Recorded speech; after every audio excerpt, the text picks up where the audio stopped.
Mu, Z. Chen, you despicable scoundrel. What have you done to me? The originally quiet secret realm was shattered by this angry, delicate voice. Following the sound, one could see a fairy-like immortal maiden rushing forward with a furious expression. Her figure was as light as a swallow, and her white robe fluttered in the wind. Her peerlessly beautiful face was now slightly twisted in anger, her willow leaf brows knit, her apricot eyes wide open, her vermilion lips tightly pressed, exuding an awe-inspiring majesty. She gripped the long sword in her hand tightly, the blade flashing with cold light, and from time to time, she swung two streaks of sword chi forward to slash. At the same time, the fairy continuously cast spells, while bombarding the despicable villain who was scurrying about ahead. Countless fireballs and sword chi bombarded the secret realm, showing just how furious the fairy was. Finally, the despicable villain seemed to give up fleeing and stopped in a valley. Seeing the despicable villain stop, Lin Sheng quickly landed and approached, while tightening the belt around her waist to prevent her loose clothes from falling off, especially her trousers. Thinking this, Lin Sheng nervously tightened the belt again. After all, just now her trousers had been by this person in front of her. Mu Zichen, you have no escape now. Die obediently. Lin Sheng drew her sword and pointed it at Mu Zichen. Facing Lin Sheng's pursuit, Mu Zichen showed no tension at all. He stood with one hand on his chest, and the other stroking his chin, appraising the fairy before him, and even sneaked a chuckle behind his hand. The undisguised gaze and blatant snickering made Lin Sheng's heart tremble, and she couldn't help but recall what had just happened. Could he be thinking of? Again. Thinking of this possibility, Lin Sheng's left hand gripped her trousers tightly. Fairy, you and I have no grievances. First you chased me for dozens of li, and now you point a sword at me. What are you doing? Mu Zichen spread his hands, a roguish look on his face. Fairy. Hearing Mu Zichen address her as fairy, Lin Sheng's anger flared even more, and she cursed on the spot. Bastard. How dare you say we have no grievances? Now you call me fairy. Isn't that an insult? Mu Zichen crossed his arms. Fairy, what are you talking about? Are you not a fairy? A beauty like you, if you're not a fairy, then no other woman in the world deserves to be called one. So calling you fairy is not excessive. Screw your fairy, I'm a man. Oh, angry now. Lin Sheng's spiritual energy exploded in an instant, and in the blink of an eye she closed in on Mu Zichen and swung her sword. Mu Zichen drew his own sword at the moment Lin Sheng moved, blocking the attack. The two swords clashed with a crisp sound, and the air around them rippled from the impact. Late Golden Core stage. When did this happen? Lin Sheng exclaimed in surprise. When they met in the secret realm, both were at mid-Golden Core, yet in just a few days Mu Zichen had already broken into the late Golden Core stage. This terrifying cultivation speed. Could it be the inheritance of that heavenly, immortal realm senior? Thinking of the inheritance, the fire of rage in Lin Sheng's heart burned even fiercer. This secret realm was left behind by a great vehicle realm senior, but who would have thought that inside a certain cave here there was actually another hidden world? And this hidden world contained the inheritance of a heavenly, immortal realm senior. As luck would have it, Lin Sheng and Mu Zichen discovered it together. Looking at that face, she absolutely detested. Lin Sheng ultimately chose to split the inheritance equally. Why split? No choice. Although both were at the Golden Core mid-stage, Lin Sheng had to admit that she was indeed slightly inferior to Mu Zichen in strength. However, what happened next was completely beyond Lin Sheng's expectations, even beyond her comprehension. After entering that hidden world, Mu Zichen disappeared without a trace. Before her was a vast expanse of white nothing at all, not even the entrance they came from could be found. She could only stand in this empty space listening to the senior's introduction of himself, uncertain whether it was real or fake. But the very next second after the introduction ended, a violent pain suddenly erupted all over Lin Sheng's body. This tide of agony overwhelmed her, causing her to faint. When she woke up, she was back in the cave. But soon Lin Sheng noticed something was wrong. The loose robe, the ill-fitting shoes, the fair and delicate skin, the full breasts protruding from her chest, and the unmistakably female voice. Lin Sheng immediately panicked. She scrambled to her feet and met Mu Zichen's smirking face. Instantly, the empty hidden world, the sudden pain, and the changes in her body. Combining these three elements with Mu Zichen's expression at that moment, a thought emerged in Lin Sheng's mind. She had been deceived. All of this was probably Mu Zichen's conspiracy. Sure enough, when she asked, Mu Zichen did not deny it at first, but instead uttered a rather interesting remark. "Tisk, the way you look now, who knows how many women will be jealous, and how many men will be driven crazy." Lin Sheng held up her trousers to prevent them from falling, her expression tense. "What nonsense are you talking about? I'm asking you, did you cause me to become like this? It seems Fairy Lin hasn't come to terms with reality yet. Let me help you." As the words fell, Mu Zichen had already flashed to the cave entrance. Without looking back, he left behind a remark while Lin Sheng's face was red like a ripe apple, her eyes wide with shock. When leaving, Mu Zichen only left one sentence. "Now I'm sure, and it's very cute." Then came the scene of Lin Sheng frantically pulling up her trousers, tying a belt, and madly chasing after Mu Zichen. Just as Lin Sheng was stunned by Mu Zichen's cultivation having reached the late Golden Core stage, Mu Zichen seized the opportunity to knock the sword out of Lin Sheng's hand. At this moment, Lin Sheng seemed doomed. Late Golden Core. It's normal to have a cultivation boost after receiving an inheritance, isn't it? Mu Zichen said, approaching Lin Sheng. Looking at Mu Zichen so close, Lin Sheng said nervously, what do you want to do? Could it be that this kid doesn't want the inheritance to be leaked, and now wants to kill her to silence her? Mu Zichen's lips curled slightly. Do what I've been wanting to do all along. The next second Lin Sheng felt the world go silent. More precisely, it was because Mu Zichen's action caused Lin Sheng's mind to go blank, unable to think or receive external signals, making her feel the world had gone silent. Lin Sheng's beautiful eyes widened, staring intently at Mu Zichen's handsome face before her. Finally, after several seconds of buffer, she came to her senses. Then she immediately escaped from under Mu Zichen's lips. Quickly retreating several steps, she realized what had just happened, and instantly felt her stomach churn, and she began to dry heave. Just now Mu Zichen had actually kissed her. Mouth to mouth. Ugh. Hey, don't be like that. Am I that ugly? You, Mu Zichen, do you think that just because I can't beat you, you can humiliate me over and over again? Then I'll show you today that I'm not someone to be trifled with. As she said this, a surge of immense energy rose from Lin Sheng's body. Mu Zichen instantly recognized it as the prelude to a golden core cultivator preparing to self-destruct and take the enemy down with them. Fortunately, Mu Zichen was prepared. He snapped his fingers, and Lin Sheng instantly lost her power, sitting on the ground, her whole body trembling slightly. At this moment, Lin Sheng felt her whole body go limp, a strange sensation filling her, making it impossible for her to die together with the despicable Mu Zichen. You? What did you do again? Lin Sheng asked weakly. A little trick to prevent you from doing something foolish. As he spoke, Mu Zichen made a gesture of covering his mouth. So, you drugged me. You really are a bastard. Before she could finish, Lin Sheng fainted again on the ground. If it's a boy, we shall name him Lin Sheng. If it's a girl, Lin Xingxin. Yes, I shall defer to you, my husband. Father. Mother. It was a dream. Lin Sheng gazed blankly into the distance, savoring the lingering traces of the dream just past. A profound weakness pervaded her entire body, leaving her unwilling to move even a single muscle. Lying upon the beast fur rug, she released a long, weary sigh. Fortunately, Mu Zichen had not taken advantage of her unconscious state to commit any unspeakable acts. Mu Zichen, the person Lin Sheng had always despised, her sworn rival. Lin Sheng had begun cultivation at 6 years of age, reached foundation establishment at 16, formed a golden core at 34, and now at 36, had been walking the path of cultivation for 30 full years. Her master had always praised her as a genius among geniuses, a talent whose future knew no bounds. The other cultivators echoed the same sentiment, and she herself believed it as well. But all of that was predicated upon one condition: the absence of Mu Zichen. When she was 20 years old, a true prodigy was born. He began cultivating at 8 and achieved foundation establishment in merely 4 years. A cultivation speed unprecedented in all of history. Even more terrifying was the fact that this very same youth stepped into the golden core realm alongside her in the same year. She was 34 at the time, while the youth, Mu Zichen, was only 18. 18 more years of cultivation, only to be surpassed by one who came after. Whenever the world spoke of Lin Sheng, they would inevitably invoke that terrifyingly talented youth for comparison, and the outcome was all too predictable. Yet these incidents left no more than a small seed in Lin Sheng's heart, insufficient to truly disturb her. She had entered the immortal sect at 6, taken a master at 8, and thereafter followed her master closely as a wandering cultivator in diligent solitary practice upon the mountain. Her master had taught her that before cultivating the Tao, one must first cultivate the heart, for how could one ever prove the great Tao if one's heart remained untempered? Lin Sheng believed she had always cultivated her heart well.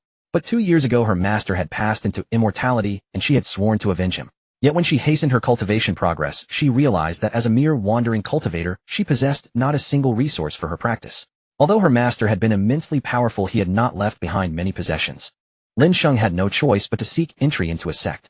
Yet every sect in the entire eastern continent seemed to have coordinated in advance. Not a single one would accept her despite their full awareness that she was Lin Sheng, that eternal second-place genius. Yet these obstacles could not deter her. As a cultivator, exorcising demons and protecting the mortal realm was also her sacred duty. Therefore, every sect established affiliated departments throughout the mortal realm to distribute their more arduous commissions to wandering cultivators. Although the rewards were meager, even the leg of a fly was still meat. Thus Lin Sheng began to constantly take on these missions to accumulate her resources. Yet to her absolute disbelief, 8 out of every 10 missions she accepted would somehow encounter that fellow Mu Zichen. Moreover, each time she encountered him, the resources she had gathered on her journey would be reduced by more than half. Sometimes when encountering treasures left behind by senior predecessors, he would even snatch them away through underhanded means. This Mu Zichen seemed to have been sent by the heavens themselves to obstruct her. Otherwise, why would it always be such an uncanny coincidence? And in this secret realm, not only had she failed to obtain any inheritance or resources from the predecessor, she had been reduced to this pitiful state by that despicable villain. What made it worse was that within less than 1 hour of becoming a woman, she had been seen completely and kissed on the lips by that Mu Zichen, her purity utterly lost. And now Lin Sheng could feel that the Tao heart she had cultivated for so many years was beginning to show cracks because of Mu Zichen's heaven-defying, unprecedented actions. Lin Sheng rose from the soft, beast fur rug. She drew out a dagger and surveyed her surroundings, quickly recognizing this as the very same cave within the secret realm she had previously discovered. And as expected, she spotted that utterly detestable face. You wouldn't be thinking of killing yourself with that little blade, would you, eh? This scoundrel. Huh. I wouldn't dream of suicide before I've seen you dead first. Lin Sheng shot back without courtesy. Mu Zichen stepped toward her. Is that so? I wonder who was just preparing to detonate her golden core and perish together with me. That was genuinely difficult to refute. Lin Sheng simply chose not to answer. Aren't you going to examine your current condition first? Otherwise I truly cannot explain exactly what happened. Lin Sheng suspiciously began to examine her own body's condition. Then the fractures in her Dao heart instantly deepened. She discovered that her cultivation had actually plummeted to mid-foundation establishment. Even worse, the spiritual power within her body was continuously draining away. At this rate, within a single hour, she would plummet all the way down to chi refinement and finally become a mere mortal. Yet the changes within her body did not end there. Lin Sheng also discovered that she had gained an additional spiritual root. She should have possessed a mutated wooden fire dual attribute spiritual root, but now there was an additional ice attribute heavenly spiritual root. What in the world was happening? In that instant, Lin Xingxin could not tell whether the changes within her body were fortune or misfortune. As though reading Lin Sheng's confusion, Mu Zichen explained, a mid-grade heavenly technique, an ice attribute heavenly spiritual root, and a flawless immortal body. You clearly obtained all these incredible benefits, and yet still chased me down to kill me. How utterly unreasonable. Technique. Physique. Lin Sheng examined herself once more, and indeed discovered within the depths of her consciousness a cultivation technique named the Flawless Heart Scripture. As for the flawless immortal body Mu Zichen had mentioned, she actually knew a little about it. However, was not the flawless immortal body something only women could possess? Gazing at her own fair and delicate palms, Lin Sheng experienced a momentary daze. Only then did she realize, could her transformation into a woman possibly be because of this flawless immortal body? How could you know all this so clearly? Lin Sheng demanded. Once I entered, I met that predecessor. But that predecessor was a female cultivator, and the flawless immortal body and flawless heart scripture she wished to pass down required the recipient to be female. But I'm a man. How could I inherit it? However, the predecessor said she could use the power she left behind to help me reshape my physical body into that of a woman. Combined with cultivating the flawless heart scripture, my soul's form would also gradually change, leaving no hidden dangers for my future cultivation path. The only catch was that my cultivation would have to start over from scratch. Well, but I didn't agree. So, Lin Sheng cut off Mu Zichen, saying, so you took it upon yourself to decide for me and let her pass the inheritance to me. Hey, yes, what of it? I've been so good to you. Now tell me, don't you feel that attacking me so viciously just now was a bit excessive? Excessive, eh? Lin Sheng gave a cold laugh and continued. You used the predecessor's power to turn me into this state, and then humiliated me not once, but multiple times after I regained consciousness. Now you actually say I'm excessive. Mu Zichen, I think you'd better drop dead right now. Lin Sheng erupted instantly, her dagger thrusting straight toward Mu Zichen's chest. Yet how could she possibly harm him at late golden core stage when her own cultivation had already begun to plummet? With but a slight exertion of force, Mu Zichen swatted the dagger aside, then reversed his grip to pin both her slender wrists in his hand, raising them high above her head. Naturally, such an action provoked Lin Sheng's fierce resistance. Yet within only a few minutes, exhausted by her depleted stamina, she finally relented. Chi refinement, first layer. Lin Sheng had still underestimated the speed of her cultivation regression. She had not expected that by the time the sky had only just darkened, she would already have fallen to the lowest cultivation level. Roughly 3 hours had passed since she awakened. After Mu Zichen had subdued her, he had been sitting in meditation and cultivating the entire time. She could only endure the bitter wait for her spiritual power to finish dissipating. After what felt like an eternity of waiting, when Lin Sheng finally attempted to circulate her technique and absorb the surrounding spiritual energy, she discovered to her shock that she could not even begin to cultivate. Don't panic. It might just be a temporary side effect of her cultivation decline. However, it was also possible that she truly could no longer cultivate. Enough. Today had already been exhausting enough, as she would think about it tomorrow. Just as Lin Sheng prepared to rest, Mu Zichen finally emerged from his cultivation state. What plans do you have for the future? Mu Zichen asked, watching Lin Sheng lying on the beast fur rug with a heavy-hearted expression. Cultivate diligently, then cut you down, Lin Sheng replied coldly. Ahem, that's not what I meant. I mean your identity. And even if you cultivate with your current strength, you can't possibly continue wandering the mortal realm alone as a cultivator, can you, eh? That, I don't know. Mu Zichen, if I may say so, why don't you come to my sect? You'd only need to change your name to avoid suspicion. To join a sect, indeed, that seemed to be the only path available now. As for a name, I remember my mother once told me that when she was pregnant with me, my father had prepared 2 names for the child, yet unborn. If a boy, he would be named Lin Sheng. If a girl, Lin Xingxin. So you're saying you'll change your name to Lin Xingxin. Chi refining is nothing more than sensing the spiritual energy between heaven and earth, then absorbing it through one's spiritual root, storing the energy within the limbs and bones before converging it toward the dantian, ultimately refining the body. Having just awakened at dawn, Lin Xingxin embarked on her renewed path of cultivation. After confirming that her inability to practice the previous night was merely a temporary side effect of reconstructing her body, she let out a long sigh of relief. Fortunately, she could still cultivate, and she still had the chance to cut down Mu Zichen. In but a moment, Lin Xingxin discovered that she had already reached the second layer of qi refining. Though she was starting over from scratch, her previous foundation seemed to remain, allowing her strength to advance at an astonishing pace. However, Lin Xingxin speculated that this abnormal speed would last at most until the Golden Core realm, after which her cultivation rate would likely return to normal. Here, Lin Xingxin looked at the clothes Mu Zichen handed her and asked in confusion, "What do you mean? You can't keep wearing ill-fitting garments forever. These are my old clothes, they should fit you." After subjecting Mu Zichen to a few seconds of piercing eye contact, Lin Xingxin finally chose to accept. "Thank you." Taking the clothes from Mu Zichen's hand, another problem arose. Mu Zichen simply stood there utterly nonchalant with no intention of leaving. "Aren't you going to step out?" Mu Zichen leaned against the wall, his expression languid. "I've already seen everything. What's the harm in seeing it again?" "Heh." Lin Xingxin did not reply, merely letting out two cold chuckles before walking to a corner and beginning to undress. This unexpected move left Mu Zichen completely at a loss. With a dry cough, Mu Zichen silently slipped out of the cave. It wasn't that he had ulterior motives. He was simply afraid that Lin Xingxin might suddenly conceive of another suicidal plan, which would inevitably cause more trouble. In a few swift movements, Lin Xingxin finished changing. She temporarily bound her chest with a strip of cloth, which sufficed for the moment. How intriguing that Mu Zichen had kept his old clothes all this time, unlike her who had discarded any ill-fitting garments without a second thought. Seeing Lin Xingxin emerge properly dressed, Mu Zichen spoke up. "This secret realm should last a few more days. Why don't we find a place rich in spiritual energy for you to cultivate? I can stand guard for you." "Are you really that kind? In a way, your transformation into a woman is my responsibility. I'll take care of you. Give me your hand. I'll take you there." For now, Mu Zichen was indeed the only one she could rely on. Moreover, the cave was located on a steep cliff, and with her qi refining second layer strength, she had no way to descend. After a moment's hesitation, Lin Xingxin placed her fair, delicate palm onto his. Hidden in the right sleeve of her clothing was the dagger from before. One must always be wary of others.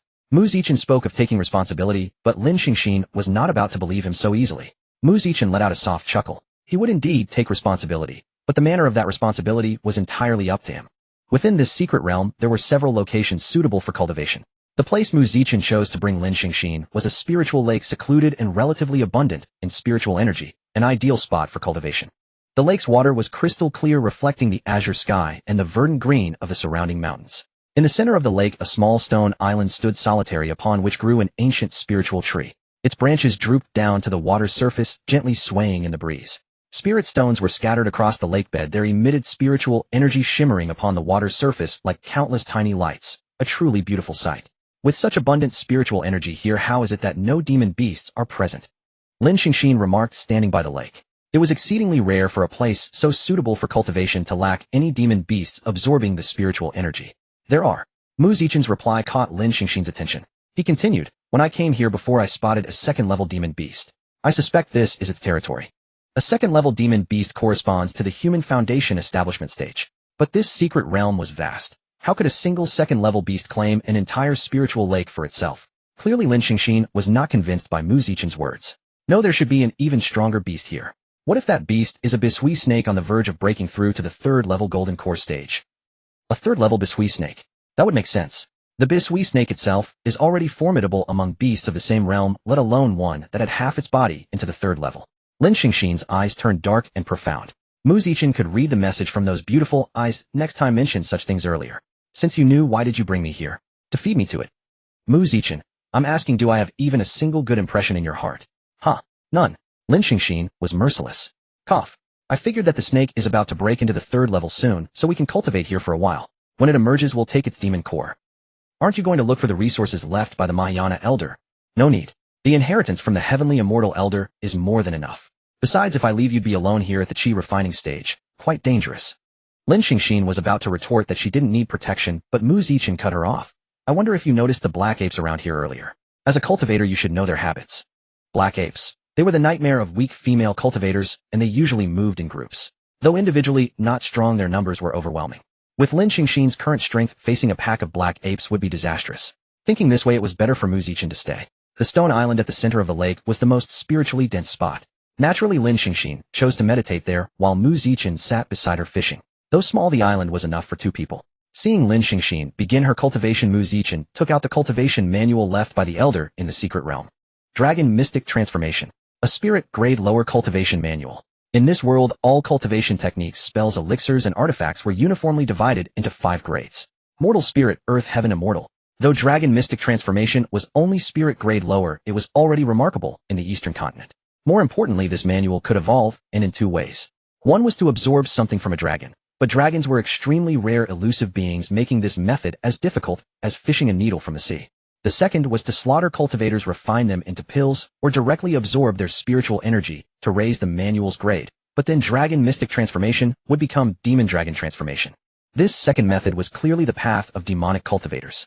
The Elder had revealed the ways to upgrade the manual without any concealment, leaving the choice entirely to Chen. Back then the Elder had used the first method. By the end of his life the manual had only reached Earth grade upper, a testament to the difficulty of advancement. 2 paths: Dragon Mystic Transformation or Demon Dragon Transformation. Chen's gaze shifted to the bobbing float. With a gentle tug he pulled up a spirit-finned fish weighing about 6 or 7 Jin. Watching the thrashing fish, a smirk curled at the corner of Chen's mouth. What if he used both methods of cultivation? Chen placed the fish into the net beside him and cast his line again, waiting quietly. Lin Xingxin absorbed spiritual energy at a remarkable speed. The chi surrounding this spiritual lake had even formed an invisible microcyclone circling the stone island at its center. Those fish that fed on spiritual energy naturally drifted toward the center of the lake as well.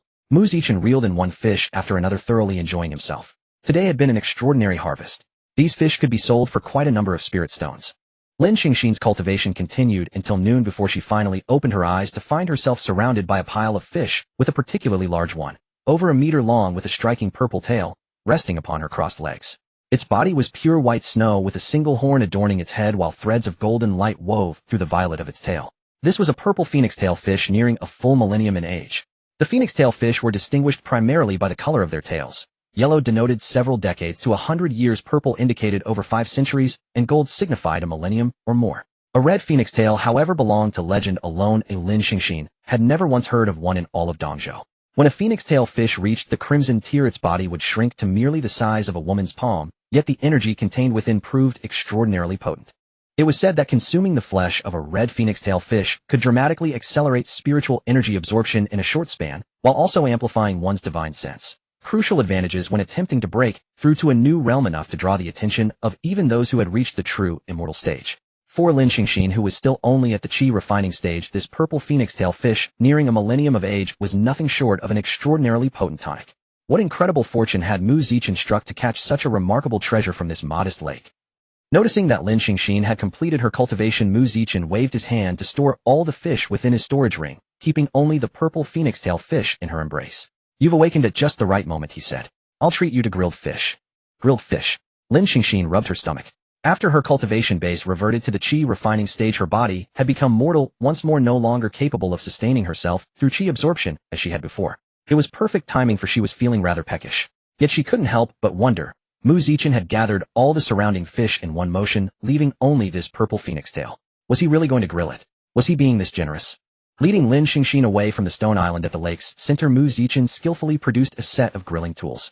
Drawing an iron sword, he deftly prepared the purple phoenix tail fish in mere moments before placing it on the grill. His movements flowed effortlessly like water and clouds. With a sweep of his palm, flames erupted, and Chen set to grilling. The practiced manner suggested he spent considerable time cooking outdoors. Once cultivators reached the golden core stage, they barely needed to eat at all, sustaining themselves solely on the spiritual energy of heaven and earth sufficed. But Chen held a different view. Since cultivators enjoyed such extended lifespans, he reasoned that failing to sample every culinary delight the world offered would render the path to immortality somewhat barren and joyless. Thus, throughout his travels, Chen had indulged in numerous fine dishes, gradually mastering the art of cooking along the way. The purple phoenix tail fish possessed such naturally exquisite flavor that Chen added no seasonings while grilling it, preserving its inherent taste without any unnecessary alterations. As time passed, the fish's fragrance grew richer and more intoxicating. Lin Xingxin glanced around and glimpsed numerous demon beasts concealed in various spots, all watching them intently. Their target unmistakably the flesh of this purple phoenix tail. Perhaps due to the azure water snake in the lake nearing the 3rd tier, or the faint aura of golden core cultivation radiating from Chen, the demon beasts merely maintained a respectful distance, observing rather than approaching. They dared not make any moves yet. Lin Xingxin swallowed hard. She had never tasted an ingredient that released such an extraordinary aroma. Recalling her childhood poverty, she considered survival itself a blessing. It wasn't until she accidentally discovered a cultivation manual while accompanying her father up the mountain that she entered the immortal path. After that she took on a master. Though her circumstances improved, she had never sampled anything quite like this. To the young Lin Xingxin back, then meat dusted with salt was the height of delicacy. There was no other explanation. Both master and disciple were sword cultivators after all. Among all cultivators in the world, sword cultivators were notoriously among the poorest. The purple phoenix-tail fish was now perfectly grilled. Taking the generous piece of fish meat Mu Zichen offered, Lin Xingxin eagerly took her first bite. As the fish slipped gently into her mouth, she immediately sensed its delicate silky texture, like a soft cloud drifting between her lips and teeth. The flesh's fine grain unfurled slowly across her tongue, each fiber exuding freshness and purity. With gentle chewing, succulent juices flooded her palate, their flavor so immaculate and clean that not even a hint of fishiness lingered. The meat was firm yet springy, each chew revealing subtle transformations beneath her teeth, like ocean waves caressing the shore, tender and powerful in equal measure. Then came the most remarkable change, the spiritual power coursing through the flesh. As she swallowed, Lin Xingxin felt that abundant energy surge through her meridians, nourishing her entire body. The warm, comforting sensation coaxed her eyes closed, much like a kitten being gently stroked by its owner, utterly content in the blissful moment. A pulse of spiritual energy rippled forth from within Lin Xingxin, a clear sign she had broken through to the fourth layer of qi refining. After morning cultivation, Lin Xingxin had already reached the third layer of qi refining, yet this single bite of phoenix-tail fish propelled her straight to the fourth. Overjoyed, Lin Xingxin ate heartily without regard for propriety, thinking that each additional bite of such extraordinary nourishment meant she was somehow taking advantage of Mu Zichen's generosity. She remained entirely unaware that the very fish had been drawn to the lake by the spiritual energy vortex her cultivation had created. Watching Lin Xingxin's adorable rosy cheeks puff out as she chewed eagerly, her beautiful eyes squinting with pleasure at the feast before her, Mu Zichen found himself in excellent spirits. To Mu Zichen, her evident satisfaction was the highest praise for his cooking. Just as he lifted a piece of fish to taste it himself, an intruding voice suddenly rang out from above. With such beautiful scenery and a lovely companion, junior brother Mu certainly has refined tastes. Both of them followed the sound to see a cultivator in Qingxian sect robes descending slowly from the sky. Jiang Yongming, what are you doing here, looking to pick a fight? Mu Zichen's tone carried no warmth, laced instead with hostility. Lin Xingxin's eyes brightened as she studied this man named Jiang Yongming. Anyone capable of flight had to be at least at the golden core stage, though whether he could match Mu Zichen remained uncertain. Sensing Lin Xingxin's gaze, Jiang Yongming puffed out his chest and spoke in what he apparently considered a deeply alluring voice. Junior brother Mu, this nearly millennium-old purple phoenix-tail fish is far beyond your station. Why don't I help you consume it? Lin Xingxin arched a brow, finding his voice oddly raspy, as though something were lodged in his throat. Lin Xingxin didn't recognize it, but Mu Zichen did immediately. It was Jiang Yongming's signature exaggerated breathy tone deployed whenever he encountered a junior sister who caught his interest. Unfortunately, it rarely worked, and usually drove junior sisters away, since speaking that way made him come across as deeply unsettling.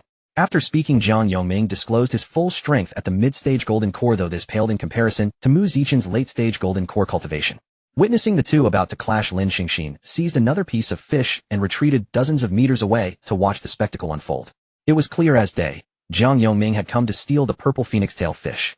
Xingxin, keep your distance. Mu Zichen revealed his late-stage golden core cultivation and glanced back at Lin Xingxin behind him. But there was no sign of Lin Xingxin behind him. Instead, about 10 meters away, she was happily devouring the fish meat and giving him an encouraging gesture. Fast runner, but that works in our favor. Late-stage golden core. Hearing Jiang Yongming's exclamation, Lin Xingxin couldn't help but remark that she seemed to have said those exact words not long ago. Sigh, another person who suffers for failing to properly assess his opponent's strength. Jiang Yongming showed no trace of fear despite Mu Zichen's superior cultivation. Instead, he gripped his sword and charged forward. However, Mu Zichen seemed to have no intention of wasting time on him. His originally stationary body deftly evaded Jiang Yongming's attack, then slowly rose and hovered in midair. At the same moment, a ferocious and scorching aura erupted from his body, surging forth as relentlessly as a volcanic eruption. The intense heat rapidly spread, distorting and warping the surrounding air. Meanwhile, the long sword clenched in his hand underwent a startling transformation. The entire blade turned crimson as blood, as though wrapped in raging flames, its surface shimmering with dazzling brilliance. With each sweep of Mu Zichen's arm, the sword carved arcs through the air, unleashing gusts of sharp and scorching sword qi that struck terror into all who witnessed it. Even Lin Xingxin, watching from a distance, found the radiant heat nearly unbearable. It was hard to imagine how scorching the surroundings of Mu Zichen, the very center of that blazing storm, must have been. Such overwhelming pressure. This technique must have reached at least Earth grade. Yet what puzzled Lin Xingxin was that despite having sparred with Mu Zichen so many times, she had never once seen him employ this move. Scorching Sun Sword Art. An Earth-grade mid-tier technique. This was something Mu Zichen had acquired. Air tricked from Lin Xingxin herself. while executing a sect mission outside. Of course, at the time, Lin Xingxin had no idea that the shattered armor she had traded away in exchange for pills contained this fragment of an Earth-grade technique. On the ground below, Jiang Yongming wiped non-existent sweat from his forehead and pointed at Mu Zichen, cursing, "Are you kidding me?" Who rushes into a fight and unleashes their ultimate move right away. Mu Zichen paid no mind. "Jiang Yongming, are you ready?" "Fuck you. Water rock shield rock armor." Jiang Yongming instantly activated his defensive spell. Feeling that this alone might not suffice against Mu Zichen's assault, he also deployed a defensive artifact gifted by his family, a mid-tier spirit-grade black ice armor, before feeling slightly reassured. Mu Zichen's flame-lit crimson eyes remained locked onto Jiang Yongming. Only after his opponent had exhausted every defensive measure did Mu Zichen launch his attack. Scorching Sun, earth-splitting. The sword descended from above with unparalleled authority and unstoppable momentum. Until that moment, all the gathered fierce and scorching sword chi had seemed to find its rightful home, converging upon the long sword in Mu Zichen's grip in the blink of an eye. Now that once ordinary blade began to tremble faintly, unable to bear such immense energy. Fine cracks gradually appeared across its surface as though it might shatter at any instant. As Mu Zichen executed this strike, a momentum like overturning mountains and seas swept toward Jiang Yongming. Wherever it passed, the air itself seemed torn asunder, emitting piercing whistling cries. The earth bore the brunt of this devastating force, exploding into a bottomless crater. Countless stones and soil were launched skyward, forming a massive cloud of dust that blotted out the sky. Lin Xingxin stared blankly at the scene before her. She could scarcely imagine that Mu Zichen was capable of such a terrifying attack. If the older had faced such a strike, she would surely be long dead. If an Earth-grade technique was this horrifying, then what about a Heaven-grade one? Lin Xingxin recalled the technique her master had left her, only cultivable by those with ice attribute spiritual roots. Now that she possessed a heavenly grade ice spiritual root, she could definitely cultivate it. As the dust settled, Lin Xingxin walked over and peered into the crater. Jiang Yongming was nowhere to be found. Had Mu Zichen simply vaporized him? Lin Xingxin looked at Mu Zichen in sheer terror. Don't overthink it. That guy already fled. With 2 defensive spells and a defensive artifact, he won't die. Do you two hold a grudge? No. No grudge, and you hit that hard. Mu Zichen shrugged. That guy's been trying to defeat me for ages and keeps coming after me. Now I get annoyed just seeing him, so hitting him harder might keep him off my back for a while. That actually sounded reasonable. Tossing aside the shattered sword that was now nothing but a hilt, Mu Zichen continued, "What a pity about my sword. I'll have to replace it again." Lin Xingxin said, "With all this commotion, the azure water snake lurking beneath the lake must have heard us by now." "Exactly. I wanted to know someone's causing trouble in its territory. That way it'll come out sooner instead of making us wait too long here." Lin Xingxin ate another piece of fish meat, and Mu Zichen finished the remainder. The fish meat served some purpose for Mu Zichen, though not particularly obvious. Lin Xingxin, on the other hand, entered her cultivation state immediately after consuming her third piece. If she didn't quickly digest the spiritual energy rampaging through her body, serious problems would arise. It was a bit too late, however. Once in her cultivation state, Lin Xingxin soon sensed the issue. 3 pieces of fish meat was simply too much for her current capacity. Her skin flushed pink from the excess spiritual energy surging within her, and she could only strive to maintain control. Mu Zichen, observing from the side, noticed her distress. He pressed his palm against Lin Xingxin's forehead, helping her guide the excess spiritual energy into the proper circulation. With Mu Zichen's assistance, Lin Xingxin quickly returned to normal. She let out a long sigh and glanced at him with complex emotions. "Thank you. How do you feel now?" "Too much. It felt like my body was in complete disarray, but I'm fine now."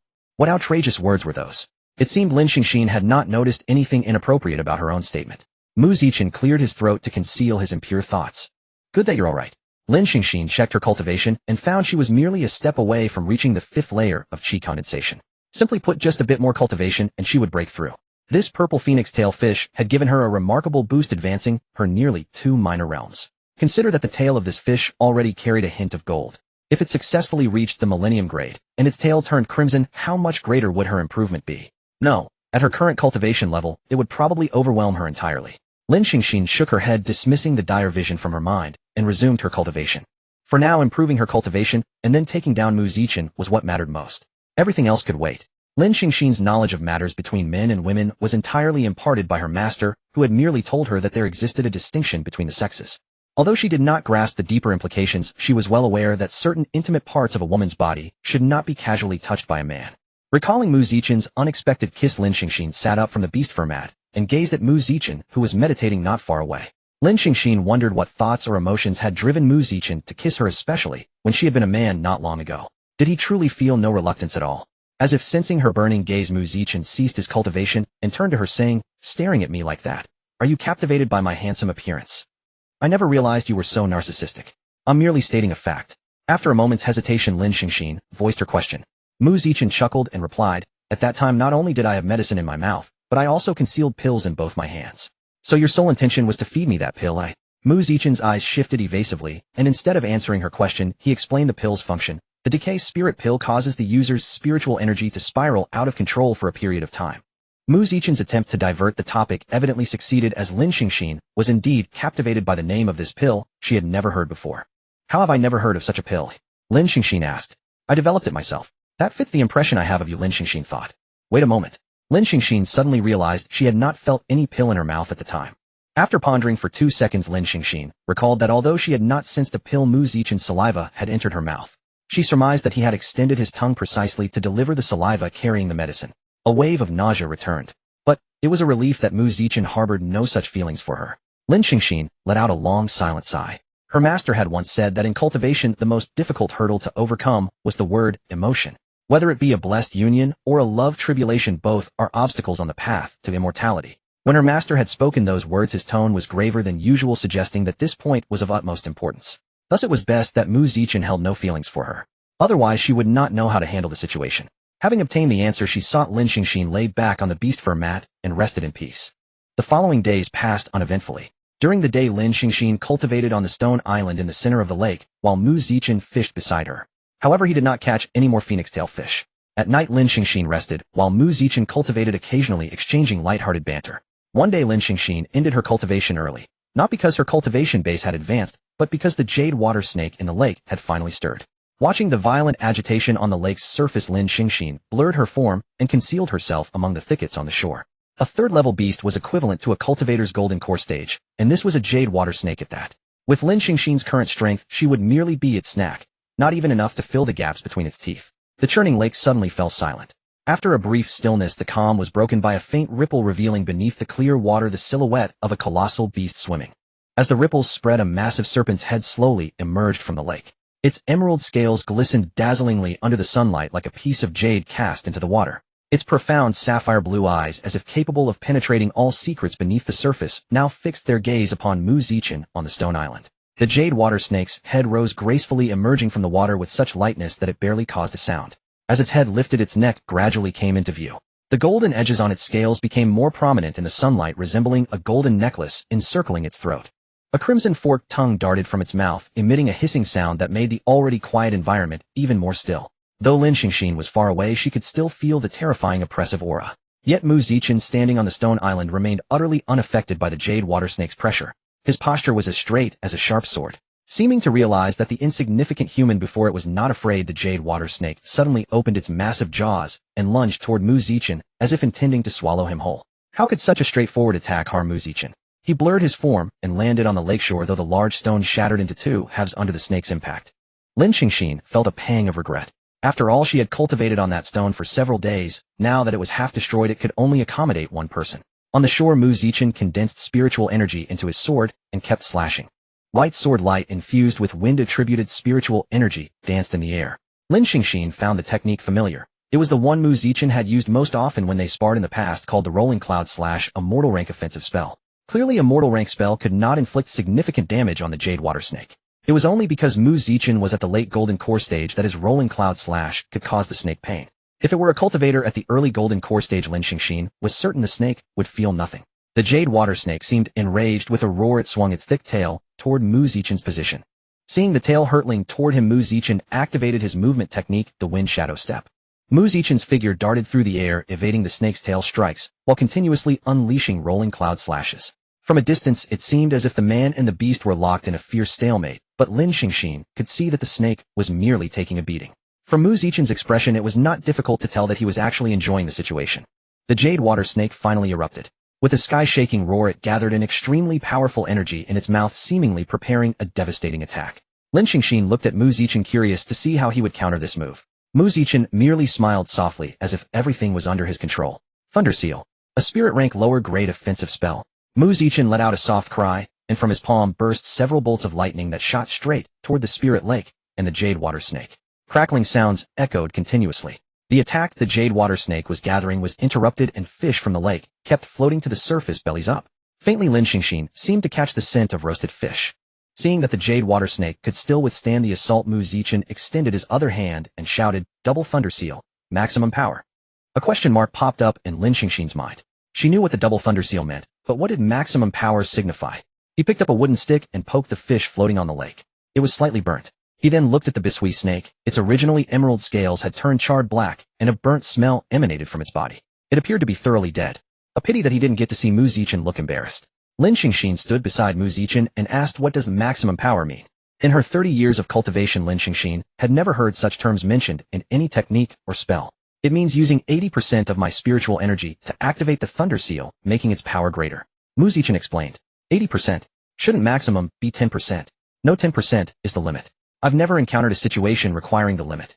Did Qingyun sect teach you all this? Lin Xingxin asked. Qingyun sect taught nothing of the sort. I just thought of it myself when I was bored. Lin Xingxin remained skeptical of Mu Zichen's explanation. Not only was it influenced by the impression he had left on her, but she also knew that everyone had their own secrets, and it was normal if he didn't want to share. Lin Xingxin guessed that Mu Zichen had probably learned from some ancient cultivation manual. Dropping the topic, the two now needed to think about how to leave this secret realm. They had stayed behind to give Lin Xingxin time to cultivate and recover some strength, and also to obtain the beast core of this bisui snake. Now that the beast core was acquired and Lin Xingxin had reached the 8th layer of qi refining, it was time to leave the secret realm. Mu Zichen pointed eastward. I've explored carefully before. Not far east of this spirit lake is the exit. Indeed, as Mu Zichen had said, after walking east for about a kilometer, they found a rather concealed cave entrance. Staring at the pitch-black cave, Lin Xingxin said skeptically, are you sure this is the way out? You're not tricking me again, are you? How could I? I'll go in first to show you. Seeing Mu Zichen's figure disappear into the cave, Lin Xingxin silently counted to 10 before cautiously entering. The cave passage was short. When Lin Xingxin emerged, she saw Mu Zichen already waiting beside her. His expression seemed to say, see, I didn't lie to you.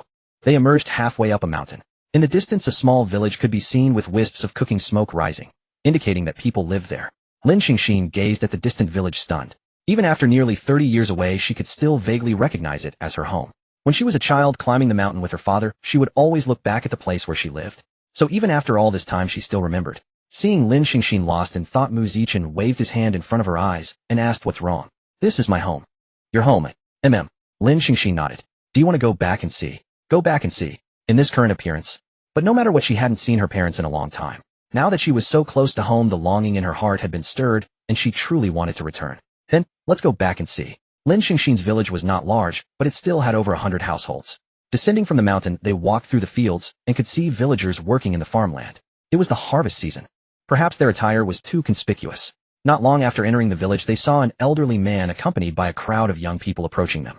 The elderly man at the front, bent with age, said with a smile, greetings, esteemed immortals. I am the village chief. May I ask what brings you to our village? Village chief. Lin Xingxin studied the old man before her.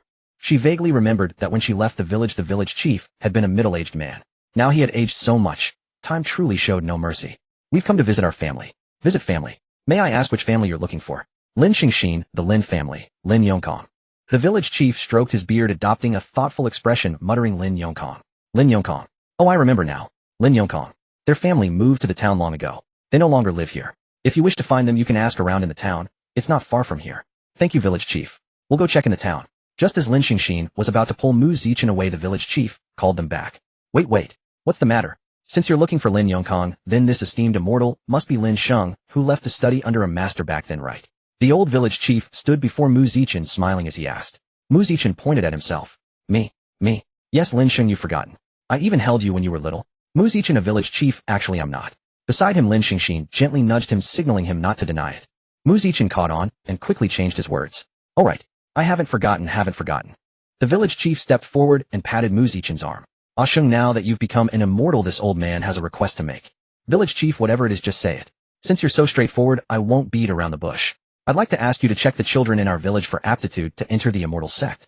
Following the direction the village chief pointed, they saw a group of children surrounded by adults. Their eyes sparkled with longing as they gazed at Lin Xingxin and Mu Zichen. Checking their aptitude wouldn't take long, and there didn't seem to be many children. Mu Zichen agreed. From the crowd, a dozen or so children of various sizes emerged one after another. Their skin was tanned from working in the sun from a young age.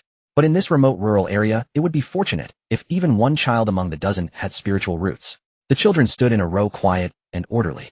Unfortunately, after checking all the children, not a single one had spiritual roots. Mu Zichen sighed and looked at the last little girl. Just you left. Come here. Gently placing his palm on the little girl's head, Mu Zichen released a wisp of spiritual energy that silently seeped into her body. Wind. Fire. A wind-fire dual attribute mutated spiritual root. Surprise flashed in Mu Zichen's eyes. He ruffled the little girl's hair and asked, child, what's your name? Su. Su Qingqing. Whose child is this? Mine. Mine. A woman with a pleasant face ran out from the crowd shouting excitedly. Your child has the potential to enter the immortal sect. In a few days Qingyun's sect will be recruiting disciples, and someone will come to fetch her. As he spoke, Mu Zichen handed the woman a bronze token as a voucher. Thank you, esteemed immortal. It was a good catch for the sect. In the year of Mu Zichen's birth the world stepped into a new era. The years would be counted anew. This new era was called the Great Prosperity. The so-called Great Prosperity meant that the spiritual energy of this new era was far denser than that of the previous one. The number of people who could embark on the path of immortality was rapidly increasing, and prodigies emerged one after another. Thus it was an age of great flourishing for cultivators. Take Su Qingqing's mutated spiritual root as an example. In the previous era, perhaps only 1 in 1,000 people possessed a mutated spiritual root, but now 1 in 500 might have one, or even more. However, the new era brought both benefits and drawbacks. As spiritual energy grew richer, the demon race would inevitably become more rampant and powerful than before. Walking on the broad streets of Pingyang Town, Mu Zichen spoke of the new era, explaining that Su Qingqing was likely a manifestation of the era's talent boom. Then you are one too. Mu Zichen nodded. Perhaps. After all, I was born in the first year of the new era.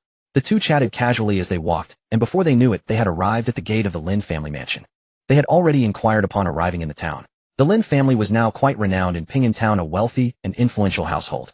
Lin Xingxin had thought that moving to the town merely meant better living conditions, but she hadn't expected such an improvement. Standing before the gate, Lin Xingxin said, don't forget what I told you. When you meet them, you are Lin Shang.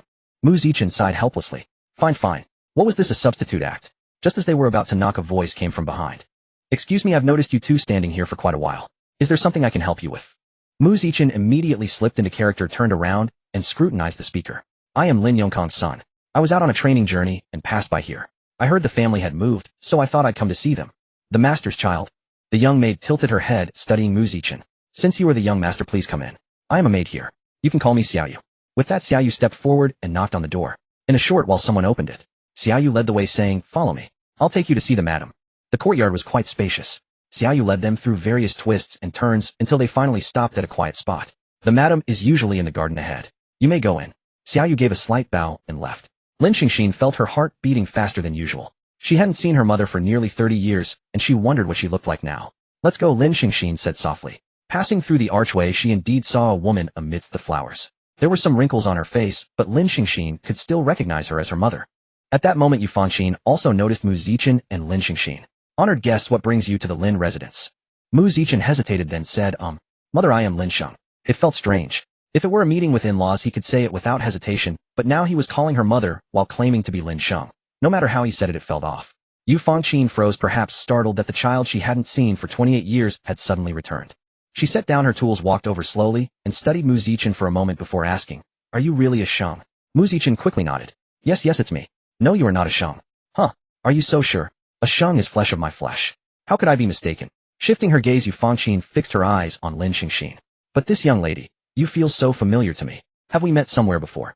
The focus suddenly turned to Lin Xingxin. Her mouth opened, but she didn't know how to answer. If she directly told her mother that her child had changed from a man into a woman, she wondered if she could accept it. Seeing that their little trick had been exposed and Lin Xingxin remained silent, Mu Zichen quickly spoke up, revealing the truth. As for the reason for the gender change, he glossed over it with a cultivation mishap. Based on Mu Zichen's understanding of Lin Xingxin, if she explained it herself, she would absolutely tell the whole truth. If she confessed that the reason she turned into a woman was his use of an elder's power, and that shortly after her transformation, he had stolen her first kiss. All of that. Mu Zichen could hardly imagine how terrible an impression he would leave on Yu Fanqin. So he spoke first, both to prevent Lin Xingxin from blurting out the truth and to cover for her foolish tongue. After listening to Mu Zichen's explanation, Yu Fanqin held Lin Xingxin's face and said with satisfaction, as long as you're safe, that's what matters. Our Shang was beautiful as a child, and now as a girl she's even more lovely. Unexpectedly, Yu Fanqin accepted it very well, not at all grieving as Lin Xingxin had feared over her son becoming a daughter. What a mother cares about is that her child is healthy and safe. Mother, where is father? Your father passed away from illness 2 years ago. I see. Lin Xingxin felt no sadness upon hearing the news of her father's death, though there was a hint of disappointment and regret. She had already learned the lesson of parting when her master passed away. Lin Yongkang had made a lot of money in business over the years. Although he was gone, the wealth he left behind was enough for the Lin family to live on. In the past 2 years, Yu Fanqin had dismissed many of the household servants, keeping only those who had worked for many years to accompany her. The family businesses were gradually sold off, leaving only a few shops to sustain their livelihood. Mother and daughter walked ahead chatting happily, leaving Mu Zichen forgotten behind. That evening Mu Zichen and Lin Xingxin decided to stay overnight. Although they could have traveled at night, time was not pressing, so there was no rush. This visit might be their last, so Lin Xingxin wanted to spend more time at home. Inside Lin Xingxin's room, she looked at the bracelet Yu Fanqin had given her and asked puzzled, "Mother, what is this?" "This is a white spirit jade bracelet. This jade is extremely rare. You can't find a few pieces in all of Dongzhou. Though it's useless for cultivation, it was my dowry back in the day passed down to me by your grandmother. Now I'm passing it on to you. Whenever you miss me, just look at this bracelet, and I'll always be by your side. Come hold out your hand. Let me put it on for you." The next day, Lin Xingxin and Mu Zichen had already left the Lin family. "What did my mother call you over for this morning?" "Nothing much, just asked me to take care of you along the way." Mu Zichen replied vaguely. How could it be that simple? Yu Fanqin had called him away for quite a while, so they must have talked a lot. Since Mu Zichen didn't want to say, Lin Xingxin simply stopped asking. At that time Yu Fanqin had called Mu Zichen alone, so the content of their conversation was clearly not meant for her. Linghua City was situated in the eastern part of the eastern continent, and the Qingxian sect they were heading to was located within the city. The journey was long. Lin Xingxin estimated that even if Mu Zichen, who was at the Golden Core realm, took her through the air, the time spent flying would not be too long. For the rest of the journey, they would have to travel on horseback or on foot, which would take several days. Calculating this way, it seemed a bit tight to make it in time for the Qingxian sect's recruitment of new disciples. Until Mu Zichen pulled out a leaf from his storage pouch and Lin Xingxin watched as the leaf grew larger and larger until it was big enough for two people to sit on. A spirit-grade lower-rank artifact, the flying leaf boat. It was the most suitable for traveling. If you asked why Lin Xingxin recognized this artifact at a glance, she could only tell you. This artifact was swindled from her by Mu Zichen. That's right, swindled. At that time Mu Zichen also had a vehicle-type artifact, a spirit-grade middle rank. Mu Zichen wanted to trade his for Lin Xingxin's flying leaf boat. At first Lin Xingxin didn't want to exchange. One reason was that she already disliked Mu Zichen somewhat at that time, and another was that she felt it wasn't right to take advantage of others. But after Mu Zichen's persistent nagging for 3 days, Lin Xingxin couldn't stand it anymore and agreed to the trade. However, the artifact she got in return broke down after only a few uses and eventually became useless. When Lin Xingxin met Mu Zichen again and wanted to confront him, he actually came up with a set of trading rules she had never heard of before. What? All sales are final, no returns or exchanges. Who came up with this theory? Why had she never heard of it before? In the end, the matter concluded with Lin Xingxin unable to win in either verbal sparring or combat. Now, seeing the artifact she had been tricked into giving away again, the thoughts she had barely managed to suppress for a few days surged back. She absolutely had to kill Mu Zichen. Under Lin Xingxin's almost murderous gaze, the two boarded the flying leaf boat and set off toward Linghua City. On the way, Mu Zichen chose to cultivate and consolidate his cultivation base, which was actually a way to avoid talking to Lin Xingxin. On this flying leaf boat, it was better for him to speak less, since the more he said, the more mistakes he would make, and besides, he was not in the right. Linghua City was the largest city in the eastern continent. It housed 4 top-tier sects: Qingxian sect, Yunjian sect, Qingyu sect, and Qilong Valley. On the surface, the 4 major sects were harmonious, but behind the scenes they inevitably engaged in various small maneuvers. However, they never went too far with each other, for the demon race was lurking with malicious intent. If they were to weaken each other and allow the demons to take advantage, that would be a scenario no one wanted to see. A long queue formed in front of the city gate, apparently for entry inspection. How strange. Mu Zichen remembered that when he left there was no such check. Why was there an inspection now upon his return? So Mu Zichen decided to find some NPCs to gather information. A dozen minutes later, seeing Mu Zichen return, Lin Xingxin asked, "Well, what's the matter?" Mu Zichen, according to an aunt who wished to remain anonymous, the city lord, is currently in seclusion for a breakthrough, so they are checking suspicious individuals entering and leaving the city to ensure the safety of ordinary people during the city lord's seclusion. Also, according to people in the martial world, many corpses with horrific deaths have appeared in the city recently. The city lord suspects it is the work of the demon race, hence the inspection of everyone entering and leaving the city. Moreover, a destitute vagrant in the corner said that the young master of the Yunjian sect, while visiting a brothel, drunkenly entered the wrong room. When he woke up the next morning, he found himself sleeping with a man. Now the city gate is being monitored to prevent that man from escaping. There were also rumors that the man was actually brought by the young master himself. In short, there were many versions of the story.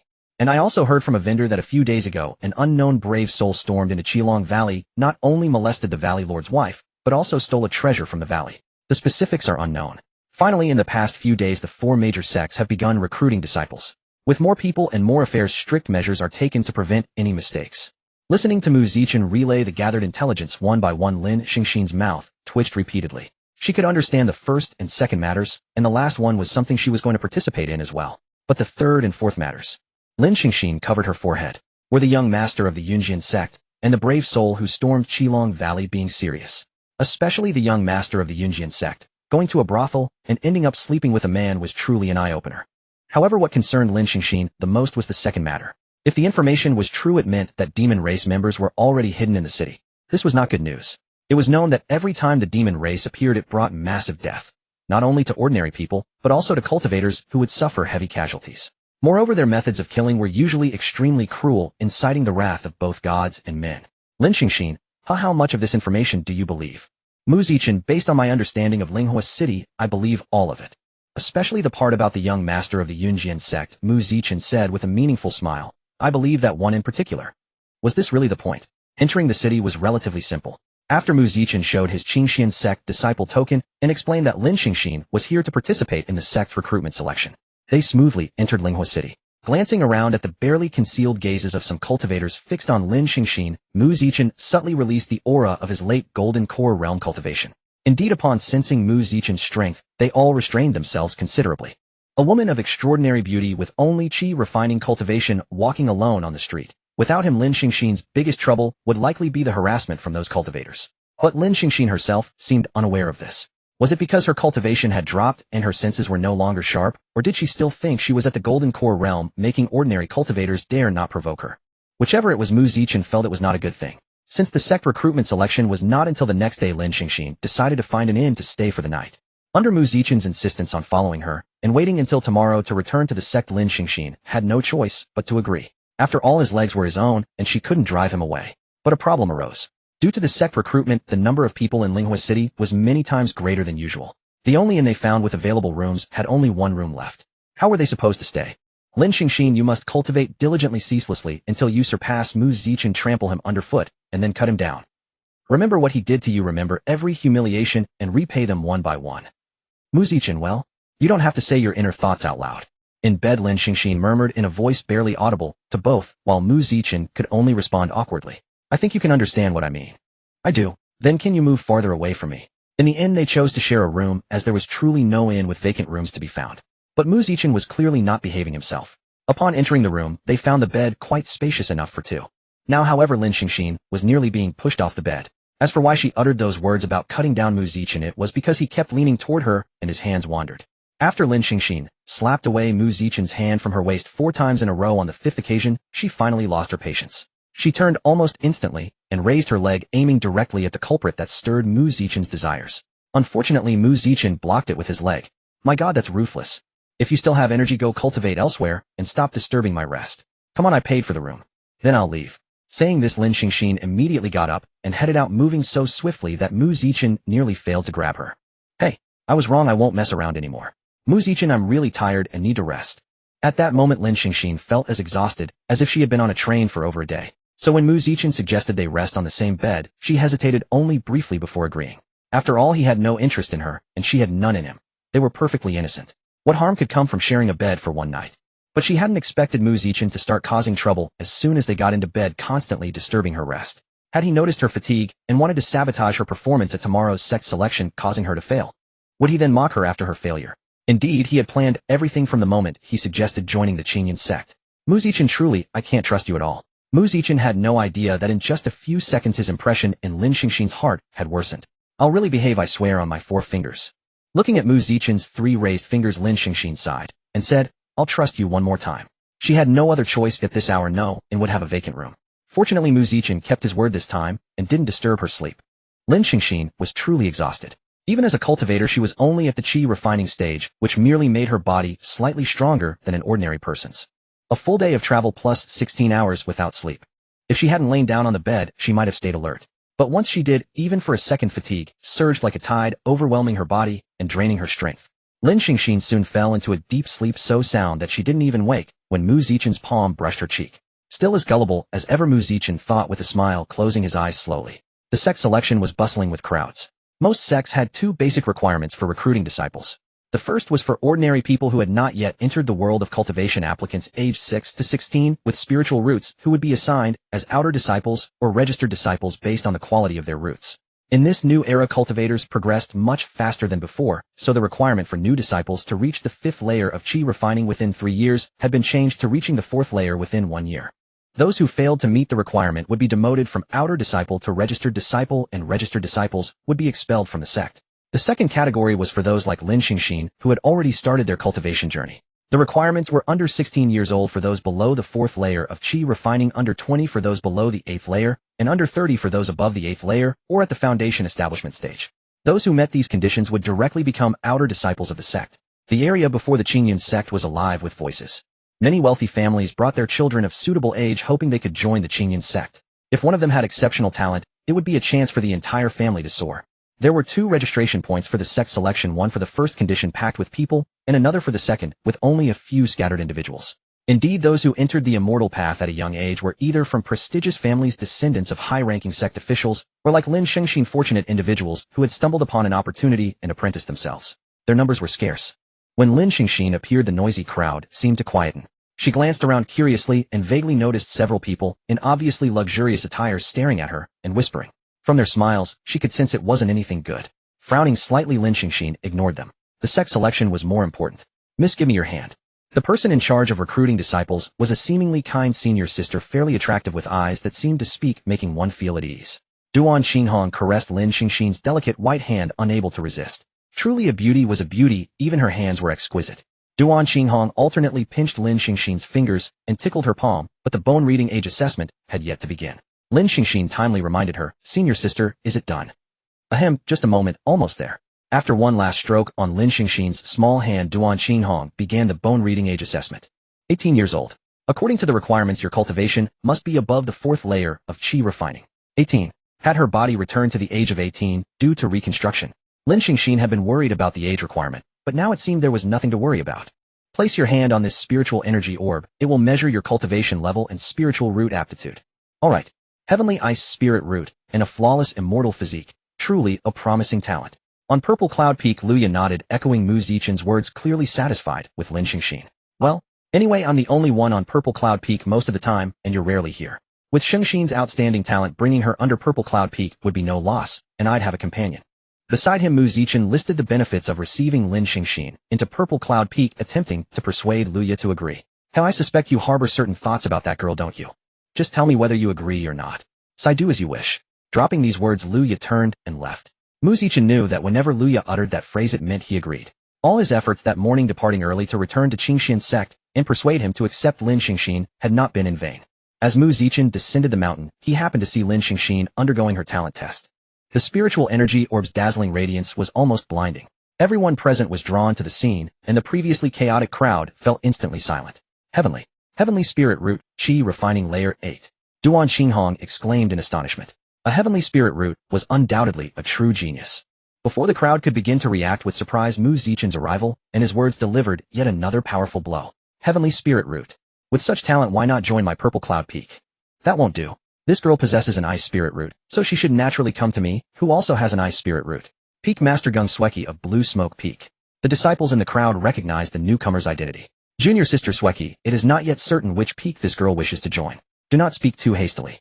As the voice faded, 3 more figures appeared in the sky, respectively the Peak Masters of Hidden Sword Peak, Lihua Peak, and Qingyuan Peak. A single girl, Lin Shengxin, had drawn 5 out of Qingyuan's sect's 6 peaks to compete for her. This was the charm of a heavenly spirit root. The only peak that had not sent anyone was Medicine Peak. If not for Medicine Peak's requirement that disciples must possess fire attribute spirit roots, all 6 peaks would have been present. Chu Qingmingyu intend to compete for her as well. Gung Sweki's accusation was directed at the person who had just advised her not to speak too hastily, none other than the Peak Master of Qingyuan Peak. By procedure, the next step would involve the various Peak Masters engaging in fierce debate, offering all sorts of resources to tempt Lin Shengxin into joining their ranks. However, Mu Zichen spoke up beforehand to stop them. Respected Peak Masters, I sincerely apologize, but Lin Shengxin has already been claimed by our Purple Cloud Peak. Please seek other disciples instead. Oh, is this Lord Lu's idea, or your own Xiao Chun? Naturally, it is my Peak Master's idea. Gung Sweki scoffed lightly. He serves as both Peak Master and Sect Master. Where would he find time to teach disciples? I think this girl would be better off coming to me. Lin Shengxin, correct.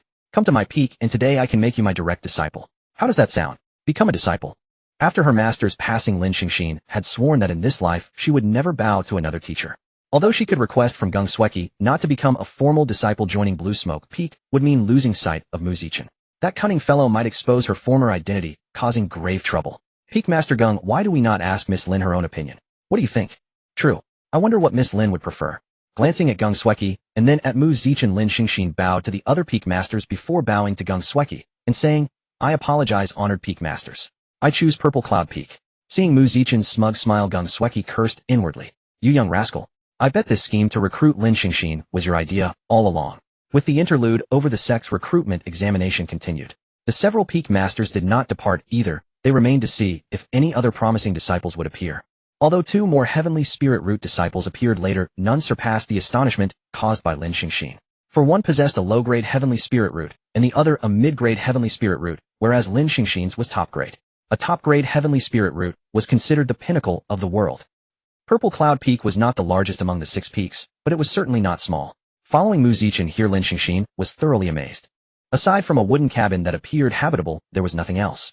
That was right, absolutely nothing else. Is there no one living here? Of course you and I, that makes 2. T2. Do you mean there are only 2 disciples on the entire Purple Cloud Peak? Yes. The sect master is usually at the sect master hall, and never comes here. Previously I was the only one, so it was rather crude. That was far more than just a little crude. Opening the wooden cabin door, the dust that rushed at her made Lin Xingxin cough repeatedly. It was obvious that no one had lived here for quite some time. Let us clean it first. Snap. Mu Zichen snapped his fingers, and the dust removal technique cleaned the interior spotlessly in the blink of an eye. Inside the wooden cabin were exactly 2 rooms, one for each of them.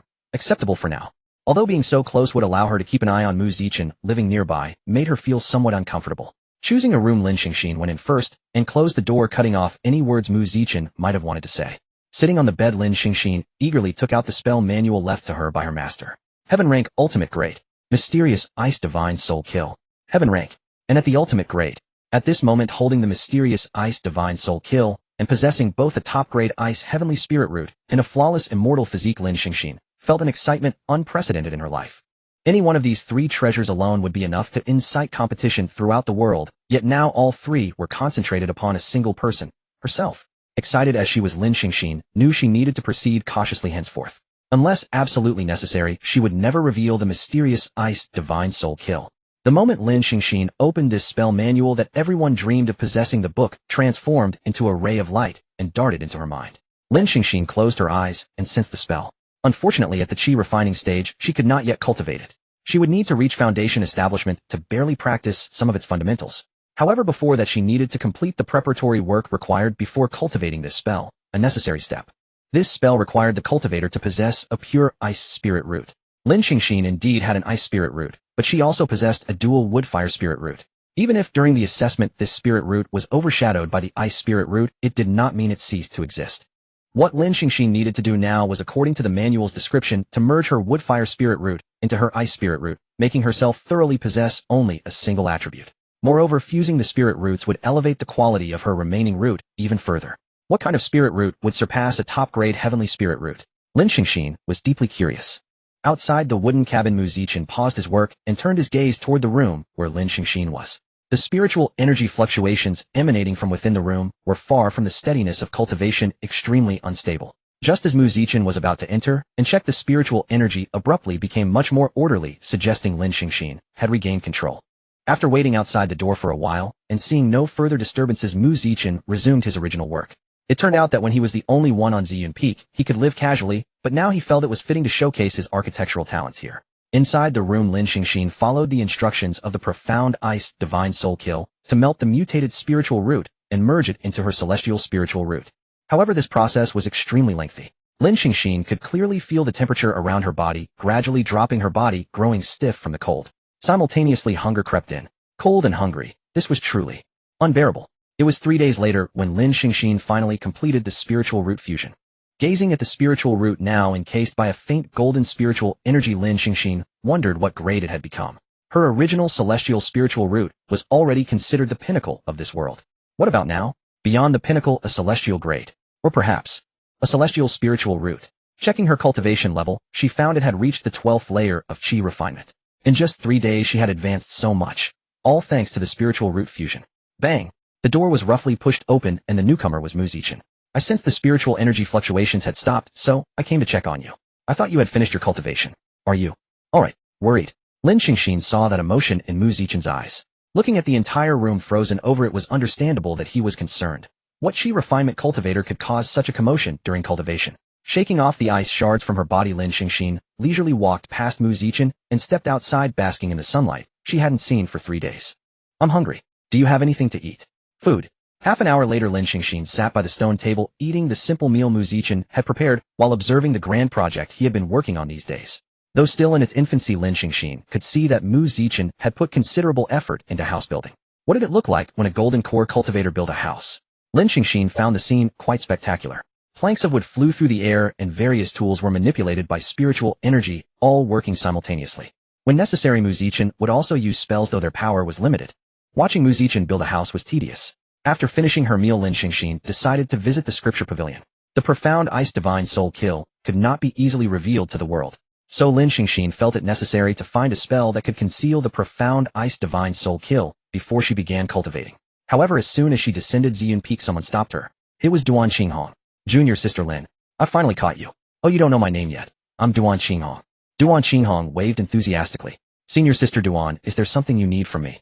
Oh, Junior Sister Lin, you're so careless. You forgot to register your identity at the Disciple Hall, so I came looking for you. Register identity. Although Lin Xingxin had been a cultivator for many years, she had never joined a sect, so she truly didn't know about this procedure. She had assumed that after being selected for Ziyun Peak during the sect recruitment, her name would automatically be recorded within the sect. Seeing Lin Xingxin's bewildered expression, Duan Qinghong asked in surprise, Mu Zichen didn't tell you, did he? Lin Xingxin shook her head blankly. Duan Qinghong grew indignant. That Mu Zichen.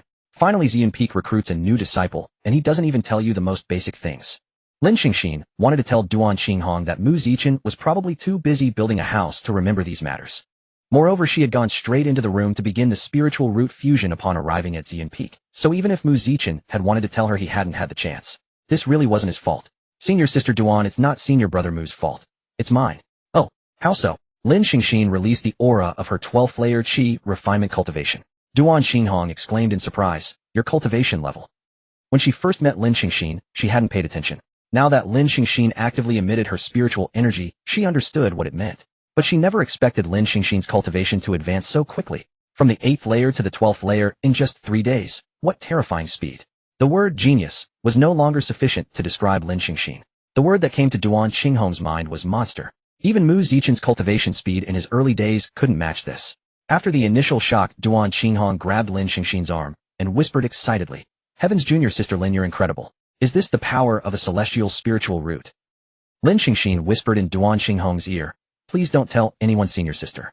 No one else knows about this yet. Duan Qinghong nodded, promising to keep it a secret. Then Junior Sister Lin, let me take you to the Disciple Hall to register. On the way to the Disciple Hall, Duan Qinghong explained the various procedures for new disciples entering Qingxian sect. The first thing was to register at the Disciple Hall and receive their own robes, an exclusive disciple token. The disciple token could record the disciples' sect points, which could be used to exchange for cultivation resources at the sect hall. New disciples were exempt from the year-end sect assessment during their first half year in the sect, but they could voluntarily participate in the sect tournament. The Scripture Pavilion. This was likely the place every disciple most wanted to know about. The sect's disciple hierarchy consisted of 4 levels: registered disciples, outer disciples, inner disciples, and true disciples. Regarding the Scripture Pavilion, registered disciples could only access the first floor, outer disciples the second floor, while inner disciples and true disciples could reach the 3rd and 4th floors. As for the 5th floor, it was reserved solely for the peak lords and the sect leader. However, this didn't mean disciples had no opportunity. Those who made significant contributions to the sect or won the championship in the sect tournament would each have one chance to enter the 5th floor. Oh look, there's the Scripture Pavilion. To enter the Scripture Pavilion, one must first present their disciple token. Since Lin Xingxin had not yet claimed her token, she obediently followed Duan Qinghong to the Disciple Hall. The staff at the Disciple Hall worked with commendable efficiency. In just a short while, Lin Xingxin received her token and robes. Glancing down at the clothes she wore, she realized she was still in Mu Zichen's garments. Lin Xingxin had originally intended to go to the Scripture Pavilion alone, but Duan Qinghong insisted on accompanying her, offering to provide suggestions. Since the girl was kind, she could not refuse. Before the Scripture Pavilion, both displayed their disciple tokens. The attending steward gave them a cursory glance and said, You may proceed to the 4th floor. Each of you may take 3 books. Enter. Thank you, Senior. By all logic, Lin Xingxin should have headed straight for the 3rd floor, but driven by curiosity, she took a detour through the 1st floor. Alas, the 1st floor housed only mortal rank techniques and spells, all of mediocre quality, offering virtually no benefit to Lin Xingxin. After her spiritual root fusion, she retained only the ice attribute, which narrowed her options for techniques and spells. Moreover, the spells she had cultivated in the past now had to be abandoned in favor of new choices. The 2nd floor boasted markedly better quality. Though mortal rank works still dominated, there were also spirit rank ones. Standing before the shelves, Lin Xingxin casually picked up a few spell manuals. Heavenly Sound Strike, mortal rank high grade; Flying Swallow Incantation, mortal rank medium grade; vanishing shadow finger spirit rank, low grade. None suited her. Junior sister Lin, come quickly. On the other side, Duan Qinghong waved at Lin Xingxin. Lin Xingxin hurried over. What is it? Look, this spell is perfect for you. Condensing Frost Palm, a mortal rank, high-grade spell. An offensive technique that converts spiritual energy into a chilling frost that adheres to the palm. Lin Xingxin was currently at the Qi refining stage where cultivators could wield only a meager amount of spiritual energy. The Condensing Frost Palm required little spiritual energy and was relatively simple to master, making it an excellent choice for the moment. Taking the Condensing Frost Palm manual, Lin Xingxin turned and ascended to the third floor, intending to select 2 spirit rank works for her remaining choices. Compared to the second floor, the third was noticeably more spacious. This was not because the area was larger, but because the collection of books was far sparser. From this level onward, the majority were spirit rank spells with occasional mortal rank ones, all of high grade or supreme grade, whose power among mortal rank spells was formidable. Wandering among the ancient wooden shelves, Lin Xingxin sought a movement technique. In battle, knowing only how to strike was insufficient, one must also know how to evade. Oh! A glint flashed in Lin Xingxin's eyes as she pulled a spell that stood out distinctly from the others. It was written on a bamboo slip, making it far more conspicuous among the paper books. Unrolling the bamboo slip, the name of the technique met her eyes: Wind and Thunder, Heaven-Shaking Fist, Spirit Rank, Supreme Grade. Unfortunately, this technique was not suitable for her. Just as Lin Xingxin was about to replace the bamboo slip, her hand paused mid-air, and she retrieved it again. Opening it once more, she read the cultivation requirements for this technique. One must possess dual Wind and Thunder spiritual roots to cultivate this technique. Oh, I recall Mu Zichen once practiced this. Really? Lin Xingxin stared at Duan Qinghong in astonishment. Yes, indeed. Last year, Mu Zichen used this very move to defeat senior brother Jiang and win the championship in the sect competition. This Mu Zichen, how many more secrets did he hold that she remained unaware of? Lin Xingxin suddenly realized how little she knew about Mu Zichen. Despite their history as sworn rivals who would fight at every encounter, she understood almost nothing about her opponent. Just like the Burning Sun sword art he had displayed in the secret realm, she had never seen him use it in all their previous clashes. And now another technique surfaced: the Spirit Rank Supreme, Grade Wind and Thunder, Heaven-Shaking Fist. Reflecting on her own former strength, Lin Xingxin knew she had never been a match for Mu Zichen. But with these revelations, she realized that he had been toying with her, as if it were a game. Had he never taken her seriously before? If that were true, then perhaps their status as mortal enemies was nothing more than a one-sided fantasy on her part. Junior sister Lin, you seem quite angry. Duan Qinghong asked from the side. Snapping out of her reverie, Lin Xingxin shook her head. No, not at all. Duan Qinghong pointed at the bamboo slip in Lin Xingxin's hand. But you're about to crush it. Looking down at the bamboo slip, she saw several new cracks. Hastily returning it to its place, she engaged in a profound self-reflection on her behavior. Junior sister Lin, after all this time, have you found what you're looking for?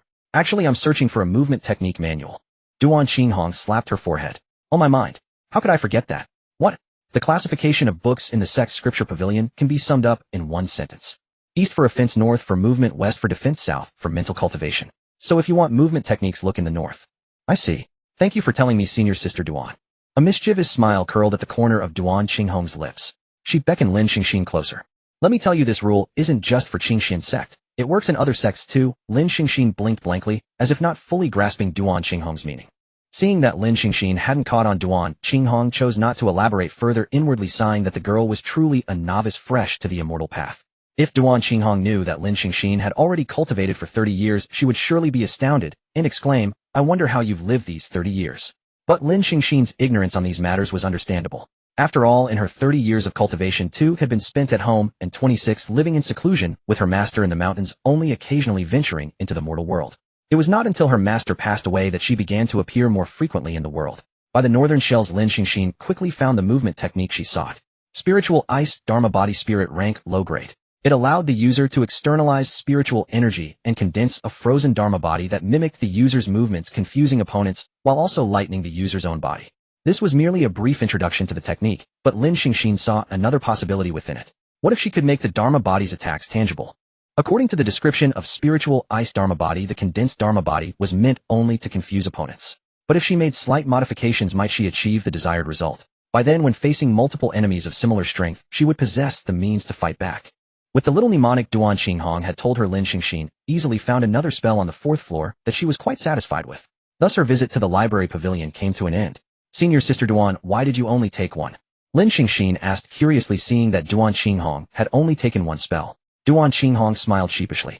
I'm not like you geniuses with great comprehension and fast cultivation speed. This one book is enough for me to practice for a long time. Lin Xingxin glanced at it. It was a spirit grade mid-rank spell, the Qingyun sword art. Since Duan Xinghong had said so, Lin Xingxin did not say more. At this point, urging her to take more books would seem like showing off her own talent. In front of the library pavilion, the two let the steward glance at the books they had taken, and then they parted ways. Looking at the extra disciple robes and several sect reading materials in her hands, Lin Xingxin thought that she needed to quickly cultivate to the foundation establishment realm, otherwise she couldn't even use her own storage pouch. Returning to Ziyun Peak, Mu Zichen was still the same as when she left, buried in a pile of building materials and constantly tinkering. It seemed he really wanted to finish the house quickly. Inside the room, Lin Xingxin read the sect reading materials she had obtained from the disciple hall. The contents mainly consisted of sect rules and various precautions within the sect. Lin Xingxin noticed that the sect's combat practice classes were held every 3 days at the Battle Immortal platform, while theory classes were held daily with instructors teaching on each peak. Combat practice class. Lin Xingxin was somewhat interested. Now her cultivation had started from scratch, and even her spells were the same. Although her previous battle experience remained, she felt she still needed to get used to her current self through combat. Picking up the book that recorded the frost condensation palm, Lin Xingxin began to cultivate. A mortal grade upper rank spell. She was confident she could master it in a short time. Most of a chi refining cultivator's spiritual energy was used to improve their physique, allowing their body to adapt to more spiritual energy in future cultivation. Because of this, most battles among chi refining cultivators were purely physical clashes, at most using spiritual energy to cover their hands and feet to gain some enhancement during attacks. But Lin Xingxin was different. The flawless immortal body, the flawless heart sutra, and the immortal spirit root, which was even more powerful than a heavenly spirit root. All these allowed her to possess more and purer spiritual energy than others at the same realm. According to the description in the book, she circulated and condensed spiritual energy into her palm. Since Lin Xingxin only had a single attribute, she found that her spiritual energy had completely transformed into icy spiritual energy, which seemed to save her a step when casting spells. Don't underestimate this step. Faster casting speed means striking first, which is very useful in combat. Watching the cold aura emanating from her palm, Lin Xingxin curled her lips. This is done. I need to find someone to test it on. By the time Lin Xingxin finished her cultivation, the sun had already slanted below the horizon, and the sky was dyed orange-red like a beautiful painting. The red sunset glow spilled onto the purple clouds, casting a mysterious and enchanting atmosphere over the entire peak. The surrounding clouds had also turned deep purple from the sunset's reflection, intertwining like dreamlike colors, intoxicating the viewer. At that moment, Lin Xingxin seemed to understand why this peak was called Ziyun Peak. The purple clouds and the mountain complemented each other, forming a unique scenery. Standing here, she looked down at the surrounding scenery, and a sense of tranquility welled up in her heart. The purple sea of clouds, how beautiful. Yo, done cultivating. Not far away, Mu Zichen seemed to have finished his day's work, and beside him stood several pots, as if he was cooking something. Lin Xingxin replied indifferently. Since you're done, how about? Before Mu Zichen could finish his sentence, he saw Lin Xingxin's hand hidden at her side swiftly swing out, and icy spiritual energy condensed into the shape of a palm in the air, flying toward him. Seeing this, Mu Zichen waved his hand and effortlessly broke Lin Xingxin's palm strike. What was frightening was that Lin Xingxin didn't sense any spiritual energy fluctuation, which meant Mu Zichen had most likely broken the palm strike with his physical strength alone. What, afraid I'm too hot and want to cool me down? Mu Zichen said with a grin. The gap between Shi refining and golden core was indeed too great. Her attack couldn't even break through Mu Zichen's protective spiritual energy. Thinking of Mu Zichen's hidden strength and how he now didn't take her attack seriously at all, Lin Xingxin became more certain of her previous thought. Mu Zichen had definitely never regarded her in the past. And now it was the same. He could even laugh in the face of her attack. Wasn't he afraid that she would get stronger and take revenge on him in the future? What was going on inside this person's head? Lin Xingxin really wanted to open it up and take a look. I just wanted to try out my newly learned spell. Don't flatter yourself. Alright then, come eat. Watching Mu Zichen plate the dishes from the pots one by one and set the table, Lin Xingxin was amazed that he could cook so many dishes and was also attracted by the aroma of the food. Her delicate nose twitched slightly as several aromas mingled and entered her nostrils, making her suddenly feel hungry. After cultivating for so long, it was indeed time to eat. For the sake of the delicious food, Lin Xingxin decided to set aside the matter of stepping on Mu Zichen for now and discuss everything after the meal. Braised mountain chicken with Lingji, stir-fried snake meat with spirit peppers, and Kunying Huetsue. Mu Zichen introduced each dish and Lin Xingxin tasted them one by one. The ingredients of the braised mountain chicken with Lingji were obvious from the name. As for the stir-fried snake meat with spirit peppers, it was likely made from the by-water snake's meat. And what about Kunying Huetsue? The name sounded quite grand, so it must be something special. Lin Xingxin took a bite. Radish. She tasted another color. Radish again. One last bite. Radish as well. This. Kunying Huetsue. Go on. It seems to be just radish. Yes, just radish. Let me tell you, this dish actually has another name. Seeing Mu Zichen's mysterious demeanor, Lin Xingxin thought, as expected, Mu Zichen must be hiding something. Even such a dish has other secrets. What is it? Actually, It's also called. Mu Zichen deliberately drew out his voice, Radish gathering. Radish. Gathering. She sighed, thinking she had been fooled into believing Mu Zichen was hiding something. Watching Mu Zichen's smile, Lin Xingxin's heart suddenly jolted. No. Given Mu Zichen's cunning nature, how could this dish be so simple? It must hide a great secret. Perhaps this dish used some extremely rare ingredient, and Mu Zichen deliberately made it taste and feel like radish to deceive her, so he could eat more himself. That way she wouldn't be very interested in the dish and Mu Zichen's scheme would succeed. Yes, it must be so. Lin Xingxin, you are indeed clever. After speculating, Lin Xingxin began to eat the radish one bite after another. Catching a slightly puzzled look in Mu Zichen's eyes, she rejoiced inwardly. She had guessed correctly. The mere Mu Zichen actually wanted to trick her. Fortunately, she had become smarter now and would never be fooled again. You Mu Zichen, go eat your mountain chicken and snake. I won't leave you a single bite of this dish. Nom nom. Not a single bite. Nom. The Doxian platform situated at the heart of the Qingxian sect was encircled by lush ancient trees and enclosed by white jade railings. Its foundation, forged from thousand-year mystic iron, was intricately engraved with complex array patterns that shimmered faintly with golden light under the sun, as if imbued with boundless energy. At the center of the platform lay a massive mirror-smooth slab of bluestone, its surface covered with countless fine cracks bearing witness to countless fierce competitions. Surrounding this main platform, several smaller Dofa platforms floated in the air. This was where the sect's disciples held their practical combat lessons. Above the Doxian platform, a high platform constructed from spirit stones hung suspended. It was the viewing stand for the sect's peak masters and esteemed guests. At that moment, however, the high platform stood empty. After observing for a while, Lin Xingxin casually chose a Dofa platform to see what the sect's practical lessons were like. The moment Lin Xingxin appeared in the viewing stand, she sensed multiple gazes shooting toward her. In an instant, she seemed to become the focal point of the crowd. Deliberately ignoring those eyes, Lin Xingxin chose a remote and sparsely populated spot in the viewing stand. Only one girl sat there. Her silky long hair shimmered with a faint chestnut sheen in the sunlight. Her nose was delicate and straight, beneath which was a rosy cherry-like mouth. Her cheeks had a slight baby fat that made one want to pinch them. Her skin was as white as snow, radiating a healthy glow, as if she were a masterpiece meticulously carved by heaven. She wore a light pink dress that fluttered gently with the breeze, revealing her slender waist and graceful posture. A delicate bracelet adorned her wrist, producing a cheerful, pleasant tinkling sound with her movements. This adorable girl, whether in a crowd or in a quiet corner, could become a stunning sight that drew one's gaze. Lin Xingxin suddenly felt that choosing to sit here had been a mistake. She seemed even more conspicuous here, as she could clearly sense that the surrounding gazes had multiplied. Was this the effect of 1 + 1 being greater than 2? By then it was too late to leave, for the girl beside her had already called out to her. Hello. My name is Mu Luoluo. Lin Xingxin. Want some? It'll give you energy. Lin Xingxin looked at the carrot Mu Luoluo handed her, and the unpleasant memory of devouring a large plate of radishes the day before surged in her mind. Yet if this was a gift of greeting, would it be improper to refuse? Thank you.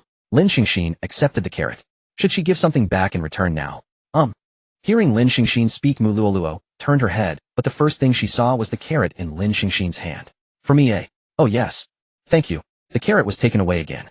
Before the practical lesson began, the teacher stood on the platform and explained to the disciples in the surrounding viewing stands the precautions and rules regarding the Dofa platform. The most fundamental rule was that no lethal or malicious attacks were permitted. It was basic that disciples within the sect should not harm each other. Additionally, during combat, if one side conceded, fell out of the arena, depleted their spiritual energy, or lost consciousness, any form of losing combat capability, the fight must stop. So it was simply disciples volunteering to step onto the platform and accept challenges. Watching the fervent enthusiasm of the fellow disciples in the stands, Lin Xingxin seemed to grasp the essence of this lesson. Most of these disciples were below the 10th level of Qi refining, and most were newcomers. It seemed she might not even get a chance to step onto the platform today. Dongfang Xuanyu of Songjin Peak, Qi refining 12th layer. I seek guidance from all fellow disciples. Look, it's Dongfang Xuanyu. He has a heavenly spirit root. Really? He's so handsome. Overhearing the excited chatter of two female disciples nearby, Lin Xingxin looked toward the platform and indeed saw a figure standing straight as a sword. As for handsome, compared to that infuriating Mu Zichen, he seemed somewhat lacking. She really wondered how Mu Zichen's face was crafted. Why did a man need to be so handsome? One day she'd definitely step on his face first. Seeing no one step forward to accept the challenge, Lin Xingxin lightly tapped the ground and landed before Dongfang Xuanyu. Ziyun Peak, Lin Xingxin, Qi refining 12th layer. I seek your guidance. After Lin Xingxin entered the arena, the discussion in the viewing stand erupted even more intensely. From a closer distance, Lin Xingxin could still catch some key words. For example, ultimate heavenly spirit root, so beautiful fairy Ziyun Peak Mu Zichen, and so on.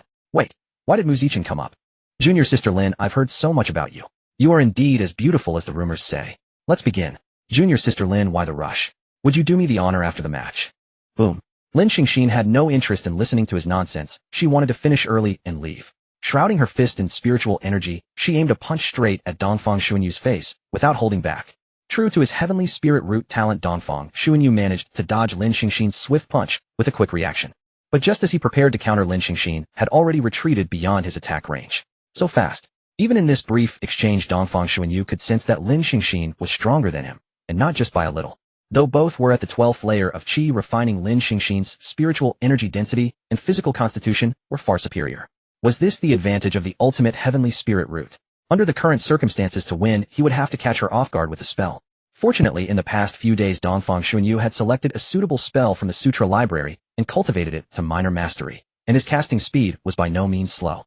Channeling his spiritual energy, Dongfang Xuanyu began to gather at the moment Lin Xingxin distanced herself. Golden spiritual energy converged around his right arm, and even his eyes took on a golden hue. Look, Dongfang Xuanyu is about to use a spell. He's been in the sect for only a few days and can already cast spells. What a monstrous talent. In the viewing stand, the disciples marveled at Dongfang Xuanyu's terrifying learning speed, and at the same time, they held their breath for Lin Xingxin. Such a celestial beauty, no one wanted to see her hurt. Among the crowd, some even urged Lin Xingxin to concede quickly. Junior sister Lin, be careful. This next move is powerful. Heavenly Roar Strike. Freezing Palm. What? Bam. Dongfang Xuanyu was instantly knocked to the ground, and his right side was covered in a thin layer of frost from Lin Xingxin's cold energy. The entire arena fell into dead silence. Such were the benefits of the immortal spirit root, which surpassed even the heavenly spirit root. Although Dongfang Xuanyu had begun gathering spiritual energy to launch his attack before Lin Xingxin, under the advantage of her immortal spirit root, she still outpaced him. That single step could determine victory or defeat. In Lin Xingxin's view, this battle was both good and bad. The downside was its brevity. They had exchanged only a few moves before the fight ended, leaving her without a clear understanding of her own strength. The upside, however, was that she learned her condensing frost palm could still be effective against opponents of the same realm, unlike when facing Mu Zichen, where it was effortlessly shattered. Yet the pure ice spiritual energy and her reserves exceeding those of others at the same level also took a toll on her body. After using the condensing frost palm on Mu Zichen the previous night, she had felt a slight chill in her right hand, likely just residual cold lingering in her palm. Now that icy cold had enveloped her entire right arm. It was probably due to her low cultivation level. The powerful attacks she unleashed were somewhat uncontrollable, harming friend and foe alike. It seemed there was no one left in the chi refining stage here who could match her. She needed to advance to the foundation establishment stage as soon as possible. Lin Xingxin clasped her fists to Dongfang Xuanyu in salute and left the combat platform amidst the crowd's murmurs. On her way back, Lin Xingxin encountered someone unexpected yet reasonable. Sister Lin. The girl's voice was crisp and tender, sounding especially melodious in the mountains. The girl who trotted over to catch up was Su Qingqing, the child whose talent Mu Zichen had tested in the village. The girl was no longer the dark-skinned figure she had been at first sight. Now her complexion was a healthy wheat color, and her lively, innocent big eyes were endearing. Sister Lin, I just watched your match. You were amazing. It's Qingqing. Hearing Lin Xingxin call her name, Su Qingqing seemed delighted. Hee, so Sister Lin remembers me. Of course I do. Hee, Sister Lin, they say I have great talent, and I've joined Lihua Peak. So she was an inner disciple. That was good. A child from the mountains joining such a large sect without connections could easily be bullied. Since she had talent, she would likely receive more attention from her teachers. Is that so? That's impressive, Qingqing. If you ever run into trouble, you can come to me. Really? Yes. Then I have something to ask Sister Lin right now. Oh, what is it? Su Qingqing blushed, appearing a little shy. Can I invite you to soak in the spiritual spring together? Soak in the spiritual spring. Lin Xingxin recalled that the sect indeed had spiritual springs, one on each peak. The springs could help cultivators unblock meridians, alleviate injuries, and cure hidden ailments. A proper soak would be pleasant. Why do you want to go with me? Because I feel so shy facing all those sisters alone. I thought bringing Sister Lin along would be better since I know someone. But the problem was she was shy too.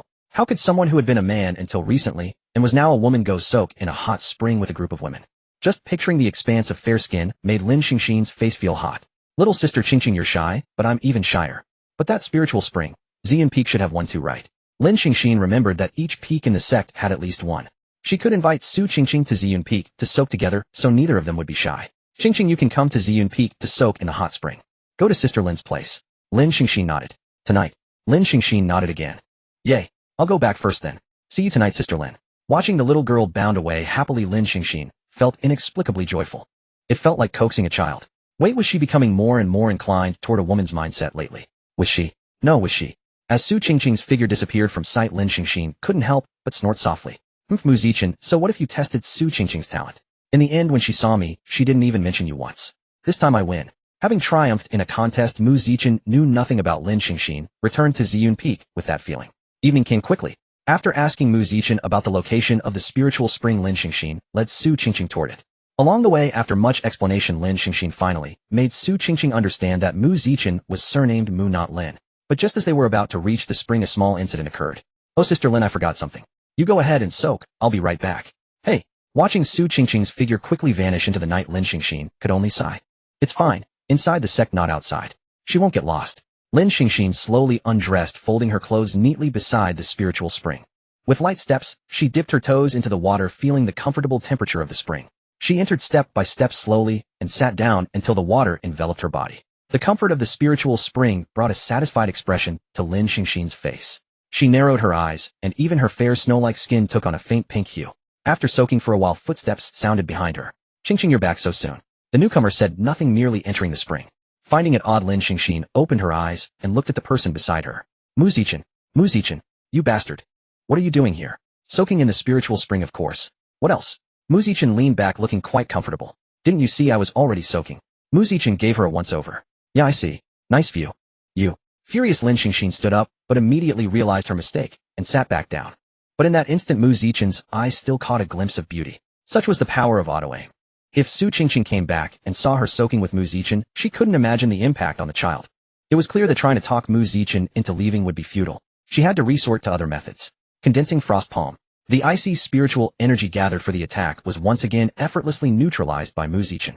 Seeing that magic was useless, Lin Xingxin resorted to fists and palms. Being in the spring, and without clothes, every punch and palm she threw at Mu Zichen was severely restricted. She couldn't move too much for fear of exposing herself, and sitting down made it awkward to exert force. After just a few exchanges, Lin Xingxin's breathing grew ragged. "Bastard. I'll kick you to death."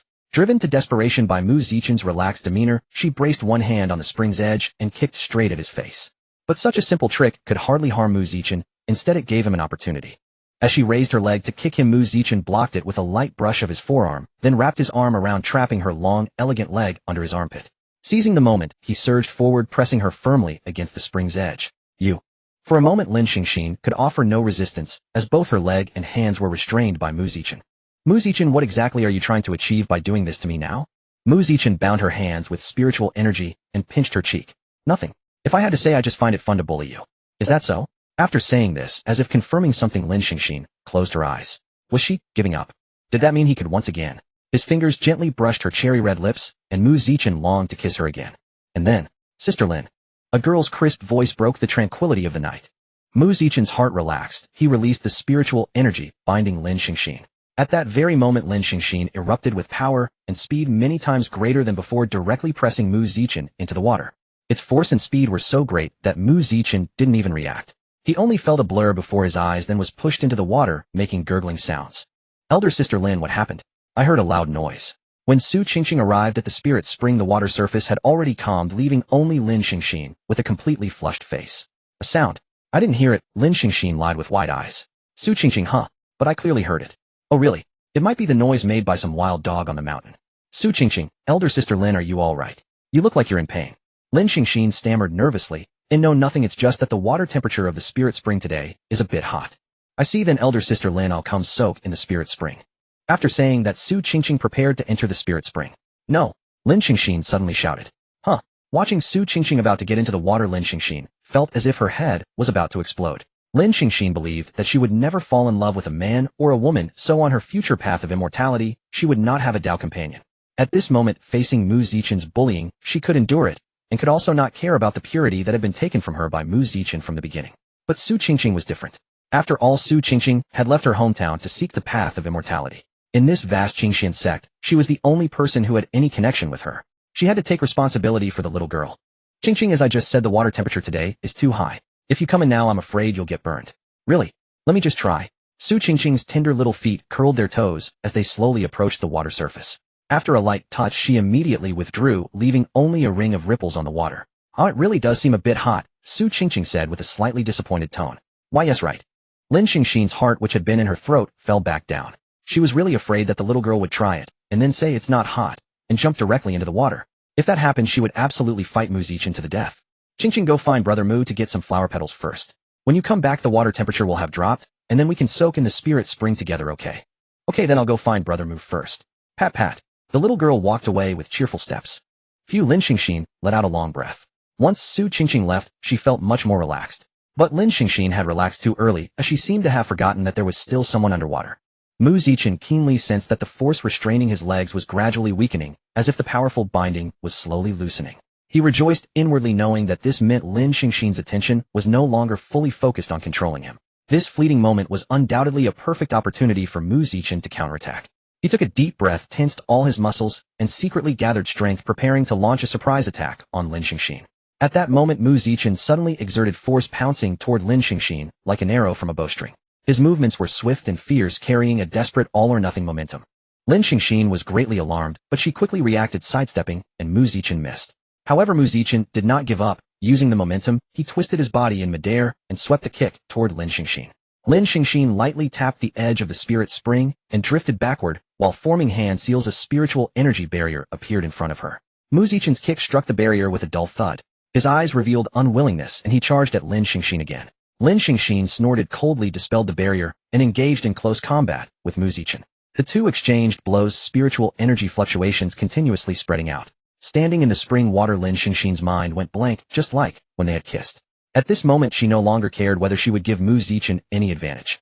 Didn't care. No, rather, Lin Xingxin could no longer think. Her trembling body indicated that she could no longer control herself, and she was about to explode. Mu Chen, you give me go die. Above Xian Peak, Luya, who had intended to return and see how the only two disciples on his peak were getting along, heard this roar filled with boundless fury and turned around to leave. Judging by the sound, they must be getting along quite well. How did things go? Seems like it went a bit too far. A clear handprint was stamped on Mu Zichen's face, looking quite comical. Su Qingqing couldn't help laughing when she saw him like that. Where's elder sister Lin? She fainted. Probably fainted from anger. A good person like elder sister Lin can be angered by you to the point of fainting. You'd better think carefully about how to make up with her. Su Qingqing left. In the end, she didn't get to soak in the spirit spring. Anyway, her original purpose wasn't to soak, but to be what Mu Zichen called a wingman. Anyway, she didn't really understand. That meant everything tonight was planned by Mu Zichen. So when had Su Qingqing and Mu Zichen contacted each other?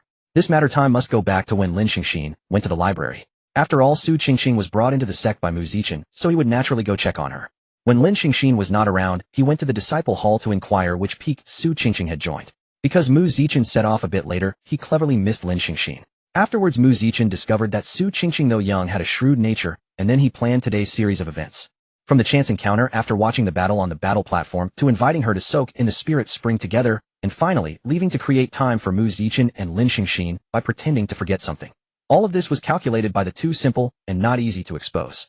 How could Lin Xingxin have imagined that a little girl would team up with Mu Zichen to scheme against her? However, the failure point was that Mu Zichen had gone too far this time. Although Mu Zichen told Su Qingqing that Lin Xingxin had fainted from anger, he couldn't say for sure whether it was from anger or from shame. It seemed that this kind of thing might have been too much of a shock for her. Mu Zichen thought that next time, he should proceed gradually. Since a quick strike didn't work, he would use the slow boil method. I concede. 7 days had passed since that night, when they frolicked in the water under the moonlight. During these 7 days, Mu Zichen had endured Lin Xingxin's merciless torment. Cold violence. Mu Zichen knew Lin Xingxin certainly did not understand what cold violence meant, but he was certain he was currently experiencing exactly that. 7 days. A full 7 days. Lin Xingxin had not spoken a single word to him. Mu Zichen suspected she would not even spare him a glance. When she happened to see him, Lin Xingxin would only glance at him as if looking at trash, then quickly avert her gaze. Who could bear such treatment? Mu Zichen understood that the situation was far more serious than he had imagined.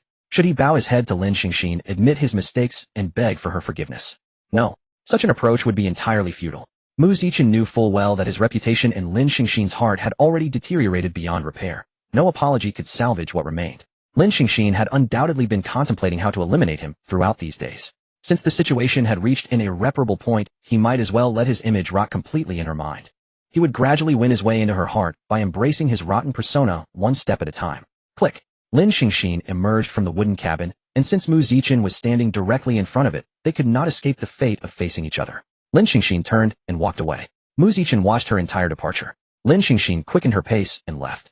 Lin Xingxin's steps did not slow until she had completely left Xian Peak. She pressed a hand to her chest and exhaled deeply. It had been absolutely terrifying. Indeed frightening.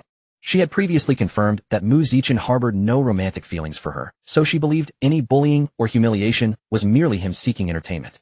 As long as she endured patiently, she could naturally seek revenge once her strength grew stronger. However, after that night, when Mu Zichen kissed her underwater among the flowers, Lin Xingxin realized how profoundly wrong her assumptions had been. Absurdly so. Given their current disparity in strength, she stood no chance against Mu Zichen. If he intended to do anything to her, would she have any means of resistance? The answer was clear. She had absolutely no way to resist, nor could she even flee. So what dangers awaited her when facing Mu Zichen now? Danger to her life. No, Lin Xingxin could sense that Mu Zichen harbored not even the slightest intent to kill her. Danger to her wealth. Lin Xingxin was currently incredibly poor, frightfully so. That left only her physical self. Since transforming into a woman, Lin Xingxin had easily discerned from the reactions of those around her just how captivating she had become. Whenever she appeared in places with people, male disciples would invariably be drawn to her, and occasionally female disciples as well. So the question arose, was Mu Zichen a man? Without a doubt, yes. Would he feel desire for her in her current state? Without a doubt he would. Lin Xingxin believed that given Mu Zichen's scoundrel nature, he was genuinely capable of forcing himself on her through his absolutely overwhelming strength. Her previous assumption, that Mu Zichen would not do such things to her simply because he harbored no romantic feelings, had been utterly foolish. After all, there was no rule stating that the absence of love prevented one from acting on desire. These were the reasons behind Lin Xingxin's fear. Over these past days, she had even asked whether she could transfer to another peak, since Ziyun Peak with only 2 people was truly dangerous, but the answer had been negative. To ensure her own safety, Lin Xingxin had also visited the library pavilion over these days to find a book about matters between men and women. However, after reading through it, the book served no purpose beyond making her blush furiously. There was no protective method she sought. Instead, she had acquired a collection of knowledge she deemed useless. As expected, relying on nothing is inferior to relying on oneself. Lin Xingxin had successfully advanced her cultivation to the 13th level of qi condensation over these days, and she had come out this time to request a foundation establishment pill from the disciple hall. After obtaining the foundation establishment pill, Lin Xingxin encountered someone unexpected. Oh, isn't this the beautiful woman who followed junior brother Mu during the secret realm? You are quite famous now, Jiang Yongming. So you still remember me. What do you want?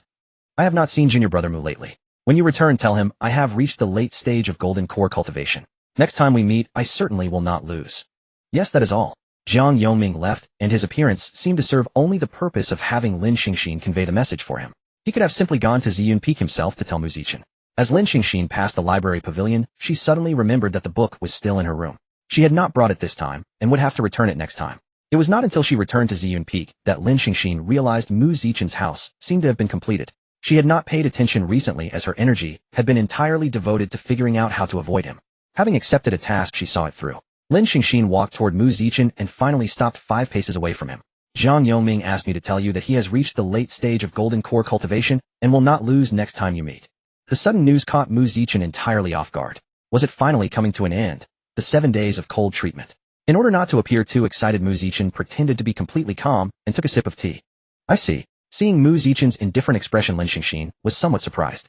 The person who had been causing her trouble had now reached the same cultivation level as her, yet he showed no sign of anxiety at all. Aren't you worried at all? Worried about what? Jiang Yongming said he would defeat you. Oh. A smile played on Mu Zichen's lips as he rose from the stone bench and approached Lin Xingxin step by step. Are you worried about me? Lin Xingxin stepped back. No. Mu Zichen closed in. You think I cannot defeat him? Lin Xingxin continued to retreat. No. Mu Zichen pressed closer. Why are you running? Lin Xingxin stepped backward. No. Mu Zichen asked, are you afraid? Lin Xingxin stammered and no. It was not until Lin Xingxin's back pressed against a tree with nowhere left to retreat that Mu Zichen finally ceased his questioning. Watching Mu Zichen's face slowly draw nearer, Lin Xingxin cursed inwardly. She should never have spoken to him. It was all over now. From his demeanor, Mu Zichen intended to kiss her.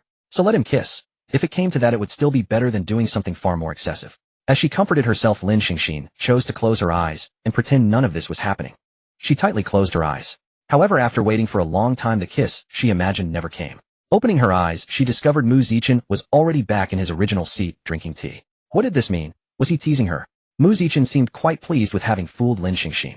The teapot on the table floated into the air on its own, pouring a cup of tea, which then settled steadily before Lin Xingxin. The tea was filled to the brim without spilling a single drop, an exquisite display of spiritual energy control. Turning her gaze to the house behind Mu Zichen, Lin Xingxin suddenly understood why he showed no urgency at all. While Jiang Yongming was cultivating, Mu Zichen was no different. She had always assumed Mu Zichen was merely building a house in a simple manner. Yet this cup of tea revealed to Lin Xingxin that Mu Zichen was far more than just playing at constructing buildings. At a young age, she possessed cultivation far surpassing her peers, coupled with extraordinary talent. Even the training methods she devised were beyond imagination. As the senior brother, Mu Zichen was undoubtedly in existence far above others, for he could hold the upper hand in both strength and appearance. Yet Lin Xingxin had never regarded him as a senior brother. As an adversary, Mu Zichen was terrifying. You never knew when he was cultivating.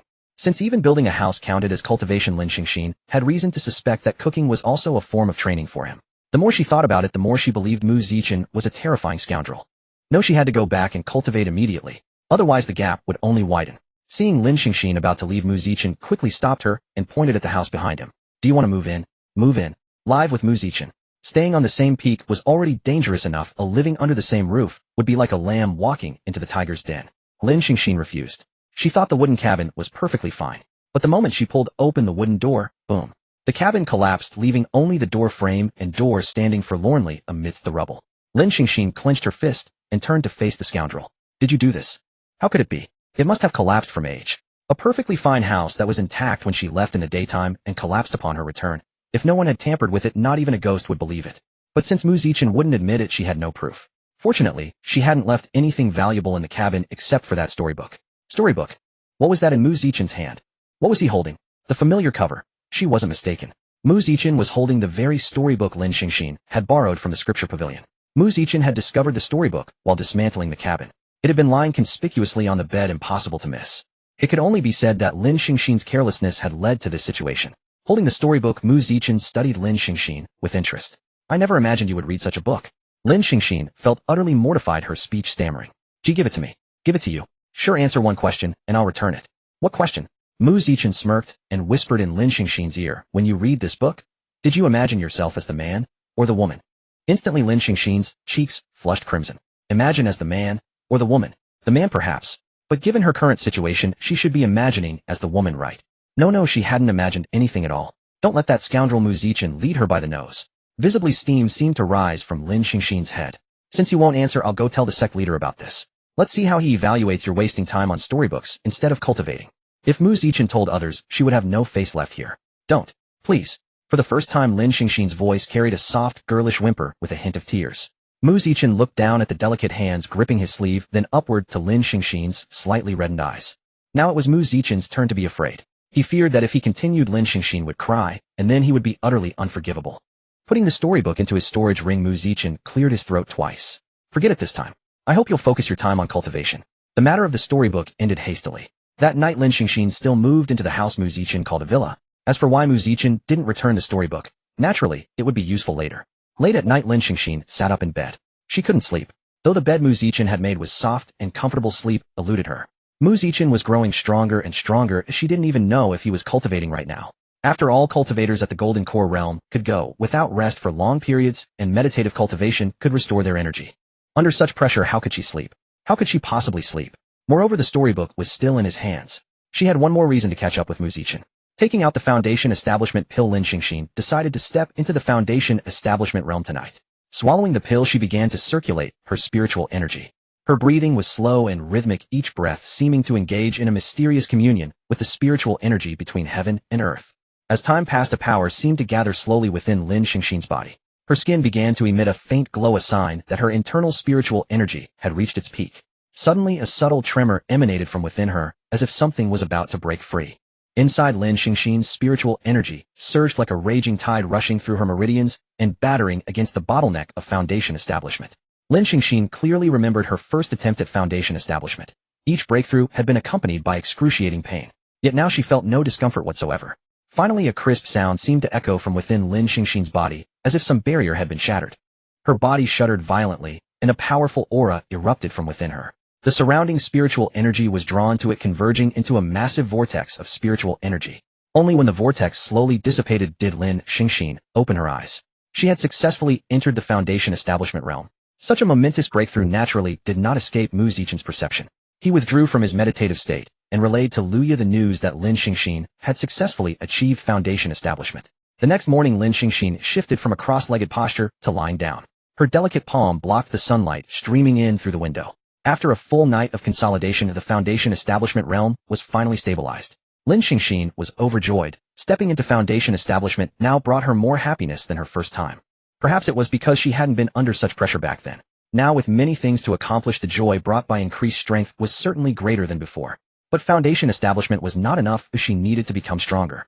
Foundation Establishment was only the beginning. The Cold Light Sword Technique, a spirit rank middle grade attack type technique. This was the sword technique Lin Xingxin had chosen from the 4th floor of the Scripture Pavilion, the one she used to conceal the mystic ice soul slaying art. For now the top priority was to master the Cold Light Sword Technique, so that once she cultivated the mystic ice soul slaying art, she would have a use for it. After mastering the mystic ice soul slaying art, her strength would greatly increase, and she could then accept sect missions to earn resources. Thinking of these things, Lin Xingxin felt a flutter of excitement. Sword techniques were not unfamiliar to her. Before this, Lin Xingxin had already been a sword cultivator, and her choice of the Cold Light Sword Manual was simply because she did not wish to let all the cultivation she had previously devoted herself to go to waste. But the problem was to practice swordplay you needed a sword, and she currently had none. Buying one, Lin Xingxin took out her storage bag. Since she had now broken through to the Foundation Establishment stage, her old storage bag could finally be used again. However, after searching through it for a long time, she could only find a few low-grade spirit stones. Lin Xingxin was unwilling to accept this, so she retrieved the storage ring she had used during her chi refining stage, which had also been her primary storage tool recently. Because it was specifically crafted for chi refining cultivators, its internal space was less than half a meter and had long been filled to capacity by her belongings. Lin Xingxin simply emptied everything onto the ground. Several books she had borrowed from the library pavilion, a few spirit stones, a small knife, a belly band, and some miscellaneous items. In the end, there were only 11 low-grade spirit stones. The poverty of a sword cultivator was truly apparent.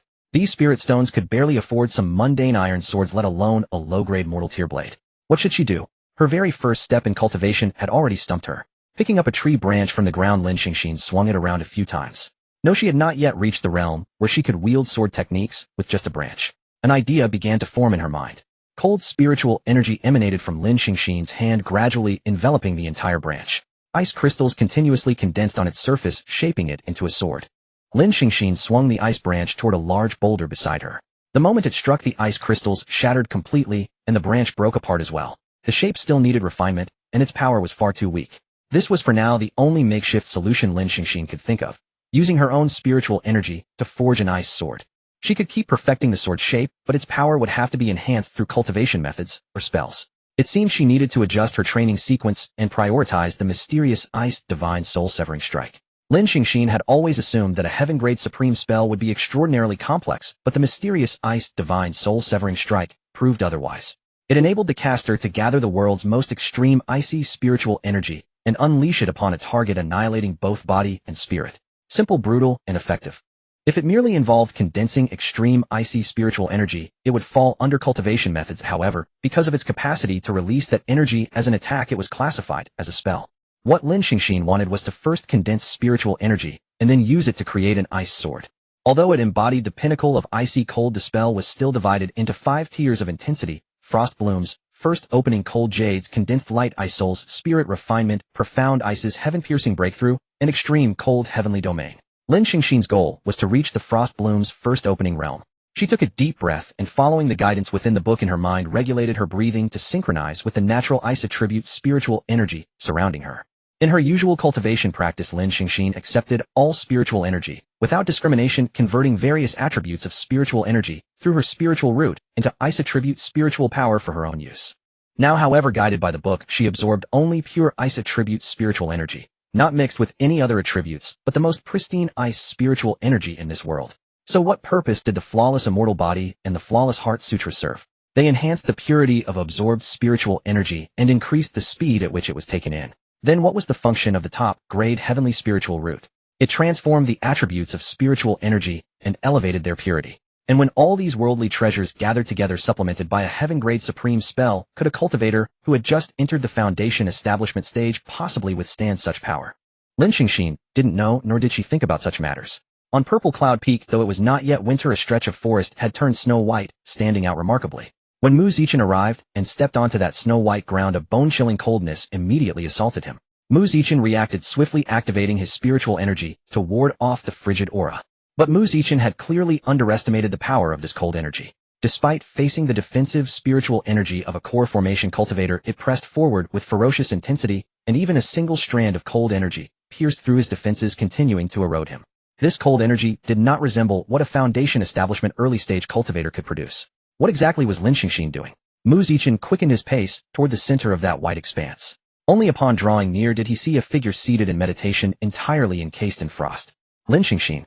Her face lacked any trace of color, and on her frost-covered features a streak of alarming crimson maroon was visible at the corner of her mouth. At this moment Lin Xingxin's breath was faint, resembling someone on the verge of death. Upon seeing this, Mu Zichen broke 2 communication bamboo slips in succession before approaching to take Lin Xingxin away. But the instant his hand touched her shoulder, a surge of cold energy, several times more intense than before, instantly shattered his protective spiritual energy and ruthlessly invaded his body. Mu Zichen hastily withdrew his hand. Yet in that brief span of a single breath, frost began forming on his palm at a rate visible to the naked eye. That cold energy felt as though it would freeze his bones to shards. What terrifying spell was she cultivating? Whoosh! A sound of tearing through the air echoed overhead, and Luya appeared above that snow-white expanse. He surveyed the masterpiece surrounding him, then looked at the one responsible for it. This scene seemed strangely familiar. Could it be? Hey old Lu, stop gawking up there, and come save her. Seeing Luya linger above without moving, Mu Zichen called out from below. Had that brat. Where's old medicine? He's refining pills. He'll be here shortly. Luya never expected his first encounter with his new disciple would take such a bizarre turn. After simply melting the frost from Lin Xingxin's body, the two carried her back to the villa.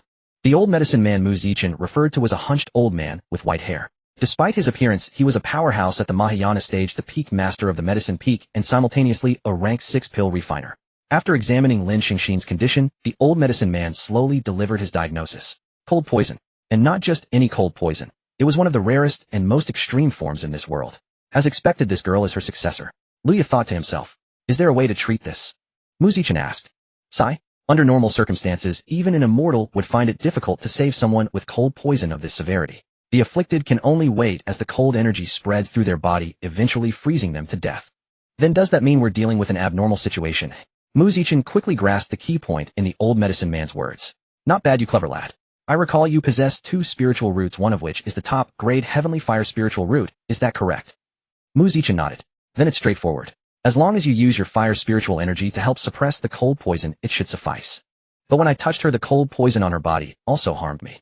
The old medicine man stroked his beard and said, that's because your cultivation method is lacking and your fire spiritual energy isn't pure enough. Luya, bring out the item. Hardly had the old medicine man finished speaking when Luya waved his hand, and a spiritual barrier descended over the villa. The center of his outstretched palm began to emit an eerie red glow, growing brighter and hotter with each passing moment. Then a flame resembling fresh blood slowly rose from his palm. The flame danced within Luya's palm like a powerful beating heart. What is this? Mu Zichen asked. Qi Shui Yin.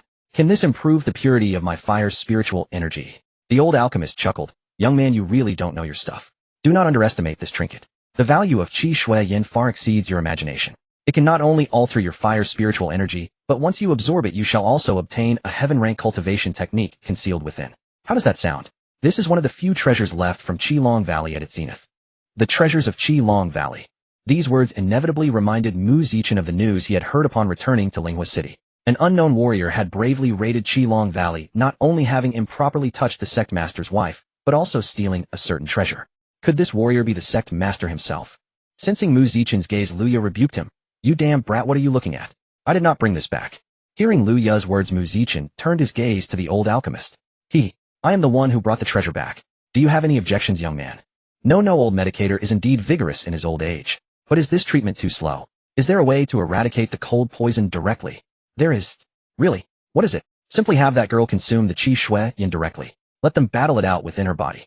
But by then, whether the girl lives or dies, who can say? That basically means there is no way. Then let me handle it. Luya slightly moved his palm, subtly dodging Mu Zichen's hand that sought to grab the Qi Shui Yin. Sect master. You brat, now you know I am the sect master. This Qilong Yin cannot be given to you for nothing.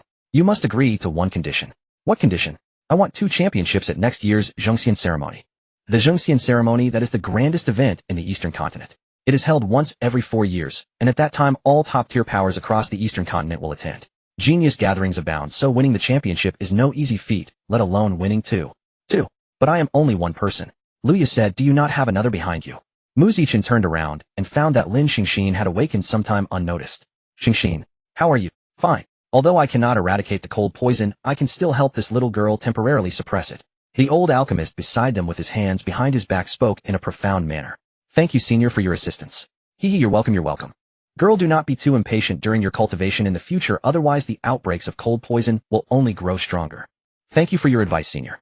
During the outbreaks of Lin Xingxin's cold poison, although her body was immobilized, her senses were not completely sealed, and she could still perceive certain events from the outside world. For instance, the senior who helped her suppress the cold poison was indeed the warrior who had bravely raided Qilong Valley. Thus, she had also heard the conditions proposed by the sect master. I can accept it. There was no other way to treat the cold poison anyway. Since that is the case, I accept as well. Good. Absorbing this qi shui yin would certainly not be a simple matter. By the stone table, Lin Xingxin, Lu Ya, and the old alchemist watched as Mu Zichen in the distance prepared to absorb the qi shui yin. Lu Ya waved his large hand, forming a barrier around Mu Zichen. Within the barrier, Mu Zichen sliced a wound on his finger and dripped a drop of blood onto the qi shui yin. The moment that blood touched the qi shui yin, a chillingly eerie crimson light surged forth from within like a breached flood at a speed too swift to be perceived. The radiance was so intense and dazzling that it seemed capable of burning one's eyes. In the blink of an eye, the entire Xian Peak appeared shrouded in this uncanny red glow as if daubed with a thick, vivid scarlet pigment. From afar, Xian Peak was no longer the tranquil and serene mountain enveloped in purple aura, but had transformed into a terrifying realm reeking of bloodshed. If not for the powerful barrier erected by Lu Ya at that moment, this surging torrent of red light would have surged unchecked toward the heavens like a ferocious fire dragon, clawing and brandishing its fangs, piercing the clouds and dyeing the firmament a bloody crimson. The magnitude of its momentum was enough to make heaven and earth change color and wind and clouds churn. As expected of dragon essence blood. Dragons. Essence blood. Hearing the old alchemist's words, Lin Xingxin repeated. Within the vast barrier permeated with the unsettling crimson light, Mu Zichen stood firmly. The qi shui yin before him was surging wildly in a nearly frenzied manner. In an instant, the previously turbulent qi shui yin began to split apart, dividing into countless slender crimson threads. These threads, as if imbued with life, sped toward Mu Zichen at blinding speed, without hesitation piercing into his skin. Mu Zichen felt a sharp sting, but he clenched his teeth and endured the intense pain. Those crimson threads, like minute, yet lethal venomous snakes, darted rapidly through his interior. They proceeded along muscle fibers and vascular channels, leaving trails of scarlet in their wake. As time passed, these threads gradually converged, ultimately aligning precisely with the meridians within Mu Zichen's body. At that very moment, Mu Zichen felt an unprecedented surge of scorching heat spread instantly through his entire body, as if his physique were about to be melted by this blazing energy. It felt as though thousands of silver needles were piercing his bones, his body tossing about, as if in lava. Is this the qi shui yin? Within Mu Zichen's sea of consciousness, a breathtaking vision suddenly emerged. He saw the phantom of a colossal dragon shrouded in billowing black, demonic aura, resembling a terrifying entity from the deepest abyss. This dragon phantom's body coiled and extended, as if without end, every scale on it shimmering with uncanny, mysterious black light. That black, demonic aura flowed and surged over its surface like a living thing, exuding an endless aura of evil. At that moment, the dragon phantom danced wantonly within Mu Zichen's sea of consciousness. Each swipe of its dragon claws summoned a violent storm of energy. Each swing of its tail raised spiritual waves as tumultuous as towering storms. The overwhelmingly immense pressure, like Mount Tai crushing an egg, descended upon Mu Zichen's soul with unstoppable force, as if intent on shattering his spiritual essence into nothingness in an instant. Dragon. Where did it come from? Although Mu Zichen was shocked by the demonic dragon phantom born within his sea of consciousness, he could not afford to dwell on it now. Since it has come, it shall become nourishment for his cultivation method. Dragon mystic transformation. With the suppression of the cultivation method, the demonic dragon indeed grew much weaker, but Mu Zichen knew this was far from enough. Since it was within his sea of consciousness, it was his domain. Blazing spiritual energy erupted from Mu Zichen's body, intermixed with faint traces of scarlet. Just as in his battle with Jiang Yongming, Mu Zichen launched his ultimate move from the outset. Sun scorching earth sundering. Mu Zichen's figure collided with the demonic dragon phantom, causing his sea of consciousness to quake wildly. Outside, due to Mu Zichen's use of dragon mystic transformation, golden light flashed in his eyes, while the scales on his arms were gradually dying pitch black. This kid still has secrets up his sleeve, Lu Ya observed, seeing Mu Zichen's condition. All geniuses are alike. Within the sea of consciousness, the demonic dragon phantom gradually dissipated, merging into Mu Zichen's physical form. After the dragon phantom completely vanished, a sequence of scarlet characters materialized within Mu Zichen's mind. So this was the cultivation technique concealed within qi shui yin, sharing the same name of heaven rank middle grade. As the pain gradually subsided, signaling the end of this absorption, physical exhaustion and mental debility simultaneously overwhelmed Mu Zichen, and he collapsed onto the ground, panting heavily. Although surrounded by bloodstains, he lacked even the strength to move a single limb. After absorbing the crimson blood flame, Mu Zichen should have been channeling spiritual energy to Lin Xingxin to alleviate her cold poison. That would have been the normal course of events. But why has it turned out like this? Lin Xingxin sighed and looked at Mu Zichen lying on the bed. According to elder medicine, Mu Zichen had suffered both physical and mental damage from absorbing the crimson blood flame and needed a few days of rest. As for Lin Xingxin, elder medicine had already helped suppress her cold poison, so there was no need to worry about it flaring up anytime soon. After giving some instructions, Elder Medicine left some medicine and departed with the sect leader. But all that medicine was prescribed for Mu Zichen.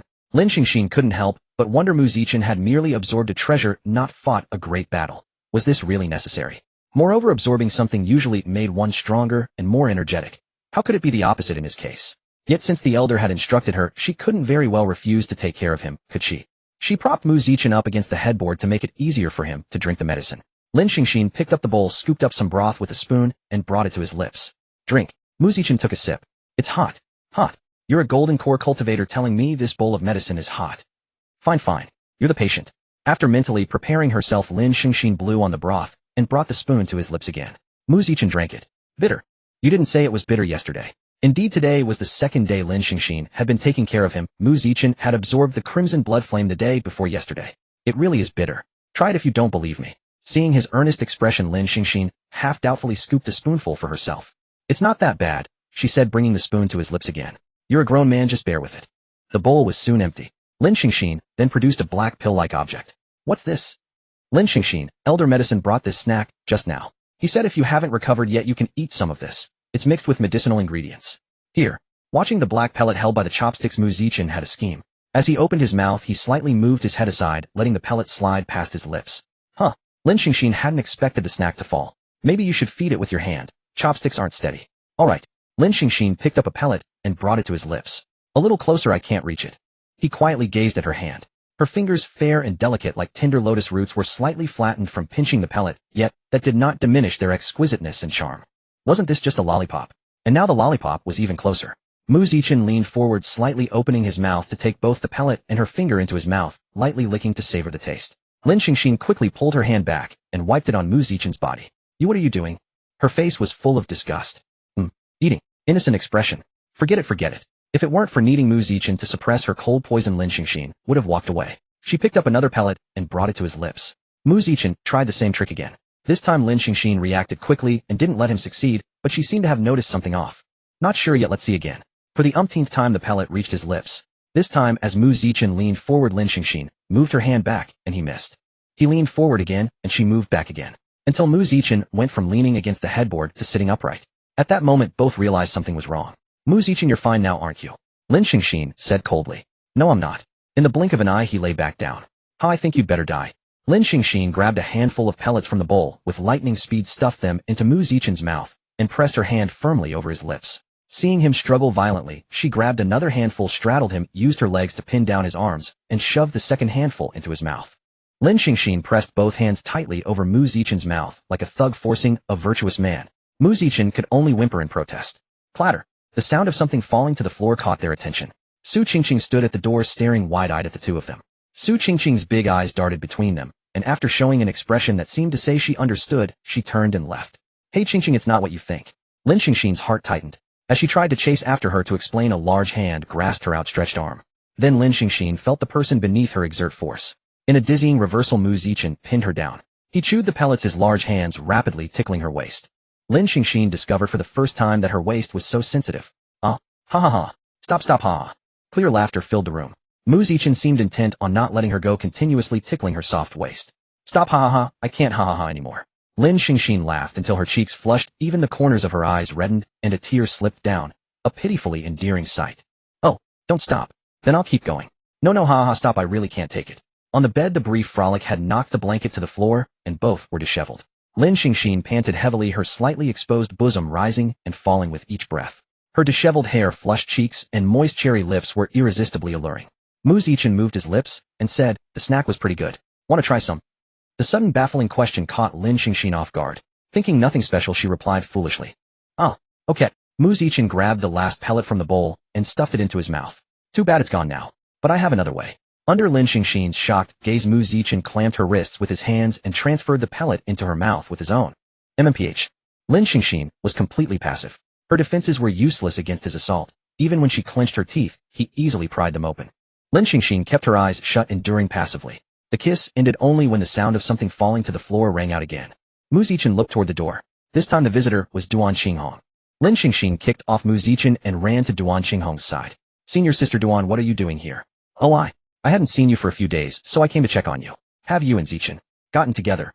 Lin Xingxin seemed to have found an ally, pointing at Mu Zichen and declaring, Senior sister, you saw it yourself. She just harassed me. Absurd. Duan Qinghong's expression immediately turned serious. She shielded Lin Xingxin behind her and rebuked Mu Zichen. How could you do such a thing, Mu Zichen? I'm asking you, do you like junior sister Lin? The question felt rather awkward. Senior sister, of course I like her, otherwise why would I have done such a thing? Senior sister, don't listen to his nonsense. He only wanted to bully me and is now trying to escape being caught. I really do like her. He's lying. The two bickered back and forth and Duan Qinghong felt her head splitting. She raised her voice and declared, all right. Given this situation, I'm more inclined to believe junior sister Lin's words. Mu Zichen, I won't tolerate hearing from junior sister that you've bullied her again. If it happens once more, I'll report you directly to the sect master. Do you understand? Mu Zichen nodded helplessly. Actually, I came today to ask whether you two plan to participate in the sect competition. The registration deadline is approaching. Junior sister has only recently joined the sect, and wouldn't know, but haven't you Mu Zichen been part of the sect for years? Or do you not intend to compete this year? The sect competition held annually toward the end of the year within the sect offers generous rewards to those who achieve outstanding results. While reviewing the registration list, Duan Qinghong had noticed neither Mu Zichen nor Lin Xingxin's names were listed. Having not seen Lin Xingxin recently, she decided to visit Purple Cloud Peak only to walk in and catch the two in such a compromising situation on the bed. Of course I'll be competing. I wouldn't miss this. I'm joining as well. Then I'll have my people add both your names to the roster when I return. With the competition approaching, you both need to prepare thoroughly. Especially you, Mu Zichen. Try to maintain some decency. Upon learning both would compete, Duan Qinghong naturally departed down the mountain. Standing on the stone steps descending the mountain, she couldn't help but recall that visually striking scene. Duan Qinghong could sense Mu Zichen wasn't lying. His feelings were genuine. Lin Xingxin simply lacked the perceptiveness to recognize them. Does she still have a chance? The past few days have been quite eventful.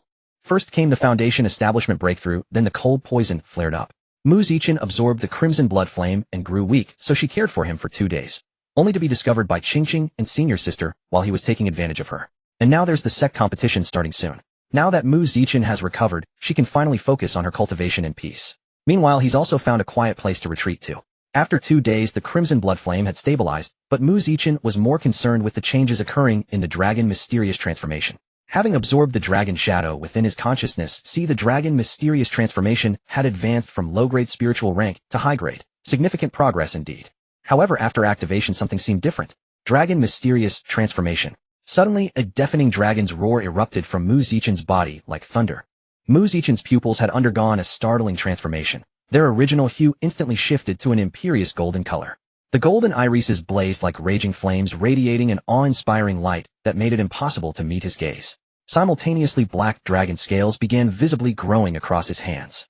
The scales interlocked, tightly shimmering, with an enigmatic brilliance like unbreakable armor enveloping his hands. In an instant, an overwhelmingly powerful aura surged from Mu Zichen like a tidal wave. The aura was so immense that the surrounding air couldn't withstand the pressure, producing continuous crackling sounds.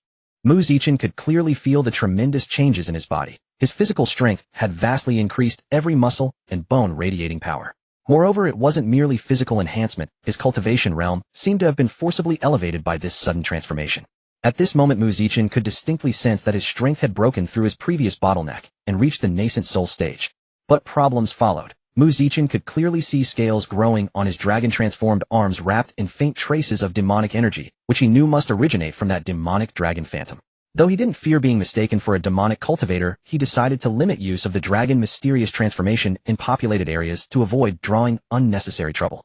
Maintaining this form, Mu Zichen swung his fists, each strike producing explosive reports of sound, even without exerting full force. As time passed, Mu Zichen unmistakably felt an overwhelming bloodlust crashing through his mind, like a violent tide ferociously roaring and ravaging his thoughts. This bloodthirsty impulse seemed alive, constantly assaulting his rational defenses and attempting to consume them entirely. Simultaneously, his deepest desires ignited like gunpowder barrels, detonating instantly and spreading with astonishing speed throughout his entire being. So this was the terrifying side effect of the dragon mysterious transformation. The longer he maintained this form, the more rapidly the beastly nature within him accelerated. It was like a wild horse gone loose beyond control, gradually eroding Mu Zichen's once clear consciousness. Only when his strength became sufficient to completely resist this negative influence, rendering it incapable of shaking his mind, could he maintain this terrifying combat form at will. Zichen, a familiar voice called from behind. Mu Zichen turned to see Lin Xingxin, wearing a white dress, smiling as she spoke his name. Instantly, a surge of heat rushed to Mu Zichen's head, his eyes appearing to turn crimson. In that moment, all he wanted was to rush forward and possess the beautiful woman before him completely. Roar. After letting out a beastly howl, Mu Zichen collapsed to the ground, having already reverted from the dragon mysterious transformation. Looking around, there was no trace of Lin Xingxin. Sweetly calling him Zichen, Mu Zichen could only smile bitterly and shake his head. He had no idea when such a thing would ever happen. The General Affairs Hall, a place within the sect where disciples receive tasks. Tasks are divided into 3 categories: hunting humans, hunting demon beasts, and hunting demons. Simple and straightforward. The individuals on the task list are mostly cultivators who have committed heinous crimes in the mortal realm. Those who tread the immortal path, yet cruelly slaughter innocent people. They deserve to die. As for demon beasts, they are hunted when they cause trouble to local residents, or when incidents of demon beasts killing people occur. Demons, however, are the enemies of all. Everyone seeks their destruction, and they should be killed wherever found. In reality, very few disciples accept demon hunting tasks because the uncertainty is far too great. No one can be certain of the true power level of the demon they are sent to investigate. Reward 10,000 sect points. Task: investigate clues related to demons in Jinshi Village. An additional 10,000 sect points will be awarded upon the successful elimination of the demon. Regarding the exchange rate for points, the sect adopted the simplest approach: 1 point equals 1 low-grade spirit stone. Lin Xingxin had once wondered why the reward was given in sect points rather than spirit stones directly. But upon further thought, if all the disciples of such a large sect were to exchange their points for spirit stones, the number would be astronomical. This method was indeed quite practical. The sect tournament was drawing closer. To achieve good results, her cultivation at the early foundation establishment stage was far from sufficient. Without much hesitation, Lin Xingxin chose the Jinshi Village task. The disciple at the General Affairs Hall, seeing it was Lin Xingxin who accepted it, advised, "Junior sister Lin, you would be better suited for the bandit hunting task in Jinshi Village. The bandits there are mostly at the chi refining stage. Handling them should pose no difficulty." Lin Xingxin glanced at the reward for this task, 2,000 points. Although it paled in comparison to the demon investigation mission, since both were in the same area, she might as well take care of it as well. "I'll take this task too." Clearly Lin Xingxin failed to catch the subtle meaning behind the disciple's words. The departure was scheduled for the following day. As she descended the stone steps, Lin Xingxin couldn't help but remark that since joining the Qingxian sect, she hadn't left in quite some time. This trip to Jinshi Village would be a fine experience, assuming of course that the annoying fellow by her side wasn't part of it. So why was he here too? On the carriage heading to Jinshi Village, Lin Xingxin wore an utterly exasperated expression, looking across at Mu Zichen and over at Su Qingqing seated beside her. What a coincidence. I also accepted the demon task in Jinshi Village. Who asked you? Skillfully ignoring Mu Zichen's words, Lin Xingxin turned to the little girl beside her. "Qingqing, are you also going to Jinshi Village?" Su Qingqing looked completely innocent. "Brother Mu said he'd bring me out for some training experience, so I came along." Training experience? What kind of training could a child so young possibly need? That fellow Mu Zichen must be trying to traffic children. But with me here, I doubt he'd dare try anything. Jinshi Village was located some distance west of Linghua City. With Mu Zichen's golden core cultivation, they could have reached it swiftly without carrying anyone. But traveling by carriage took their entire day. Long journeys were exhausting, and Su Qingqing was clearly struggling to hold on. The little girl was fast asleep, her head resting on Lin Xingxin's lap. This sight filled the Mu Zichen across from them with envy. He wondered when he might enjoy such treatment. Not wanting to disturb Su Qingqing's dreams, Lin Xingxin lifted her gently and stepped down from the carriage.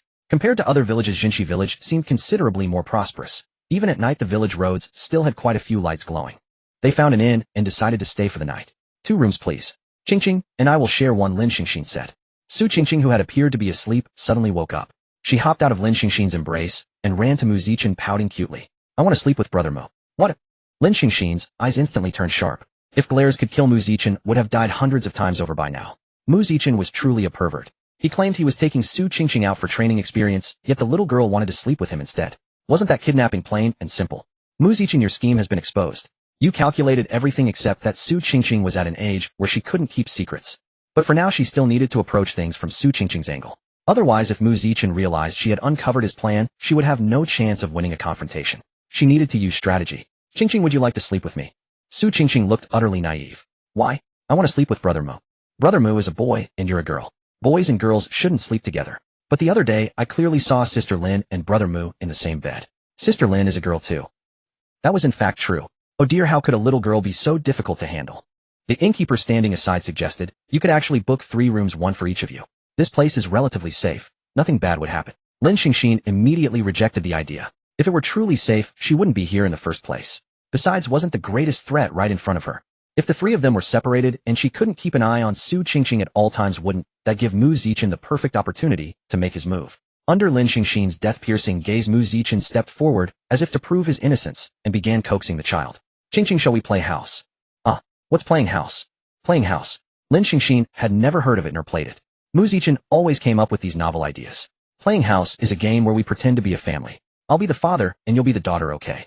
The little girl was enthusiastic about playthings. She jumped up excitedly. Okay. Then let Sister Lin be the mother. Huh, do I have a role too? Lin Xingxin, who had been called upon, was about to refuse when she saw those big, hopeful, sparkling eyes staring back at her. Fine. I'll be the mother. If she was Su Qingqing's mother, couldn't she then tell Su Qingqing to go to sleep? Qingqing, look how late it is. Shouldn't you be going to sleep? Su Qingqing's little head shook like a rattle drum. No, it's you two who need to sleep. Huh, at home that's how it works. You two go to sleep quickly. Su Qingqing pushed Mu Zichen and Lin Xingxin toward the room with both hands one on each side. Seeing them still standing motionlessly, she urged, stop just standing there. Get into bed. Mu Zichen asked, Qingqing, at home, do you also walk your parents to bed? Yes, hurry up. Under the intensely serious gaze of Su Qingqing's eyes, Lin Xingxin climbed into bed with the awkwardness of someone who had just grown limbs. But the moment she laid down, that childish yet devilish voice spoke again. No, Sister Lin, why haven't you taken off your clothes? Look at Brother Mu. He's already undressed. Take off. Take off clothes. Lin Xingxin looked over and saw that Mu Zichen had already removed his outer robe and trousers, leaving only his inner undergarments. Thankfully, at this level of immodesty, she could still bear it. At least it was far better than being completely naked that night at the Spirit Spring. But Su Qingqing still seemed dissatisfied, so she upped the stakes. When my mother sleeps, she wears only a dudu. A dudu. That was a woman's most intimate undergarment. What had Su Qingqing's parents shown her at home every day? WHWHWHY. Huddled together. She thought she had read about this in a book. It was that kind of thing. Lin Xingxin's mind completely froze. She was convinced the girl before her was absolutely not the real Su Qingqing. It had to be a demon. A demon from Jinxi village standing right before her, assaulting her senses, trying to bewitch her with its words. Cough. Mu Zichen cleared his throat twice to get Su Qingqing's attention and signaled her with his eyes not to go too far. Su Qingqing blinked her big eyes. Did I say something? Qingqing doesn't remember. Dad and Mom just need to sleep together. That's it. No need to turn your butts to each other. An illusion. It must have been an illusion just now. This was her real Qingqing. What she had just witnessed must have been the influence of the local demons corrupting her mind. Clearly the erosion here was already severe. She needed to clean this place up without delay. Dad, Mom, you need to wish each other good night and sleep properly. On the bed, Mu Zichen looked at Lin Xingxin lying beside him and said, good night, my dear wife. She had to add titles now. Mu Zichen, you're acting far too convincingly. Lin Xingxin, you can do this. It's just a ploy to soothe the child. And how could you possibly lose to Mu Zichen in something like this? Who? Husband, go. Good night. Her voice was as faint as a mosquito's hum, yet still audible. From a place Lin Xingxin could not see, Mu Zichen gave Su Qingqing a thumbs up. Dad, Mom, good night. Click. Su Qingqing left. And so this performance should be over. For now. After all, it was an extraordinarily rare extreme cold poison in this world. Even with Old Man Yao's suppression, it would not remain dormant for long. Moreover, Lin Xingxin's cultivation would inevitably stir the cold energy within her body, so the resurgence of the cold poison was merely a matter of time. After practicing the cold light sword art and spirit ice technique over the past 2 days, she always felt her body growing slightly cold at night, and this condition was becoming increasingly severe. In truth, she could have sought out Mu Zichen. But based on his usual behavior, going to his door in the dead of night would be walking into a tiger's den, inescapable fate. So Lin Xingxin decided to try suppressing it herself. It was still tolerable after all. But tonight the cold poison was clearly beyond her ability to suppress. Since Su Qingqing had left, Lin Xingxin had kept her distance from Mu Zichen, and Mu Zichen had been exceptionally well behaved tonight, making no inappropriate moves. Though they lay in the same bed, the two were like strangers, each drawing their own boundary. As for why Mu Zichen had made no move. Upon hearing Lin Xingxin's soft, tender call of husband, Mu Zichen felt entirely satisfied for the night, so he abandoned further teasing. They had tasks to complete tomorrow, and conserving their energy was necessary. It was only when he felt a chill that he realized something was amiss. Lin Xingxin was curled up, hoping to gain a sliver of warmth. The pain inflicted by the cold poison sank deep into her marrow. That pain surged from within outward. Her bones seemed to be crushed piece by piece, her meridians snapped inch by inch, her blood congealed drop by drop. This was the price of a top-grade heavenly ranked technique, the suffering she must endure on her path to immortality. Yet warmth came suddenly. It emanated from behind her, strands of warm spiritual energy, slowly seeping into her body, gentle, tender. This spiritual energy seemed imbued with emotion, gradually helping Lin Xingxin suppress the pain of the cold poison. Mu Zichen reached out with one arm and effortlessly drew her soft, delicate form into his embrace, his hand resting against her back as he steadily channeled spiritual energy. Better. Much better, thank you. Then how do you plan to thank me, eh? As expected, Mu Zichen would never be polite to her and would certainly push his advantage. But this time he had truly rendered great assistance, and the process of absorbing the crimson flame had not been pleasant either. Very well, just this once. Let her hear what he wanted. At your discretion, as long as. Don't go too far. Thump. Thump. Lin Xingxin blinked in a daze. She seemed to have heard the sound of a heartbeat. Whose heartbeat? A tender warmth fell upon her forehead. It was Mu Zichen kissing her brow. Lin Xingxin felt as though she were immersed in warmth, and in that instant, she felt an unparalleled sense of security. She seemed to know whose heartbeat it was, her own. How strange. This appeared to be the first time since becoming a woman that she had experienced such an emotion and indescribable feeling. It must be the tension from investigating the demonic clan. In all the kisses and embraces of the past, Mu Zichen had basically only ever seen a few emotions in Lin Xingxin's eyes: disgust, resentment, anger, or the look of someone viewing him as an enemy. Or sometimes she would simply close her eyes and refuse to look at him. But this time Mu Zichen did not see any of those emotions in Lin Xingxin's eyes. Instead, he caught a hint of tenderness. Oh, it seemed the water temperature could be raised a bit. Mu Zichen took the opportunity to grasp Lin Xingxin's small hand. It was ice cold. Lin Xingxin said she already felt much better, but her body temperature was still abnormal. It seemed the flow of spiritual energy could not be interrupted. Your hands are still very cold. Just sleep like this tonight. Sleep in my arms. Jinshi village had recently been shrouded in a terrifying darkness. In barely 2 months, over 100 villagers had died under bizarre circumstances, and even more distressingly, dozens of innocent children had mysteriously disappeared. The condition of every corpse was eerily identical, sending chills down one's spine. The faces of the deceased were contorted as though they had endured extreme agony and terror in life. Their bodies were covered with strange wounds that were neither caused by ordinary weapons nor left by any natural beast. All signs indicated this was absolutely no crime a mortal could have committed. Faced with such horrifying events, the people of Jinshi village fell into deep panic. They ultimately decided to report the matter to Qingxian sect. However, the first group of immortals sent to handle the case returned empty-handed after investigation. And Lin Xingxin and her companions were already the second group. Wait, the second group? Mu Zichen interrupted the village chief, raising a question. Yes, this is already the second group. What, young brother, you didn't know? Mu Zichen furrowed his brow in thought. After accepting the mission, Mu Zichen had specifically looked into the details, and indeed knew that several Qingxian sect disciples had taken this task half a month prior. But according to the village chief, they had returned empty-handed. Yet the sect's records showed no return. There were only two possibilities: either they were still out there and hadn't returned, or they were dead. But if they had died, why would no news come back? Every Qingxian sect disciple carried a special communication bamboo slip from the sect. Whenever an emergency arose, crushing the bamboo slip would send a message to the corresponding contact listed on it, just as Mu Zichen had done when he crushed 2 slips to reach Luya and Old Man Yao. If absolutely no information had come through, there was another possibility: the one who killed them was far stronger, leaving them no time to send word. It must have been the demonic clan here who struck. It seems the demons here have at least the strength of late Foundation establishment. It's fine. Maybe I just didn't pay enough attention. Knock, knock, knock. Come in. Village chief, someone else is looking for you. The visitor was a middle-aged man whose face was haggard and whose complexion was sallow as paper, as though time had ruthlessly drained all vitality from him. His eyes were dull and lifeless, devoid of any sparkle, like 2 long dry wells unable to reflect even the faintest light. He exuded an overwhelming aura of desolation. His hair was wildly untamed, growing in every direction as though never combed, and his beard sprouted chaotically along his jaw and cheeks, giving him an extremely disheveled appearance. His clothes were wrinkled and stained, seemingly unchanged for many days, emitting a foul odor. He walked with weak, unsteady steps, as though a gentle breeze could knock him over. And when he spoke, his voice was exceedingly weak and halting, as if each word cost him all his remaining strength, making one wonder if he would leave this world at any moment. Noticing that Mu Zichen and the others were all staring at the man, the village chief explained, "Please forgive the sight. His name is Wang Dazhuang. Half a month ago he lost his wife and child, and now he's like this." With the village chief's explanation, the group seemed to understand something, saying nothing more. "If you don't mind, would you accompany me to see someone?" "Certainly, please lead the way." Mu Zichen and the village chief walked ahead. Wang Dazhuang followed behind them, while Lin Xingxin and Su Qingqing brought up the rear.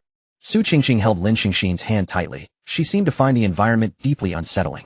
"When we arrived here yesterday, it was already evening. Though the streets had lights, few people were abroad. Now in broad daylight, the village remained as desolate as at night. No pedestrians on the road, not even a single street vendor with a stall. Perhaps due to the unrest in the village lately, everyone had taken refuge indoors. Yet this suffocating, lifeless atmosphere was truly unsettling.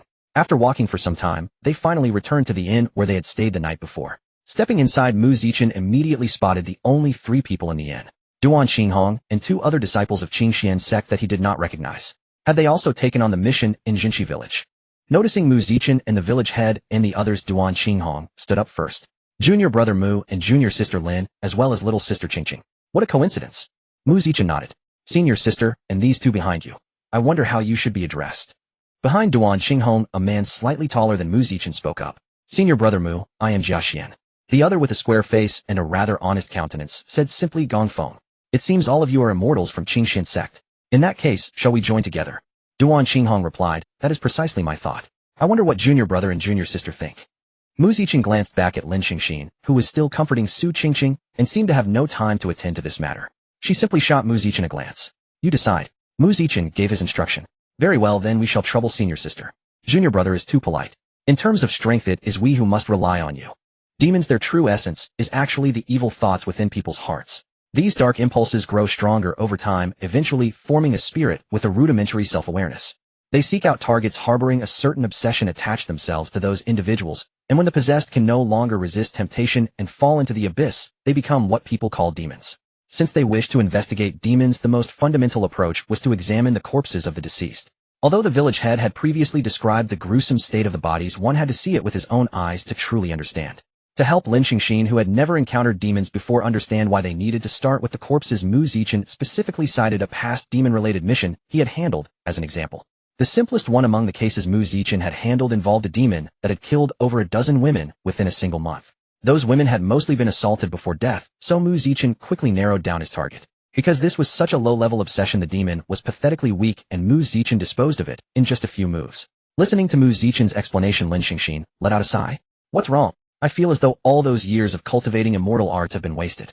Having stayed on the mountain with Master all along, I didn't even know such fundamental knowledge. It's alright. This doesn't determine anything. Perhaps your master intended for you to follow the path of worldly detachment and devoted cultivation. When Mu Zichen suggested examining the most recent corpse, the village head gave the group an unexpected answer. Buried, X5. Duan Xinghong appeared somewhat agitated. All of them are buried. Not even the newest one remains. Yes, they are all buried. But didn't the sect decree that whenever casualties are caused by demons, the most recent corpse must be preserved? You are the village head, don't you know this? The old village head scratched at the table and sighed. Alas, there was no other way. At first I also said not to rush the burial, but their families were unwilling. I couldn't possibly force them, could I? It was the very first step, yet a problem arose right here. Since the bodies were already buried, they certainly couldn't dig them up. They would have to find another method. Then village head, could you take us to the home where someone recently passed away? The village head nodded. Certainly, follow me. The village head led them a relatively short distance, a mere few minutes' walk, and they arrived at their destination. In front of a somewhat dilapidated courtyard, the village head said, a few of you go inside. The wife of the Liu family recently lost her son, and her mental state is not good. Too many people will only frighten her. The village head looked at them all, eventually letting his gaze settle on Lin Xingxin. Miss, you should go in. Me? But Lin Xingxin gestured towards Su Qingqing, who had been shrinking beside her and had not spoken a word. It's all right, then bring this girl along as well. Then wait here a moment, I'll be out soon. Lin Xingxin carefully held Su Qingqing's delicate hand and slowly pulled open the weathered wooden door. A grating, tooth-aching creak echoed forth as if the person inside had released a heavy sigh from behind the door. The sound broke the former tranquility, striking the ear as particularly harsh and disagreeable. A damp, rotting odor permeated the room. Only a few faint rays of sunlight struggled through the window cracks, casting sparse patches of light upon the floor. Aside from those slivers of illumination, the entire room was shrouded in dense shadow, appearing sinister and oppressive. Upon a crude bed constructed from stacked stones sat a woman whose eyes stared blankly ahead. Her face bore few obvious wrinkles, suggesting she was hardly more than 30 years of age. Yet her snow-white hair at the temples mercilessly revealed the vicissitudes she had endured, making one suspect her true age was far greater than appearance indicated. At this moment, the woman resembled a soulless sculpture, sitting motionless and gazing fixedly toward the doorway. Her slightly parted lips seemed to be gently moving, as if murmuring something softly to herself. Hello. The woman seemed to hear Lin Xingxin's voice. Her cloudy eyeballs rotated slightly, finally locking onto Su Qingqing, and the cloudiness in her gaze began to clear. Feeling the woman's gaze, Su Qingqing's heart tightened. She involuntarily squeezed Lin Xingxin's hand more firmly, as if seeking greater sense of security from that contact. Naturally, Lin Xingxin noticed the woman's oddity. She subtly shifted her body to shield most of Su Qingqing's figure, remaining stationary at the doorway. This position allowed her to converse with the woman, while also keeping Mu Zichen and the others within sight. I've heard your son encountered demons a couple of days ago. Could you describe his condition after death? Such words were indeed offensive. This person was already suffering enough, and here they were pouring salt on the wound. Yet unexpectedly, the woman's emotions appeared remarkably stable. According to the woman's account, her unfortunate son's body was covered with numerous fine scratches of varying lengths intersecting like a spiderweb in a horrifying display. And most terrifying of all was the massive cavity at his chest. His heart, which should have been there, was nowhere to be found. As for the child's face, his expression was extremely contorted, as though he had witnessed some unspeakable horror in life, warping his features into a grotesque mask of terror. That look of abject dread, even merely imagining it was enough to make one's blood run cold, and sleepless nights follow. Finally, the woman added that when she approached her son's corpse, she had caught a whiff of a peculiar fragrance. It was a scent she had never encountered before. After hearing Lin Xingxin's account, everyone listed the suspicious points about the corpse's condition: numerous fine scratches, the heart missing entirely, and a strange fragrance. Mu Zichen was immediately drawn to the clue of fragrance. In this village, only young women would naturally carry such a scent, and for the fragrance to transfer to someone else, at least two people needed to spend time together for a period. The scope of suspects narrowed considerably. Mu Zichen asked, "Village chief, do you know which family's daughter was close to the deceased?" The village chief shook his head. "I don't know." "Then how many unmarried daughters are there in the village?" Mu Zichen changed his approach. The village chief thought for a moment and shook his head. "I'm too old to keep track, but there probably aren't many." "I see. Then village chief, please return first. We'll handle the investigation from here. No need to trouble you further." The village chief cleared his throat twice. "Very well, I'll go back and rest. Please forgive any shortcomings in my hospitality." Everyone bid farewell and watched the village chief slowly disappear from sight. No sooner had he left than an untimely voice rang out. Su Qingqing blushed as she looked at everyone, offering an embarrassed smile. Still in the qi refining realm, without having attained famine resistance, it was only natural that she felt hungry at midday. "I'll take Qingqing to eat," Lin Xingxin said. Duan Qinghong knew Mu Zichen would accompany Lin Xingxin, so she didn't ask further. "Let's stay in the village to see if there are any other clues, and while we're at it, check which family's daughter carries that fragrance." After making their arrangements, the six split into two groups. The innkeeper spotted Lin Xingxin, Mu Zichen, and Su Qingqing returning, and greeted them cheerfully. "Oh, you've returned. Any luck?" "Not bad, we found something. Boss, prepare a few simple dishes. My two hungry girls here are starving." "Right away. Coming right up." Since recent troubles in the village had kept guests away, the innkeeper was now working alone. As Mu Zichen chatted idly with the innkeeper, he learned the man's name was Wei Qi too. Years ago he had ventured out seeking fortune, but achieved little, so he had returned to open this inn. At the table, Lin Xingxin sipped her tea while listening to the innkeeper recount his adventures, when she suddenly felt someone tug at her sleeve. "Sister Lin, I need to use the restroom." Lin Xingxin nodded, and Su Qingqing trotted away. The tea here was decent, light, and refreshing. Her pale face reflected in the tea. Before she realized it, the innkeeper had fallen silent.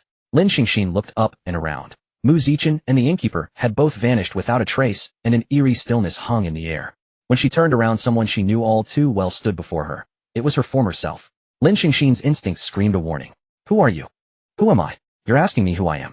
"Ha ha." Lin Sheng clutched his head and laughed wildly, as if Lin Xingxin's words were the funniest joke he had ever heard.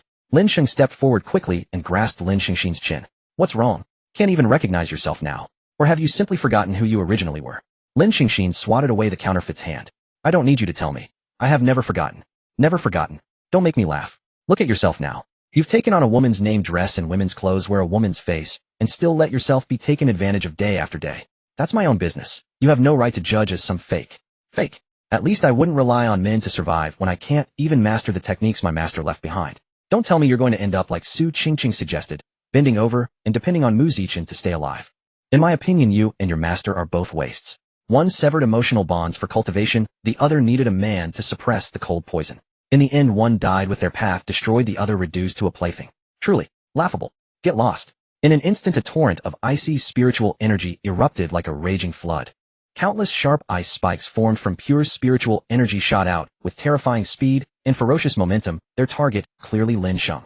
At the same moment, Lin Xingxin tightly gripped an ice sword forged from the purest spiritual ice. The blade gleamed with a chilling light, radiating a biting coldness. Her slender hand held the hilt firmly, her wrist slightly adjusting the angle of the blade.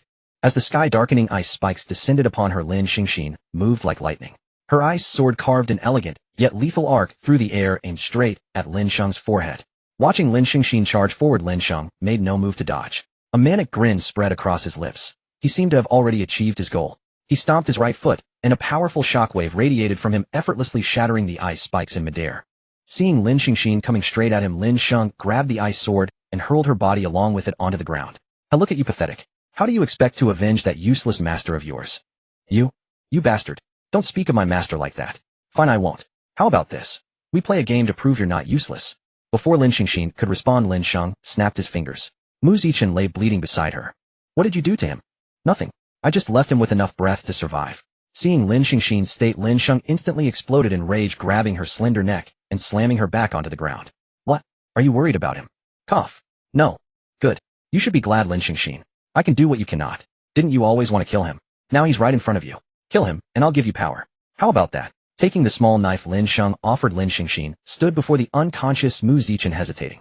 If she killed him, she would no longer be bullied by him. She would gain power. She would not be a waste anymore. Could killing him avenge her master?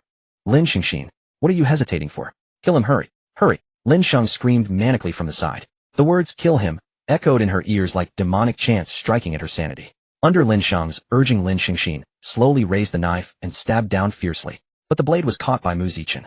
His eyes flashed with golden light as he roared, Lin Xingxin. Snap out of it. Bang. The surrounding environment shattered instantly. Lin Xingxin opened her eyes, a tear of blood tracing down her bloodshot gaze. She looked blankly at the people before her. Mu Zichen gripped her wrist tightly, and in her hand was a small ice knife, mere inches from her neck. She could feel its chilling coldness. Su Qingqing clung to her legs, and even the innkeeper watched her with concern. Mu Zichen frowned. How are you? What did you see that nearly made you kill yourself? Facing Mu Zichen's concern, Lin Xingxin's eyes darted away. Nothing. Just an illusion from the demonic race. We need to hurry. Mu Zichen glanced at Su Qingqing and then at the innkeeper. Both of them seemed perfectly fine, yet Lin Xingxin had experienced an illusion. Does this mean the demonic clan released it specifically targeting Lin Xingxin? Since they have already detected our presence, we must indeed accelerate the investigation. The enemy in darkness while we are exposed makes for a formidable challenge. Knowing the urgency of the situation, young girl, Su Qingqing quickly finished her lunch, her cheeks puffed out like a hamster. After washing it all down with a final sip of soup, she said in a muffled voice, I'm done. Lin Xingxin ruffled Su Qingqing's hair and asked Mu Zichen, where to next? Let's pay a visit to the graveyard. Although the village chief said all the deceased villagers were buried, I still have some concerns. The graveyard of Jinshi village sat on a small hill not far from the settlement. Because so many had died recently, most of the graves were merely simple earthen mounds without tombstones. Mu Zichen could clearly sense faint traces of demonic energy lingering here. After circling back and forth among the 100+ graves, he ultimately made a decision. Standing before a grave mound, he said, excuse me, and gathered spiritual energy in his palm before sweeping it forward. The loosely piled earth was instantly destroyed, soil scattering in all directions. Hey, this isn't proper. Mu Zichen signaled to Lin Xingxin. Look for yourself. Lin Xingxin peered into the pit and found it completely empty with no corpse in sight. What was going on? Where was the body? As if to confirm something, Mu Zichen swung his palm, repeatedly kicking up clouds of dust everywhere. The exposed pits were all empty, just like before. Why? Didn't the village chief say all the deceased villagers were buried? Yet there is clearly nothing here. It seems the village chief deceived us. But, for what reason? There's no benefit to deceiving us. What if the village chief has already been controlled by the demonic clan? Or perhaps, the village chief is the demon of this Jinshi village. If that were true, matters would become far more complicated. Demons concealing themselves among humans are exceedingly difficult to detect, unless one's cultivation realm exceeds theirs, or they choose to reveal themselves. Under normal circumstances, they remain nearly undiscoverable. Since Mu Zichen, the highest cultivated person here, failed to detect the village chief's demonic nature, it means the demon's realm is at least equal to his. In the worst case, it could be at the nascent soul stage. Looking at the remaining earthen mounds, Mu Zichen said, let's examine all the graves here first before deciding our next move. Alright. Lin Xingxin also joined Mu Zichen's grave-digging effort. Fortunately, they were not entirely unsuccessful. Among all those mounds, only one contained a coffin. Slowly pushing aside the heavy coffin lid, a dull sound echoed. Before them lay the face of a delicate-featured young girl resting quietly within. She wore clean attire, yet in stark contrast her complexion was terrifyingly pale, entirely devoid of color, as though covered by the frost of deep winter. More extraordinarily, a peculiar fragrance emanated faintly from within the coffin. Ethereal and elusive, sometimes rich, sometimes subtle, it was intoxicating. Could this be the fragrance mentioned earlier today? Most likely. The three studied the girl in the coffin, completely unaware that a figure was slowly approaching from behind. At dusk, the sun began its gradual descent toward the western horizon, like an exhausted traveler, dragging heavy steps ever onward. As the sun dipped lower, the sky appeared brushed by an invisible hand with brilliant crimson pigment deepening in color as darkness gradually consumed the world. Duan Xinhong returned to the inn with Jia Xian and Gong Feng, but Lin Xingxin and the others were nowhere to be seen. What's the matter? We spent most of the afternoon wandering the village and barely found a soul. Jia Xian complained while sipping the tea served by the innkeeper Wei Qitu. Although something had occurred in the village recently, the residents should not have been able to relocate entirely within such a short time. Moreover, he had noticed many villagers' belongings still remained inside their homes. Everyone had initially assumed the empty village streets meant the residents were hiding out of fear. But after their investigation, they discovered the truth was far simpler. The entire village barely had any inhabitants at all. We've been deceived. The demonic presence here might be quite powerful. Let's wait for Junior Brother Mu and the others to return before discussing how to proceed. Jia Xian grew agitated. That village chief clearly isn't a decent person. Why don't we capture him outright and force him to reveal everything about the demonic faction? Don't act rashly. We still don't understand the full extent of its power. A hasty approach would be far too dangerous. Jia Xian and Gong Feng exchanged glances and fell silent. Duan Xinghong's words were sensible. The wisest course was to wait for Mu Zichen's return. After all, no one wished to die pointlessly. For a moment the inn fell unusually quiet. Several guests, if you have nothing better to do, would you like me to tell you a story? What story? A tale about Jinshi village from long ago. The village chief had a son, a stubborn and somewhat extreme young man. Over a decade ago he accidentally encountered a girl named Wang Xiaoya. From that moment onward his heart was captivated by this gentle and lovely woman, drawing him deeply into the whirlpool of love. Thereafter the village chief's son pursued Wang Xiaoya with fervent and reckless devotion. Each day he would dress carefully and visit her home to pay respects, deliberately creating encounters in the fields to strike up conversations, even going so far as to spend considerable time and effort learning her preferences. Yet no matter how hard he tried, Wang Xiaoya remained unmoved. Facing this merciless rejection, the village chief's son's burning heart turned cold in an instant, replaced by boundless rage and resentment. If you won't agree to me, then you shall never live in peace. This man, consumed by hatred born of love, cursed her viciously within his heart. Thus a sinister conspiracy was born within him. The village chief's son began spreading rumors about Wang Xiaoya across the village, claiming she had inappropriate relationships with many men. More outrageously, he even fabricated tales suggesting Wang Xiaoya had entanglements with the village fool, a man not exactly bright. These rumors spread like wings across the entire village, growing increasingly outrageous and distorted with each retelling. The unfortunate girl, upon hearing these vile rumors, was struck as if by a bolt from the blue, her mind teetering on the edge of collapse. From that day forward, she confined herself indoors, afraid to step outside, dreading the hurtful words and scornful glances that awaited her. Yet fate seemed determined not to spare this innocent girl. Until one day, 3 young men of ill repute in the village harbored disgustingly wicked thoughts.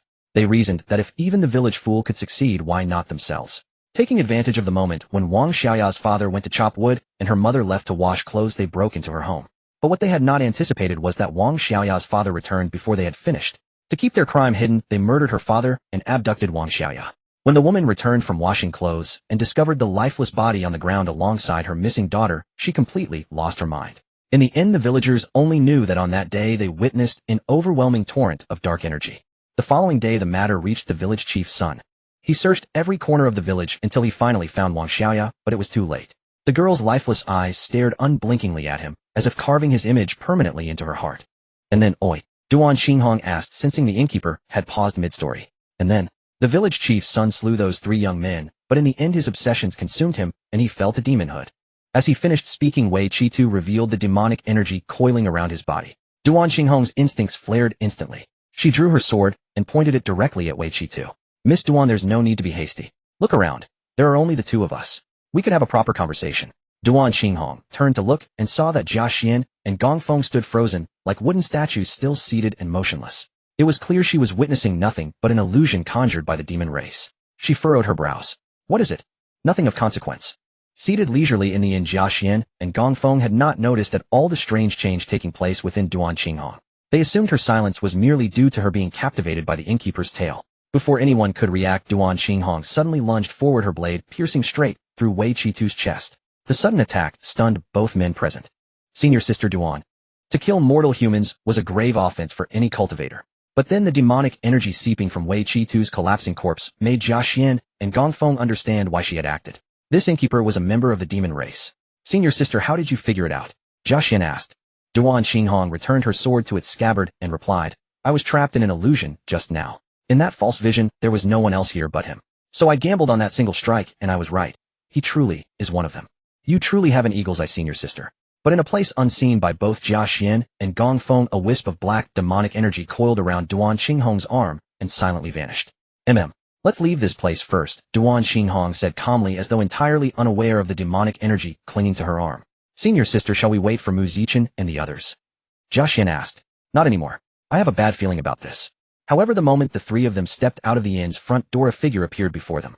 Upon closer inspection, it was the village chief, a wide smile spread across his face. His gaze locked firmly onto them as he spoke. Everyone's such a hurry. Where are you headed? His voice was neither loud nor soft, yet every person present could hear it clearly. The once kind village chief now appeared distinctly unnatural. Seeing their path blocked, Duan Xinghong retrieved a bamboo slip from behind her back and crushed it. At the same moment, over with Mu Zichen. After briefly tending the wounds inflicted by the demon puppet, Wang Dazhuang, Mu Zichen took out his communication bamboo slip. Glancing at the message Duan Xinghong had sent, Mu Zichen said, oh, there really was her informant. He then turned to Lin Xingxin. How are you? Are you alright? Lin Xingxin shook her head. I'm fine. That palm strike didn't seem to cause any real harm. That's good then. Wang Dazhuang truly was peculiar. While they let their guard down, he launched a surprise attack on Lin Xingxin, with a palm wreathed in dense black, demonic energy, striking her back, yet she emerged unscathed.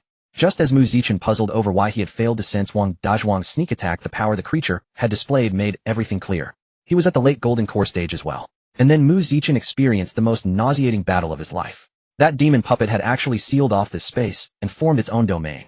Because he needed to protect Su Qingqing, Mu Zichen had been the sole fighter engaging it. Yet within that domain, the demon puppet's speed became extraordinarily fast, and its physical durability drastically increased. This meant Mu Zichen's attacks were either dodged or landed harmlessly like scratching an itch. To Mu Zichen, it was simply a meat shield with both speed and defense maximized. You couldn't kill it, and while it couldn't deal damage either, it could still tap you every now and then.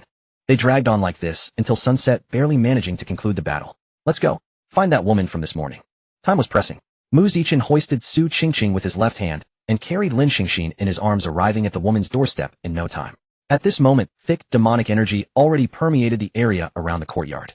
Just as Duan Xinghong had said, this woman was indeed the origin of the demon race in Jinxi village. Seeing Lin Xingxin gazing blankly at the gate, Mu Zichen patted her shoulder. Xingxin, what's wrong? Lin Xingxin's daze cleared. Huh? Oh, nothing. I just didn't expect it to be this simple. We hadn't uncovered anything yet, and the informant you mentioned spilled everything. Can demons have traitors too? Such occurrences happen occasionally.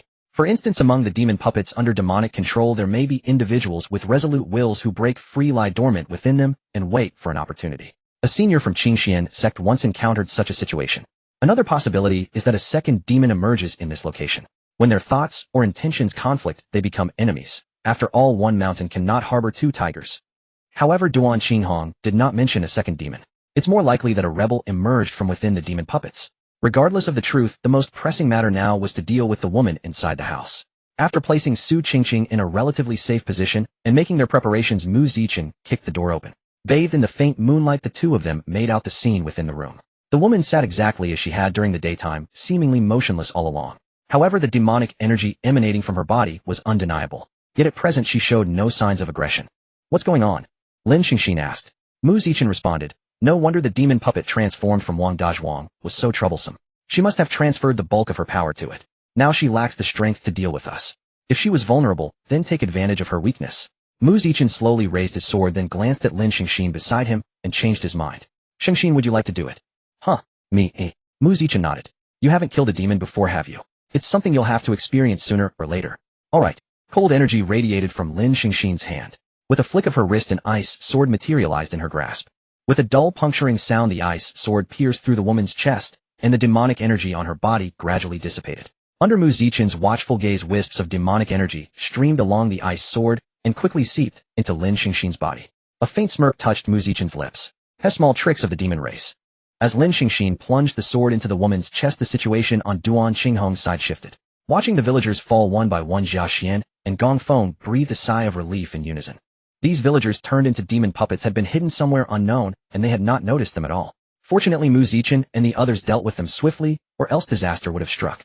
These demon puppets possessed strength roughly equivalent to the 10th layer of Qi refining, and the three of them at Foundation Establishment could not hold out for long. It seems the demon clan here has been lurking for years, likely starting long ago, otherwise so many demon puppets could not have been produced. Arriving on the scene, Mu Zichen remarked upon witnessing the situation. Noticing their return, the others approached. Duan Xinghong wore a worried expression, neglecting formal address. Zichen, are you alright? Mu Zichen did not reply, merely handed Su Qingqing, who was at his side, over to Duan Xinghong. Wasn't this the little girl who had been clinging to Lin Xingxin all day? Why was she being handed over? Duan Xinghong bit her lip lightly. Junior brother, what do you mean? Senior sister, take Qingqing back to the sect first. Xingxin and I still have matters to attend to here. Just the two of you alone. I wonder what unfinished business Lin Junior sister has. I could stay and help as well. Duan Xing's tone carried a hint of urgency. Knowing that Mu Zichen would likely not tell her, she decided to ask Lin Xingxin, who had been hiding behind Mu Zichen silent all along. However, Lin Xingxin, still behind Mu Zichen, did not answer. She kept her head lowered, her black hair veiling her face, rendering her expression unseen. Seeing that Lin Xingxin also did not respond, Duan Xinghong clenched her fists within her sleeves, then helplessly relaxed them. Fine, we shall return first. You two be careful. Leave? Go where? Suddenly from behind Mu Zichen, Lin Xingxin spoke. Her voice was like the piercing cold of a winter wind, each word seemingly frozen, carrying an endless chill that struck straight to the heart. It was also so indifferent, as if the world itself held no connection to the speaker, devoid of any emotion. In the blink of an eye, Duan Xinghong felt warm blood splatter across her face. An icy sword stained with crimson pierced through Mu Zichen's chest. That frozen sword tip was so glaring in Duan Xinghong's eyes. Zichen, senior brother Mu. Brother Mu. Cries of alarm echoed, yet no one moved. Were they stunned by the sudden betrayal, or had their feet been frozen by the cold aura emanating from Lin Xingxin? What? No one will save him. Her pitch-black eyes swept over everyone present. Lin Xingxin stepped on Mu Zichen's face, grinding it repeatedly. Let them go. I'll stay and play with you. Mu Zichen knew exactly what Lin Xingxin wanted at this moment, so letting them leave was the best choice. After all, he did not want to reveal his trump cards in front of others. Have fine. You three leave within 3 breaths, or die. Junior sister Lin. You. Jia Xian Gongfeng takes senior sister Duan, and Qingqing away. I have a way. Jia Xian and Gongfeng exchanged glances, nodded to each other, and dragged Duan Xinghong and Su Qingqing away, quickly disappearing from Mu Zichen's sight. They ran fast. Arrogant fool. I'd like to see what other tricks you have. Mu Zichen grabbed Lin Xingxin's slender smooth ankle, and said, I hope next time you step on me you'll take off your shoes first. Even at death's door you still spout nonsense. Watch my sword. With that, Lin Xingxin's icy sword thrust straight toward Mu Zichen's brow. But Mu Zichen was not one to wait passively. With a sudden burst of strength, he flipped Lin Xingxin's jade foot, causing her to stumble and lose balance. Mu Zichen seized the opportunity to create distance between them. You clearly took a sword to the chest, yet you can still stand. So what? If I hadn't let you stab me, you wouldn't have fought me. And even if I give you half my life, you still can't beat me. Arrogant.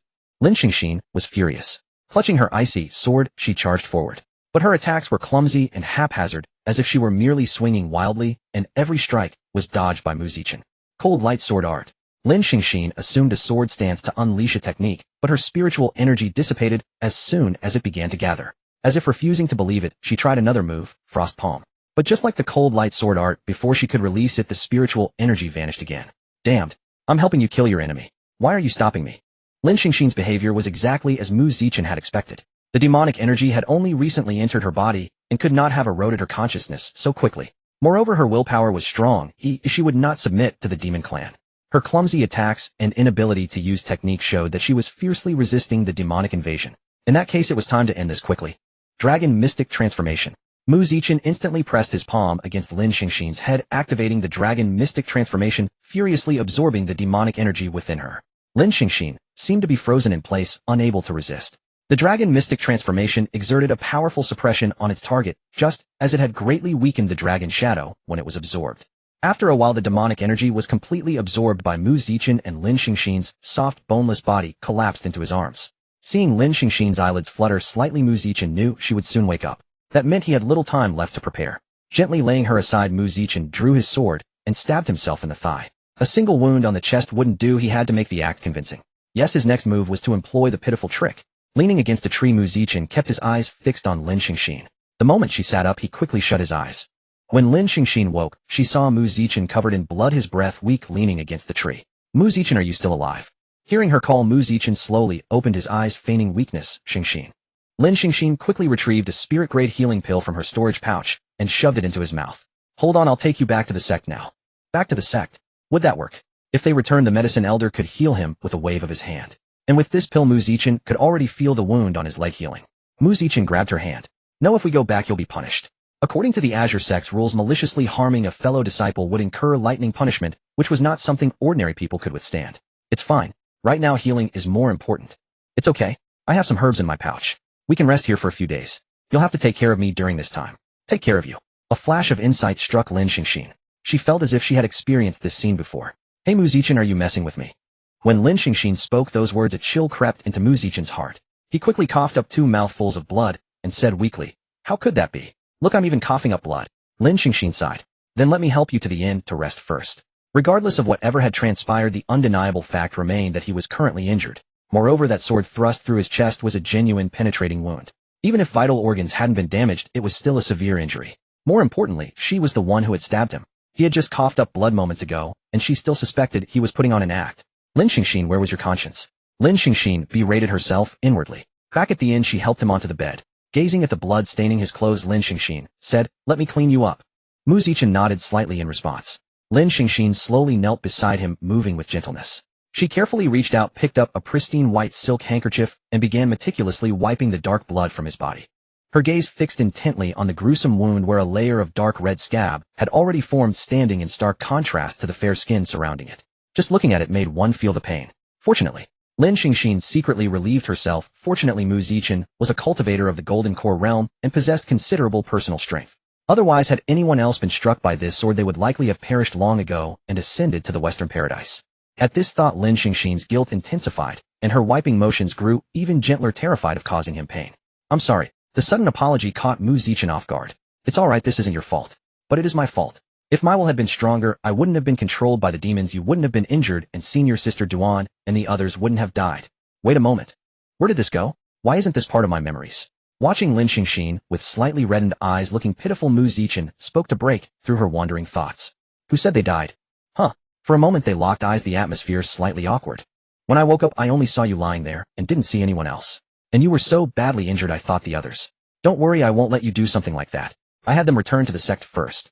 I see. Seemingly to hide the awkwardness, Lin Xingxin fell silent, and continued quietly, wiping Mu Zichen's wounded area. That's enough. If you keep wiping, I'll be reflecting light.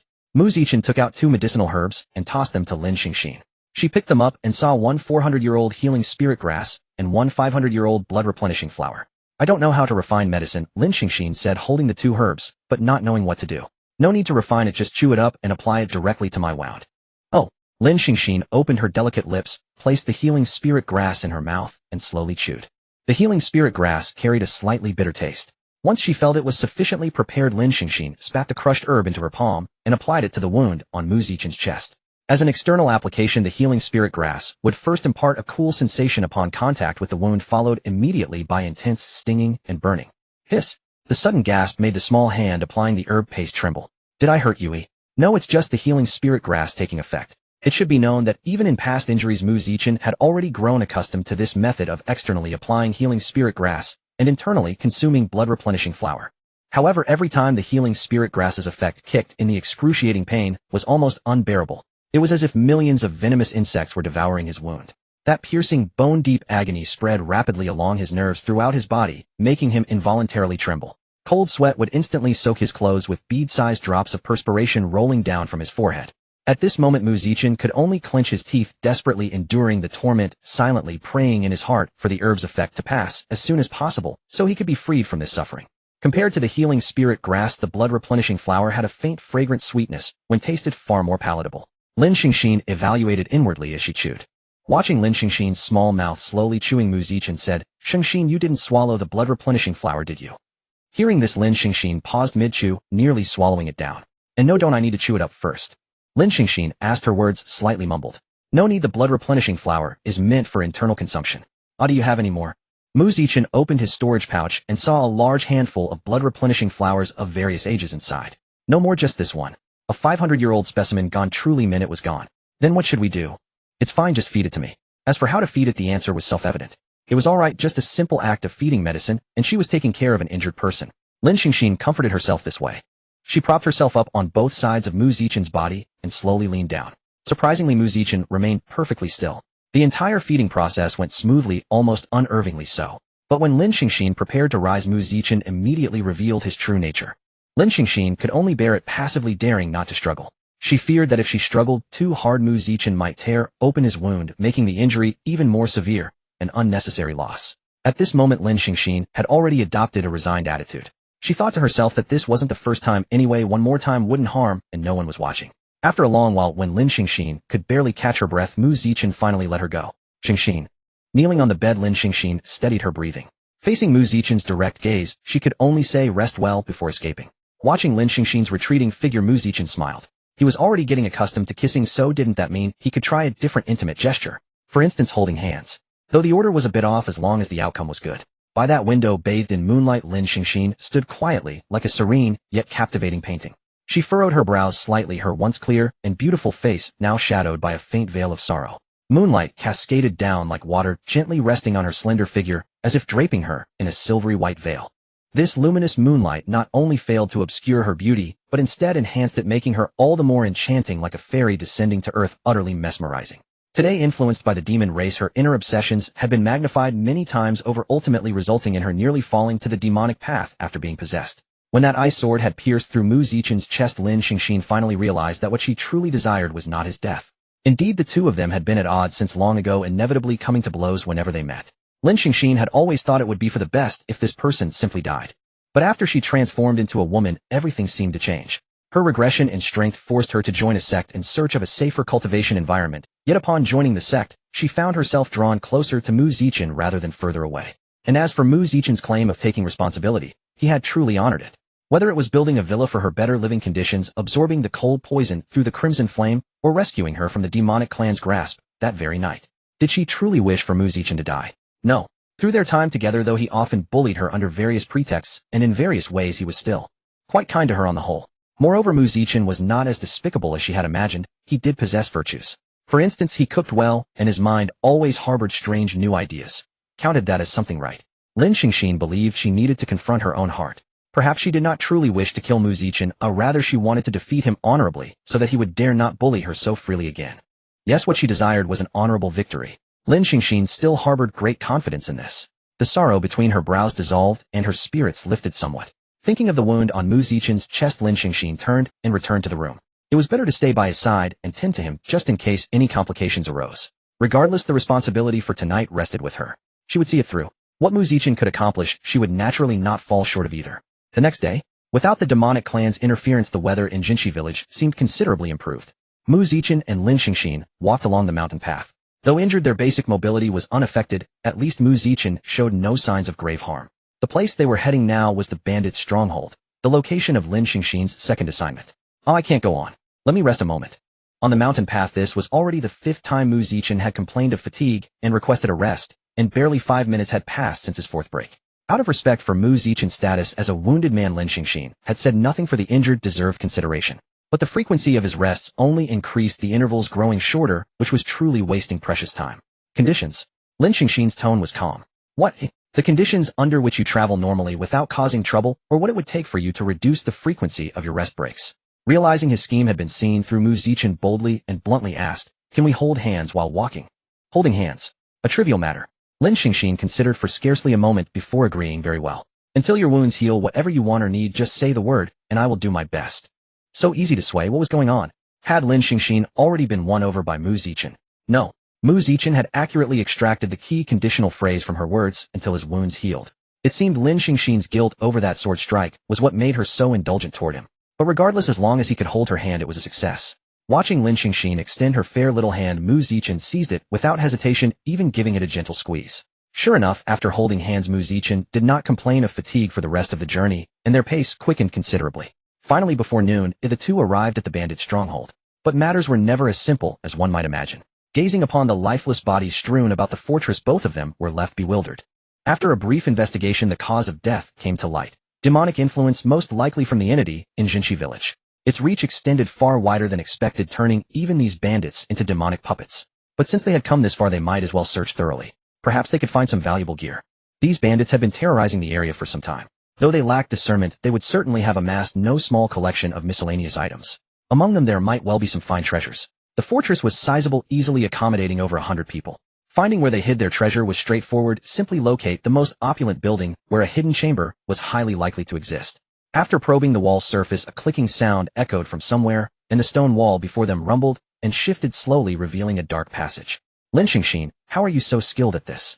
I have seen enough of it to know how. Inside the hidden chamber, various treasures were piled like a small mountain. Most were gold and jewelry of little use to cultivators, though exchangeable for spirit stones. Mu Zichen wasted no time sweeping everything up without reserve. After searching through everything, the finest item was a mid-tier mortal-grade sword, utterly insufficient for Mu Zichen and Lin Xingxin standards. Aren't you taking anything? Mu Zichen asked. Lin Xingxin shook her head. These things are useless to me. They may be useless to you, but you could exchange them for spirit stones. Forget it, I'll keep them. What's mine is yours anyway. Lin Xingxin stood by watching Mu Zichen pack the items one by one into his storage bag. She noticed the sword still embedded in the adjacent wall, and thinking to pull it out for him, extracted it. The moment the sword left its sheath, the entire chamber began to tremble. When the trembling ceased, an unknown passage revealed itself before the two. Oh, there is something hidden after all. Lin Xingxin, shall we go in and investigate? We're already here, might as well take a look. The passage was dimly lit by scattered flickering lights. Narrow enough for only one person to pass, they followed one after another, and after approximately 5 minutes finally reached the end. A door. Upon opening it, a suffocating stench of blood and rot assaulted their nostrils. Mu Zichen swept his hand, illuminating the surroundings, allowing them to see the room's true horror. Corpses. All of them children. Lin Xingxin suddenly recalled the missing children task in Jinshi village. Dozens of children had disappeared, and they were all here, none of them alive.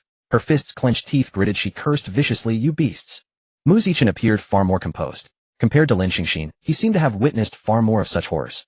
He picked up a book from the nearby table, and said, "This is an evil pill." They were refining pills using the lives of these children. At the center of the room stood a pill furnace. Mu Zichen turned open the furnace and extracted a single pill, continuing, "Surprisingly, they actually succeeded. Judging by its quality, it should be a spirit-grade pill. As for its effects, it could potentially elevate me directly to the nascent soul realm." No sooner had Mu Zichen finished speaking than a chilling coldness brushed against his neck. Lin Xingxin pressed her ice blade to his throat, her voice icy. "If you dare consume this, I will kill you myself, right now." Mu Zichen pinched the tip of the sword and moved the ice blade aside, smiling. "How could that be? I'm not that kind of person. Besides, this is an evil pill. If I were to swallow it, my path of cultivation would be finished." "You'd better not be." Mu Zichen crushed the evil pill in his hand. Seeing this, Lin Xingxin said nothing more and withdrew her sword. Gazing at the ghastly corpses, Lin Xingxin sighed. The only thing they could do for these children was to bury their bodies, granting them a resting place. Lin Xingxin, do the demon clans often do such things? Mu Zichen stroked his chin. The demon clans have always tortured and killed humans, but refining evil pills from people only started in recent years. Only in recent years? Mu Zichen nodded. Yes. Since the beginning of the new era, the number of demon clans has increased considerably. I heard that a few years ago several exceptionally powerful demons formed an organization called the Sun and Moon Church, and they were the ones who came up with these evil pills. Lin Xingxin shook her head. "I don't understand." "Huh? What part?" "Lin Xingxin, aren't demon clans originally transformed from humans? Why do they harbor such malice toward humans?" "They were indeed humans once, but you've overlooked the reason they became demons." Lin Xingxin murmured evil thoughts. Just like the woman of Jinxi village, her heart was filled with hatred, eventually turning her into a demon, and she turned every villager into demon puppets. Her hatred was originally directed at the village chief's son and the 3 young men, but in the end it implicated the entire village. And this was merely the result of an ordinary person becoming a demon. What if a golden core cultivator, or even a higher realm cultivator, turned into a demon? The consequences would be utterly disastrous. Lin Xingxin frowned slightly. She looked at Mu Zichen and said, "You're only 20 years old, how do you know so much?" "Mu Zichen, I've been taken on expeditions since I was 10 and have seen quite a lot about demon clans. And you might not believe it, but I'll stop there." "What? Who speaks only halfway? What were you going to say?" Mu Zichen, "Nothing." What was this sudden irritation? He had piqued her curiosity only to stop at the last moment. How could anyone be so infuriating? Recalling the condition Mu Zichen had set during their journey, Lin Xingxin stepped forward and took his hand. "Will you tell me now?" Mu Zichen squeezed her soft little hand, utterly delighted. He said, "I once saw a person who cultivated demonic qi." Cultivating demonic qi. That would make them a demon, wouldn't it? Mu Zichen shook his head. No, it was a human. And not just that. She could cultivate both demonic qi and spiritual energy, wielding both powers with ease. I witnessed her at the early Golden Core stage defeat a cultivator at the great perfection of the Golden Core realm. That's strong. Mu Zichen sighed. Yes. Unfortunately, she came from Zhongzhou, and she left before I could ask her how to cultivate demonic qi. Seeing the topic in, Lin Xingxin withdrew her hand again. Hey, so ruthless. I haven't held it enough. Mu Zichen hastily said, "Don't you want to ask her name and gender?" "No need." Since this topic no longer kept Lin Xingxin's hand in his, he had to switch to another. Mu Zichen took out a bamboo slip. "The sect just sent me a message. Another secret realm has appeared, and they want me to go explore. Are you coming?" "Yes. If you want to go." Mu Zichen extended his hand, the implication clear. Just as she had withdrawn her hand, it was now firmly grasped again. "You're like a child needing to hold hands." Lin Xingxin said, somewhat speechless. "A child?" So Lin Xingxin had never understood what holding hands meant between them. She thought it was just his childishness. That meant although Lin Xingxin's physical age was 18, her soul age was 16 years older than him. Wait, no? Mu Zichen suddenly realized that if they went by soul age, he was actually older than Lin Xingxin. Forget it.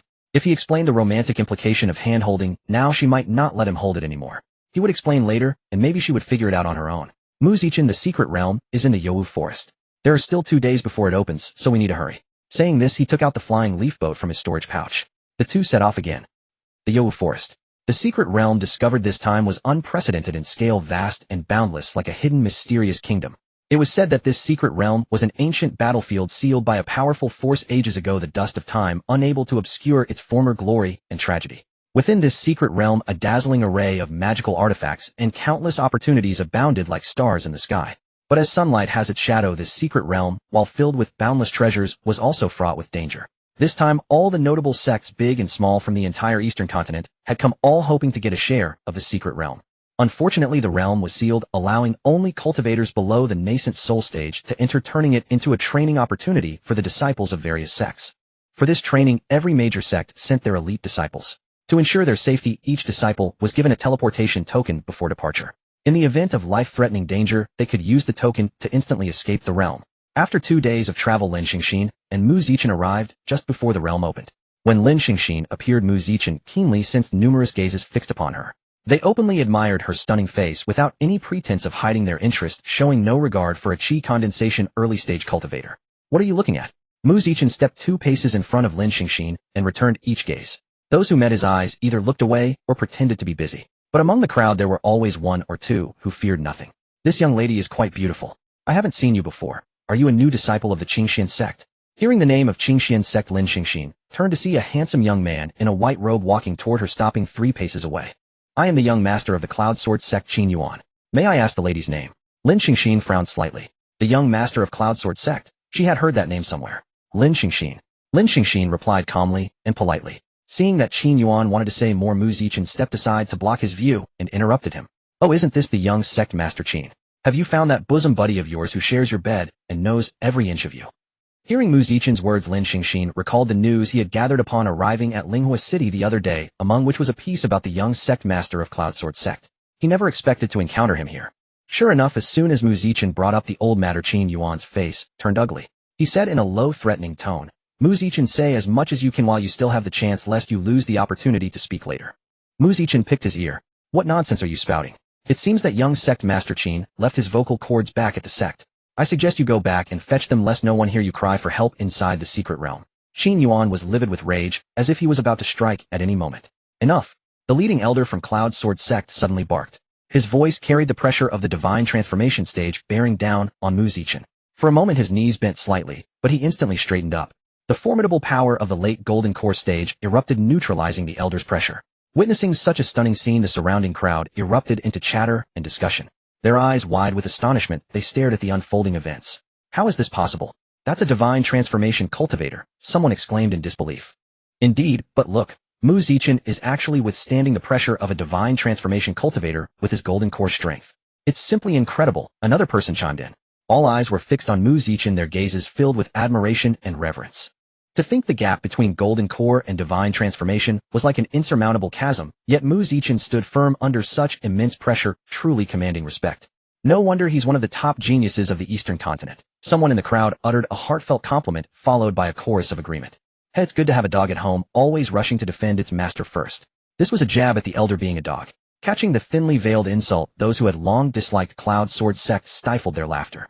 Yet the elder had no choice but to endure it. He couldn't very well kill everyone who laughed. All right, the secret realm is about to open. Everyone prepare yourselves. An elder from some unknown sect reminded them, standing in midair. As that elder's steady and commanding voice slowly faded, those present felt the space before them begin to tremble slightly, as if stirred by an invisible hand. Then a strange energy ripple spread outward at a visible speed, blurring everything in its path. Before anyone could recover from this sudden change, the lush towering trees that had stood there vanished, as if by some sorcery. A flash of light dazzled their eyes, revealing a nearly transparent cloth that vaguely obscured the scene behind it. This mysterious cloth seemed to possess a strange magic, rendering the scene within hazy and elusive like flowers in a fog. Through that thin layer one could make out some outlines and shadows, but the details remained hidden, leaving endless room for imagination. The secret realm had opened. Remember, use the token to escape if you run into danger. Alright, go in now. As the elder in the sky finished speaking, the young disciples rushed into the secret realm one after another. Before entering, Mu Zichen handed Lin Xingxin a jade pendant and instructed, Xingxin, the secret realm is perilous. Head toward me as soon as you enter. I'll be looking for you too. The twin jade pendant was a small artifact used for locating each other within the secret realm. Lin Xingxin nodded, and together they entered the realm. A dizzying whirl, Lin Xingxin saw a flash before his eyes, and found himself in a place painfully familiar. The old door creaked open with a screech, and he saw who had emerged. A master. Dressed in a snow-white long gown, her waist-length white hair flowing like a waterfall, swaying gently in the breeze, as if each strand had its own unique rhythm. Her face was as cold and ethereal as a celestial maiden, devoid of any expression, like a millennium-old ice that only dared to be admired from afar. Her icy blue eyes were filled with boundless indifference and detachment, as if nothing in the world could stir the slightest ripple within her. Who else could it be but his equally extraordinary and frigid master? Even seeing her only disciple, the woman's eyes betrayed no emotion. She said calmly, Xingxin, have you come to me because you've encountered difficulties in your cultivation? Xingxin. Huh. So this was the illusion within the secret realm, testing those who entered. Yet looking at the person he longed for, Lin Xingxin felt reluctant to break the illusion. Why are you crying? Could it be you're homesick? I can take you back for a visit. Lin Xingxin touched his eyes and found tears indeed flowing. With a wave of her hand, Lin Xingxin saw another flash, and the scene shifted to the garden of the Lin family estate, where his mother Yu Fangqin was watering flowers. Hearing the noise, Yu Fangqin turned around. Daughter, and the immortal master. At that moment, with the two people he missed most gathered here, Lin Xingxin felt his heart brimming with happiness. If he could live like this forever, it wouldn't be so bad. But this was impossible. Though his master doted on him, she was also strict. On the very first day, she had told him to sever his attachment to mortal family. Someone like that would never personally bring him to the Lin family courtyard. Besides, his master had already passed away, all he saw was merely an illusion. Taking out the white spirit jade bracelet that Yu Fangqin had given him before leaving, Lin Xingxin slipped it onto his wrist. After one last look at his cold master and kind mother, he reluctantly departed. A flash of light, and when he opened his eyes, Lin Xingxin found himself in a forest. This must be the interior of the secret realm. He took out the twin jade pendant and placed it in his palm. The pendant spun a few times before pointing in a direction, the direction where Mu Zichen was. Clutching the pendant, Lin Xingxin dashed toward the indicated direction. The rain intensified. Mu Zichen stirred awake from his slumber, his gaze falling upon the girl standing by his bed in a pink apron. With a helpless sigh, he murmured, "Xingxin, let me sleep a little longer." "Oh, come on, don't be like that. Have you forgotten what we're supposed to do today?" Lin Xingxin tugged at Mu Zichen's hand, shaking it vigorously. Seeing no sign of him rising from bed, she only intensified her efforts. After several minutes of her persistence, Mu Zichen finally dragged himself out of bed, ate, and washed up. On the way to the hospital, Lin Xingxin was bursting with excitement, her hands and feet moving animatedly as she called out, "Report, report." Mu Zichen smiled. "It's just picking up some medical reports. See how happy you are. Of course, once we have the reports, we can go get our marriage certificate." "Get our certificate? You silly thing. What's wrong with being silly? Last night someone kept hugging their silly girl and saying how much he loved her. Why wasn't that you?" Yes. I love my little fool the most." At the hospital, the two successfully collected their reports. Even the pouring rain could not deter them from rushing toward their happiness. In the corridor, Lin Xingxin's large eyes were wide open, her body tilting sideways, as if ready to collapse into Mu Zichen's arms. Anyone witnessing that scene would find her utterly adorable. What did the report say? "Nothing serious. We're both perfectly healthy. That's only natural." Observing the thumb Lin Xingxin thrust upward, Mu Zichen said softly, somewhat embarrassed, "Keep your voice down. There's no need to blurt everything out." Lin Xingxin clung to Mu Zichen's arm, swaying lightly, seemingly indifferent to the glances from those around her. "We can get married. From now on, we'll be a legally recognized couple." Lin Xingxin showed no sign of tempering her joy. She was like a little sun banishing the gloom of the rainy day from everyone around her. Mu Zichen could feel the gaze from those around them. No one concealed the blessings in their eyes. Yet, something felt wrong. Inside the Civil Affairs Bureau, many couples had come to register their marriage. When the strikingly handsome man and beautiful woman walked in, they instantly became the focal point of the crowd. Naturally, this devoted couple was none other than Lin Xingxin and Mu Zichen. During the photo session, both wore white shirts, standing tightly together, their eyes brimming with happiness, as though nothing in the world could ever separate them. Inside the car, Lin Xingxin pulled Mu Zichen close. With a click of her phone, she posted a photo to her social media feed. In the picture, both held a red booklet in their hands.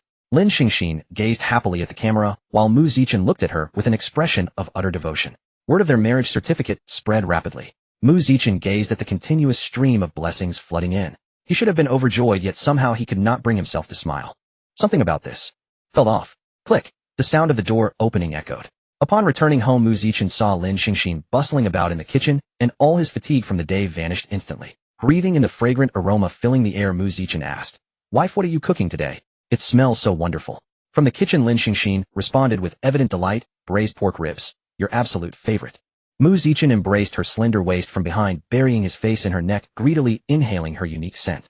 "My favorite. More like someone's favorite, isn't it?" Lin Xingxin patted his hands resting on her stomach and said with feigned seriousness, "Read between the lines, but don't expose them. Go wash your hands. Dinner's ready in 2 minutes." "Whatever you say, wifey." It had already been 2 months since they registered their marriage. During the day, Mu Zichen went to work at the company, while Lin Xingxin worked as a full-time illustrator at home. In the evenings, the two would game and watch movies together, their days overflowing with sweetness. However, Lin Xingxin looked forward to weekends the most, and quite coincidentally today was Friday evening. 2 dishes and a soup were all set on the table. Mu Zichen, having finished washing his hands, waited at the dining table. But before he could even pick up his chopsticks, Lin Xingxin suddenly sat down into his lap, wrapping her arms around his neck. Mu Zichen skillfully placed his hands on her smooth back to steady her, a smile tugging at the corners of his eyes. "Madam wife, you didn't mention adding an extra dish tonight." Lin Xingxin breathed softly against his ear. "Tomorrow's the weekend anyway. I decided on this spur of the moment. I bought some new sleepwear. What do you think?" Mu Zichen gave her an up-and-down glance. You look beautiful in anything, wife. Lin Xingxin expressed mild dissatisfaction. It's always the same line from you. Mu Zichen's expression turned earnest. Simply the truth. Lin Xingxin let the matter drop and instead leaned in to kiss those thin lips, but Mu Zichen deftly evaded her advance. He whispered, I'm genuinely a bit hungry, madam wife. Lin Xingxin spoke in a drawn-out tone, shifting on his lap. But I'm the hungry one. She was simply like a little seductress. That was exactly Lin Xingxin. And Mu Zichen's evaluation of her was incompetent, yet shamelessly forward, a little enchantress. That evening Mu Zichen leaned against the sofa, while Lin Xingxin nestled into his arms. Out of nowhere she began acting spoiled. I love you.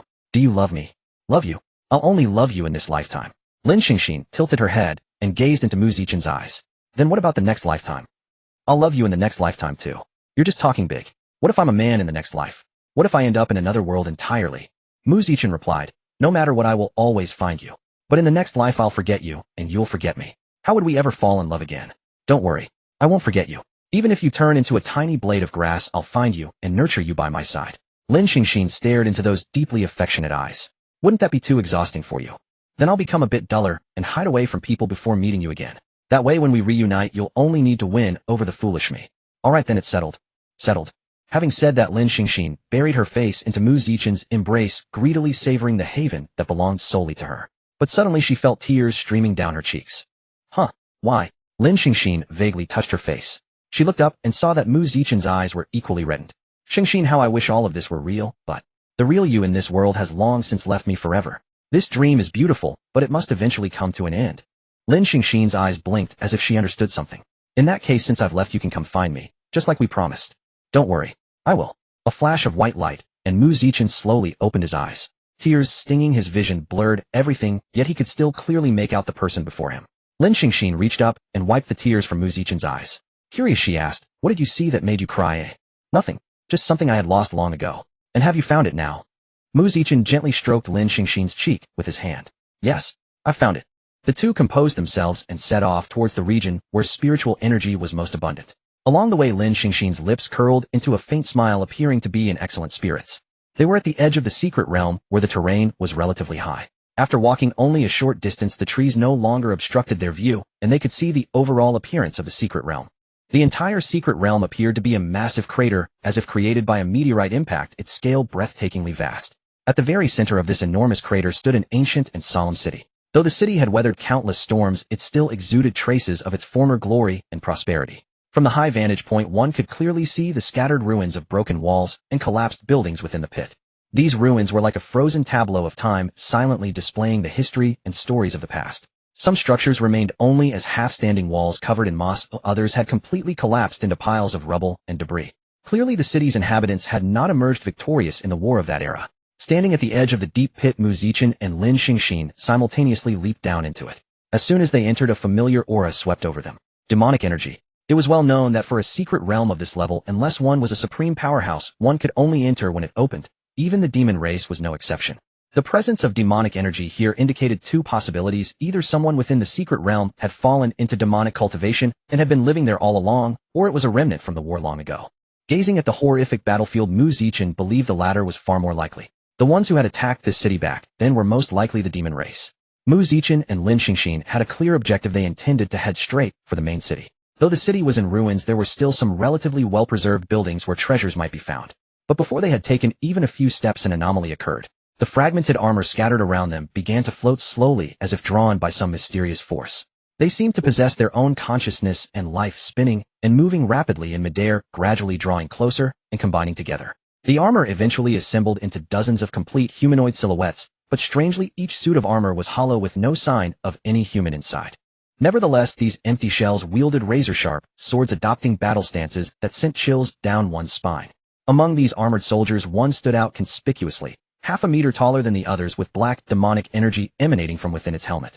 Holding a 2-meter greatsword, it seemed to be the general of these armored soldiers, and its aura clearly indicated the Golden Core stage. This secret realm was truly extraordinary. First, it had stirred up his long-buried memories upon entering, and now the very first monster they encountered was at the Golden Core stage. He wondered if the treasures within would ultimately satisfy him. Mu Zichen mused inwardly. Lin Xingxin flipped her fair little hand, and an ice sword appeared in her grasp. She was now ready for battle. The armored general raised his greatsword, pointing it at the two, while the remaining armored soldiers charged at them in various bizarre postures. To catch the bandits, first catch the leader. I'll take the big one, you handle the small ones. After leaving these words, Mu Zichen charged out, his body enveloped in lightning. As he passed, he smashed large numbers of armored soldiers, clearly to relieve Lin Xingxin's pressure. Without a word, Lin Xingxin raised her ice sword and slashed at the approaching armored soldiers. The ice blue sword Qi wove through the ranks, instantly shattering a large swath of them. With her right hand, she unleashed sword Qi, while her left hand struck out with frost condensation palm. Having reached the foundation establishment stage, Lin Xingxin's frost condensation palm had grown significantly stronger. Not only were the palm prints larger, but she could also release multiple palm prints at once without any loss of power. These armored soldiers, though imposing in appearance, posed little real threat. Their auras clearly indicated the early foundation establishment stage, yet Lin Xingxin, also at early foundation establishment, moved among them like a dragon, utterly unstoppable. Meanwhile, Mu Zichen's side. He shot forward like lightning, charging toward the armored general with the momentum of a tiger descending a mountain. Seeing this, the armored general gripped his greatsword with both hands, raised it high above his head, and then brought it down with the force of a mountain, crushing an egg, aiming directly at Mu Zichen's position. In that critical moment, Mu Zichen reacted with lightning speed. He pushed off the ground with his left foot, his body darting to the right like an arrow from a bow. With a deafening bang, the greatsword slammed into the ground, sending countless fragments of stone and dust flying, raising a thick layer of ash like a miniature sandstorm. In an instant, a blue-purple lightning burst from his hand, carrying immense power, shooting toward the armored general like a ferocious dragon, claws bared.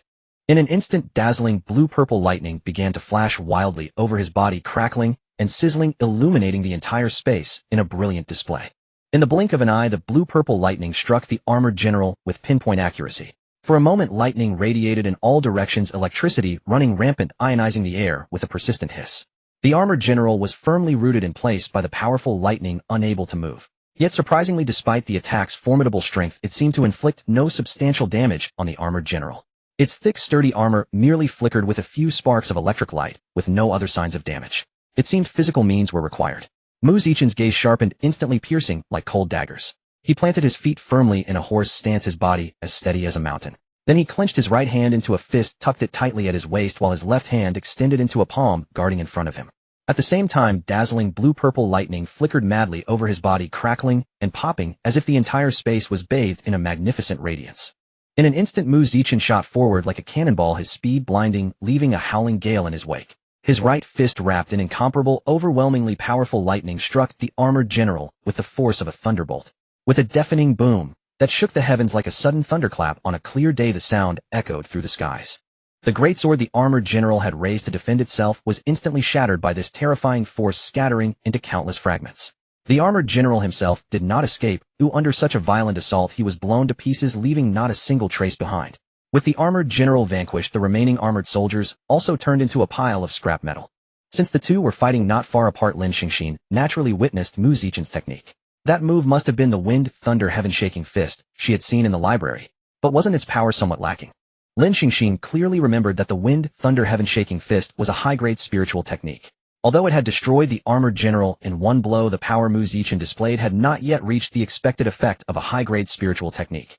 Lin Xingxin couldn't help but voice her doubt. Simple. I used the simplified version, Mu Zichen explained. Simplified version. What was that? There it was again, those uniquely peculiar thoughts of Mu Zichen. Regarding this streamlined version, Mu Zichen offered his explanation. Although the thunder and wind heaven-shaking fist was a top-tier spiritual grade technique, its destructive power could rival that of a low-tier earth-grade spell. So why was it still classified as a top-tier spiritual grade technique? Because using the thunder and wind heaven-shaking fist requires charging time, and the slow release of the spell prevents it from reaching earth-grade levels. To solve this problem, Mu Zichen had developed a streamlined version. The streamlined thunder and wind heaven-shaking fist only possesses 60 to 70% of its original power, but the casting time is reduced by more than half. After hearing Mu Zichen's explanation, it would be impossible for Lin Xingxin not to be astonished. Mu Zichen was only 20 years old, yet he had already managed to improve a spell on his own. Lin Xingxin wondered whether she could achieve the same. She was uncertain, for unlike Mu Zichen, she did not always have those unconventional ideas that set others apart. What a pity. Pity what? Mu Zichen, the one in that bulky armor, was wielding a spiritual grade magical artifact. Unfortunately, I shattered it. As they chatted, the two had already entered the ancient city. Despite its dilapidated state, traces of its former prosperity were still discernible. Within the city, a main avenue stood out remarkably. This main avenue was broad and straight like a sharp sword, piercing directly into the city, leading unerringly toward the majestic and towering royal palace. When one stood upon this main avenue, their gaze following the road extended forward, they could clearly see the towering steps rising in the distance. Those steps seemed like a celestial ladder leading to the pinnacle of power layer upon layer all the way to the royal palace hall. As for where one should go to claim the treasure, the answer was self-evident. Long Yabai, you've gone too far. We discovered these things first. Exactly. Too far. I've already been generous by letting you take one spirit stone. Otherwise you wouldn't walk away with a single one. Oh, there was a spectacle to be enjoyed. Mu Zichen glanced at Lin Xingxin beside him and said, "Shall we go take a look?" Lin Xingxin nodded. Sure. The voice originated from within the courtyard of what appeared to be a wealthy household. Mu Zichen led Lin Xingxin stealthily onto the rooftop to watch the drama unfold. Inside the courtyard, 5 people were divided into 2 groups. One side had a man and a woman, while the other had 2 men and a woman. The pair on the man and woman side, Mu Zichen recognized the man was Long Yabai, young master of the Red Dragon Valley. The woman was named Fu Zining. As for the 3 opponents facing them, Mu Zichen did not recognize them. Judging from their attire, they were likely disciples of the Setting Sun Pavilion. From the several magical artifacts and a small pile of spirit stones placed between them, it was clear they were arguing over ownership of these items. However, based on Mu Zichen's understanding of Long Yabai, it was highly probable that Long Yabai was the one snatching their belongings. Seeing the other party refuse to yield, Long Yabai gave a cold snort, and the pressure of his late-stage golden core cultivation radiated outward invisibly. I'll give you 3 breaths to leave. If you don't, you die. The cultivation levels of the 3 Setting Sun Pavilion disciples were as follows. The 2 men were at the late stage of foundation establishment, while the woman was at the early stage. Under the oppressive aura emanating from Long Yabai's late-stage golden core, it was plainly visible that the 3 of them were already inclined to retreat. Thus there was little left to watch in this spectacle. 3 breaths had passed. The Setting Sun Pavilion disciples reluctantly prepared to leave, but barely had they taken a step when Long Yabai spoke again. Wait. I've changed my mind. Hearing this, the 3 disciples' hearts leapt with joy, wondering if Long Yabai had suddenly developed a conscience. Long Yabai slowly declared, "This woman isn't bad-looking. She'll stay with me. As for you 2, you may leave." Upon hearing such a demand, the female disciple, named Hua Wan, was stunned for a moment, followed immediately by an overwhelming sense of humiliation.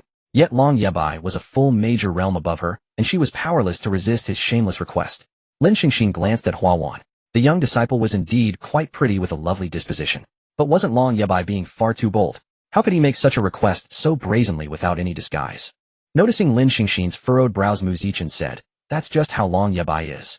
Ever since I've known him, he's either sleeping with women or on his way to find someone to sleep with. And most of the time he uses force." Hearing Mu Zichen's words, Lin Xingxin's brows furrowed even deeper. "Don't associate with someone like that. He's worse than an animal." Mu Zichen smiled. "Don't worry, we're not friends." Below, the scene seemed frozen. The Setting Sun Pavilion disciples stood bewildered, unsure of how to proceed. Mu Zichen casually glanced at the magical artifacts placed between them. Finding their quality mediocre and of no use to either him or Lin Xingxin, he decided to leave. "You've been peeking for so long. Do you think you can just leave whenever you want it?" Just as Mu Zichen was pulling Lin Xingxin away to depart, Long Yabai suddenly uttered these words, then slammed a palm toward the house where they were positioned. With a thunderous crash, the house collapsed instantly. Mu Zichen and Lin Xingxin flashed into the courtyard, forming a triangular formation with those present. Mu Zichen smiled. "Brother Long jests. We 2 merely passed by and have no interest in what you found. We're leaving now." In Mu Zichen's view, it was better to avoid trouble than to seek it. He had already made his stance clear, so Long Yabai should not persist in pestering them. Moreover, and most importantly, in Mu Zichen's eyes, Long Yabai was an utter fool. Mediocre in strength, yet extraordinarily arrogant, always carrying himself as though invincible. Even Mu Zichen himself dared not claim invincibility. He feared this man might infect him with his foolishness. Lin Xingxin's brows furrowed once more. This was the first time she had seen Mu Zichen unwilling to engage in combat. Could Long Yabai's strength surpass his? Upon seeing Lin Xingxin, Long Yabai's eyes could not tear away. As a man who had long indulged among women, he had never before encountered anyone so breathtakingly beautiful. She was like a fairy descended to the mortal realm. Early stage foundation establishment. "You are mine now." Lin Xingxin was unaware that she had already been claimed as his private property in Long Yabai's eyes. Seeing Mu Zichen's filthy hand grasping Lin Xingxin, as they tried to leave, Long Yabai barked, "Stop. Did I give you permission to leave?" Seeing no sign of Mu Zichen halting, Long Yabai raised his hand and unleashed a palm strike directly toward the 2. Mu Zichen reacted swiftly, turning to slap away Long Yabai's attack. "What does Brother Long mean by this?" "You may leave." "She stays." Before Lin Xingxin could speak, Mu Zichen shielded her behind him. "Brother Long is truly amusing. I failed to catch your previous words. Could you repeat them?" Long Yabai pointed at Lin Xingxin with a cold gaze and said, "I said she is my woman." A smile lingered on Mu Zichen's lips as he spoke in a chilling voice. What a pity, Long Yabai. I seem unable to hear dead men speak. Lightning flashed within his eyes. To be perfectly honest, Mu Zichen had never crossed swords with Long Yetian, so why did he believe Long Yetian's strength was unremarkable? Across from him, Long Yetian held the dragon scale spear, standing ramrod straight, his body radiating a faint golden light. a clear sign of fully circulating spiritual energy, making him appear overwhelmingly formidable. Yet in Mu Zichen's eyes, Long Yetian's sunken orbits, gaunt cheeks, and utterly drained demeanor suggested he was anything but a powerful opponent. Mu Zichen even wondered what this fellow cultivated for. Having reached the golden core stage, how could he have reduced himself to such a state? How indulgent must he have been? The atmosphere bristled with tension. The three disciples of Sunset Pavilion had wisely retreated far away lest they be caught in the crossfire. After all, when two renowned prodigies of the Eastern continent clashed, even a stray sword aura could strike them down, leaving no one to appeal to. Blue-violet spiritual energy clashed with golden spiritual energy. The two were competing with their inner power. Lin Xingxin observed the scene from a distance, her focus not on Long Yetian, but on Fu Zining, who was also watching silently. If her instincts were correct, Fu Zining was likely also at the golden core stage. Should Fu Zining join forces with Long Yetian against Mu Zichen, Lin Xingxin would be powerless to stop them. Yet Mu Zichen still held back. His true strength lay in Fire's spiritual energy, yet he showed no intention of revealing it. Bang! The two forces of spiritual energy exploded in midair, unleashing a considerable shockwave and stirring up a cloud of dust. Amidst the haze, golden light still blazed. Long Yetian gripped the dragon scale spear, its tip aimed straight at Mu Zichen's throat. In that instant, a sharp, piercing metallic clash rang out. Mu Zichen reacted swiftly, wielding a long sword that gleamed with icy light, blocking Long Yetian's thunderous strike with pinpoint accuracy. The immense impact from the collision burst forth like a raging gale, forcibly scattering the floating dust in the air in all directions. Seeing his blow fail, Long Yetian retreated half a step. Without hesitation, his movements fluid, and retracted his arm, pulling the dragon scale spear back sharply. Then he struck again, his spear thrusting out like lightning in a continuous barrage, so swift it was a blur to the eye. Each thrust carried the indomitable force of powerful golden spiritual energy, as if it could easily pierce through the hardest rock. Its momentum was overwhelming and unstoppable. Facing such a fierce assault, Mu Zichen remained unflustered, stepping backwards steadily and methodically. At the same time, his longsword danced in a flurry of silver light, continuously parrying the storm of spear shadows that Long Yetian unleashed. Although he appeared to be on the defensive, suppressed by Long Yetian's violent attacks, his defense was utterly watertight, revealing not a single flaw. Golden rainbow piercing the sun. Long Yetian bellowed, his spear blazing with golden light as he closed in on Mu Zichen. Rolling cloud slash. Mu Zichen countered with his own technique. The spear tip and sword edge clashed violently. With a crack, Mu Zichen's sword shattered into fragments upon impact. Lin Xingxin's brow furrowed slightly. She doubted what she saw. Could it be that Mu Zichen's injuries from 2 days ago had not fully healed? Seeing Mu Zichen's sword shattered by Long Yetian, Fu Zining withdrew her already extended foot, crossed her arms, and watched silently. Mu Zichen, I know you have another sword. Aren't you going to draw it? You'll have to prove you're worthy. Then let me show you. Long Yetian's eyes suddenly sharpened, and an invisible pressure erupted from him. Like a surging torrent, this oppressive force swept wildly in all directions, centered on him. Simultaneously, the spiritual energy within Long Yetian began to circulate with extreme speed, like an unending river flowing ceaselessly into every limb and bone. As the energy converged, a dazzling golden dragon silhouette gradually materialized. The dragon bared its claws and raised its head skyward, letting out a deafening roar. Dragon roar, cloud-shattering strike, high-grade spirit rank. Wind thunder, sky-shaking fist. The two formidable forces collided, the massive impact instantly sending the few remaining nearby buildings flying. Lin Xingxin's dark hair whipped wildly in the blast, and she had to channel her spiritual energy to keep from being blown away. In contrast, Fu Zining stood closer to the battle's center than Lin Xingxin, yet remained utterly motionless, a testament to her considerable strength. Boom! With the thunderous sound, Mu Zichen staggered back 5 steps, while Long Yetian retreated 6, the last step, nearly stumbling. At that moment, who was superior was clear to see. Seeing this, Fu Zining's expression turned grave. Just as she took a step forward, an ice sword appeared before her. You, an early Foundation establishment stage cultivator, dare to stop me? Lin Xingxin's face remained impassive, devoid of any emotion. We won't know until we try. Fu Zining shifted slightly, and in an instant she vanished from Lin Xingxin's sight. Dark attribute. That was indeed rare. It seemed she truly couldn't stop Fu Zining. But it didn't matter. That bastard Mu Zichen had plenty of tricks up his sleeve, he could handle it. Over here, Mu Zichen's eyes flickered, he spun around and grabbed a dagger that had appeared in his hand, and Fu Zining's figure materialized. Seizing the moment of Fu Zining's surprise at being discovered, Mu Zichen produced a small black pill and shoved it into her mouth. While Mu Zichen turned to deal with Fu Zining, Long Yetian had also recovered his stance and thrust his dragon scale spear forward. Mu Zichen used the same method to stuff a black pill into Long Yetian's mouth. The small black pill dissolved upon contact with saliva. By the time one realized it and tried to spit it out, it was already too late. Watching Mu Zichen's series of practiced maneuvers, Lin Xingxin felt a strange familiarity with that pill. The subsequent state of Long Yetian and Fu Zining instantly jogged her memory. Within a few breaths, Long Yetian and Fu Zining sensed something wrong. They could no longer mobilize their spiritual energy. Wasn't this the spirit-scattering pill from before? Lin Xingxin suddenly realized. The pill's effect seemed even stronger than before, taking effect so quickly. Mu Zichen flashed a mischievous grin, raised his hand toward the two, and said, Thunder Seal, variant Thunder Prison. Sensing the danger, Fu Zining swiftly produced a token and vanished from sight in an instant, leaving the secret realm, abandoning Long Yetian alone. The Thunder Prison was an improvement Mu Zichen had made based on the Thunder Seal. To release the Thunder Seal, the caster must first condense a seal on a part of their body using spiritual energy and then channel lightning through that seal. That was the Thunder Seal. As for the Thunder Prison, it would trap the person inside and relentlessly strike them with lightning. Oh. Lin Xingxin in a grave tone, no. Mu Zichen grinning mischievously. I believe it depends on which cultivator we're discussing. Take Brother Long for instance. He is far too powerful, there would be no issue at all. Huawan utterly confused, huh? Does this involve me too? By all rational standards, although a golden core cultivator's physique could not withstand heavenly tribulation, lightning enduring a few strikes of artificial lightning should have been manageable. Yet the present issue was that this cultivator had consumed the spiritual dispersal pill meticulously refined by Mu Zichen, and these thunder strikes did not stop at merely a few. Inside the Thunder Prison, Long Yang's clothes were tattered, his body crisscrossed with bloody wounds, the sight gruesome beyond description. Do not misunderstand, those blood marks were not inflicted by the Thunder Prison itself, but by Mu Zichen. After a brief respite, Mu Zichen produced a thorn blood fruit and squeezed its juice onto his whip. Thorn blood fruit. Isn't that commonly used by ordinary folk to apply on wounds? What are you using it for?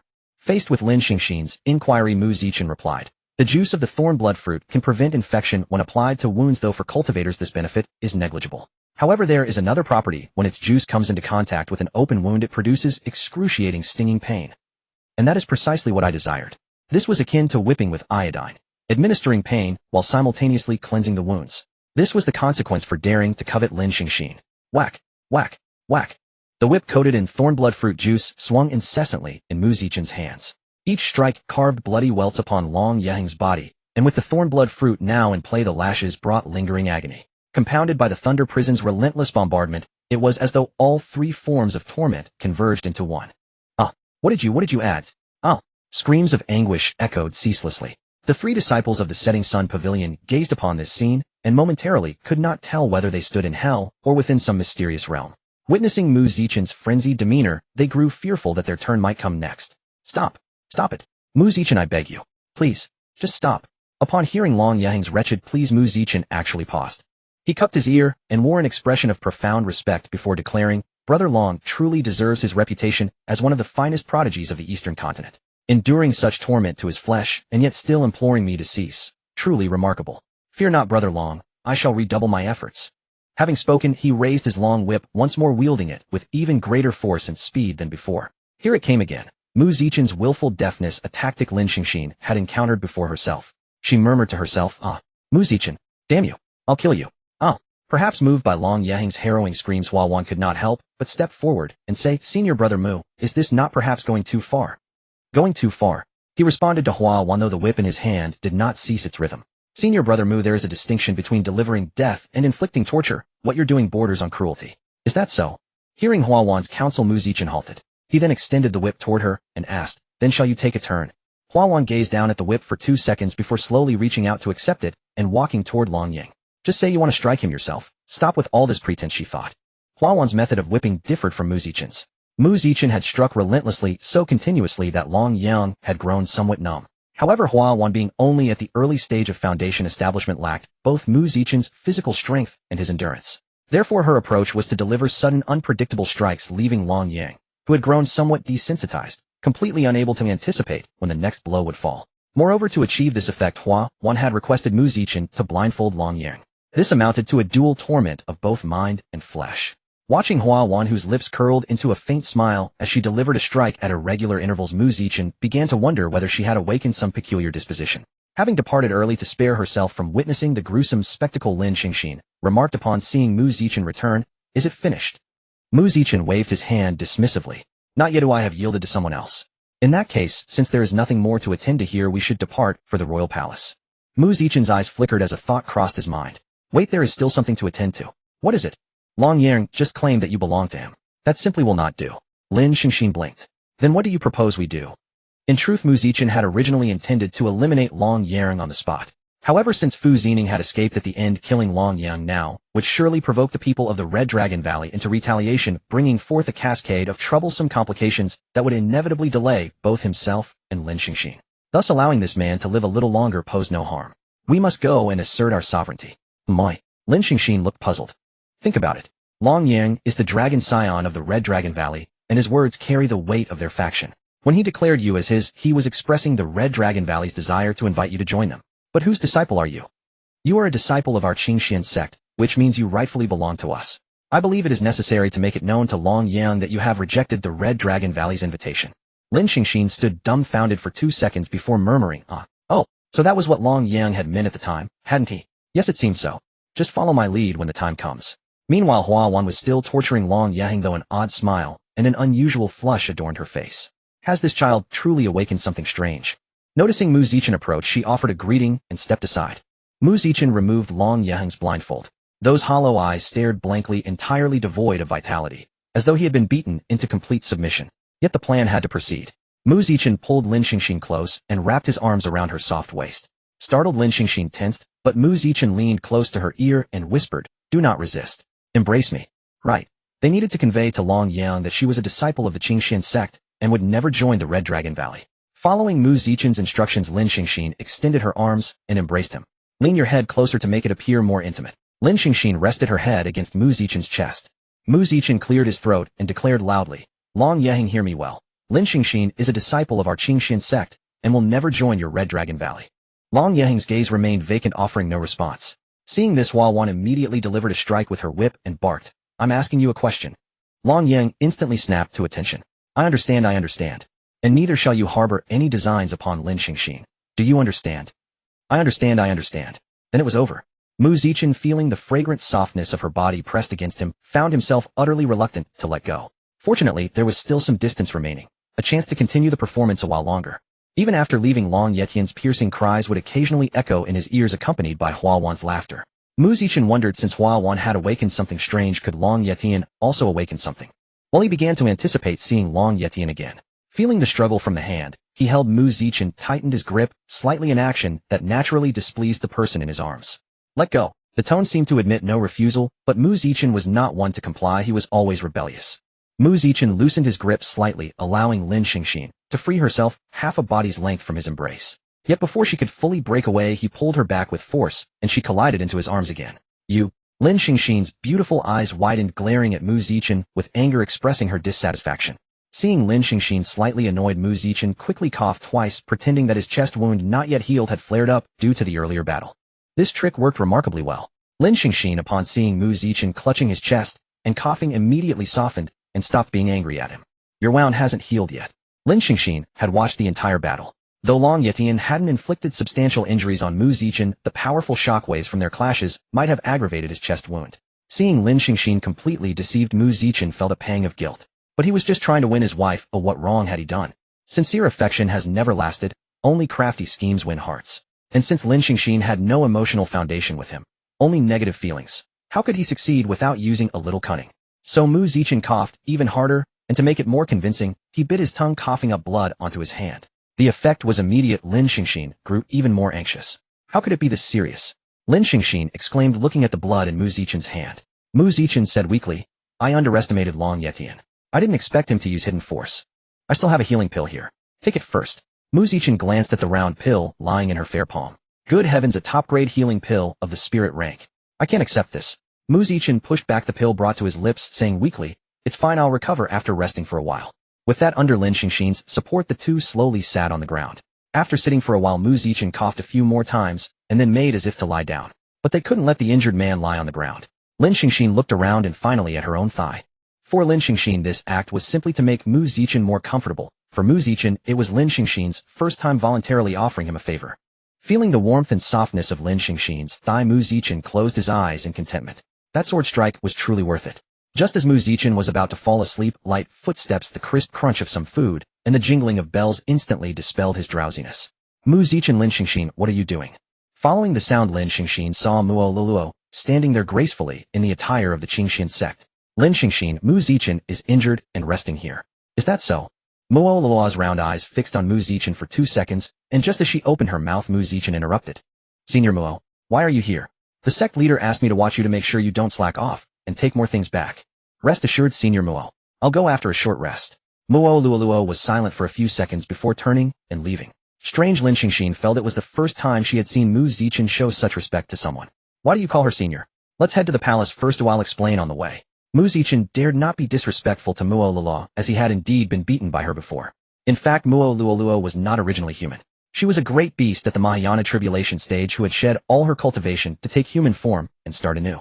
Whether for cultivators or beasts, the Mahayana stage was a unique realm. Other realms had 4 sublevels: initial, mid, late, and great perfection. The Mahayana stage, however, had a tribulation stage after great perfection. At that point, cultivators or beasts would undergo thunder tribulation if they survived their cultivation advanced, otherwise they perished. Unlike humans, beasts faced far more powerful tribulations. Fewer than 1 in 10 could successfully transcend.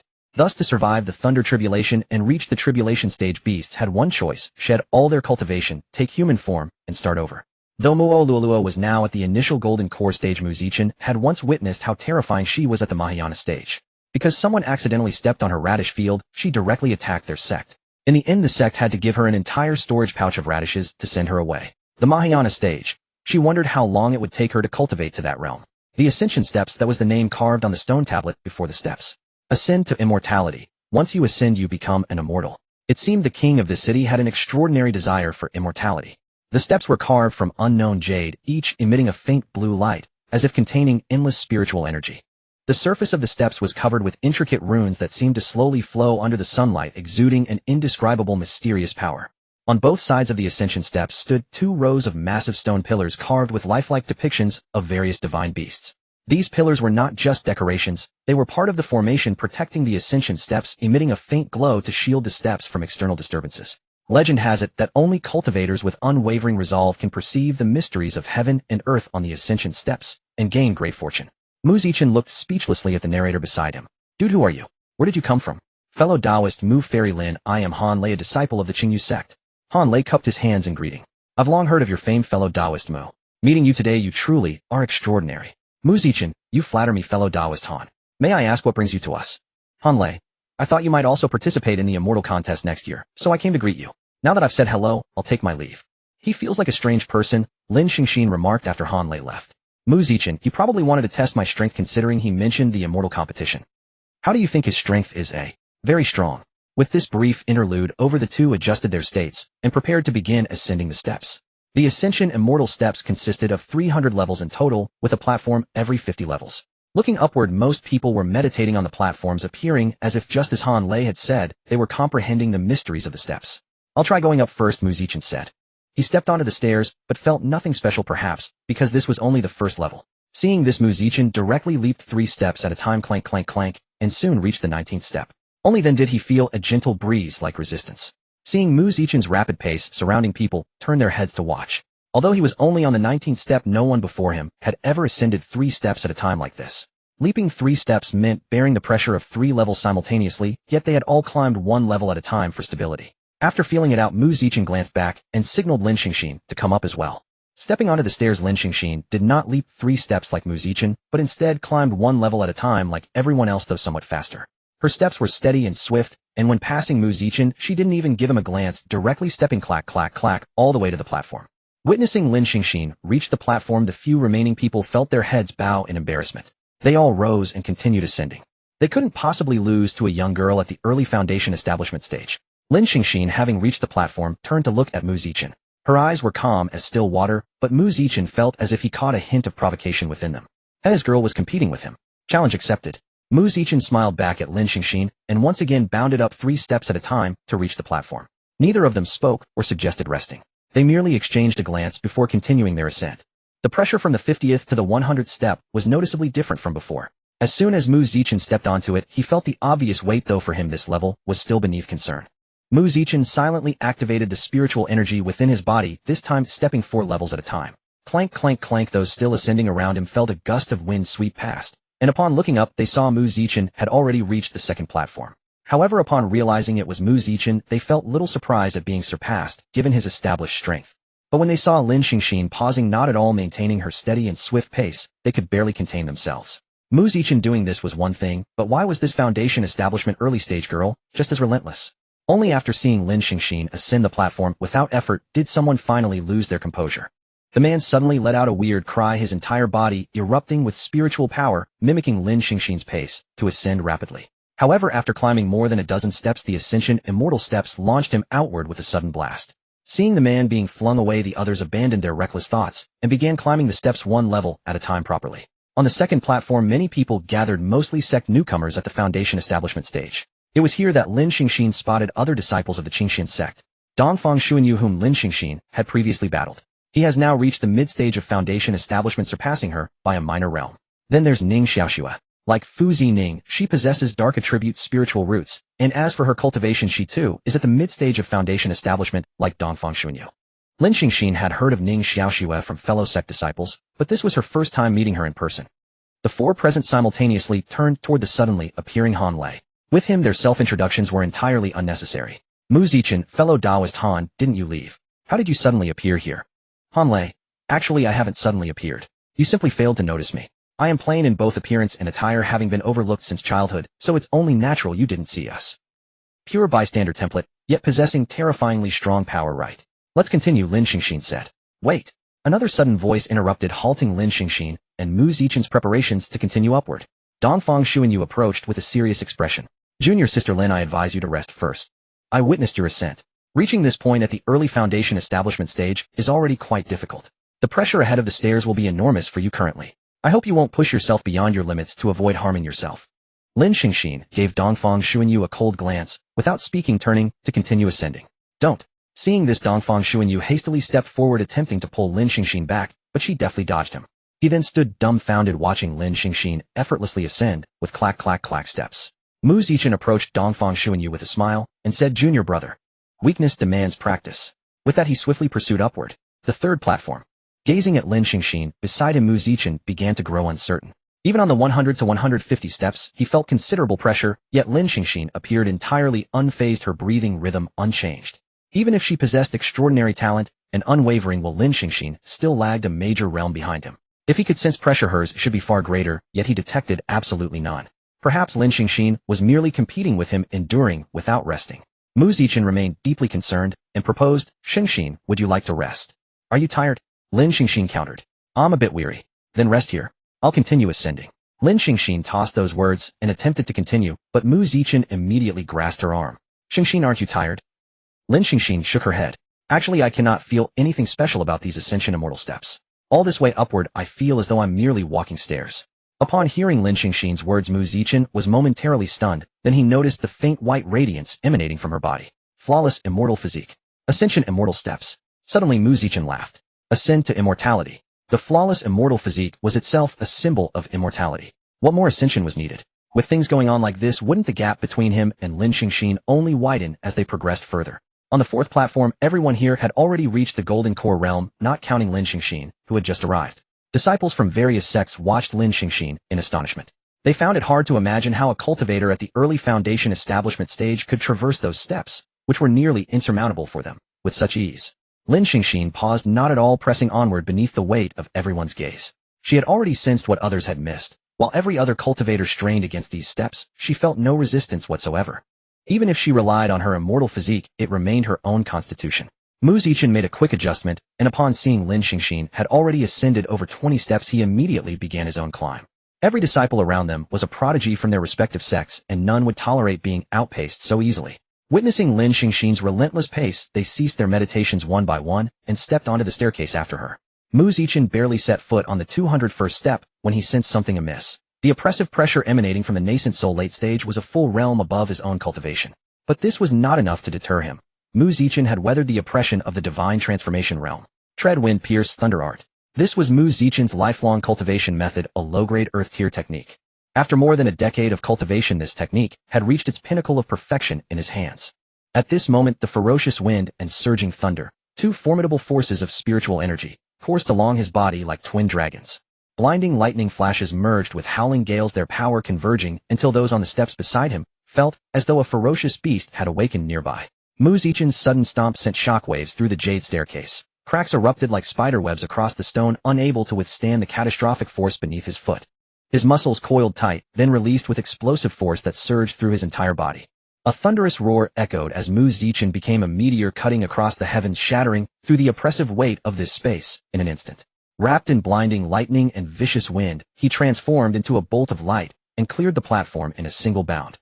Lin Xingxin felt a streak of blue-violet lightning pass before her eyes on the steps, and when she looked up again, Mu Zichen had already surpassed her and reached the platform above. TCH, another technique she had never witnessed before. Lin Xingxin's brows furrowed as she quickened her pace to join Mu Zichen. Seeing the two reach the platform, the others simultaneously activated their most powerful cultivation methods. For a moment, colorful spiritual energies competed for attention on the steps, dazzling the onlookers. Then one figure after another surged upward onto the platform. Of course, some were blasted away and sent flying. This was already the 5th level.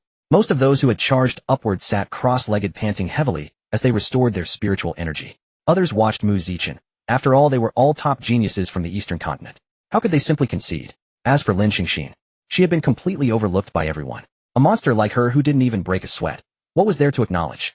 Facing their gazes, Mu Zichen brushed off his robes. A bit dusty. There's only one floor left. I'll go ahead. Lin Xingxin said calmly before continuing upward without hesitation. How could Mu Zichen fall behind? He directly stepped forward. Boom. A tidal wave of spiritual power crashed down on him, pressing upon his body like an entire ocean, making it impossible for him to stand straight. This pressure transcended the divine transformation stage and reached the Mahayana realm. Bang bang bang. One by one, cultivators were blasted away by these steps, with only a handful remaining. Those still on the steps below felt doubt creeping in. Reaching this point already guaranteed excellent rewards, so there was no need to risk further. Crimson blood flame. A ferocious heat erupted around Mu Zichen, enveloping him entirely in blood-red fire that seemed ready to ignite the very air around him. At the same time, the raging wind and thunder combined to form a world-shattering power that continuously radiated from Mu Zichen's body. Faced with such a terrifying surge of spiritual energy, Mu Zichen clenched his teeth, veins bulging on his forehead, sweat dripping down his face. Each step felt as though he bore 10,000 caddies of weight, yet he persisted upward with determined, unyielding strides that were slow but extraordinarily steady. The pressure intensified relentlessly. Early Mahayana realm. Boom. On the 21st step, the jade stairs beneath Mu Zichen's feet fractured under the unbearable pressure, cracking with every step he took. At the 31st step, the pressure surged again, reaching the mid-stage of the Mahayana realm. Mu Zichen felt his entire skeleton creaking under the strain, as though his body might be crushed apart. The demonic energy he had absorbed during his previous encounter at Jinshi village had now propelled Dragon Mystic Transformation to its peak spiritual tier. Golden light flashed across Mu Zichen's eyes as he activated the technique. A deafening dragon's roar shattered the sky, reverberating across the heavens. Mu Zichen's eyes blazed with brilliant golden radiance. Upon closer inspection, his black pupils had transformed into narrow golden slits, exuding an awe-inspiring authority and mysterious aura. But it was his right hand that underwent the most astonishing transformation. It had been entirely transmuted into a massive, powerful dragon's claw encased in impenetrable scales that gleamed with cold light, capable of rending any enemy asunder. Meanwhile, the torrent of power tore through Mu Zichen's upper garments, shredding them into countless fragments that scattered across the air. Yet at that critical moment, spiritual energy from wind, thunder, and fire converged, as if summoned, transforming into 3 distinct dragon seals. A cyan wind seal, a violet thunder seal, and a crimson flame seal. These dragon seals clung to Mu Zichen's body like living creatures, merging seamlessly with him. From a distance, he resembled a dragon deity descending from the heavens. On the platform, Lin Xingxin watched Mu Zichen with a stunned expression. This must be his full power. Roar. Mu Zichen's pace accelerated dramatically, each step becoming effortless. Even at the 41st step, where the pressure intensified to the late Mahayana realm, he could not be stopped. His foot struck the stairs with devastating force, shattering a deep crater. Like a cannonball, he rocketed toward Lin Xingxin. As the transformation faded, Mu Zichen's strength was instantly drained. Before collapsing, he used his final reserve of energy to adjust his head's position against Lin Xingxin's chest. Watching him fall into her arms, she sat down where she stood to make him more comfortable. Mu Zichen, you've lost. Indeed. Against you I've never won. What is it that makes you linger and forget to return? Mu Zichen replied, fragrant and soft. At this moment, Mu Zichen, utterly exhausted, was experiencing the gentle caress of the facial cleanser. Little did he know how much envy, jealousy, and hatred those still struggling on the steps felt upon witnessing this scene. Not only was he handsome, but he was also immensely powerful, and as if that were not enough, he had the company of Lin Xingxin, who was both beautiful and possessed remarkable talent. While they were suffering on the steps, Mu Zichen was indulging in blissful comfort, so entranced that he forgot all about home. Who would not feel a pang of injustice upon seeing such a contrast? Burying his face deep, Mu Zichen rubbed left and right.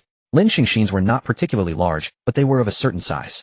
That night at the spiritual spring, he had seen clearly. Round and full, each one fit perfectly in his hand. But after a while it grew a bit stuffy. Mu Zichen turned over, shifting from the facial cleanser to a lap pillow. Opening his eyes and looking up from below, he found that even from this unflattering angle Lin Xingxin appeared flawlessly beautiful. In Lin Xingxin's eyes, Mu Zichen's behavior seemed nothing unusual. It was indeed strange for him to bury his head in her chest, but after all there were clothes between them. Moreover, Mu Zichen had just collapsed from exhaustion. It was not something he could control where he fell. Have you rested enough? Mu Zichen, catching the refreshing fragrance, smiled faintly and said, I'm okay. Can you stand up? Mu Zichen instantly withdrew his smile. No, I can't. The previous lap pillow had been interrupted by Mulu, so now that he had the chance he naturally wanted to linger a bit longer. Just then a sudden anomaly occurred on the ascending immortal steps. In an instant the oppressive pressure vanished without a trace. Immediately afterward a dazzling golden light burst forth from the steps. The ancient and mysterious runes on the steps began to slowly detach from the surface, as if alive, dancing freely in the air. These runes intertwined and entangled, continuously rotating and recombining like a magnificent dance performance. Gradually their arrangement became more orderly, ultimately forming two scriptures. The pressure emanating from the scriptures was extremely subtle and profound, faint, yet undeniably present. It seemed like the whispers of ancient deities imbued with endless majesty and mystery, compelling one to kneel and submit. Fragments of the Emperor Scripture. Who would have thought that such a thing existed in this secret realm? In this world the path of cultivation consists of 9 stages. After the Great Vehicle stage there are the True Immortal stage, the Great Luo Golden Immortal stage, and the Immortal Emperor stage. After enduring the Tribulation Lightning's baptism in the Great Vehicle stage, cultivators could touch upon the True Immortal and Great Luo Golden Immortal stages. However, to step into the Immortal Emperor stage one must possess the Emperor Scripture. There were only 3,000 imperial thrones in the world, and likewise only 3,000 Emperor Scriptures. Each Emperor Scripture had 365 symbols, and the characters from these 2 fragments together numbered 300. Before others could notice, Mu Zichen waved his hand infused with fire spiritual energy, and a wall of fire several meters high instantly surrounded the 2 of them. Mu Zichen quickly grabbed the 2 fragments and took out another Emperor Scripture fragment from his storage pouch. Placing them together, the symbols on the 3 fragments recombined into a complete, orderly Emperor Scripture. Quick, Xingxin, absorb it. Lin Xingxin heard Mu Zichen's words, but was at a loss. Although she knew this was the Emperor Scripture, she had no idea how to absorb it, as it was her first encounter with such a thing. What should I do? Mu Zichen said, just inject your spiritual energy into it, and it will become yours. The Emperor Scripture possessed uniqueness. Even a complete Emperor Scripture before being absorbed by someone was merely a collection of 365 symbols that no one could understand. But once absorbed it underwent a transformation. Such was the case now. As Lin Xingxin's icy spiritual energy continued to pour in, the symbols on the Emperor Scripture gradually changed, turning into words one after another. When her spiritual energy infusion ended, the Emperor Scripture would belong exclusively to Lin Xingxin. Anyone who wished to seize it would have to kill her to obtain it. And with the Emperor Scripture, Lin Xingxin would cultivate her own unique imperial art. As the firewall vanished, the Emperor Scripture transformed into a golden light that drilled into Lin Xingxin's brow. The spiritual energy it carried nourished her, breaking through her cultivation to the middle stage of foundation establishment. To others it would appear that the reward from the ascending immortal steps was merely an increase in cultivation level, and that Mu Zichen had received no benefit at all. Some felt this was a pity, deeming such a reward wasted on a foundation establishment cultivator. Had it been given to them golden core cultivators, a single minor realm breakthrough would instantly leave a vast crowd behind. Still, they had absorbed a fair amount of spiritual energy on the steps, so the climb was not in vain. Without the pressure, those below gradually ascended. Seeing this, Mu Zichen took Lin Xingxin's hand and ran toward the palace. There were bound to be treasures inside the palace. First come, first served. Just then a long sword plunged into the ground before them, blocking their path. Mu Zichen, you have no escape. Qin Yuan stood midair on a flying sword with several other swords hovering around him, menacingly ready. Mu Zichen felt utterly speechless. He was about to rush in and grab the spoils, but some idiot had to appear out of nowhere to stop him. How infuriating. Moreover, he had little spiritual energy left, and was in no position to fight. This Qin Yuan was truly taking advantage of his weakness, a tactic that would hurt himself as much as his enemy. If you're not going in to get the treasures yourself, don't block my way. Watching others already heading into the palace while they were still held back, Mu Zichen's mood soured. You were silent on the steps. I thought you'd gone mute. Now you've caught up, but why didn't you come up earlier? What's the matter? Can't keep up. Lack of skill or too much pressure? You're asking for death. Qin Yuan had no intention of trading barbs. He pressed his index and middle fingers together, flicked his hand, and a flying sword shot toward Mu Zichen. At the same time, a sword of ice flew out from behind Mu Zichen. The 2 swords collided midair, and within a breath the ice sword was shattered. Qin Yuan's flying sword lost no momentum, as if aiming to take Mu Zichen's head. Clang! The sound of impact rang out. The flying sword did not strike Mu Zichen, but was blocked by a pale golden shield. The shield originated from Lin Xingxin. It turned out that the ascending immortal steps provided protection for those who climbed them. Now they could ignore Qin Yuan. Mu Zichen and Lin Xingxin completely ignored Qin Yuan, and ran toward the palace, leaving him behind, commanding his flying swords to attack with a series of clangs. Damn it! Though furious, Chen Yuan had no way to breach the shield. He could only follow them into the palace. The winding corridors of the palace allowed Mu Zichen to easily shake off Chen Yuan after a brief detour with Lin Xingxin, and then they launched into full bandit mode. Mu Zichen moved like a plague of locusts, sweeping up anything that caught his eye and held even the slightest value. With a casual kick, he burst through a door and darted through the room like lightning. A teacup on the desk. Taken. Those unidentified books on the bookshelf. All of them. He flipped through one at random and chuckled. Oh, an illustrated tale. Definitely worth taking too. On the bookshelf sat a locked chest. Mu Zichen applied a bit of force to break the lock and retrieved its contents. Lin Xingxin approached and asked, "What is that?" as she regarded the short jade rod held in Mu Zichen's palm. Mu Zichen pondered briefly, infused a trace of spiritual energy into the object, and watched it begin to tremble faintly. Mu Zichen cleared his throat and tossed the item back. Nothing worth noting. Let's move on. As they ventured deeper, Mu Zichen had already filled 2 storage bags to the brim, though most of the haul would likely prove useless. Seeing Mu Zichen gleefully stuffing his bags, Lin Xingxin drifted into a small garden nearby. She had noticed it upon arrival, a fruit tree still alive within this sealed realm whose seals predated memory. The fruit bore no cultivation-enhancing properties, but rather promised an amusing culinary experience. Its flavor was unpredictable, its effects unknown, yet it posed absolutely no harm to the body. Lin Xingxin had eaten one as a child. The taste had been unbearably sour enough to make her question existence itself, and its effect had briefly transformed her into a sapling. She recalled how even her master had smiled. That rare, unguarded smile, when he spotted a little tree tottering about the mountainside. Lost in nostalgia, Lin Xingxin plucked 4 fruits from the tree and stowed them in her storage bag for later tasting. Xingxin, come quick. At his call, Lin Xingxin hurried back to the room only to find Mu Zichen had somehow uncovered a secret passage. There was no choice but to investigate. The passage ran deep and dark. One after another they descended step by step, time losing all meaning. Finally, a faint glow emerged from somewhere ahead. As they drew nearer, that slender thread of light steadily strengthened. When they reached the source of illumination, the space burst open before them. A magnificent great hall rose in all its splendor. Its imposing architecture radiated solemnity and an ancient mysterious aura. Every carved beam and painted rafter, every upturned eave and interlocking bracket spoke of masterful craftsmanship. Around the hall's perimeter stood numerous secret passages identical to the one they had entered through. They were merely the first to discover this place, others would certainly arrive soon. Split up and find the finest items first. Lin Xingxin replied, agreed.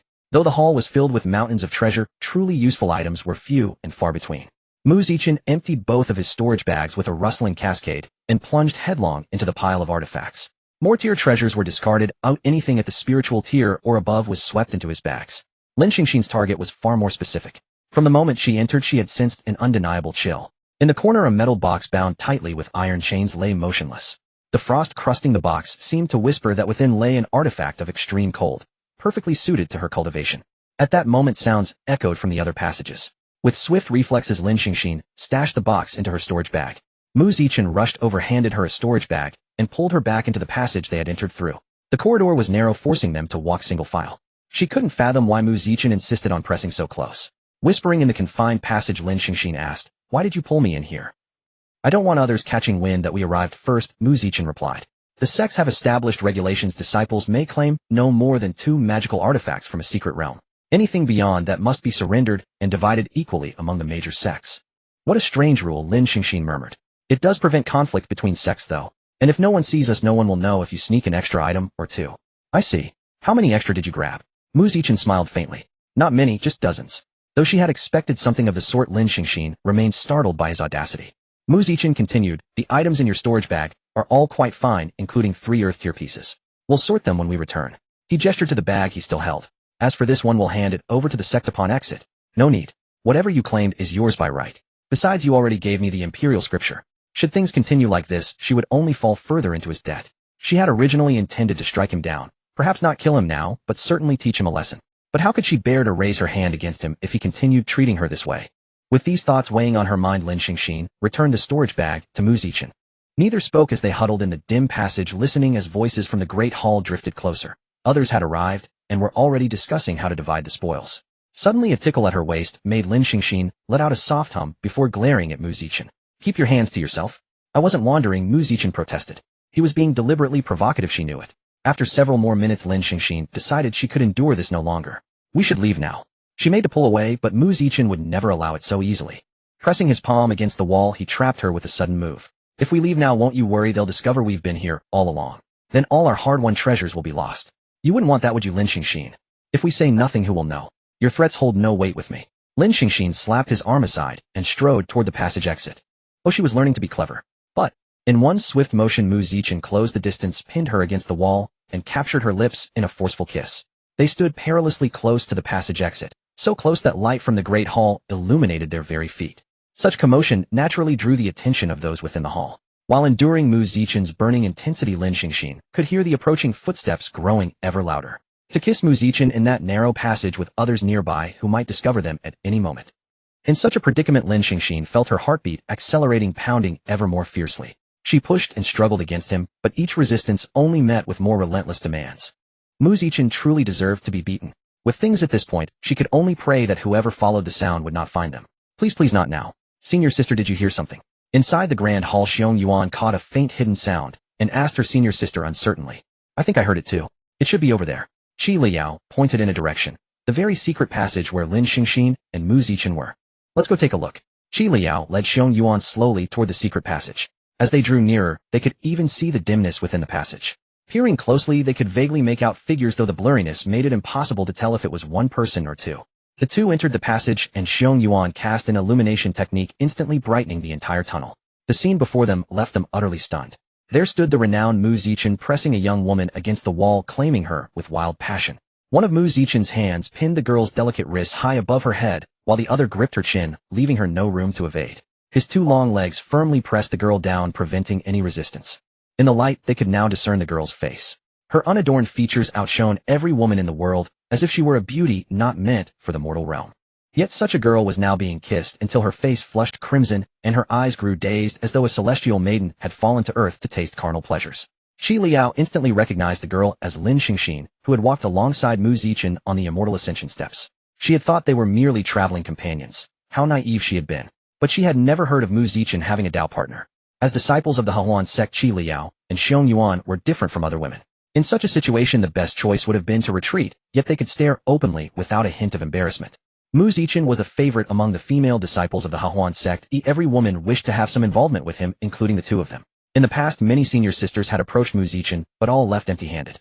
Now that they could witness Mu Zichen kissing with such fervor, how could they let this opportunity slip? The scene inside the secret passage thus became extraordinarily bizarre. Mu Zichen paid no heed to the intruder's gazes, still claiming Lin Xingxin, while Qi Liao and Xiong Yuan felt not the slightest awkwardness, simply watching. In the end, only Lin Xingxin suffered. Her body went weak from the kisses, her mind blank and unable to think. Her eyes inadvertently caught sight of the two onlookers, yet she was powerless to break free. This intimate act performed before strangers seemed to birth an indescribable feeling in Lin Xingxin's heart. In the end, she chose to close her eyes and look away. What the eyes don't see, the heart doesn't grieve, let it be whatever it would. The kiss lasted a long time. When they finally parted, Lin Xingxin's body went limp and she nearly collapsed. Fortunately, Mu Zichen was quick enough to catch her and pull her into his arms.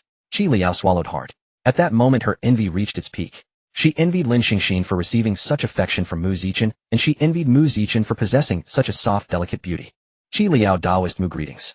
I am Qi Liao, a disciple of the Hehuan sect. Xiong Yuan, Hehuan sect, Xiong Yuan. Hearing their greetings, Lin Xingxin buried her face in Mu Zichen's chest, silently reciting in her heart. I am a tree, I am a tree, I am a tree. I see nothing, I hear nothing, and you don't notice me. Seeing Lin Xingxin like this, Qi Liao laughed and said, younger sister Lin is so shy, she won't even show her face. Damn it, she knew me. Hearing Qi Liao call her younger sister Lin, Lin Xingxin's last hope died. Mu Zichen, I didn't expect you two to watch for so long. Qi Liao, it's rare to see Daoist Mu so intimate with a woman. I hope we can see you visit our Hehuan sect in the future. Mu Zichen shook his head. Forget it. She is all I need in this life. Qi Liao's face showed surprise. She hadn't expected Mu Zichen's feelings for Lin Xingxin to be so serious. But it was a pity that Lin Xingxin still had her face buried in Mu Zichen's chest, seemingly oblivious to their conversation. In that case, I offer my blessings to Daoist Mu. The grand hall is just outside. Would Daoist Mu and younger sister Lin like to come see? You go ahead. We'll be there shortly. Qi Liao and Xiong Yuan exchanged a glance, looked at Lin Xingxin, and then left with smiles in their eyes. After they left, Mu Zichen pulled Lin Xingxin out of his arms and pressed her against the wall again. You, what are you doing now? Lin Xingxin's shyness had not yet faded, and her voice, instead of its usual coldness, carried a soft, plaintive tone that stirred Mu Zichen's heart. Did you enjoy that kiss? Lin Xingxin turned her head away. Bastard. You humiliate me like this, and still dare to ask if I enjoyed it. Once my cultivation catches up, I'll beat your stinking mouth to a pulp. Mu Zichen, no. But someone here stuck out her tongue. Only you stuck out your tongue. Are you sure? I clearly felt you respond to me. Lin Xingxin, I didn't. Don't talk nonsense. I was resisting. Resisting? Let's try again and see. With that, Mu Zichen kissed her again. This time Lin Xingxin seemed determined to prove she was resisting, and she fought back against Mu Zichen. But in the end she was once again kissed into a state of weakness. When they emerged from the secret passage, the grand hall was already crowded with people. Lin Xingxin stood behind Mu Zichen, hiding her face so that no one could see the unusual flush that still lingered on her cheeks. Qi Liao and Xiong Yuan, who had been waiting by the entrance, caught a glimpse of Lin Xingxin's rosy face and slightly swollen lips covering their mouths as they stifled their laughter. To them, Mu Zichen and Lin Xingxin were clearly in the throes of a passionate young romance. The others present were not surprised to see them. They had all managed to find this place, and with Mu Zichen's strength it was only natural that he could too. They just wondered why he had arrived so late. Qin Yuan, however, merely watched from a distance without making any move. To avoid suspicion, Lin Xingxin and Mu Zichen each picked 2 items from the collection, pretending they had just arrived. Just as everyone was discussing who would take the remaining items, a sudden change occurred. To everyone's astonishment, a massive crack slowly began to open in the ceiling of the hall deep underground. As time passed, it expanded at an alarming rate, as if it would devour the entire hall. At that moment, the solid, steady floor began to tremble violently and rapidly rise. As if an invisible force were pushing from below, the floor ascended at a speed that left everyone speechless. In the blink of an eye, the floor carried everyone upward all the way to the surface where they had first entered, before finally coming to a halt. And on the throne at the top of the hall, a figure had appeared without anyone noticing. The figure was tightly encased from head to toe in a heavy black armor that glinted with a cold light, as if merging with the darkness itself, making it impossible to glimpse its true visage. From the gaps of the armor, surging waves of demonic qi endlessly poured out, spreading through the air like ink, dyeing everything around into a sinister pitch black. Beside this chilling figure, a blood-red demonic sword stood upright. The blade was entirely blood-red, as if freshly lifted from a pool of blood, with a faintly flowing dark red glow, like the eyes of a demon coldly staring at everyone present. The killing intent emanating from the demonic sword was exceptionally fierce, as if it could sever all obstacles between heaven and earth, instilling fear and preventing anyone from approaching recklessly. This pressure was actually at the mid-nascent soul stage, and it was a demon. Everyone present felt as if they were facing a great enemy. Among them, the highest cultivation was merely a few late golden core stages, while the figure on the throne was a genuine demon of the nascent soul realm, far stronger than ordinary nascent soul cultivators. On the throne, the helmeted head turned stiffly, and from the gaps a pair of crimson glowing eyes swept over everyone present, finally stopping when they looked at Lin Xingxin. Suddenly, the overwhelming killing intent materialized and shot toward Lin Xingxin like lightning.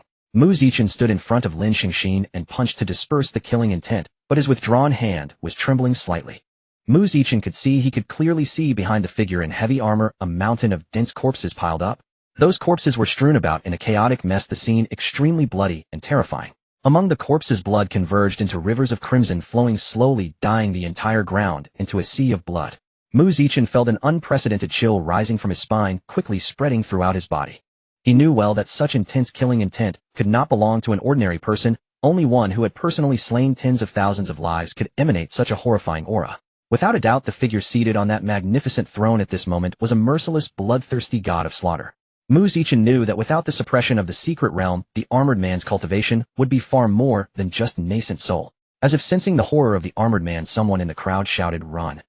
Instantly, people appeared everywhere, some taking out tokens to directly leave the secret realm, others circulating spiritual energy to flee the hall. However, a red light flashed across the hall and blood splattered everywhere. "Alas, I'm truly getting old. I actually let a few escape." The voice was hoarse and aged like a 10,000-year ice crystal, chilling to the bone at a glance. "You young ones are not wrong to die under my sword. Remember my name, Shatian." As the words fell, the figure on the throne instantly vanished. Just then, Lin Xingxin's eyes widened. She saw over a dozen black shadows like ghosts instantly flash out from the throne in the hall. They held blood-colored demonic swords in their hands, the blades shimmering with a bizarre light, as if blood were flowing. As their bodies moved, the demonic swords wildly swung through the air. Each swing left a shocking trail of blood, like lightning tearing through the sky or a thunderbolt ripping apart the night. In just a brief moment, the air was thick with a strong smell of blood, nauseating. Lin Xingxin felt cold sweat drenching her back, her feet, as if nailed to the ground, unable to move an inch. It seemed to be the first time in her life that she intuitively felt death so close. Sha Tian stood in the center of the hall. Screams of agony erupted around. Many young cultivators fell into pools of blood, and some, though not losing their lives, had their arms or legs severed. When witnessing such a chilling scene, the young prodigies were all without exception utterly stunned. They stood frozen in place, eyes wide, faces filled with terror and disbelief, as if their feet were rooted deep into the ground, unable to move an inch. At this moment, Sha Tian stood in a pool of blood. His tall, armor-clad body was like an immovable mountain, exuding a suffocating pressure. He slightly raised his head, and from his throat came a faint, strange, and hair-raising sound. The sound was like the growl of a beast and the mad laughter of a demon mixed with an indescribable sense of pleasure. Indeed, he was actually enjoying this bloody massacre. Mu Zichen dared not slack off staring fixedly at Sha Tian ahead, and said to Han Lei beside him, "Brother Han, at a time like this stop narrating your commentary." Han Lei took out a long staff, and said, "Brother Mu, let's make a move, you and I together." As soon as he finished, Han Lei charged forward with his staff. Mu Zichen, seeing this, also steeled himself and rushed forward. Taking the initiative was better than waiting for death. He activated the wind-stepping, thunder-breaking art, and crimson blood flamed simultaneously, without any underestimation, and struck with the wind-thunder sky-shaking fist. Boom! Sha Tian extended both hands, one blocking Mu Zichen's fist, and the other blocking Han Lei's staff. The explosion from the clash of three spiritual forces instantly blasted the ground under Sha Tian, but he himself did not move an inch. Died. Qin Yuan suddenly appeared behind Sha Tian, several flying swords simultaneously locking onto the target and speeding toward him. A red light flashed in Sha Tian's eyes, and his palms suddenly burst with a force that repelled Mu Zichen and Han Lei. He swiftly turned around, a demonic sword appearing in his hand, and continuously swung out fierce sword chi. In the blink of an eye, Qin Yuan's flying swords were struck by the relentless sword chi and scattered on the ground. Just as Qin Yuan approached, Sha Tian suddenly raised his right foot and kicked Qin Yuan's chest with lightning speed. This kick contained immense power. Qin Yuan had no time to react. His entire body flew backward like a kite, with a broken string crashing heavily onto the ground dozens of meters away, raising a cloud of dust. Qin Yuan wiped the blood from his mouth and muttered inwardly, "Is it necessary to be so serious? This hurts too much." Just as Sha Tian repelled Qin Yuan, several ice swords shot out from the side, their icy intent undisguised, aiming straight for vital points. Sha Tian waved his hand, shattering all the incoming ice swords. At that moment, Han Lei swiftly charged over his long staff, thrusting rapidly, turning into a sky full of staff shadows. Similarly, Sha Tian quickly swung his fists, and the fist shadows and staff shadows clashed wildly in the hall, leaving various sized staff marks and fist prints on the ground. Bang! Han Lei saw the timing and quickly retreated. Behind him, Mu Zichen's wind-thunder sky-shaking fist was already fully charged. Just as Sha Tian moved, his feet were covered in ice, hindering his movement for a moment. In that fleeting opening, Mu Zichen's fist slammed into Sha Tian's face. Boom! Sha Tian was slammed into the ground, kicking up a large cloud of dust. Silence. They didn't know the situation, but it was certain that such an attack would not defeat Sha Tian. However, no one dared to act rashly until the dust settled. Oh, everyone's nerves were taut. "Ha, divine body. The one I hate most is someone favored by heaven." As the hoarse voice sounded, a red light flashed in the dust. Mu Zichen's pupils contracted sharply, dodge. But it was too late. Lin Xingxin only felt a blur before her eyes, and her perspective rose high along with a soaring bloodline. Her perception gradually blurred. The last thing she heard was Mu Zichen's heart-wrenching roar. Xingxin. She lay motionless in a pool of blood, her body still, as though merging with the cold ground. Her eyes resembled two lifeless gems, dim and lusterless. A look of fierce concentration remained frozen on her beautiful face, her brows slightly furrowed, lips pressed tight, as though she were still fighting off her enemy's strikes in her final moments. Blood continued to gush from her neck, staining the surrounding earth and drenching her garments in a heartbreaking crimson. The blood would not stop. Mu Zichen's eyes were numb and hollow. He knelt before Lin Xingxin's corpse, yet could barely see clearly. Everything within him seemed to reject the reality of her death. Mu Zichen's hands trembled as he groped frantically, and at last his fingers closed around a hand growing cold amidst the still warm pool of blood. It was as though Mu Zichen were feeling this kind of pain for the first time in this world. A heart-wrenching agony, without a single wound, the agony of losing his beloved once again, the agony of helplessly watching the one he loved most die before his very eyes with no power to save her. "I didn't expect you to be such a romantic soul. Unfortunately, this girl is beyond saving." Sha Tian's hoarse voice drifted down from above, but Mu Zichen could no longer hear anything. "Oh, ignoring me." Sha Tian struck out with his palm, and Lin Xingxin's corpse instantly dissolved into shimmering particles of starlight, scattering across the great hall like dandelion seeds carried by the wind. "You juniors are truly inadequate. Since that's the case, I shall cleanse this sect in your master's stead." Clang! Sha Tian swiftly deflected Mu Zichen's attack, but the sudden, overwhelming force still drove him sliding backward. Sha Tian slowly turned his head toward where Mu Zichen had been, only to find him standing like a dragon deity incarnate.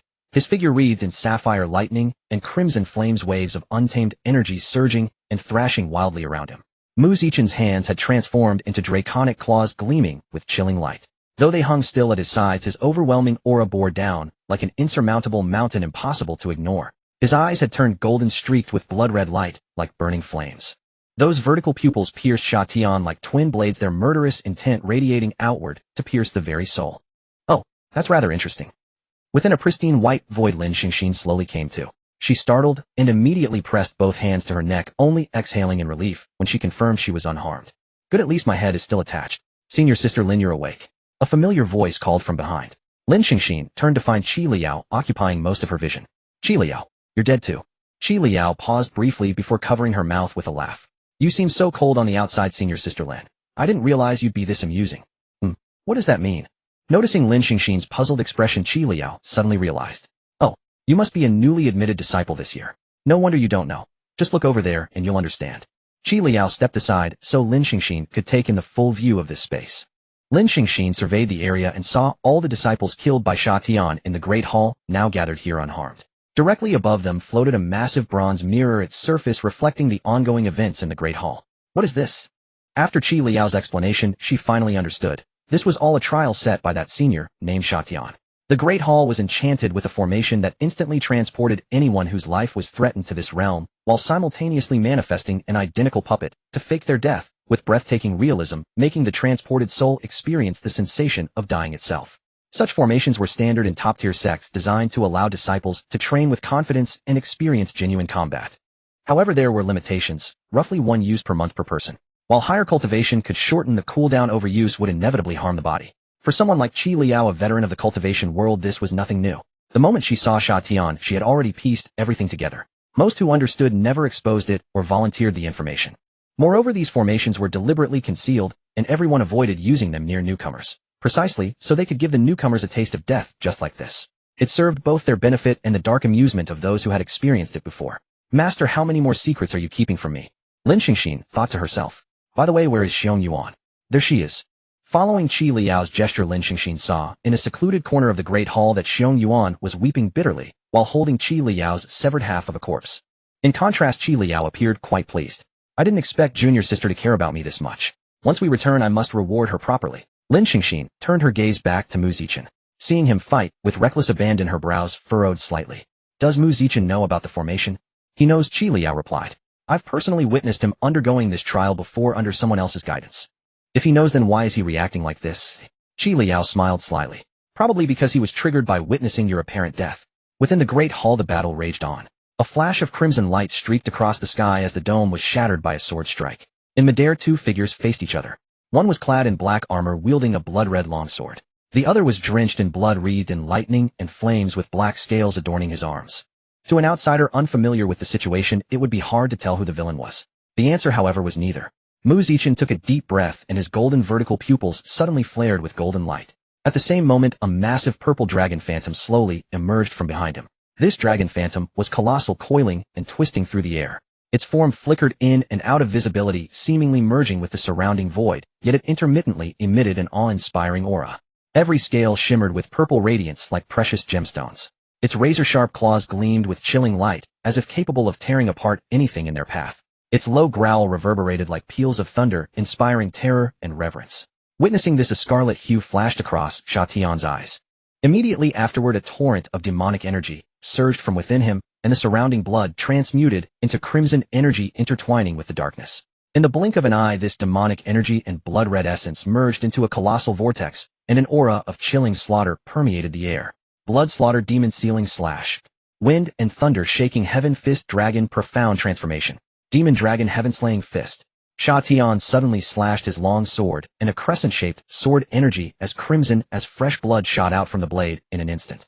That sword energy was wreathed in a chilling aura, as if thousands of wronged souls were wailing mournfully within it, surging forward with boundless resentment and unwillingness in a force that could topple mountains and overturn seas. Wherever it passed, the air seemed to be torn apart by this terrifying power, emitting a sharp and piercing whistle that sent shivers down one's spine. Behold the purple dragon, its body shimmering with dazzling lightning, as though descended from ancient myths into the mortal world. It opened its fearsome maw and unleashed torrents of thick lightning hurtling toward the oncoming blood-red crescent with apocalyptic force. When these two supremely powerful forces crashed together with earth-shattering impact, a thunderous roar echoed through the air, causing the very fabric of space to tremble. In an instant, a blinding light erupted like the sun, too brilliant to gaze upon.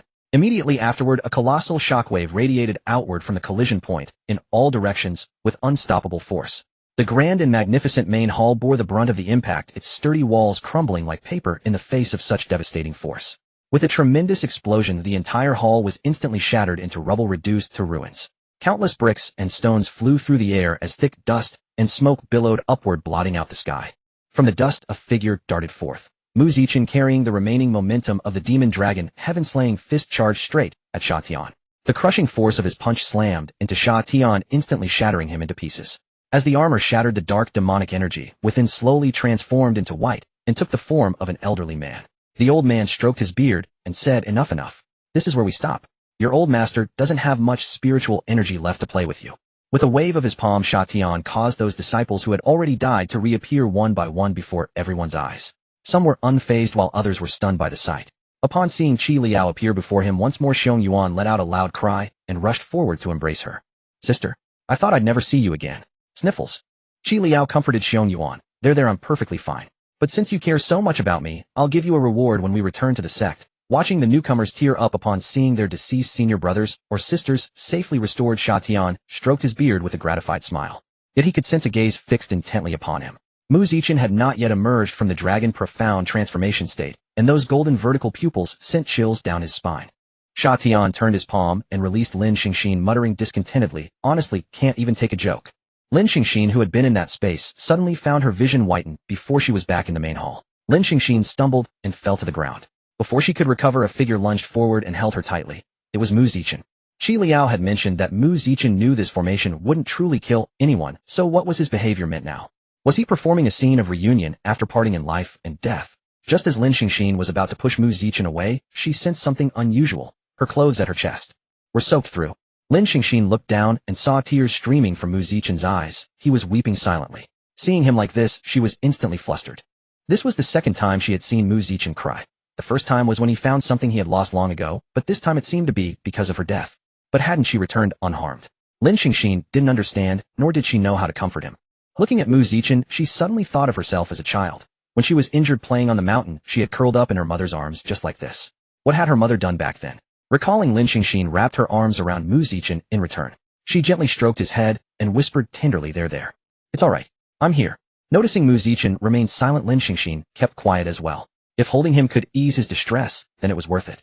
Yet it was rather awkward for a grown man to bury himself in her embrace in public, and Lin Xingxin could feel numerous gazes turning toward them. "Little sister Lin, is Mu Zichen doing all right?"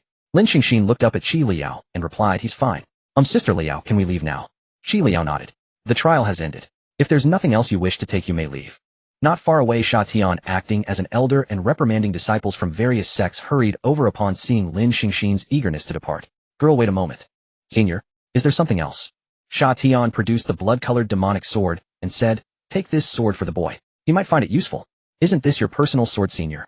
Sha Tian chuckled. "Oh, this old body of mine can't even leave this secret realm. What use would this sword be to me? Then, thank you, senior. Go back and properly comfort the boy. It seems today's events have been quite a blow to him." Beside them, Qi Liao covered her mouth and laughed. "Indeed. I've always heard that Mu Zichen is someone who appears carefree at all times. No one has likely seen him like this before. I really came out ahead from this secret realm visit." Hearing Qi Liao's words, Sha Tian snorted coldly. "You still have the nerve to mock others. As a mid-stage golden core cultivator, you didn't even put up a fight and were slain by my single strike. If you'd encountered genuine demons, you'd already be reincarnating." Qi Liao stuck out her tongue and said, "Senior, don't be angry. I'll definitely change in the future." Lin Xingxin stored away the demonic sword. "Then Senior and Sister Liao, we'll take our leave now." All right." Lin Xingxin took out the token, and instantly, their figures vanished from within the secret realm. Qingxian Sect Ziyun Peak. Space rippled, and shortly after, Lin Xingxin and Mu Zichen appeared here. How did we get teleported directly back to the sect? Our tokens are different from others. Luya crafted them. Hearing the muffled voice emanating from her chest, Lin Xingxin spoke. "Mu Zichen, are you feeling any better?" Mu Zichen lifted his head from Lin Xingxin's chest. His eyes were still somewhat red, but his expression was grave. "Xingxin, I'm sorry. I didn't protect you properly. All this.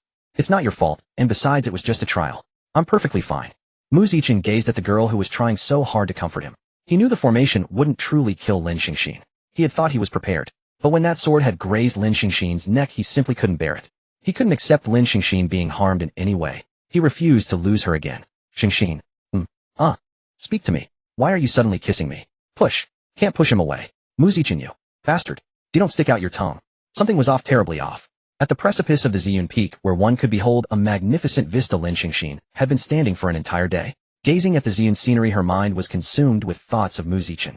A nagging suspicion haunted her. The very thing she dreaded might have come to pass. Mu Zichen seemed to have fallen for her. It took her a whole day atop the peak to finally piece it together. Why had Mu Zichen appeared so heartbroken? Because she had died in the secret realm. Only the death of someone deeply cherished could evoke such raw emotion. Recalling past events, it seemed Mu Zichen's treatment of her transcended mere responsibility for turning her into a woman. Or was it more? Wait. Turning her into a woman, then taking responsibility. Responsibility for a woman. They had kissed, embraced, slept together, and he had seen her bare. Oh no. So this was the responsibility Mu Zichen spoke of. It wasn't just a hint of affection, it was outright love. Scheming tricks. Curse you, Mu Zichen. Why had she only just realized this now? Lin Xingxin sprang to her feet in agitation, giving a nearby tree a furious kick. But how was she to face Mu Zichen? Her master had warned that the path of cultivation forbade entanglement with the word love. Was she now already entangled in this love? This love was Mu Zichen's love for her. Mu Zichen was indeed a scoundrel and a pervert. He knew she had once been a man, yet he still fell for her. Staying at a distance would be best. If she repeatedly refused his requests and spoke, less time would naturally make him abandon this notion. Gazing at the scenery, Lin Xingxin wished her conjecture were wrong, that Mu Zichen didn't love her, that he was still the same as before, merely wanting to torment her. Though neither love nor torment boded well for her, at least when she grew stronger, she could escape Mu Zichen's bullying. The sun had set and darkness had fallen completely. The secret realm knew no day or night, so she had no idea how long she had been inside. If she only knew she was truly exhausted now. Even at the foundation establishment stage, prolonged rest was necessary. Descending from the peak to return to sleep, Lin Xingxin was intercepted by Mu Zichen before she could enter her room. Xingxin, would you like to try the pastries I just made? Faced with Mu Zichen's culinary temptation, Lin Xingxin recalled her conjecture from the summit. In a voice devoid of emotion and a face blank of expression, she said no. Yet as she uttered no, her eyes never left the pastries. The sweet aroma was unlike anything she had ever smelled or seen, let alone tasted. Really? After a painful internal struggle, Lin Xingxin made a decision. Just one. She would eat only one. I'll try one. She picked up a soft pastry still warm from being freshly made. Placing it in her mouth, she narrowed her eyes and chewed happily. The pastry was sweet but not cloying, soft and fluffy, truly delightful. Xingxin, I love you. The moment Mu Zichen uttered those words, Lin Xingxin spat out the pastry. If it wasn't meant for her, she wouldn't take a single bite. Now with Mu Zichen's outright confession, her earlier suspicion was confirmed. I'm going to bed. With that, she fled to her room, afraid that staying a second longer would provoke Mu Zichen into uttering something earth-shattering. What a pity about the pastries. She truly wanted to eat them. Alas, no one else in the world could make such delicacies except Mu Zichen. Watching Lin Xingxin's retreating figure, Mu Zichen wore a faint smile. His behavior in the secret realm was obvious enough that even a dullard like Lin Xingxin would catch on, so he decided to confess directly. A straight shot. Since Lin Xingxin wanted distance, he would cling to her tenaciously, more frequently, more intimately, more excessively than before. Moreover, the secret realm's debuff had worn off, though after a day's adjustment, he was fully recovered. But he could still pretend to still be immersed in grief over Lin Xingxin's death, still deeply sorrowful. Though exploiting her kindness was shameful, he only wanted to win her heart. What ill intent could he have? That night a knock came at Lin Xingxin's door. The only other person on Ziyun Peak was Mu Zichen. The identity of the knocker was obvious. She intended to ignore it, but after the third knock she finally relented. I'm already asleep. Asleep? Then who was speaking? Faced with Mu Zichen's persistence, Lin Xingxin ultimately surrendered. She opened the door to find Mu Zichen holding a pillow. What is it? Seeing her open the door, Mu Zichen instantly wore a heartbroken expression. Xingxin, I had a nightmare. At that look, Lin Xingxin's hand ready to slam the door softened. She recalled Senior Shady's words in the secret realm. Mu Zichen had suffered a blow and she should comfort him. Yet she also wanted to keep her distance and make him give up. But seeing him like this, she couldn't harden her heart. She tried to make her tone gentle, yet slightly distant. What kind of nightmare? I saw you again. Inside the secret realm. Lin Xingxin raised her hand and stroked his head. Don't worry, I'm perfectly fine here. Go to sleep peacefully. After the perfunctory gesture, she turned to head back to bed, but Mu Zichen caught her wrist. Xingxin, I'm scared. It's okay, don't worry. I can't sleep because I'm scared. Then you can cultivate. But I'm tired, I want to rest. Then go rest. But I'm scared. Then what do you want? Mu Zichen said, can I sleep holding you? That way I'll feel at ease. No. With that, Lin Xingxin tried to shut the door, but Mu Zichen blocked it. What do you want exactly? Realizing her voice had grown too sharp, Lin Xingxin knew it was too late. Mu Zichen, rebuked, began to speak with a trembling voice on the verge of tears. I'm sorry, Xingxin, I didn't mean to upset you. I'm just afraid you'll leave me again. Hey, don't cry. Why was he crying again? Lin Xingxin, you know he can't stand any more shocks. Why couldn't you control yourself? She flailed her hands in front of her, unsure what to do. Finally, she sighed in defeat. Fine, come in then. Okay. A gentle breeze brushed her face and Mu Zichen was already lying on her bed. Wait, that fast. Looking at Mu Zichen on the bed, Lin Xingxin let out a soft sigh and closed the door. Hopefully no more trouble would arise. In the early morning, after removing Mu Zichen's hand from her waist for what felt like the 1000th time, Lin Xingxin let out a deep sigh and shifted her body to maintain a slight distance from him. However, just a few seconds later, Mu Zichen pressed against her again. She had already reached the edge of the bed. Any further movement, and she would fall off. Is this guy really asleep? Lin Xingxin did not give in as she removed Mu Zichen's hand again and got out of bed. In the darkness, a pair of beautiful eyes stood by the bed staring at Mu Zichen for a full 30 minutes, while Mu Zichen remained motionless throughout that time. He must be asleep now. Thinking this, Lin Xingxin circled around on the floor and then lay down on the other side of the bed. The moment she closed her eyes, she felt a large hand climb onto her waist. However, this time Mu Zichen did not lean in. Instead, with a forceful pull, he scooped her entire body over. Lin Xingxin said, "You haven't been asleep at all, have you?" Mu Zichen buried his head in the crook of Lin Xingxin's neck, inhaling her unique fragrance. As he spoke, warm breath spilled over her, making Lin Xingxin feel ticklish. "I told you I can only fall asleep holding you. How can I sleep without holding you?" Lin Xingxin poked Mu Zichen's chest with her elbow. "Don't push your luck." "All right then." "Huh, did he actually let go?" Lin Xingxin turned to look only to see Mu Zichen's back, which seemed profoundly dejected. "Hey, are you okay?" Mu Zichen said, "I'm fine." In a crying tone again. "He's crying again. How can a grown man always cry? You weren't like this before." "I'm sorry, I'm just a little scared." In a crying tone, Lin Xingxin gritted her teeth. "Fine, it's just sleeping while holding each other. It won't do any harm. Let's just do it." With that, she lay down on the bed, closed her eyes like a lamb waiting to be slaughtered. And as Lin Xingxin expected, Mu Zichen squirmed over and hugged her. "That's it. Let's sleep." The next morning, Lin Xingxin eagerly took out the box that emitted cold air which she had obtained from the secret realm. She condensed an ice sword in her hand, but when she struck down, the iron chain did not break. Instead, the ice sword shattered into pieces. After all, the mystic ice soul slaughter was still at the beginner stage. The ice sword it condensed was not tough enough. But it didn't matter. Once she absorbed the contents of the box, she would surely step into the realm of Frost Blossom Initial Bloom. However, for now, she needed to open the box first. Fortunately, she had someone nearby. At Lin Xingxin's signal, Mu Zichen straightened his palm, swung it downward, and a sword chi shot out directly, severing the iron chain. Being able to emit sword chi with his palm without a sword showed that Mu Zichen had achieved great mastery in the way of the sword. However, she seemed to rarely see him fight with a sword, nor had she ever seen him with a high-quality sword. She remembered that during the battle with Jiang Yongming at Spirit Lake, he had used that sword technique only with a mortal-grade sword, and he never used it again afterward. During the battle with Long Yetian in the secret realm, Long Yetian had also mentioned that Mu Zichen had another sword, but he didn't use it. He also didn't use a sword when fighting Senior Shatian. Lin Xingxin suddenly realized that this meant Mu Zichen was still hiding things. Well, let him hide. She was used to it. Taking a deep breath, she slowly extended her hands and gently placed them on the old mysterious lid of the box. With a faint sound, the lid was pushed open slowly, and a bone-chilling cold air surged out from the box like a breached flood. In an instant, this extremely cold aura spread at an astonishing speed, like an invisible storm sweeping across the entire mountain peak. In the blink of an eye, the mountain peak was covered with a thick layer of ice and snow, turning into a snowy land. Such a commotion was naturally hard to conceal. With a ripple in the space, Luya suddenly appeared in midair. He waved his hand in the air, and a massive spiritual energy barrier covered the entire Xian Peak. "This secret realm really made you two find a treasure. This is a 10,000-year ice crystal." 10,000-year ice crystal. Lin Xingxin looked into the box, and indeed saw a plate-sized ice crystal inside, but it seemed to contain something else within. Luya approached to observe. He picked up the ice crystal and examined it carefully before saying, "There's actually a frozen dragon heart inside." "Dragon heart?" Mu Zichen said. "Yes, but it's a bit small. I suppose the dragon wasn't very old." Luya placed the ice crystal back into the box and said, "Both of you can make use of these two items. Just absorb them as soon as possible." Also, Mu Zichen, you used that transformation technique of yours in the secret realm, didn't you? Many disciples went back and reported to their masters that you had fallen into demonic path. Do you know how much effort I had to put in to explain it? So this time you need to hand over more of the things you obtained in the secret realm. Indeed, after using the dragon mystic transformation, he looked a bit like he had fallen into demonic path. This might be because the previous two times he had absorbed a demonic dragon shadow and a demon. This time with this dragon heart, it would be different.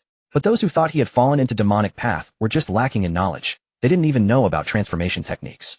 Watching Mu Zichen reluctantly hand over the contents of two storage pouches, Luya finally left with a happy expression. It was truly not easy to trick this kid. Seeing Luya leave, Lin Xingxin took out the demon sword from her own storage pouch and handed it to Mu Zichen. Mu Zichen was both surprised and delighted. As expected, Xingxin was the best damn. Lin Xingxin said, "Don't misunderstand. This is just something Senior Shatian wanted to give you." Mu Zichen revealed a sly grin. He swept his hand across the table, and several items appeared. "I handed over the spirit-grade items, but I kept these earth-grade ones." Lin Xingxin's eyes widened as she looked at the items on the table. A piece of void crystal for making storage tools, an earth-grade lower-rank armor, an earth-grade middle-rank long blade, and an earth-grade lower-rank bow. In Lin Xingxin's view, these items seemed unnecessary for now. But in Mu Zichen's eyes, they were all useful. The void crystal could be made into a ring for Lin Xingxin. The armor could be forged into a close-fitting soft armor. This long blade seemed truly useless. He could sell it for spirit stones to buy food. As for this bow, Mu Zichen picked it up, examined it, and then handed it to Lin Xingxin. What? I don't know how to use a bow. It's okay, I'll teach you. Lin Xingxin said, if you know how, then use it yourself. This bow is called Frost Rage, it's clearly more suitable for you. So it's perfect for you. And most importantly, Mu Zichen could teach her. The thought of personally teaching Xingxin archery made him somewhat eager. Under Mu Zichen's persistent persuasion, Lin Xingxin temporarily set aside her intention to absorb the 10,000-year ice crystal, deciding to begin practicing archery instead. She had originally declared she would keep her distance from Mu Zichen, yet she soon discovered that approach was entirely unworkable. His legs belonged to Mu Zichen, where he chose to go was not something she could dictate. He had become inseparable from her side, practically glued to her at every moment. Gazing at the Frost's Rage in her hands, Lin Xingxin felt that even without Mu Zichen's guidance, she could master it on her own. Why let him teach her, and give him yet another excuse to be so close? Moreover, she did not harbor affection for Mu Zichen. Continuing down this path would do neither of them any good. Lin Xingxin resolved to cut the knot swiftly and grant him a decisive end. Mu Zichen actually Before she could finish, a soft, sweet sensation filled her mouth and her eyes lit up. It was that pastry. After chewing and swallowing, Lin Xingxin opened her mouth once more, but before a single word could escape, Mu Zichen fed her again. One after another. Lin Xingxin MMPH. Mu Zichen stopped talking. Eat more. Seeing that he intended to continue, Lin Xingxin hurriedly raised her hand to block him. Her cheeks were already puffed out like a squirrel's, there was simply too much to fit. Swallowing the pastries, Lin Xingxin patted her chest. It was quite choking. What were you about to say, Xingxin? Lin Xingxin waved her hand. Enough, please. I can't eat anymore. Then shall we begin practicing? Fine. Mu Zichen placed a target approximately 15 meters away from Lin Xingxin. He wanted to first assess her fundamentals. Lin Xingxin stood with her feet shoulder-width apart, her gaze locked onto the bullseye.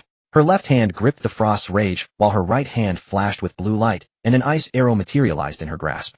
As she drew the bowstring to a full moon, time seemed to freeze. Then she released her pale fingers. Whoosh! The ice arrow streaked forward like lightning, piercing the air with a shrill whistle. Mu Zichen tilted his head slightly, and the ice arrow grazed past his hair. Huh! She can't aim properly. Yet hitting his head seemed to come naturally enough. Yes, Lin Xingxin had lied. During her training on the mountain with her master, she had studied archery as well. Though her practice had been brief, she knew the basics of aiming and shooting. Mu Zichen had deceived her countless times, so wasn't it fair to deceive him once? Watching Lin Xingxin draw her bowstring again, Mu Zichen felt an ominous premonition rising. He asked, Xingxin, are you certain you truly cannot use a bow? Lin Xingxin maintained a perfectly serious expression. Cannot. Whoosh whoosh whoosh. Mu Zichen leapt left to dodge 2 arrows, but the final one grazed past his crotch. This is utterly destroying our future happy life. Who says I want a happy life with you? Whoosh whoosh whoosh. Lin Xingxin loosed several more arrows in quick succession, her targets alternating between above and below in rapid succession.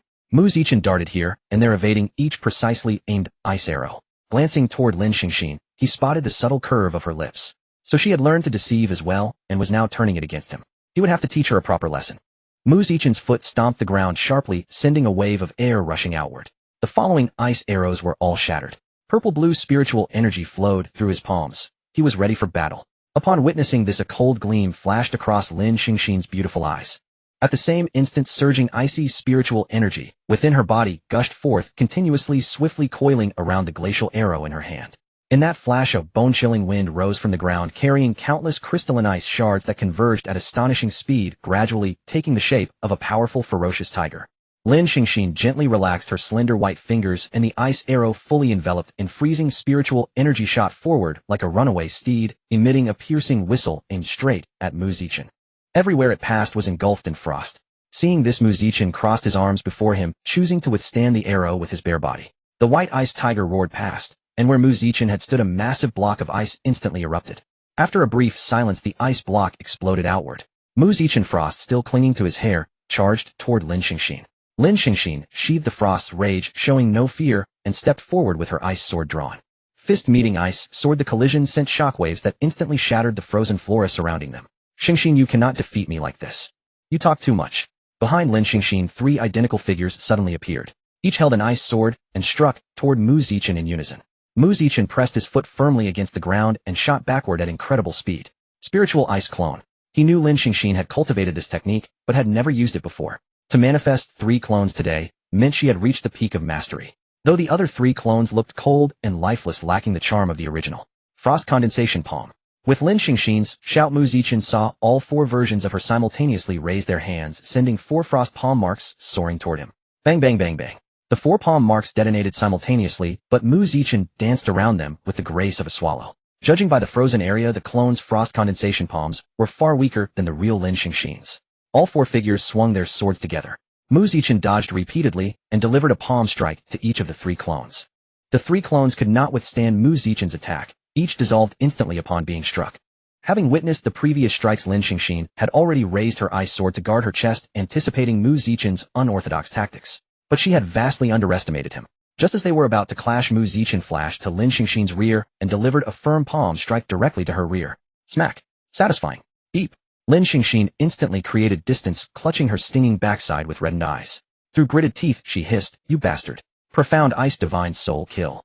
Intensely frigid spiritual energy erupted from Lin Xingxin's body in a violent surge, rapidly freezing the vast expanse of earth around her. Even the air began condensing into ice crystals, becoming unbearably cold.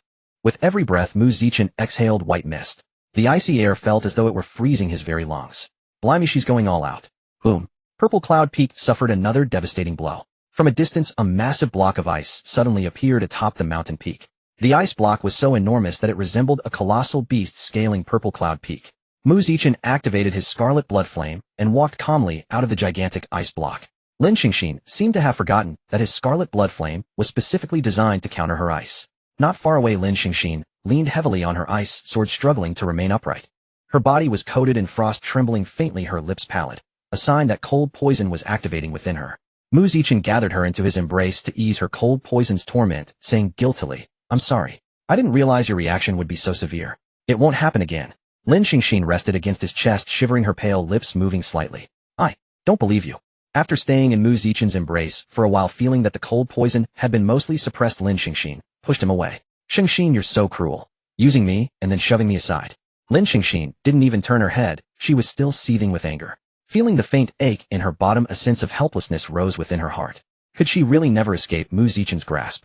Her cultivation was completely suppressed, her attributes were countered, and when it came to manipulation, she was utterly blank. She had always claimed she would overpower Mu Zichen, yet to this day, she found herself suppressed at every turn. The only time she won was by relying on her physique, and that very physique was the culprit that turned her into a woman. A wave of irritation and grievance enveloped Lin Xingxin's heart, leaving her troubled and restless. She refused to become like the illusion conjured by the demonic race in Jinchi village, powerless to avenge her master, dependent on Mu Zichen for everything. She needed to grow stronger, and she needed to do it now. Lin Xingxin gazed at the 10,000-year ice crystal. The most direct and fastest way to elevate her cultivation was to absorb this crystal. But the moment Lin Xingxin reached out to take it, a large hand seized her wrist. "Xingxin, what are you doing?" Lin Xingxin lifted her pale, stubborn little face. "I'm going to absorb it." "No." Mu Zichen's expression grew stern. "Why not? Your cold poison has only just erupted. Do you want to throw your life away by absorbing it now? Then what am I supposed to do?" Lin Xingxin's emotions exploded in an instant, and tears rolled down her fair cheeks like pearls snapping from a broken string. She didn't know what had come over her, but the tears would not stop. Now it was Mu Zichen's turn to panic. But before he could even open his mouth to comfort her, Lin Xingxin had already run off. As soon as Lin Xingxin's figure disappeared, a familiar voice suddenly appeared. "You made her cry?" Mu Zichen gave an awkward laugh. "Elder Mu, how did you come at a time like this?" Mu Luoluo stepped out of the great ice block and said, "I arrived the moment the ice block appeared, but I was frozen inside. It just so happened that I witnessed you making someone cry." Remembering that Lin Xingxin's Xianbing Shinpa kill had accidentally injured Mu Luo, Mu Zichen hurriedly apologized. "That young lady is Master Lung Ji's disciple, isn't she?" "Elder Mu, are you acquainted with Xingxin's master?" Mu Luoluo shook her head. "Acquainted wouldn't be the right word. We simply share some connections. By the way, I recall that her master's sword is in your possession. Haven't you told her?" Hearing this, Mu Zichen was greatly alarmed and immediately raised a finger to his lips in a shushing gesture. "Elder Mu, keep your voice down. Xingxin must not hear this. Why not just tell her the truth? What's there to fear? And if I say I found that sword, would you believe me?" "I wouldn't." "Then there you have it." Mu Luoluo took a bite of the frozen carrot in her hand and said, "This child has it tough. Her master is dead, she has no backing, and now that she's joined our Qingxian sect, she's bullied by you every day." "So, then Elder Mu, please rest here for a while. I'll go comfort her." "Hold on, if you go she'll only cry harder. I've noticed this girl ever since she first joined the sect. Her talent is exceptional. Unfortunately, the only person she's constantly compared to is you. Being suppressed by you all the time, it's only natural that her mood suffers. Crying it out now is far better than bottling it up. Let me be the one to guide her." Mu Zichen scratched his head. It had been nearly 2 years since he'd seen Mu Luoluo speak so much. Had her personality mellowed along with her cultivation breakthrough? On the edge of the cliff at the peak of Purple Cloud Peak, Lin Xingxin sat curled into a tiny ball, her eyes somewhat puffy and red from crying, looking utterly pitiful. She didn't dare return, nor did she have the face to go back. Just now Mu Zichen had merely prevented her from absorbing the ice crystal immediately after the cold poison flared up. It was for her own good.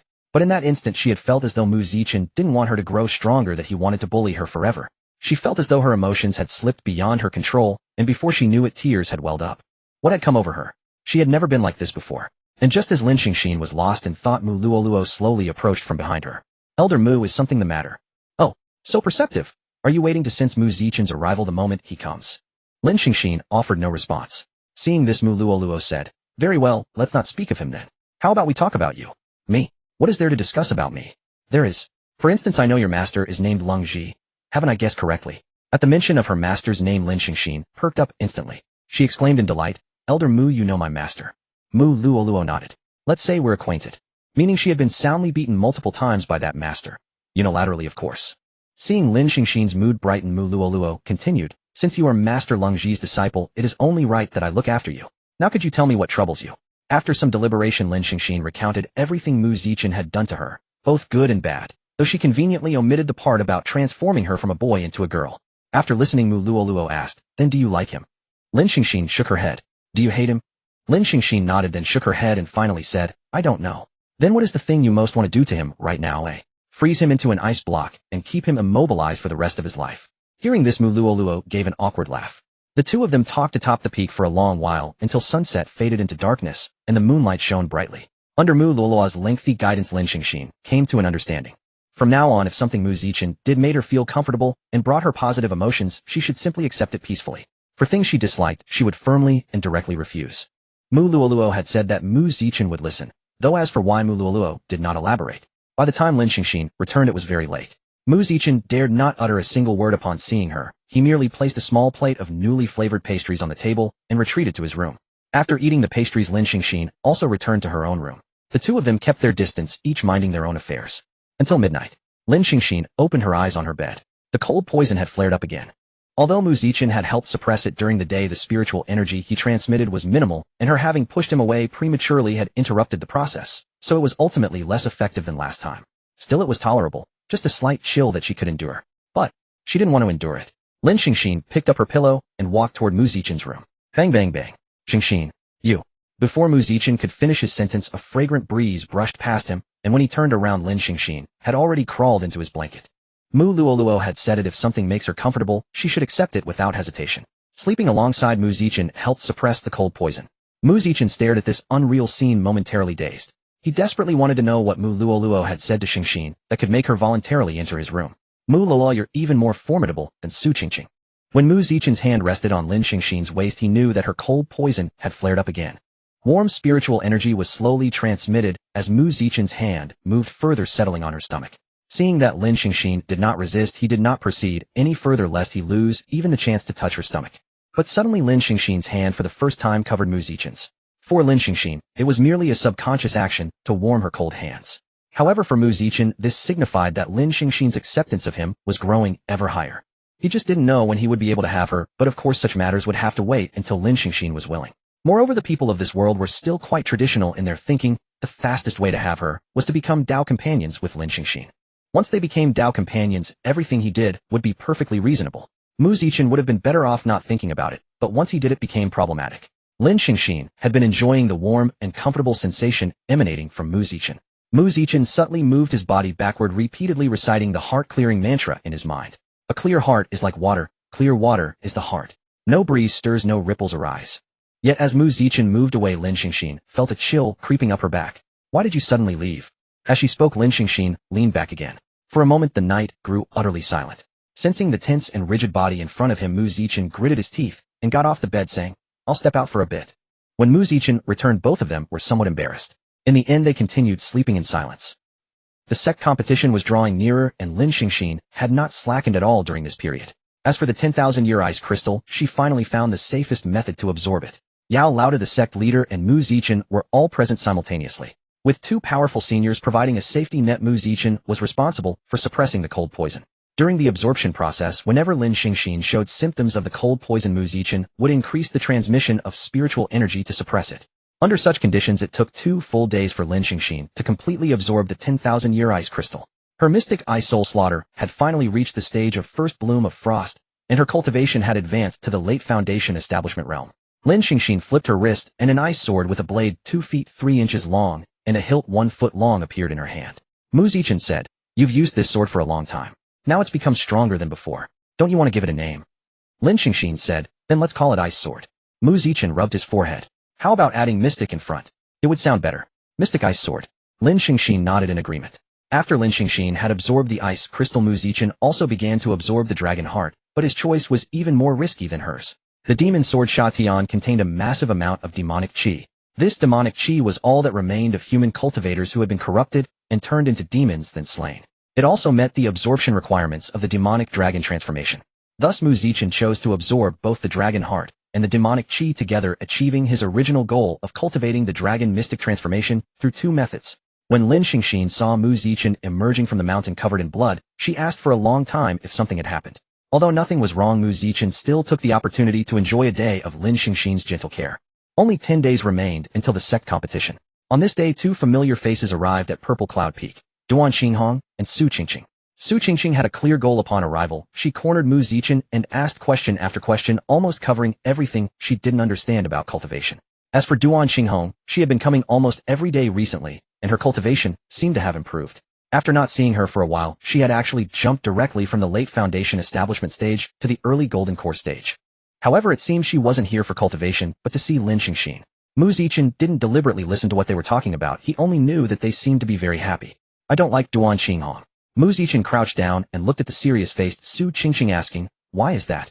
Su Qingqing said with righteous indignation, "I don't know, I just don't like her. You should play less with her and play more with Sister Lin." Mu Zichen smiled and said, all right, I'll definitely keep playing with Sister Lin."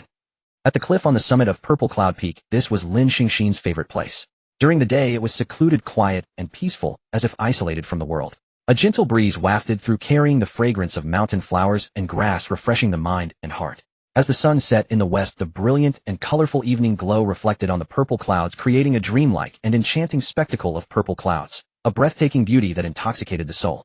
At night, countless stars twinkled in the vast sky, dazzling like diamonds, unfolding a mysterious and magnificent tapestry before one's eyes.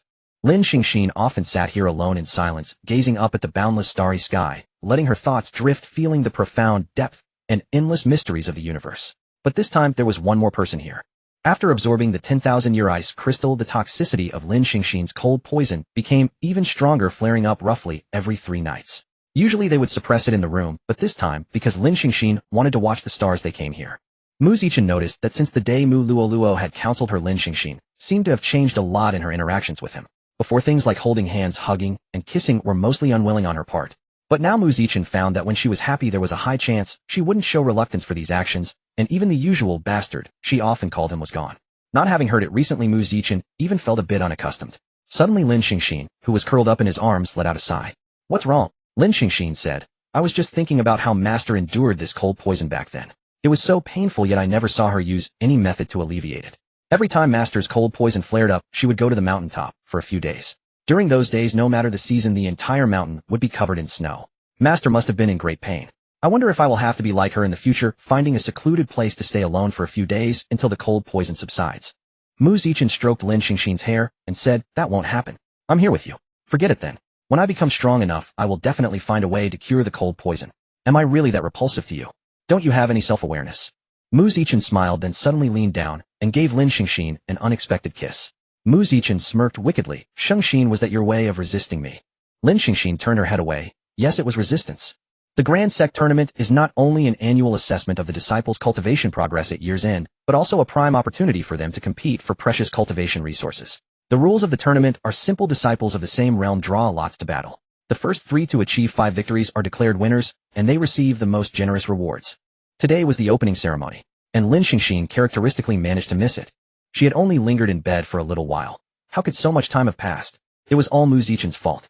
He knew full well that she was weak when her cold poison flared up, yet he had tormented her late into the night. By the time Lin Xingxin arrived at the Doshin platform, the lot drawing had already concluded. Fortunately, Duan Xinghong had drawn for her. Her first opponent was Ning Xiaoxue, a fellow disciple with a dark attributed middle-grade celestial spiritual root, who had entered the sect at the same time as her. Lin Xingxin swept her gaze across the venue, but it was Duan Xinghong who finally pointed out Mu Zichen's location. It turned out he had already taken the stage. This was an old tradition of the Qingxian sect. On the first day of every grand sect tournament, two exceptionally powerful disciples were arranged to fight in order to energize the crowd. In the past, Mu Zichen had never participated. However, a few days ago he had asked Lu Ya and the old man Yao to help him and Lin Xingxin with their protection, and this match was the condition for their assistance. His opponent was Jiang Yongming, a well-known figure within the sect, and also Mu Zichen's most troublesome adversary. Jiang Yongming was the eldest son of the Jiang family, a clan that cultivated highly aggressive techniques and spells. But when Jiang Yongming was a child, he had witnessed his father's attack fail to break through an opponent's defense, leading to a bitter defeat. From that day on, Jiang Yongming had walked a path completely different from the rest of his family. Water Rock Shield, Rock Armor, Mystic Ice Armor. Indeed, 2 defensive spells and 1 defensive treasure. Jiang Yongming had already triple-layered his protection at the very start of the battle. For Mu Zichen to defeat him, he would need to unleash a sufficiently powerful attack, which would reveal most of his true strength. That was precisely why Mu Zichen found him so troublesome. Best to end this quickly. Mu Zichen started with a simplified version of the Wind Thunder Shaking Heaven Fist, while Jiang Yongming countered with his only offensive spell, Breaking Momentum Fist. Bolstered by his triple defenses, Jiang Yongming chose to clash head-on with Mu Zichen. Clang, clang, clang. Though fists collided, the sound was that of metal striking metal. The Water Rock Shield, after all, was a mortal-grade spell. Against a powerful offensive technique like the Wind Thunder Shaking Heaven Fist, it could hardly hold its ground. It began to show signs of collapse from the very first punch. After 3 consecutive punches from Mu Zichen, Jiang Yongming swiftly retreated. He raised his hand high and cast another spell. Water Curtain Stoneheart Seal. A surge of dense brown spiritual energy rose around Jiang Yongming.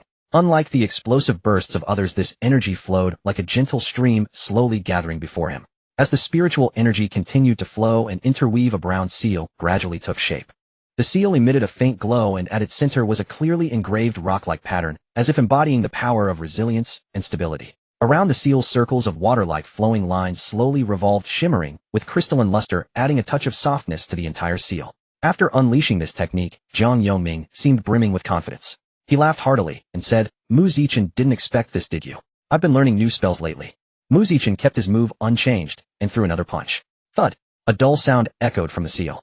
It felt as if his fist had struck cotton. When the punch contacted the seal, he could clearly sense a sinking sensation. As if refusing to believe it, Mu Zichen hammered the seal repeatedly, while Jiang Yongming hid behind it, continuously channeling his spiritual energy. The two remained deadlocked, the thudding sounds echoing across the entire Doshin platform. At first, the disciples in the audience were excited, but as time dragged on, they gradually fell silent. They felt as if they were watching a monk striking a bell, utterly tedious. Even Lu Ya on the high platform found it hard to watch. He gestured to the person beside him, signaling that the other matches could begin. Combat Platform No. 6, Lin Xingxin vs. Ning Xiaoxue. Hearing the announcement from the high platform, Lin Xingxin bid farewell to Duan Qinghong and stepped onto Combat Platform No. 6, Ning Xiaoxue. The last time Lin Xingxin had seen her was in the Secret Realm. Back then she was at the middle stage of Foundation establishment, but now she had reached the late stage. It seemed she had also gained something from the Secret Realm. Lin Xingxin was naturally reticent with strangers unless the other person was very warm. But clearly Ning Xiaoxue was not that kind of person. She was equally taciturn. 2 beautiful women on the same platform naturally drew a lot of attention, but the atmosphere was rather cold. After they stared at each other for over 10 seconds, Ning Xiaoxue made the first move. Shadow Escape Step, Lower Spirit Grade. Ning Xiaoxue's body shifted slightly, and in the blink of an eye she vanished from Lin Xingxin's sight. At that moment the combat platform fell utterly silent, as if Ning Xiaoxue had never been there. Hum. An extremely faint sound came from behind. Lin Xingxin's expression hardened. With a delicate hand she grasped the void, and in an instant the mystic ice sword coalesced into being. Clang! Ning Xiaoxue appeared dagger in hand, but her ambush was blocked by Lin Xingxin. The dagger was indeed a suitable weapon for a dark-attributed cultivator. Seeing her first strike fail, Ning Xiaoxue did not immediately vanish again.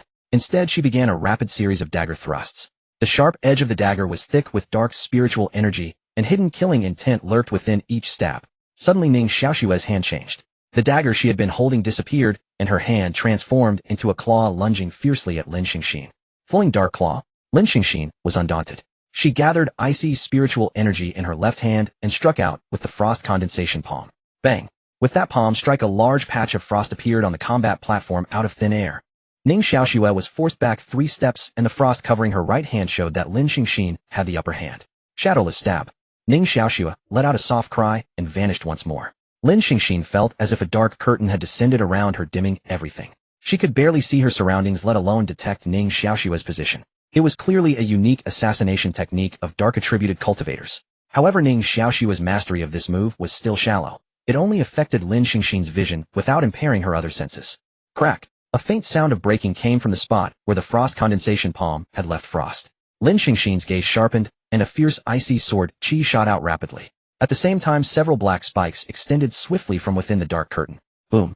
With the explosive sound of shattering ice, the dark curtain receded. On the combat platform, Lin Xingxin stood upright, completely unharmed, while Ning Xiaoxue was half covered in frost. The victor was clear at a glance. The sect competition was in full swing. Lin Xingxin, indeed, just as Mu Luoluo had anticipated, showcased her prowess brilliantly on the grand stage. In fact, before their conversation that day had concluded, Mu Luoluo had provided Lin Xingxin with an important clue. Her master's death was linked to the Sun and Moon Holy Sect. Though she did not know the precise reason, Mu Luoluo was utterly certain. She had always felt it unwise to reveal the truth to Lin Xingxin too soon, but ever since the conclusion of the secret realm in the dark mist forest, the Sun and Moon Holy Sect had been making increasingly brazen moves in the shadows. A major upheaval could erupt at any moment. So her visit that day was actually intended to warn Mu Zichen and Lin Xingxin to exercise caution whenever they ventured outside, and even within the sect grounds they should not let their guard down carelessly. But she never expected that upon arriving at the mountain, she would be frozen by Lin Xingxin's mystic eye soul suppression technique. She then found herself playing the role of a life mentor, and ultimately just happened to bring up the matter of Lung Ji. Fortunately, Lin Xingxin's reaction to this news was surprisingly composed. She showed no signs of agitation and did not resort to any impulsive actions. In the audience stands Lin Xingxin absent-mindedly stroked the white spirit jade bracelet on her wrist. Over the 2 days since the sect competition began, she had claimed 4 consecutive victories through sheer, overwhelming dominance.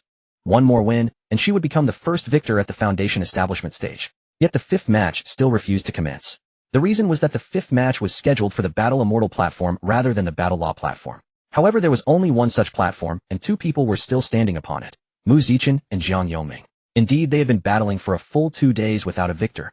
As long as their fight continued, her 5th match would remain indefinitely postponed. Lin Xingxin sighed, thinking that instead of waiting idly here, she would be better off returning to study that imperial scripture. But no sooner had she taken a few steps than a small hand tugged at her sleeve. "Sister Lin, why are you leaving?" Lin Xingxin turned and crouched down. As she spoke, her eyes involuntarily flicked toward the candied hawthorn skewer in Su Qingqing's hands. "I need to return for cultivation practice." Noticing Lin Xingxin's lingering gaze, Su Qingqing brought the skewer toward her lips. "Would you like to try, Sister Lin?" "I'm fine, you can have it, Qingqing." "Just one bite, Sister Lin, please try it." Not wishing to dampen Su Qingqing's enthusiasm, Lin Xingxin gently plucked a single hawthorn from the skewer with her pale fingers and placed it in her mouth. As Lin Xingxin chewed the candied hawthorn, she seemed to hear the sound of someone swallowing nearby. Catching her glance, those male disciples quickly averted their eyes and fixed their attention back on the Battle Law platform. Su Qingqing thought to herself, "Sister Lin is so charming. Sister Lin, does it taste good?" Lin Xingxin extended her pink tongue to lick her lips. Not bad. The flavor was sweet and sour, though it did not compare to the pastries made by Mu Zichen. Su Qingqing giggled. "Sister Lin, are you craving the pastries Brother Mu makes?" "Huh." Lin Xingxin expressed surprise as if wondering how Su Qingqing could have guessed she was thinking of Mu Zichen. "We can just go find him directly." With that, Su Qingqing seized Lin Xingxin's hand and ran toward the direction of the Battle Immortal platform. The sight of the 2 of them sprinting through the audience stands naturally drew everyone's attention. Witnessing Su Qingqing holding hands with Lin Xingxin, many were filled with envy. Someone in the crowd, emboldened by courage, suddenly exclaimed, "I wish I could hold the hand of the Mystic Ice Fairy too." His companion asked, "May I ask, sir, what is the origin of that title, Mystic Ice Fairy?" Upon hearing the question, the man grew animated. "Let me tell you, this fairy has rarely made appearances since joining the Qingxian sect. Most of her time is spent cultivating on Purple Cloud Peak, and she carries an air of cold detachment. Recently, a colossal ice formation suddenly appeared on Purple Cloud Peak, towering like a small mountain. Some say it was created by this fairy during her cultivation, which is why we call her the Mystic Ice Fairy. I see, that explains it. Indeed. What a pity. Someone like me stands no chance of even touching the Mystic Ice Fairy's hand. Being able to speak a single word to her would suffice." His companion patted his shoulder. "Brother, do not lose heart. How can you know unless you try? Besides, I can help you as well." "Really, brother? I haven't even learned your name." "I am Xiang Tao. To assist you better, might I ask what holds significance for the Mystic Ice Fairy, or what she might prefer?" "Just call me Zhuwen, brother. You have no idea. I've been observing the fairy closely during the competition. On her wrist, there's a bracelet." Meanwhile, Su Qingqing had already pulled Lin Xingxin to the edge of the Battle Immortal platform. The Battle Immortal platform sat at the very center and was the largest of all arenas. Their sudden appearance here would undoubtedly attract the attention of nearly everyone present, let alone the Mystic Ice Fairy herself, Lin Xingxin. Seeing so many eyes fixed upon them, an amusing idea suddenly sprang to Su Qingqing's mind. She had originally come only to urge Mu Zichen to finish quickly so they could return and enjoy pastries, but now she had a far better plan. Su Qingqing gathered her breath deep within her dantian and unleashed a deafening shout that carried across the entire venue. "Brother Mu, Sister Lin says she's rather tired and wishes to return with you, to sleep. Together. Whoosh. The entire assembly of disciples erupted into commotion instantly. As for Lin Xingxin, she stood frozen as though struck by a bolt from the blue, her mouth slightly parted in shock. Wah, so the Mystic Ice Fairy already belongs to Mu Zichen. The Mystic Ice Fairy and Senior Brother Mu are such a perfect match. I ship them. My fairy. No, in an instant every manner of rumor spread through the audience stands. Some claimed that Lin Xingxin had joined the Qingxian sect solely for the sake of Mu Zichen. Others embellished tales of Mu Zichen's frenzied grief upon learning of Lin Xingxin's supposed death within the secret realm, sending the female disciples into animated uproar. Some disciples boasted that they knew intimate details about the couple's sweet moments and invited anyone interested to find them that evening. Female disciples only. More audacious still claimed that Su Qingqing was actually their child with the name merely a disguise. Listening to the chaos on the arena floor, Mu Zichen could only praise Su Qingqing as the most formidable wingman imaginable, placing even Mu Luoluo in second place. It was time to bring this to an end. Mu Zichen's aura surged violently, and his demon dragon heaven-devouring fist erupted forward. Jiang Yongming barely registered the shift in Mu Zichen's spiritual pressure before a dragon-shaped shadow barreled straight toward him. Boom. Damn it.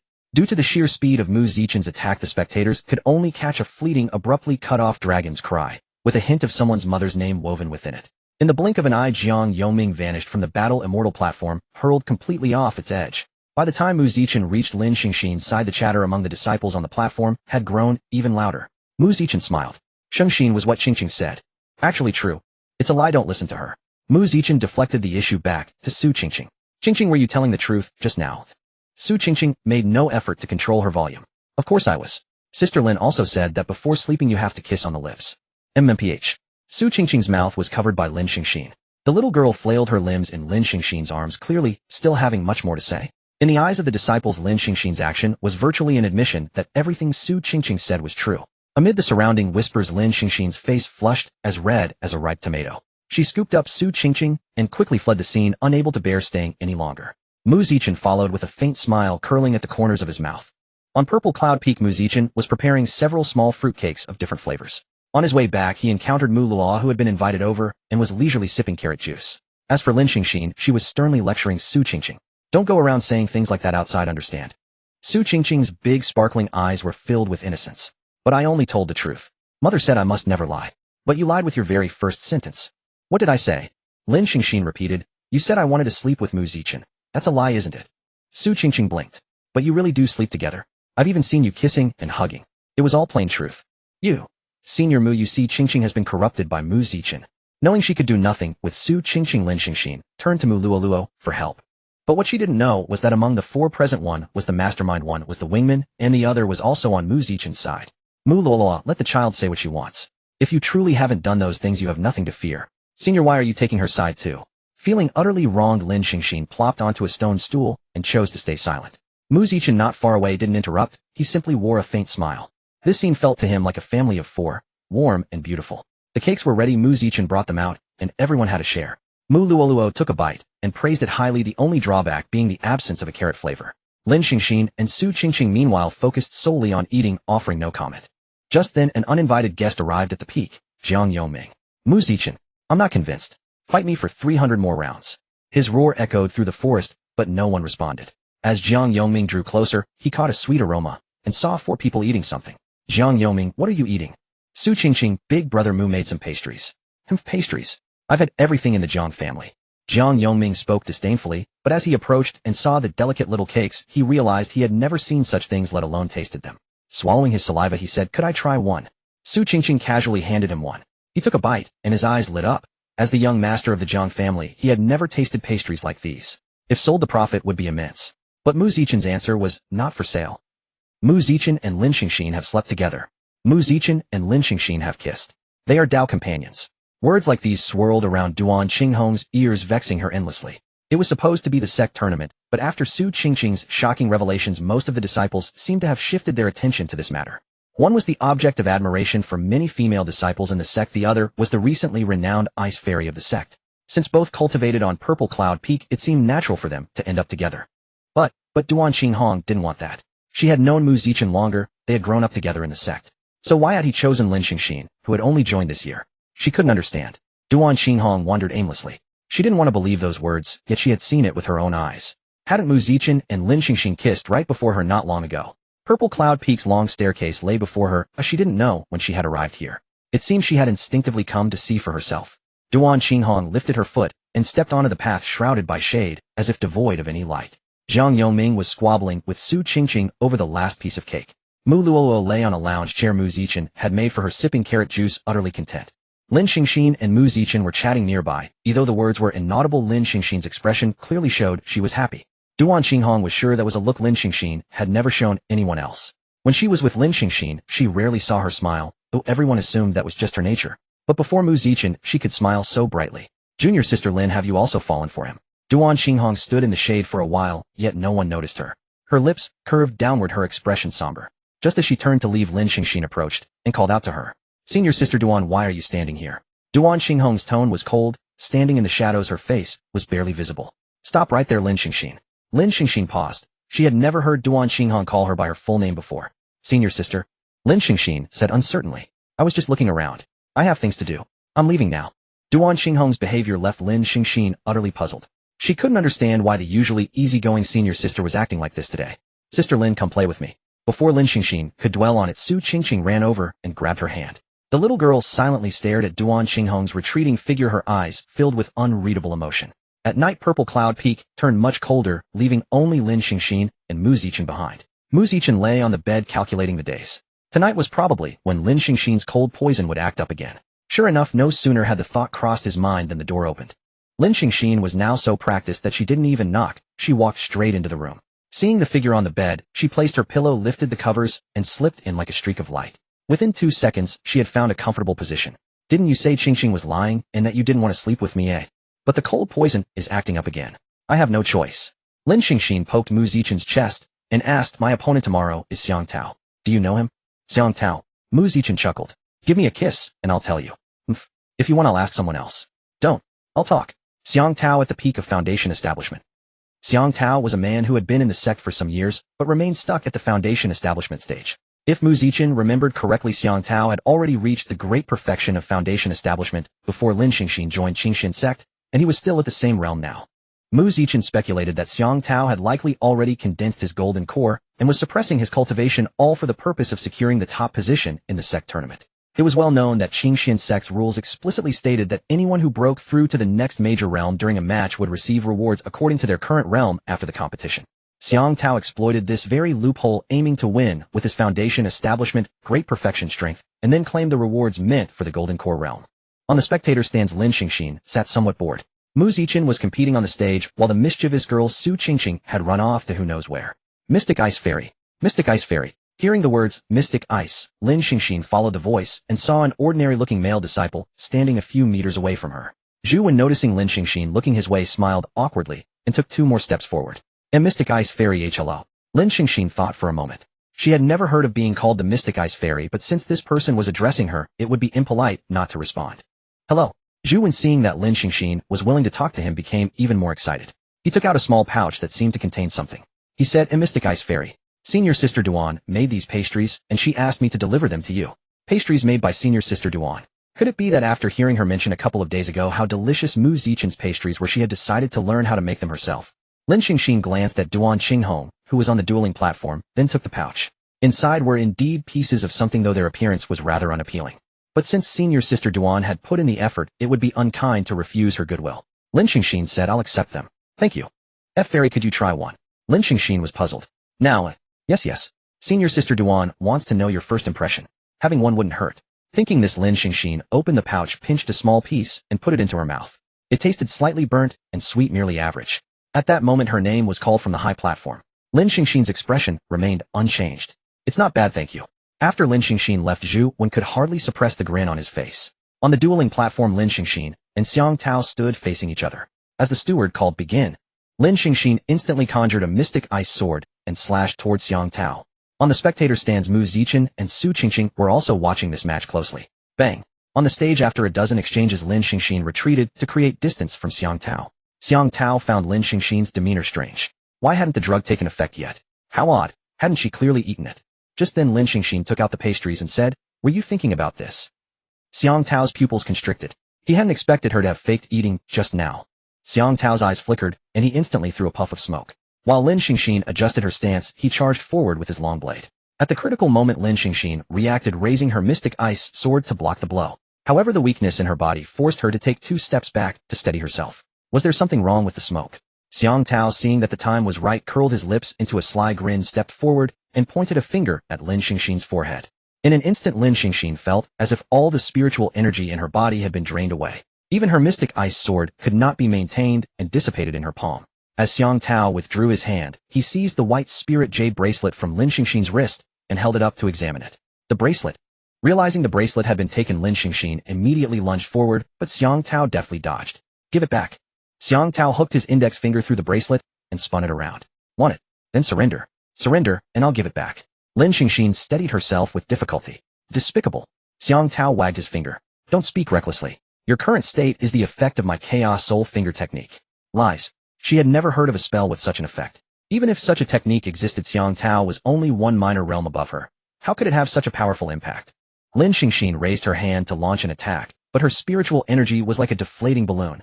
Barely gathered, it scattered everywhere in an instant. Give me back the bracelet. No.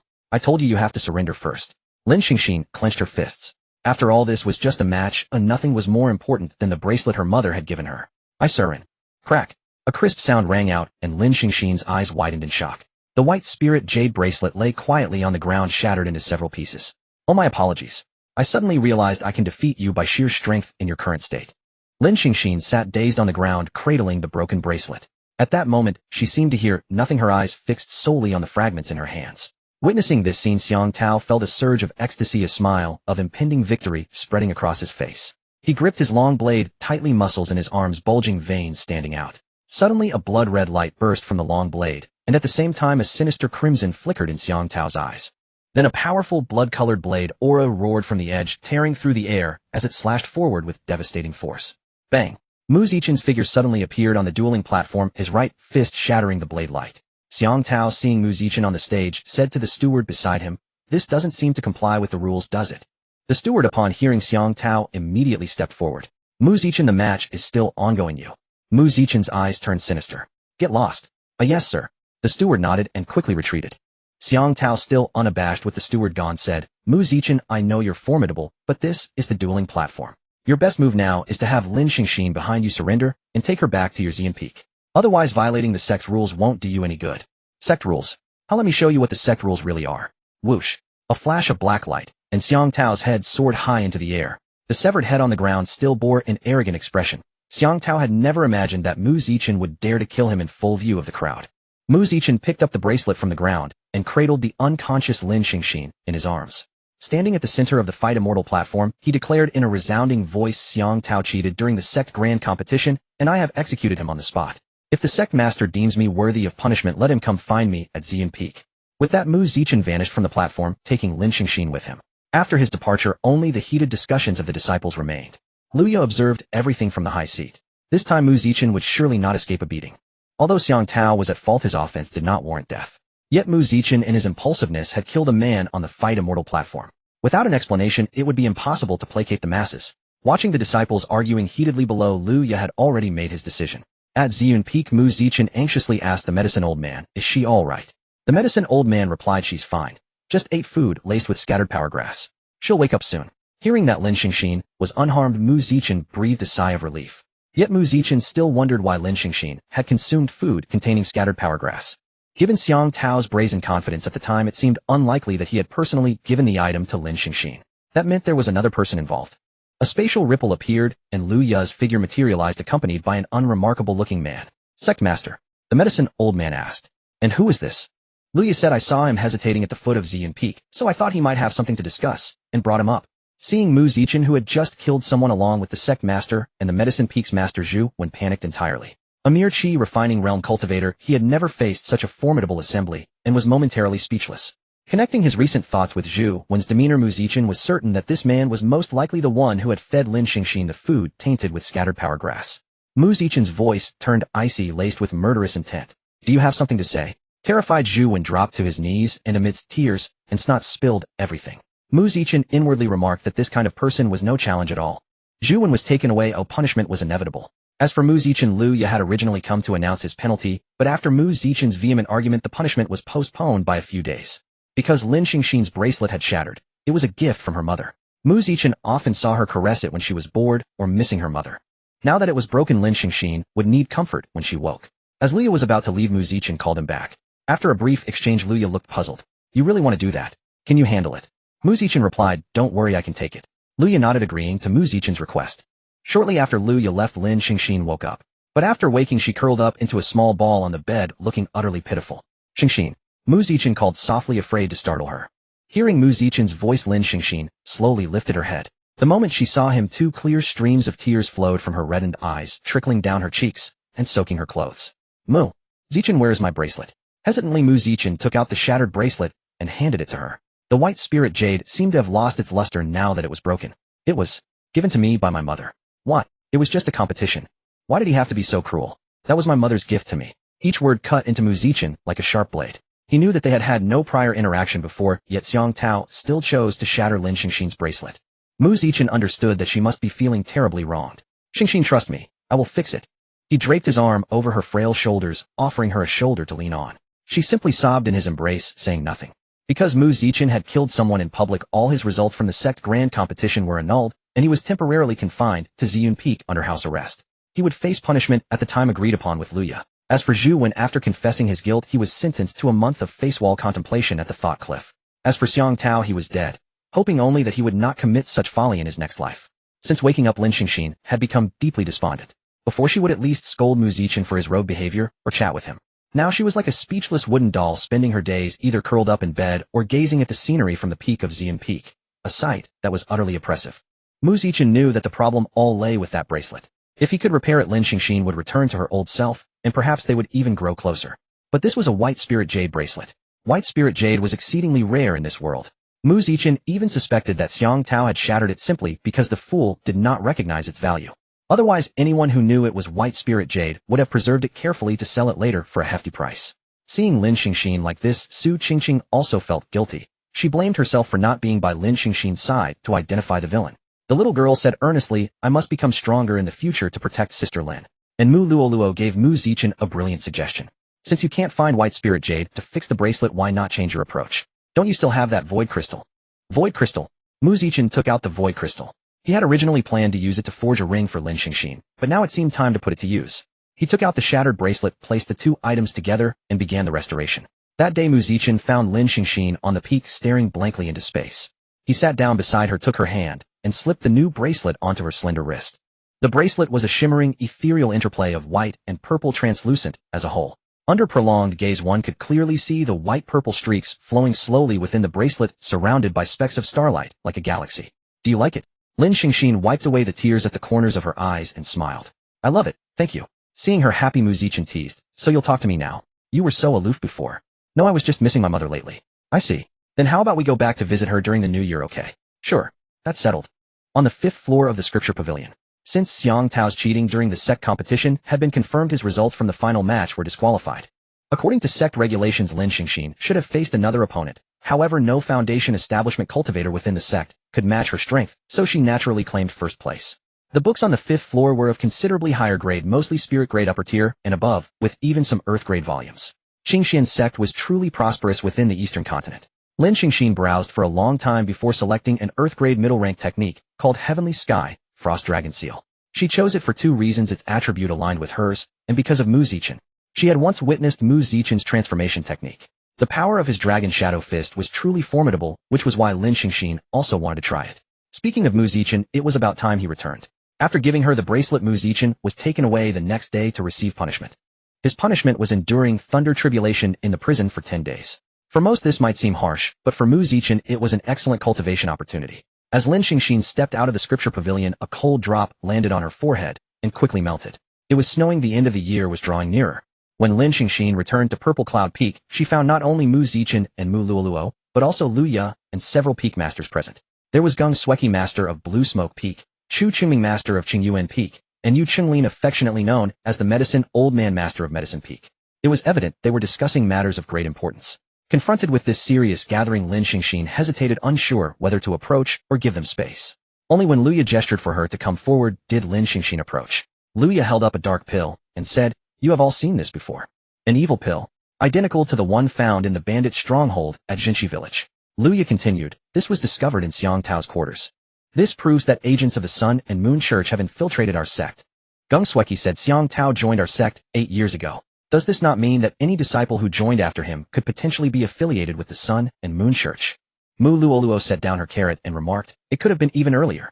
Xu Qingming countered, but wasn't the Sun and Moon Church only established in recent years? Xiang Tao joined our sect before they were even founded.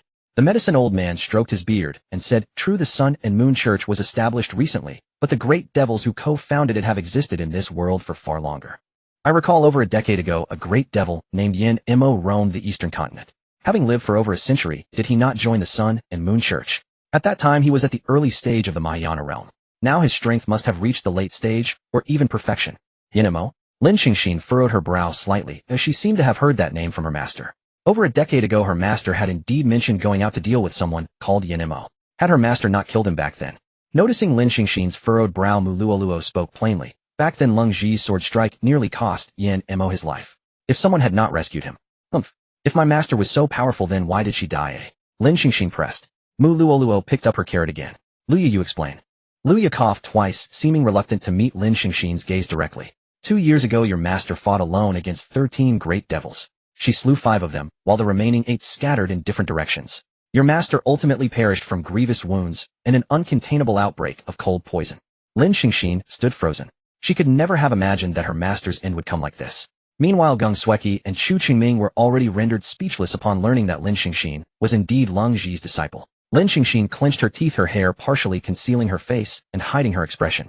Why? Why was my master alone? In the end, Mu Luoluo answered.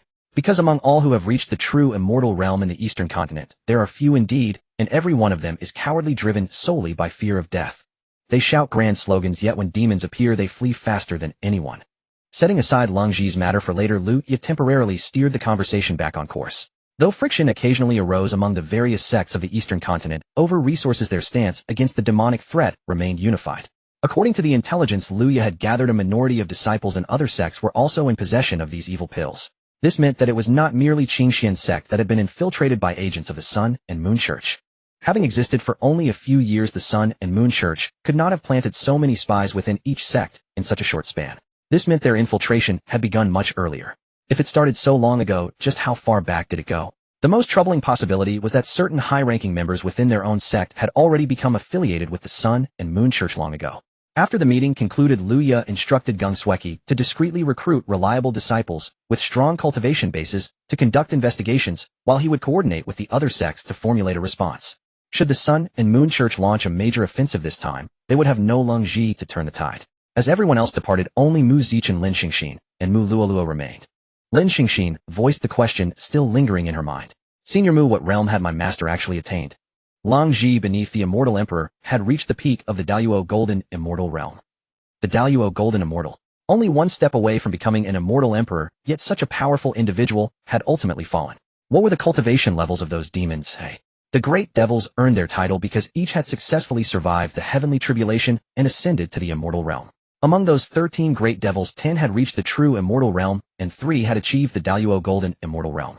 The fact that Lung Ji had slain 5 of them despite being vastly outnumbered demonstrated just how formidable her power had been. Yet Mu Luoluo suspected that the battle 2 years prior had been nothing more than an open conspiracy. For 13 great devils to appear simultaneously in the eastern continent was simply too convenient to be coincidental. One must understand that even among demons, conflicting ideologies could spark internal strife, especially among such powerful beings. They were largely unwilling to submit to one another. Yet on that fateful night, the 13 demons displayed an unusual unity. Moreover, all 5 who perished were merely at the true immortal realm. None were Daluo Golden Immortals. This is precisely why Mu Luoluo had always believed the confrontation was an open scheme designed specifically against Lung Ji.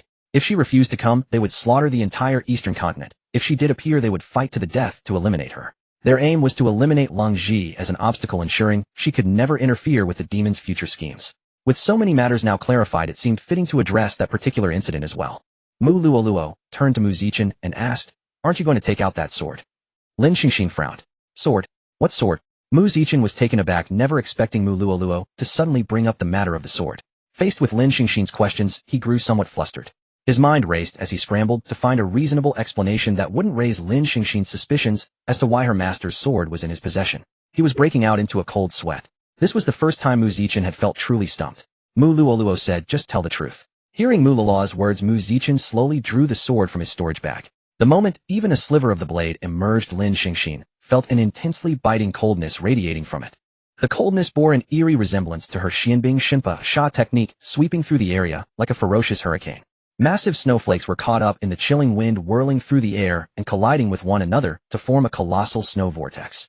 When the full length of the sword was revealed, Lin Xingxin's breath caught. The blade gleamed with an icy blue sheen, its surface reflecting a piercing frigid light. Yet the magnificent sword was riddled with countless fine cracks crisscrossing like a spiderweb across the entire blade, giving the impression it could shatter at any moment. This was her master's sword Jingshuang. Why had it fallen to such a state?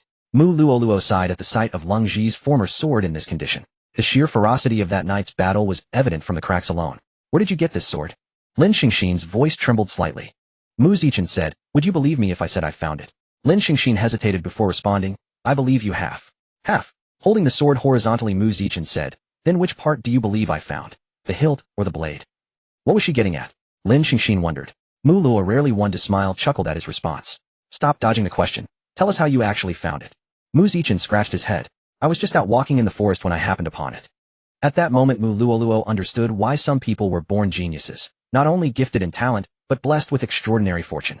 The Jingshuang sword was originally a heaven-rank weapon, now barely descending to earth-rank lower grade. Yet who on earth would stumble upon an earth-rank lower grade weapon simply walking along the road? Mu Luoluo couldn't think of anyone besides Mu Zichen who would have such luck. Lin Xingxin took the Jingshuang from him. Thank you for bringing it back. Just a coincidence, no need to thank me so formally, Mu Zichen replied. It's a pity, Mu Luoluo added, this sword can hardly wield its original power now. Lin Xingxin traced the cracks on the Jingshuang sword. Is there no way to restore it? Mu Luoluo shook her head. That's beyond my knowledge. Though I've lived long, I know little about weapons. Lin Xingxin sighed regretfully. Then we'll have to deal with it later. Footsteps approached, and all three turned to see Su Qingqing sitting on Jiang Yongming's shoulder, making her way over. Qingqing. Since sharing pastries that day, Su Qingqing and Jiang Yongming had become close friends. Though their ages differed greatly, as Mu Zichen put it, Jiang Yongming was perhaps even more childish than Su Qingqing, which is why they got along so well. Su Qingqing patted Jiang Yongming's head. Hurry up, Sister Lin is waiting for us. Only when they reached the other three did she hop down from his shoulder. Qingqing, why are you riding on someone's head? Su Qingqing said proudly. I made a bet with senior brother Jiang. If he could answer my question next time, I'd give him all the pastries Mu Gij made. If he couldn't answer, he'd have to let me ride on his shoulders up to Purple Cloud Peak. Lin Xingxin asked, what question did you ask? I asked him how many hairs are in Grandpa Yao's beard. That was certainly a difficult question. Curious, Lin Xingxin turned to Jiang Yongming. What did you answer?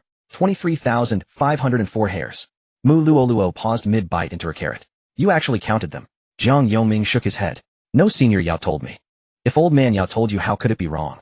Jiang Yongming said helplessly. Ask her. Su Qingqing grinned.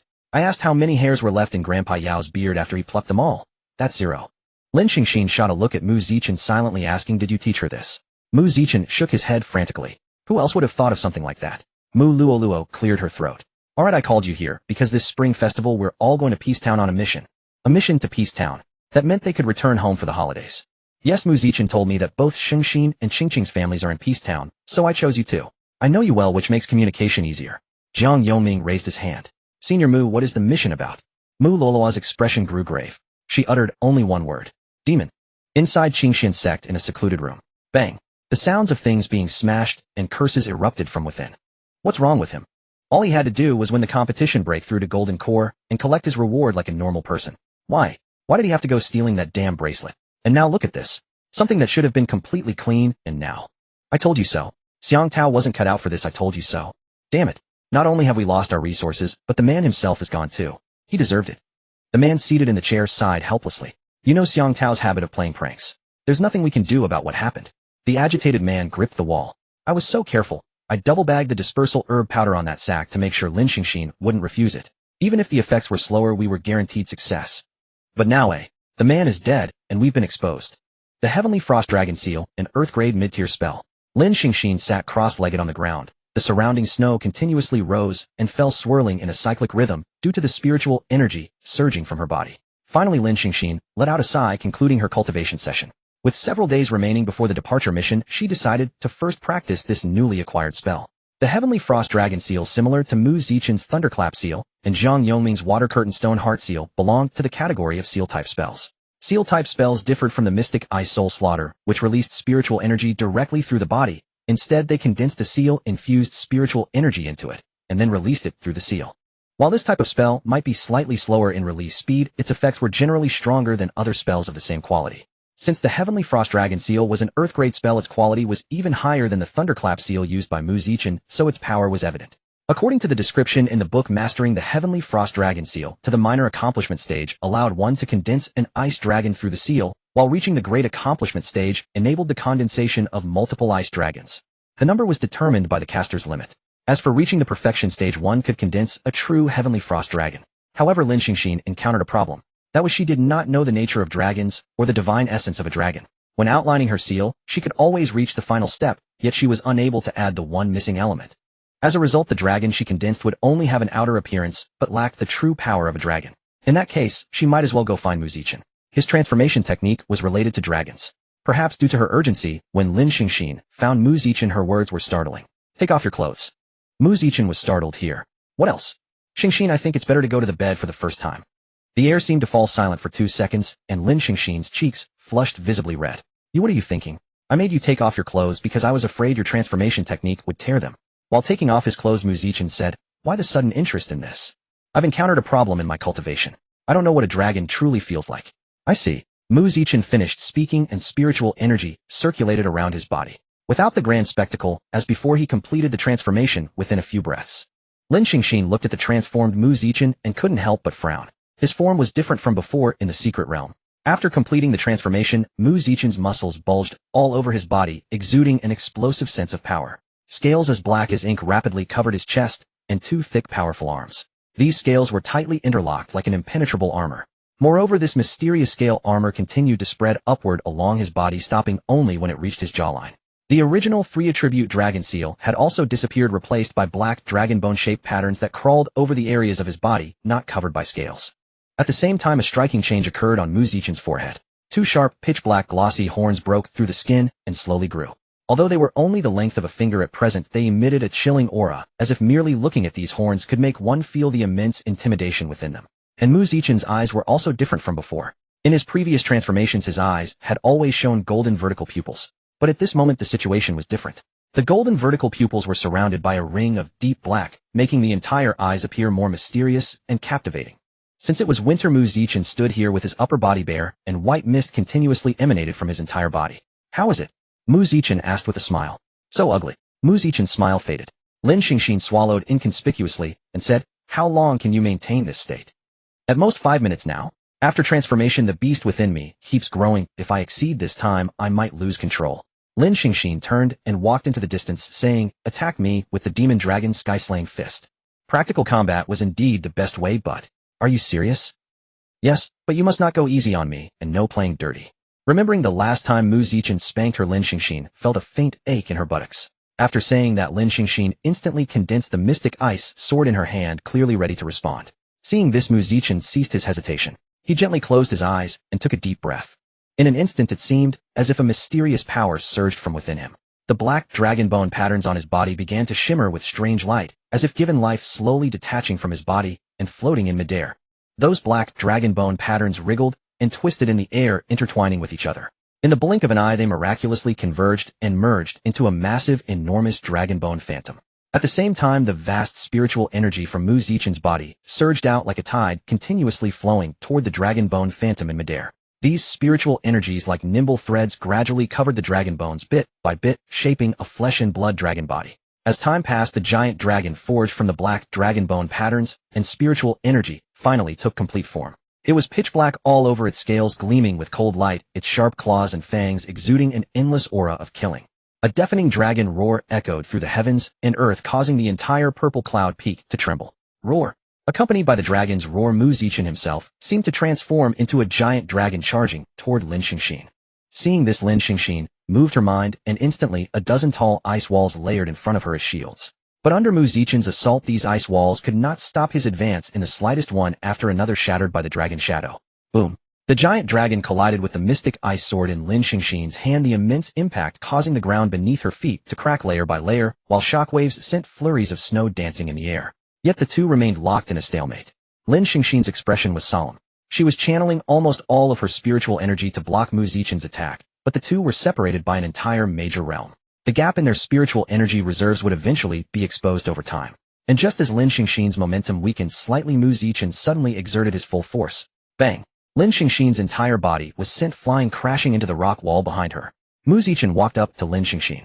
His black beast claw slowly reached toward her. In comparison, the claw was even larger than Lin Xingxin's head, as if with a slight squeeze, she would meet her end here.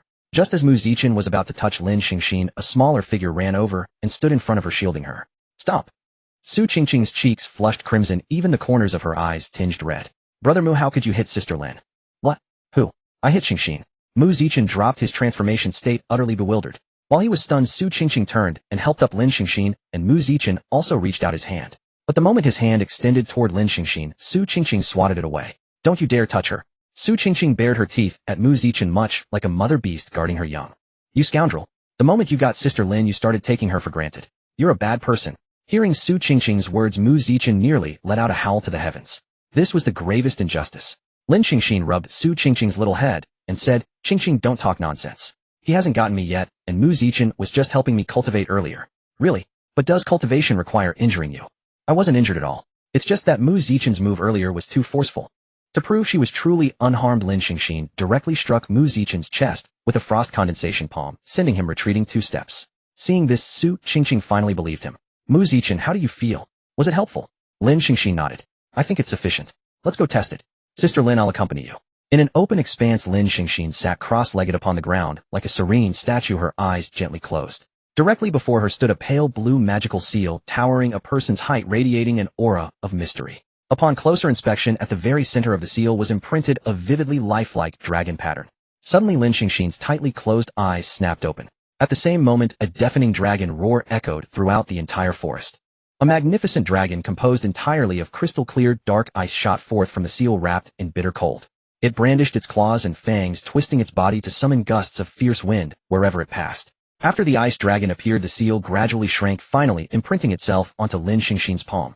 Now, with merely a thought, Lin Xingxin could direct this ice dragon at will. For Lin Xingxin, the sole drawback of the heavenly frost dragon seal was its enormous spiritual consumption. She could not sustain it for long. With a flick of her will, the enormous ice dragon slowly dissipated into the air. Beside her, Su Qingqing applauded vigorously upon seeing her cultivation complete. Sister Lin is so amazing. Qingqing, don't just play all the time. You should cultivate whenever you have the opportunity. Su Qingqing clenched her tiny fists and declared, don't underestimate me, Sister Lin. I've also reached the 11th layer of qi refinement. But no sooner had she finished speaking than her expression shifted to one of heavy-heartedness. Sister Lin. Seeing her hesitation, Lin Xingxin asked, what's wrong? I have something I want to tell you. Go ahead. Su Qingqing's wide eyes blinked, her little face brimming with innocence and naivety. After I tell you, will you promise not to be mad at me? That depends on what you have to say. Perhaps because she had witnessed the battle between Mu Zichen and Lin Xingxin earlier that day. Although it had been explained as mere cultivation, when Mu Zichen's hand transformed into a beast's claw grasping toward Lin Xingxin, Su Qingqing was genuinely frightened. In the young girl's heart, what she dreaded most was seeing Mu Zichen and Lin Xingxin turn against each other. Upon seeing Lin Xingxin return from cultivation, Mu Zichen had even gone so far as to greet her. Yet Lin Xingxin ignored him completely, and Su Qingqing departed Xian Peak, without a word, casting a good luck you'll need it glance at Mu Zichen as she left. Turning back to see Lin Xingxin sitting quietly sipping tea, Mu Zichen felt an overwhelming pressure. His nape turned icy and cold sweat poured down his back. And all the way until evening, Lin Xingxin didn't utter a single word. Until nightfall. Today was another day when Lin Xingxin's cold poison was due to flare up. Usually she would seek out Mu Zichen's room on her own, but not today. After a moment's thought, Mu Zichen knocked on Lin Xingxin's door. From within came the very first word she had spoken since her cultivation ended earlier that day. Enter. Mu Zichen pushed the door open, a wave of frigid air striking his face. Standing at the threshold, he looked inside and saw Lin Xingxin seated gracefully in a chair reading a book. She wore a silk sleep gown crafted by Mu Zichen, its form-fitting design accentuating her soft, alluring curves. Her exquisite collarbone, smooth and tender shoulders, the subtle hint of snow-white cleavage, her elegantly crossed pale legs, and her bare cold jade feet. All of it beckoned Mu Zichen. However, Mu Zichen quickly composed himself and stayed alert. Something was wrong. He had given her this gown the day after presenting the bracelet. No matter how he pleaded back, then she refused to wear it in front of him. So why had she put it on tonight? Had Su Qingqing put pressure on her again? No. Mu Zichen had seen clearly. The look Su Qingqing left behind was unmistakably his "good luck, you're on your own" warning. There was no mistake. So what did Lin Xingxin wearing this sleep gown now signify? Mu Zichen hadn't forgotten how Lin Xingxin had deceived him about not knowing archery only to aim every arrow at his head and his brother. Something was off. This was a trap. And the most troublesome part was that Lin Xingxin's cold poison was still active. Though not severe, yet he could not simply ignore it. In other words, there was no escape for him. He knew it was a pit, but he had to jump. He never imagined he would ever be so thoroughly at Lin Xingxin's mercy. Lin Xingxin did not look at Mu Zichen. She turned a page and softly said, "Lie on the bed." Mu Zichen complied without hesitation. Keeping his gaze straight ahead, he confirmed there were no mechanisms on the bed before lying down. The very instant Mu Zichen lay down, click click click click, for ice chains materialized out of thin air, binding his limbs one by one. Lin Xingxin closed her book and walked to the bedside, looking down at Mu Zichen from above. Her fingertip traced along Mu Zichen's face, her lips close to his ear as she breathed softly. "These ice chains are formed from my spiritual power. You could break them with a single pull, but if you do, you shall never speak to me again." Before Mu Zichen could respond, Lin Xingxin straddled his waist. She untied his outer garment, and her cool, delicate fingers traced circles upon his chest. "Don't forget to help suppress my cold poison." Mu Zichen swallowed hard and said, "Xingxin, playing this dangerously thrilling." Lin Xingxin rested her hands on Mu Zichen, her fragrant hair brushing past his nose, incredibly alluring. "Why? Don't you like it? It's just a bit unfamiliar." Lin Xingxin's fingers gradually migrated upward from Mu Zichen's chest. Suddenly her expression changed. Mu Zichen felt a chilling coldness pressed tightly against his neck. It was a small dagger condensed from Lin Xingxin's spiritual power. Lin Xingxin's tone turned icily cold. "Mu Zichen, Su Qingqing has already told me everything. Do you have anything to say for yourself?" Mu Zichen was startled inside, but his facial expression remained unchanged. He had suspected that Lin Xingxin had been acting strangely since returning from her cultivation session today. It turned out Su Qingqing had betrayed them. The only problem now was that he had no idea what Su Qingqing had confessed. Maintaining his smile, Mu Zichen asked, "Xingxin, what do you mean by that?" Still playing dumb. "Su Qingqing has already told me everything you instructed her to do." To make Mu Zichen accept the truth, Lin Xingxin recounted all of Su Qingqing's confessions to him. It started with luring her into the spiritual springs waters to create an opportunity for Mu Zichen, and later involved a game at the inn in Jinxi village where they played father and mother sharing a bed. There was also the matter of keeping watch over Lin Xingxin for harm when Mu Zichen was absent, warning her not to be deceived. And finally, during the sect competition, she shouted in front of everyone that the two of them should go back to sleep together. The more Mu Zichen listened, the more alarmed he became, until he realized something wasn't right. He acknowledged the earlier events, but the last one was not part of his scheme. When Su Qingqing shouted those words on the Dual Immortal platform, he himself had been quite stunned. Mu Zichen never imagined that Su Qingqing would not only betray him, but also completely clear her own name. Now it seemed as though Mu Zichen had ordered everything Su Qingqing did. But Su Qingqing had also received many fine treasures from him, and she hadn't mentioned a single word about it. Mu Zichen, the famously renowned genius of the entire Eastern continent, never expected to be schemed against by an 8-year-old girl. But it was too late to deny anything now, since most of those deeds were indeed orchestrated by him. Lin Xingxin would surely believe he was behind everything. At this point, admitting it was the best approach. Seeing Mu Zichen concede, Lin Xingxin pressed further, "What else are you hiding from me?" Mu Zichen shook his head. "That's all." Lin Xingxin chuckled softly and pressed the small dagger against his lower abdomen. "Mu Zichen, if you don't tell the truth, how about I let you experience it too?" No. Xingxin, let's talk this over." Clang. A top-tier Earth-rank sword was thrown to the ground by Mu Zichen. He said, "This sword is called the Prison Flame Sword. I've only used it once, so few people know of it." Glancing at the Prison Flame Sword on the ground, Lin Xingxin showed no interest. This was far from what she wanted to know. Mu Zichen could also see Lin Xingxin's dissatisfaction. He pondered left and right. Should he reveal the matters of his previous life? Finally, Mu Zichen composed himself and said, "Xingxin, what I'm about to tell you may seem unbelievable, but please trust me." "Speak." "Xingxin, we were lovers in our previous life, but in the end you died." Lin Xingxin sat silent, yet Mu Zichen seemed to see the words speechless written across her face. "Mu Zichen, what I'm saying is truly true. I believe you. Then tell me in detail about our life in the previous world." Lin Xingxin thought Mu Zichen was still deceiving her. Stories of past lives and present encounters were merely fabricated on the spot. But when Mu Zichen vividly described every detail of their past life, Lin Xingxin was somewhat astonished. If Mu Zichen was truly making it up, how could he produce so many details all at once? Moreover, the world he described was completely different from this one. Whenever he spoke of their happy moments, Mu Zichen would smile. When recounting sorrowful events, his tone would droop. Until Lin Xingxin asked, "Then how did I die?" "Terminal illness, incurable. And after I was diagnosed with the terminal illness?" Mu Zichen smiled bitterly. "We went to the hospital to get the test results. We had planned to register our marriage the next day, but after seeing the terminal diagnosis on the report, you changed your mind. We went to the Civil Affairs Bureau but didn't register. I remember you crying in my arms at the entrance for a long time, and yet I could do nothing. After that we continued living together. I could only watch helplessly as your body grew weaker and weaker until finally you left me. And what about you? What happened after I left?" Lin Xingxin asked gently. After you left I had no family or friends, so I committed suicide. Lin Xingxin looked at him in shock. How could you be so foolish as to commit suicide? Mu Zichen smiled casually.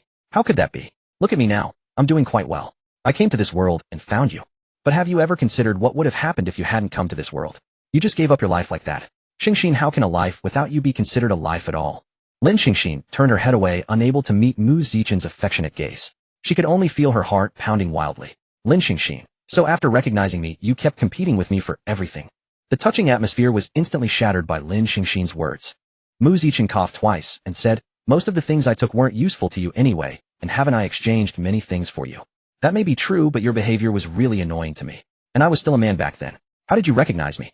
Mu Zichen, intuition. Lin Xingxin, so was it you who made sure no sect would accept me when I tried to join everywhere back then? Mu Zichen quickly clarified upon hearing this, it really wasn't me.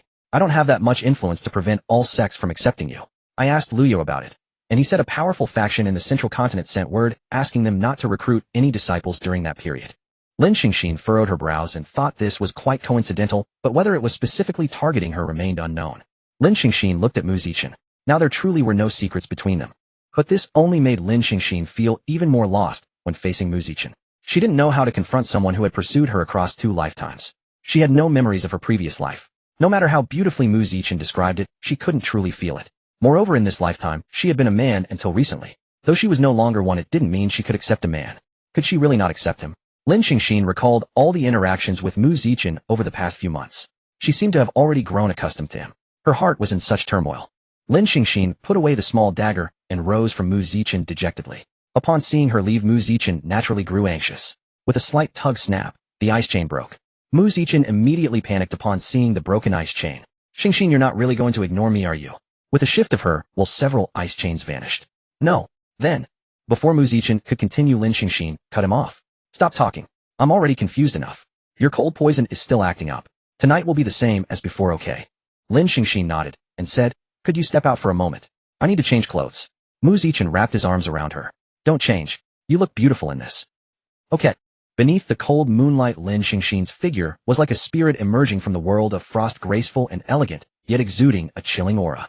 She held a long sword gleaming with icy light, the brilliance resembling the frost and snow of the deepest winter, exuding a bone-piercing chill. Her movements as she danced with the sword were graceful and agile, each motion so skilled and precise that the blade seemed to have become an extension of her body. Every swing of the sword was like the sharpest ice blade of winter, ruthlessly slicing through the air, striking at the enemy's vital points with lightning speed. The ice blue sword light cut through the pitch-black night, leaving behind dreamlike, magnificent trails. These trails interwove into a splendid and colorful tapestry. Lin Xingxin's footsteps were as light as if she were dancing on ice, each movement brimming with an elusive grace that made it impossible to track her form and direction. Meanwhile, Mu Zichen, standing not far away, was like a thunderbolt in a raging storm. His entire body radiated a powerful and overbearing force, and every gesture carried a soul-stirring momentum. The explosive power contained in his fists and kicks each time he struck was astonishing, its force enough to shatter any obstacle in its path. His fist technique was unmatched in its ferocity, like a thunderbolt falling from the ninth heaven, each attack accompanied by a deafening roar of thunder. Moreover, the power of wind and thunder swirled around his body. Whenever he moved, it stirred up a violent cyclone that scattered all the dust and debris around. Facing the enemy, Lin Xingxin and Mu Zichen displayed astonishing coordination. Lin Xingxin's ice-attributed sword art restrained the enemy's movements, while Mu Zichen launched a fierce attack the moment the enemy was pinned down. On the battlefield, the seamless cooperation between Lin Xingxin and Mu Zichen was truly flawless. Every movement, every transition between offense and defense was like a meticulously choreographed dance, pleasing to the eye, yet fraught with deadly intent. In a fierce exchange, Lin Xingxin leaped lightly, her long sword tracing a perfect arc in the air, aiming straight for the enemy's throat. The enemy hurriedly raised his sword to block, but little did he know it was a feint. In the moment of the enemy's distraction, Mu Zichen charged forward, delivering a wind-thunder heaven-shaking fist straight to the enemy's chest, the fist wind carrying the sound of thunder, its power astonishing. The enemy was knocked back several steps by Mu Zichen's heavy punch. Before he could react, Lin Xingxin's sword tip was already at his throat. The icy blade made him feel the threat of death, and a flicker of fear flashed in his eyes. Under the overwhelming pressure from Lin Xingxin and Mu Zichen, the enemy finally chose to surrender. The next day, when she woke up in the morning, Lin Xingxin lingered in bed for a long time before getting up. It wasn't fatigue or tiredness from the previous night, but sheer embarrassment. What about the promise to take revenge on Mu Zichen for turning her into a woman? What about the promise to defeat Mu Zichen? How had it come to this? And when Mu Zichen prepared breakfast and called Lin Xingxin to eat, he was met with this question. If I really marry you, then if I hit you now, before we're married, would that count as domestic violence? Mu Zichen. Today was the day of departure. Lin Xingxin, Su Qingqing, and Jiang Yongming had already gathered at Ziyun Peak, and they waited until Mu Luoluo arrived, but Mu Zichen still hadn't shown up. Mu Luoluo, where's Mu Zichen? Lin Xingxin shook her head. I don't know. He seemed to have some business and left early. In that case, you two change into these clothes. Mu Luoluo took out two ordinary-looking garments and handed them to Lin Xingxin and Su Qingqing. She herself was already wearing coarse cloth clothes when she arrived. Senior, what is this for? Mu Luoluo explained. We are going to deal with the demon race. Don't dress too flashily, it's easy to be discovered. Su Qingqing pouted and pointed at Jiang Yongming, saying, then why doesn't he have to change? Jiang Yongming laughed heartily. This young master's nobility is inherent. Even wearing this kind of clothes can't hide my aura. Su Qingqing, idiot. Hey, you little squirt, how dare you talk like that? Naya. Mu Luoluo, what Jiang Yongming said is about right. While Su Qingqing and Jiang Yongming were bickering, Mu Zichen returned just in time. Lin Xingxin went forward to greet him, but as she got close, she smelled a faint fragrance on Mu Zichen. Don't move. Mu Zichen froze on the spot. Lin Xingxin leaned in, her little nose twitching as she came close to Mu Zichen, then said with a serious expression, you have a fragrance on you. Who did you go to see? Don't get angry if I tell you. Lin Xingxin crossed her arms. Speak. 2 days ago, Mu Zichen had received a message from Duan Xinghong, saying she wanted to meet him today. Mu Zichen went to the meeting as scheduled, but Duan Xinghong's opening words hit him like a thunderbolt. Zichen, I like you. Will you be my Dao companion? Senior sister, this joke isn't funny. Duan Xinghong, I'm serious. After I joined Qingxian sect, I met you 2 years later. You started calling me senior sister back then, and I always regarded you as a younger brother. But somehow I was no longer satisfied with you calling me senior sister. I wanted our relationship to go further. I know this is love, so I confess today. I hope it's not too late. Zichen, I don't think I'm inferior to Lin Xingxin. I am already at the golden core late stage. Senior sister, you don't need to say more. I came to this world for Xingxin. The only one I love is her. Duan Xinghong smiled bitterly. If I had confessed my feelings before Lin Xingxin appeared, would the outcome have been different? Mu Zichen shook his head. No. I see. Lin Xingxin looked at Mu Zichen with suspicion. That's not right. She didn't touch you, so how do you have a fragrance on you? Mu Zichen took out a message bamboo slip. She gave me this before she left. This bamboo slip was something I gave her when I was 16. I didn't expect it to be returned in the end. Lin Xingxin, actually there's another thing I find odd. You're talking about senior sister Duan's cultivation level, right? Lin Xingxin, yes, you noticed too. Senior sister Duan's cultivation has been improving too rapidly. Lin Xingxin's concern was not without reason. When Duan Xinghong was in Jinchi village, he was still at the foundation establishment late stage, yet in just about 2 months, he had leaped directly from foundation establishment late stage to golden core late stage. A whole major realm advancement. This speed was even faster than Lin Xingxin and Mu Zichen's cultivation progress. The two walked along hoping that Duan Xinghong had encountered his own fortuitous opportunity. However, to be safe, Mu Zichen still sent a message to Luya asking him to keep an eye on the matter. After sending the message, Mu Zichen turned to Lin Xingxin expecting her next words. But no one spoke for a long time on the flying leaf boat. Mu Zichen, Xingxin, don't you have anything else to say? Lin Xingxin. Say what? Mu Zichen gestured with his hands up and down. Well, about Duan Xinghong and the fact that she likes me. Don't you have any thoughts? But there are plenty of women in the Eastern continent who like you, so what can I think? That was true. Somehow Mu Zichen had just glimpsed an unparalleled confidence in Lin Xingxin. When she said those words, she had an air of not worrying at all, as if no one else could ever take him from her. Upon arriving at Ping'an town, Lin Xingxin sensed something amiss. A faint layer of demonic energy seemed to permeate the entire town. As the year-end approached, many young people had returned from outside, making the town much livelier than usual. But the more people there were, the more chaotic it became, and the demon race thrived on such situations. To avoid alarming the demons within the town, the 5 of them split up. Each would act naturally, doing their own thing. Mu Luoluo took Su Qingqing back to the village to visit her family. Jiang Yongming wandered the streets on his own, while Mu Zichen led Lin Xingxin to prepare for meeting his future mother-in-law. He bought fine silk fabrics and precious gold and silver jewelry, picking several items of everything he thought was good. Lin Xingxin asked nervously, "Why are you buying so many things?" "We're just going back for the new year." Mu Zichen, "Of course it's to propose marriage. This is a perfect opportunity." This. So fast. Of course I'm very eager. After Mu Zichen had bought enough, the two began a food strolling spree. Although the town was now shrouded in a faint layer of demonic energy, mortals couldn't see it, so everyone remained cheerful. On the street, a dazzling array of snacks appeared. Lin Xingxin tugged Mu Zichen along, stopping at almost every stall, eating as if she could never be full. Wow. Grilled chicken leg. Boss, I want one. Candied hawthorn skewers, I'll take one. Barbecue skewers, I'll have 10. Oh, and this, give him one. Mu Zichen looked at the grilled lamb kidney Lin Xingxin was pointing at, and his mouth twitched. What did she mean? What did she mean? Was she hinting at something? But Lin Xingxin had never experienced it. Xingxin, I actually don't need this. Lin Xingxin smiled and said, "Oh, it's fine, I ate this when I was a child, it's delicious. That's why I want you to try it." Oh, had he misunderstood? After Mu Zichen finished it in 2 or 3 bites, Lin Xingxin leaned in again. "You were so quick that night, so I thought I'd help you replenish your strength." Alright, so he hadn't misunderstood after all. This was not only a provocation from his future partner, but also a mockery from Lin Xingxin, who had formerly been a man. This was double taunting. Mu Zichen wrapped his arm around Lin Xingxin's soft waist and whispered in her ear, "Alright, daring to tease me about this. When the time comes, and we are officially wed, if I don't leave you unable to get out of bed, I'll take your surname." Lin Xingxin pushed Mu Zichen away, her small face flushed whether from shyness or the cold. Looking at the pile of snacks in Lin Xingxin's hands, Mu Zichen's eyes fell on the large chicken leg she held. "Xingxin, let me have a bite." Lin Xingxin generously placed the chicken leg by Mu Zichen's mouth, but the next second she knew it was a terrible mistake. Mu Zichen opened his mouth wide, an abyssal maw, and swallowed the entire chicken leg in one go. After chewing a few times, he spat out the bone and swallowed the meat.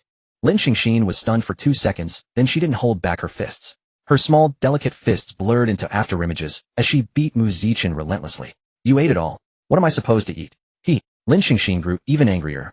"You dare to laugh." Bang bang bang. Her fists kept swinging. After a while, "Xingxin, let me have a bite of your skewer." Lin Xingxin hesitated, then finally said, "Just one bite."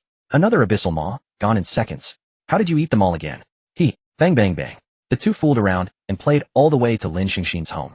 The door was opened by Xiaoyu, who was startled to see Lin Xingxin and Mu Zichen back, then quickly called out to the courtyard. In the Lin family's main hall, Lin Xingxin sat beside Yu Fanqin, while Mu Zichen sat opposite. Yu Fanqin gently squeezed her daughter's hand, as if she hadn't expected Lin Xingxin to return this year. "Xiaoqin, you've had a hard journey. I'm sorry to trouble you for taking care of Xingxin." Mu Zichen, "Auntie, it's no trouble. Actually, I came here for something important." Yu Fanqin, "Oh, what is it?" Mu Zichen waved his hand, and a large pile of various valuables appeared on the hall floor.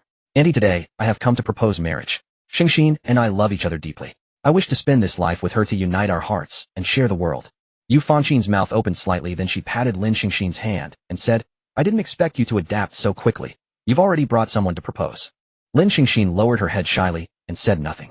"Xingxin, this is your own matter. It's entirely up to you." Lin Xingxin looked up and whispered, "I am willing."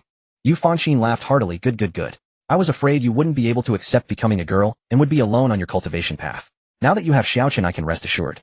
You two sit here for a while. I'll have the kitchen prepare a few more dishes." After Yu Fanqin left, Mu Zichen wrapped his arms around Lin Xingxin from behind and whispered in her ear, "Any thoughts?" "My soon-to-be bride." Mu Zichen made Lin Xingxin's face turn bright red. "Everything feels so surreal. It's been less than half a year since you turned me into a woman, and now at the end of the year, I've agreed to your proposal. Is there anything more magical than this?" Mu Zichen, "Yes." "What?" Mu Zichen turned Lin Xingxin to face him and said, "Far away in the sky, close at hand. I chased you here with the memories of my past life. Isn't that even more magical, eh? Yes, I almost forgot about you, my future husband." Hearing Lin Xingxin call him husband, Mu Zichen's heart swelled with delight, and he quickly replied, "Xingxin, what did you just call me? Could you say it once more?" Lin Xingxin pressed a finger against Mu Zichen's forehead and said, "Don't count on it. I've only accepted your marriage proposal. There has been no formal wedding yet. In folk custom, neither man nor woman may lay eyes on each other before the wedding day. So by that standard, isn't it a great advantage for me to see you now? You certainly have." Suddenly, a familiar surge of spiritual energy and a fierce demonic aura erupted from beyond the walls, causing both Mu Zichen and Lin Xingxin's expressions to shift sharply. That spiritual energy belonged unmistakably to Jiang Yongming. Had he already encountered the demon race so soon?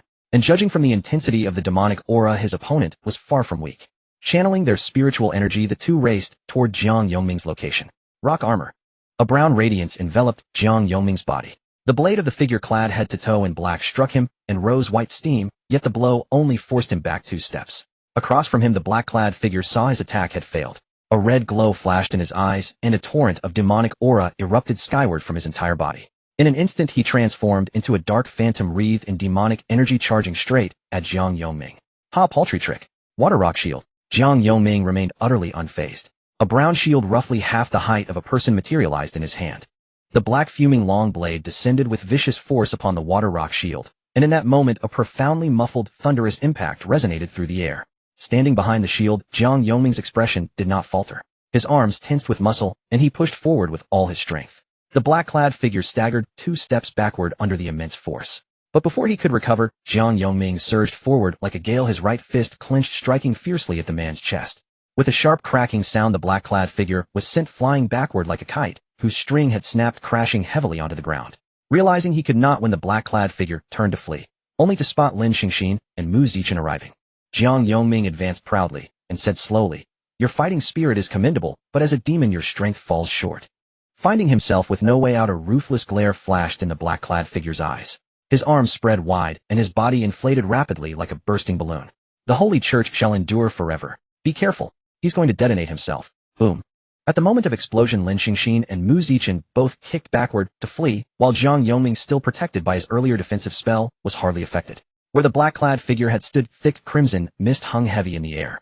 Mu Zichen frowned, sweeping his palm to disperse the mist, his gaze falling upon the shallow crater left on the ground. Though their clash had been brief, Mu Zichen had sensed the opponent's cultivation was at the golden core stage. Yet wasn't the power of this self-detonation far too small? Moreover, if he were truly a demon, he would surely possess his own means of escape. And yet this man had chosen self-destruction. Unless he was not a natural demon at all, but a demonic cultivator. Most crucially was those final words spoken before detonation. The man had been a follower of the Sun and Moon Holy Church. Lin Xingxin asked Jiang Yongming, "How did you find him?" At this, Jiang Yongming chuckled smugly, looking exceedingly pleased with himself. "I noticed this fellow walking through the streets in broad daylight, clad entirely in black, and acting sneaky, so I decided to tail him. Then I watched him abduct a child in a corner. I pursued him immediately and engaged him in combat, and shortly after the two of you arrived." Mu Zichen asked, "And that child you mentioned?" Jiang Yongming looked left and right, but could not find the kidnapped boy. "He was right here just a moment ago."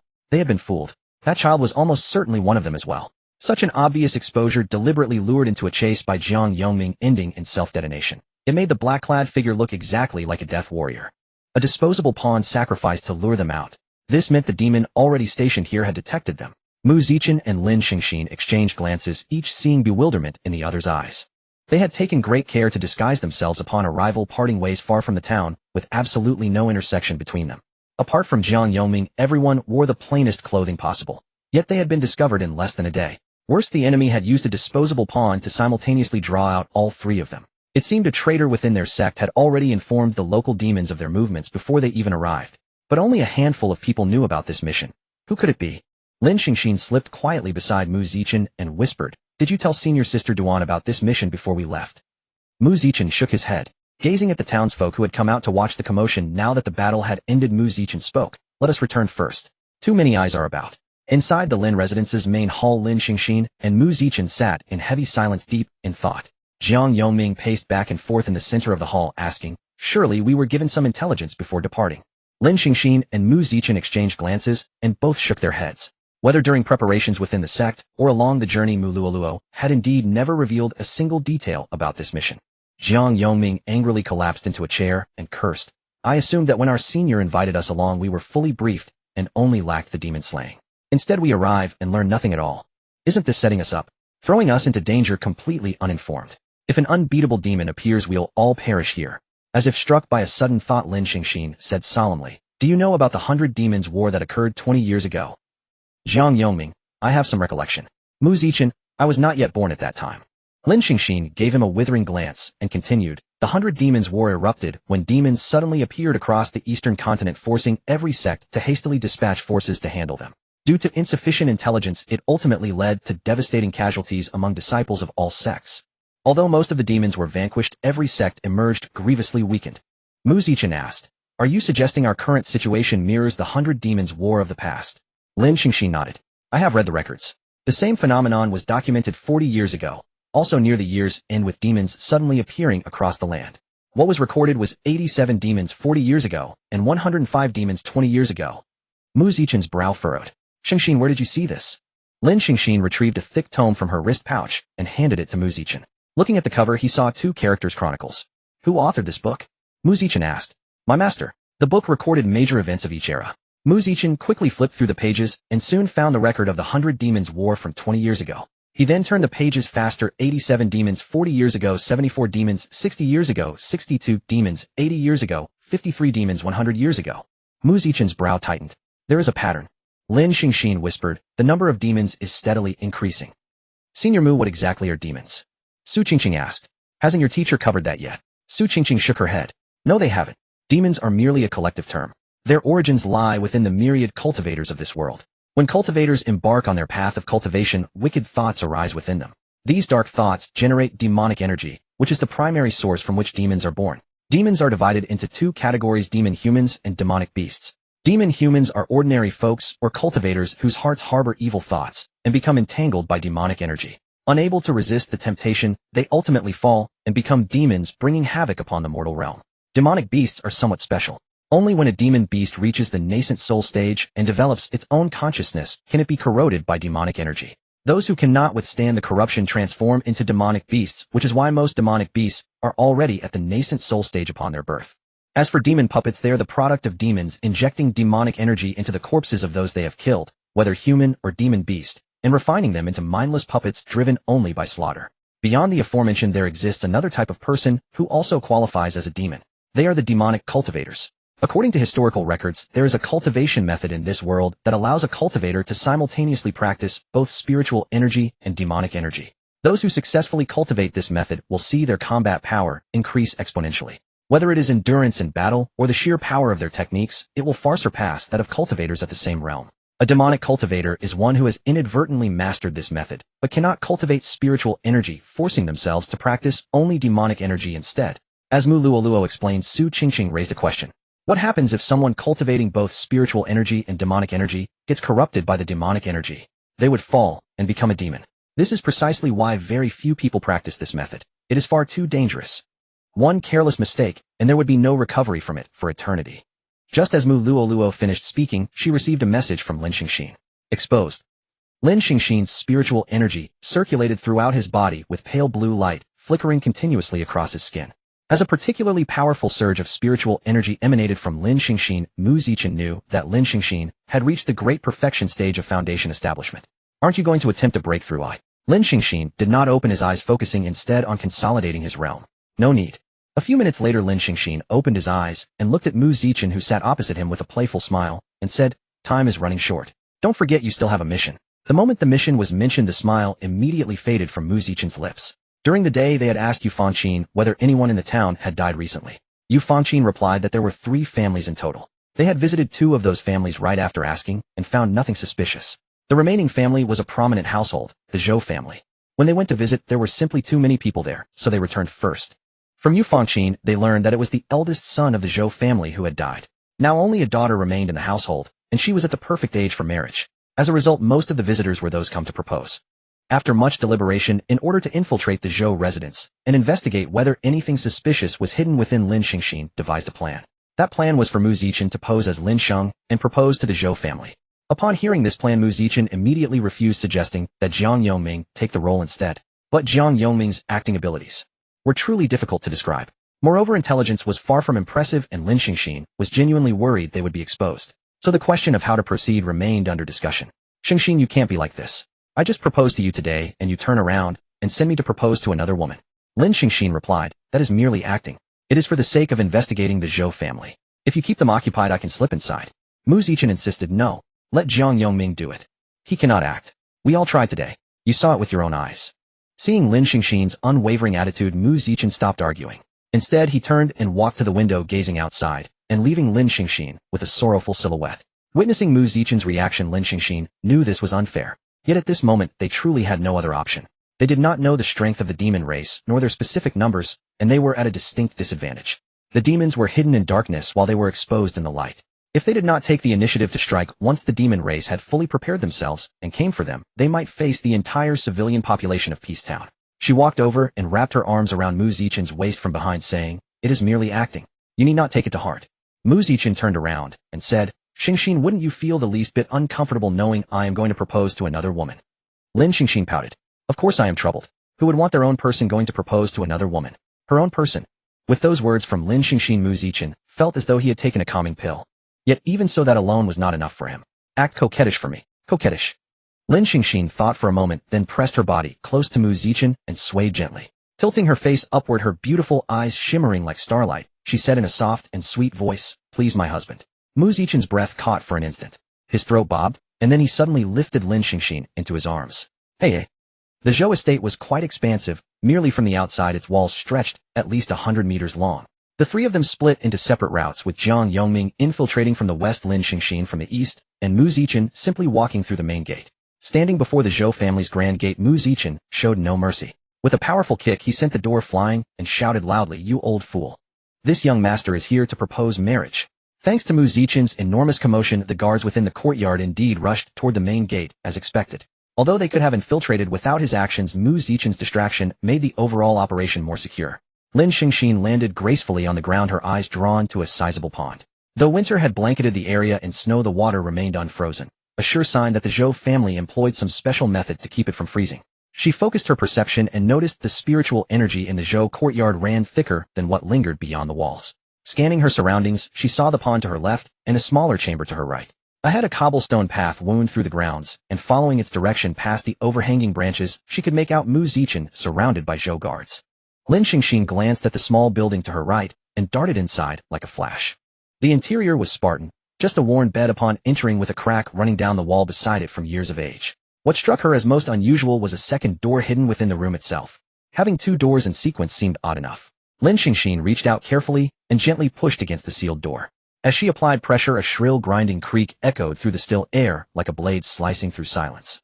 Fortunately, no one else was nearby at this moment. Otherwise, such an abrupt noise would certainly have drawn unwanted attention. Behind the door lay a viewing corridor draped with withered vines that spoke of many passing years. Lin Xingxin peered out to find a snow-covered garden beyond the corridor. In the depths of winter, there was little beauty to behold, only an expanse of white. Two adjoining rooms stood at the garden's western edge, likely where the Zhou family master resided. Click! The door of that room suddenly opened, and a man around 50 years old emerged. As his gaze fell toward her, Lin Xingxin instantly retreated back inside. If this man was indeed Master Zhou, he was most likely heading out to discuss Mu Zichen's marriage proposal. Time was short as she needed to speed things up. Zhou Yongfu glanced about casually, but failed to catch sight of Lin Xingxin's small head near the doorway. He quickly straightened his clothes and made for the main hall. Upon entering the hall, he spotted a handsome young man lounging in a seat with his legs crossed, exuding the air of a carefree playboy. Mu Zichen looked up as Zhou Yongfu approached. "You must be Zhou Yongfu." Having heard rumors that this man had overwhelmed all the household guards, Zhou Yongfu deduced he was likely a cultivator as well, so he disregarded proper etiquette. Zhou Yongfu gave a nod. "That's right." Mu Zichen waved his hand dismissively. "Fine, take a seat." But the question lingered. Was this man truly here to propose? Who proposes marriage by kicking in someone's door, fighting their way into the hall, and then sitting down with such brazen disrespect? What's more, he didn't even bring a betrothal gift. Despite his anger, Zhou Yongfu forced a smile. "Young master, you said you're here to propose." Mu Zichen gave a non-committal nod. Zhou Yongfu began then. Before he could finish the words for betrothal gift, a loud clang echoed as Mu Zichen tossed a low-grade spirit stone onto the table. His tone was cold. Betrothal gift. He intended to marry Zhou's daughter with just one stone. Zhou Yongfu's lip twitched. "This? Young master, I'm afraid that won't do. One spirit stone is quite insufficient for our Zhou family." "Not enough. Can't manage it." "Then forget it." Mu Zichen slammed the table over, shouting, "I want to see your daughter right now. You can't even afford a single spirit stone." Zhou Yongfu finally realized this wasn't a marriage proposal at all. It was pure disruption. He called for his men to stop Mu Zichen, but these were ordinary folk with no chance against a golden core cultivator. The scene devolved into Mu Zichen wandering through the front courtyard while a crowd trailed behind, too afraid to intervene. Meanwhile, Lin Xingxin resumed her movements once Zhou Yongfu had left for the main hall. After closely examining the crack in the wall, Lin Xingxin suddenly recalled a similar mechanism in the bandit stronghold at Jinshi village, a hidden wall that concealed a secret chamber. She shifted the bed aside and began feeling along the wall. With a click, the crack widened into a narrow passage dark enough for one person to slip through. As soon as the opening appeared, a wave of damp, rotting air hit her. Lin Xingxin hesitated briefly before deciding to press deeper. She had barely descended the steps when a deep rumbling echoed from behind. Immediately after, the once open crack began to slowly close. As the gap narrowed, light from outside was gradually blocked. When the passage sealed completely, only the faintest thread of light managed to seep through the narrow crevice into the dark corridor. Lin Xingxin glanced back once, then pressed forward. There was no turning back now. About 20 meters ahead, darkness swallowed everything. Any light from the sealed entrance couldn't reach this far. She extended her hand, channeling spiritual energy to emit a faint glow that illuminated her path. Using this light, she began examining the corridor around her. The passage had been narrow at first, but it widened considerably as she moved deeper, now spanning roughly 3 times her width. Moss coated the damp walls and slick floor, suggesting the corridor had existed for many years. Walking ahead, Lin Xingxin came to an abrupt halt. Before her lay a crossroads. She needed to choose between 3 paths, leaving only her point of origin behind. She studied the 3 nearly identical tunnels, her brow furrowing slightly as a thought took shape. Closing her eyes, she extended an invisible perception outward from her center. Her ears twitched faintly at something she detected. Drip, drip, was that water? But the sound came from more than one direction. Opening her eyes, Lin Xingxin turned toward the 2 corridors where the dripping echoed, and after careful consideration, chose the left passage. She ventured several more meters before stopping suddenly. It was only because in the darkness ahead, she heard slow measured footsteps approaching. Thud, thud, thud, the footsteps drew closer. Lin Xingxin gathered the spiritual energy swirling in her palm, and the Xianbing sword materialized instantly in her grasp. With a light tap of her foot, she leaned against the wall as spiritual energy began circulating through her meridians. Yet the footsteps remained steady, slowly closing the distance. Dong, dong. Just as the figure revealed half its silhouette, a ruthless glint flashed through Lin Xingxin's eyes. Cold light gleamed as the Xianbing sword executed a swift horizontal slash. "Oh, it's me, it's me." Jiang Yongming retreated a step, hands raised defensively, shouting repeatedly. Lin Xingxin withdrew the Xianbing sword and regarded him with confusion. "Why are you here?" Jiang Yongming replied. "After entering, I found a room and discovered a secret passage in the floor which led me here." Lin Xingxin asked, "How far did you walk?" Jiang Yongming thought for a moment and said, "About 100 meters with a bend midway." Lin Xingxin nodded. "Then let's continue. There are paths ahead." They had hardly taken a few steps when they encountered another fork. Except this time there were two separate passages. The spacing suggested this was originally designed as a crossroads, but misalignment during construction between the two ends had resulted in the current disjointed layout. To save time, they once again decided to split up. Lin Xingxin chose the path where water pooled on the ground, while Jiang Yongminer ventured in the opposite direction. Lin Xingxin pressed deeper. Water had begun accumulating on the ground, splashing with each step. Moss carpeted the walls, and the damp, musty odor grew thickest here. The passage ended at a solid wall. Water seeped through cracks in its surface, dripping steadily from above. She reasoned that one of the two water sounds she had heard earlier must have originated from here. Yet what struck her as suspicious was the denser aura of demonic energy emanating from beyond the wall. Lin Xingxin searched the surface carefully, but found no mechanism or hidden trigger. She could only wait to see if Jiang Yongming had found anything useful. "Firewood storage." Lin Xingxin called out in bewilderment as she reached the fork. Jiang Yongming replied, "It is indeed a firewood storage. The exit is blocked, but one can smell a strong woody scent below. What about your side? Did you find anything?" Lin Xingxin frowned. "Let's discuss it when we return. On my way here there were other forks with two unexplored secret passages I need to investigate." Jiang Yongming calculated the time and said, "We cannot. Our allotted time is up. We must leave." Lin Xingxin gazed into the dark passage before ultimately deciding to depart. Since Lin Xingxin was unsure whether the entrance could be opened from within the secret passage, the two chose the safer route, returning the way Jiang Yongminer had come. According to Jiang Yongminer, the secret passage he had discovered had no mechanisms controlling it. It was merely an entrance obstructed by debris. The walls along Jiang Yongminer's route also bore moss. Though far less abundant than what Lin Xingxin had encountered, it was still quite noticeable. Had water once flowed here too? Setting aside her doubts, Lin Xingxin and Jiang Yongminer reached the exit. They pushed aside the wooden board blocking the way and successfully emerged from the secret passage. A quick glance at the room's furnishings revealed it was originally a guest chamber. But why would a guest room require a secret passage? Didn't the Zhou family fear discovery? They left the Zhou residence relatively smoothly. At that moment, Mu Zichen was also released after completing his task. Jiang Yongminer asked, "Well, did they agree to your marriage proposal?" Mu Zichen replied, "How could that be? Not only did it fail, but I also ended up smashing quite a bit of their belongings." "Typical of you," came the retort. Based on what Jiang Yongminer and she had observed in the secret passages combined with the general layout of the Zhou residence, Lin Xingxin sketched a diagram.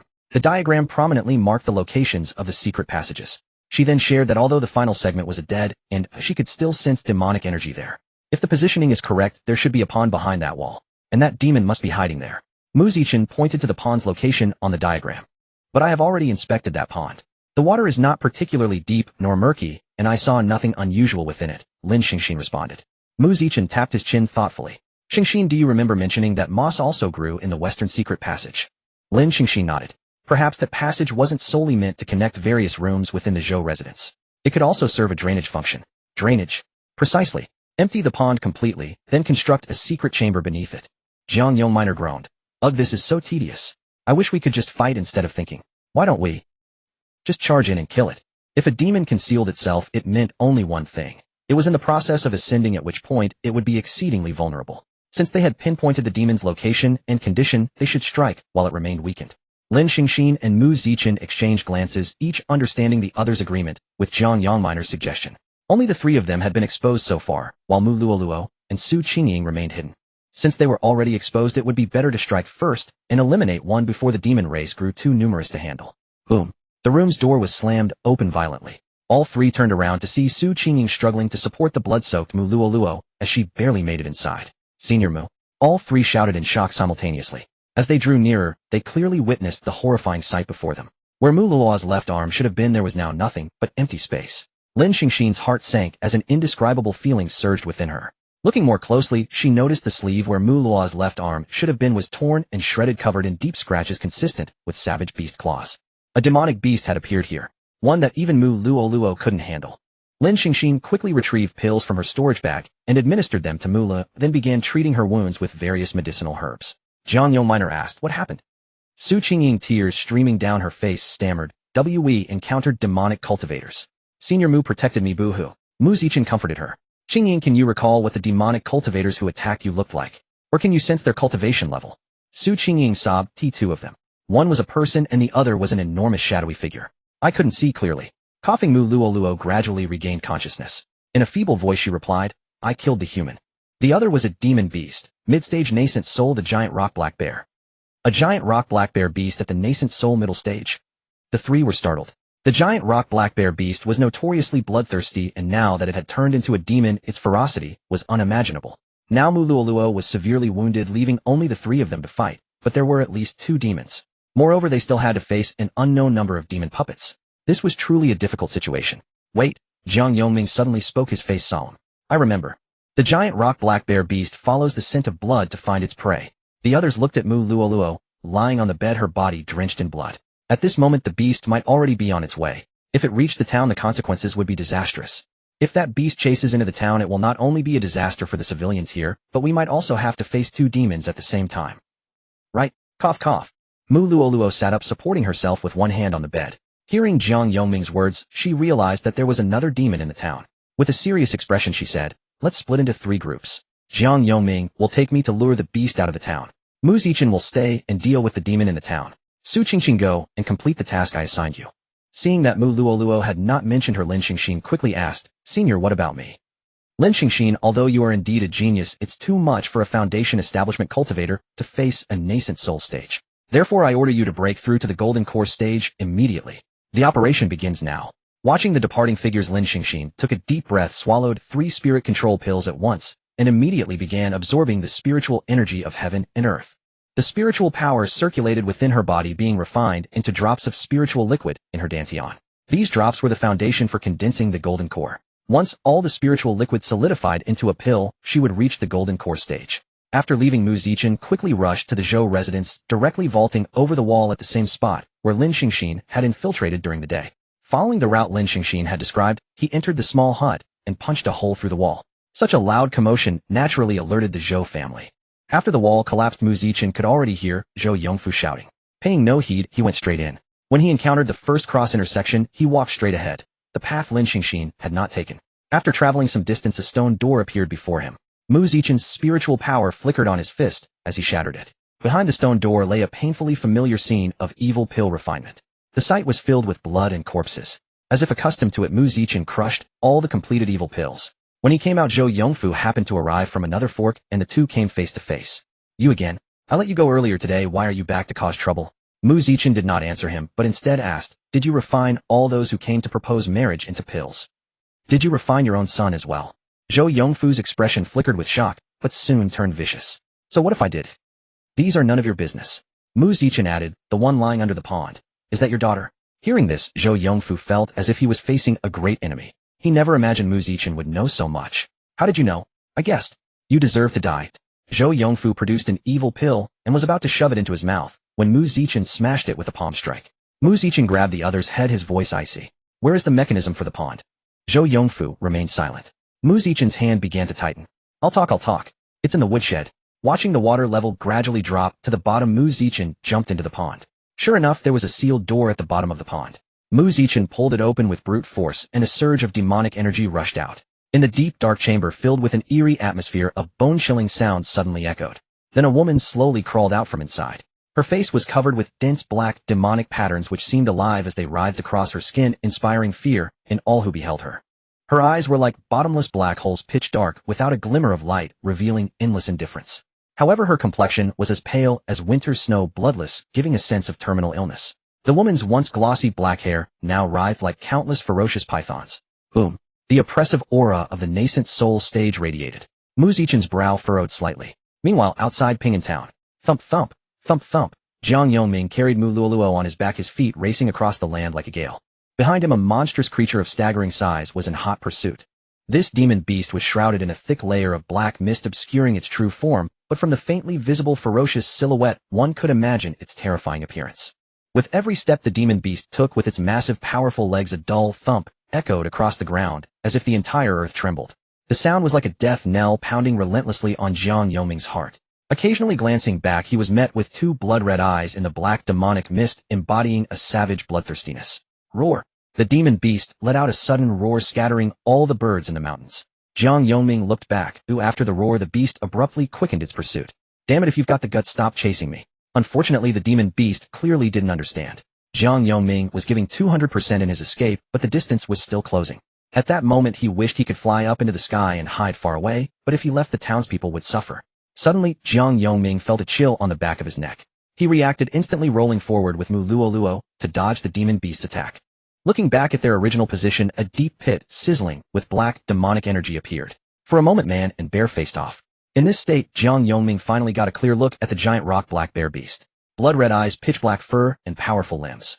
Simple features, yet extremely formidable combat power. Water rock shield, rock armor, mystic ice armor. Knowing he had no way back, Jiang Yongming quickly activated his basic three-piece defense set and stood in front of Mu Luo Luo.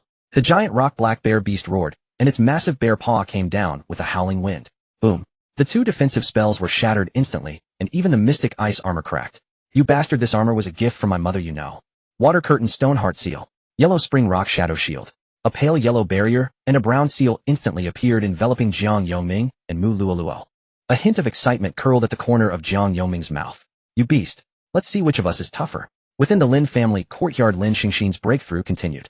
She sat on the snow-covered ground as ice blue spiritual energy frantically converged toward her, forming a colossal vortex of qi. Lin Xingxin opened her mouth and swallowed all the remaining spirit control pills in her hand. Seconds after Lin Xingxin ingested the pills, the vortex's rotation abruptly accelerated, churning up snowflakes and creating a white tornado centered around her. As the spiritual energy vortex spun faster and faster, the spiritual power within Lin Xingxin reached a critical threshold. The liquid spiritual energy inside her body had already been molded into the shape of a pill. With a shift of Lin Xingxin's hand seals, the spiritual energy within her surged like ocean waves crashing against her dantian.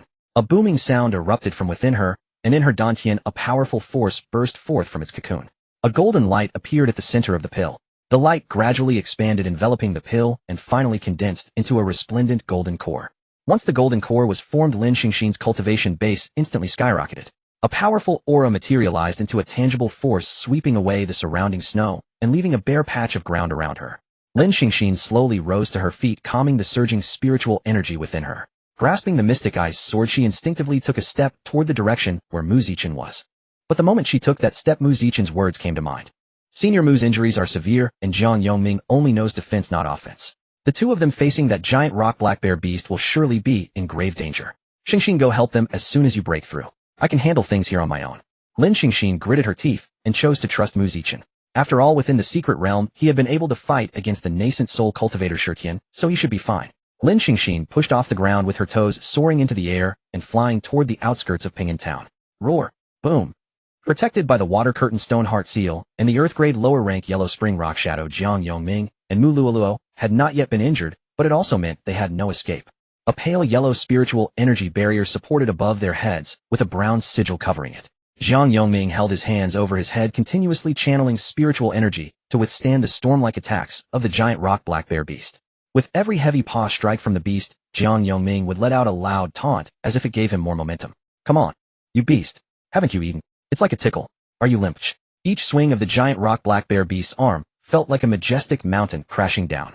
Every time that terrifying strike came, Jiang Yongming felt a tremendous weight, as if his entire body was about to be crushed.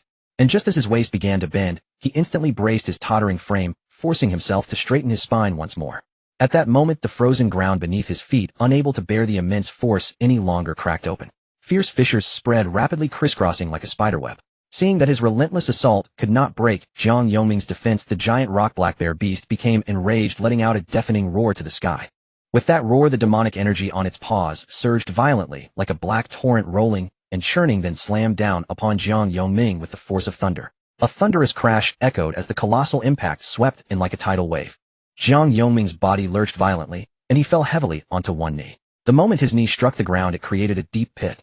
A trace of crimson blood seeped from the corner of his mouth, trailing slowly down his chin. Roar!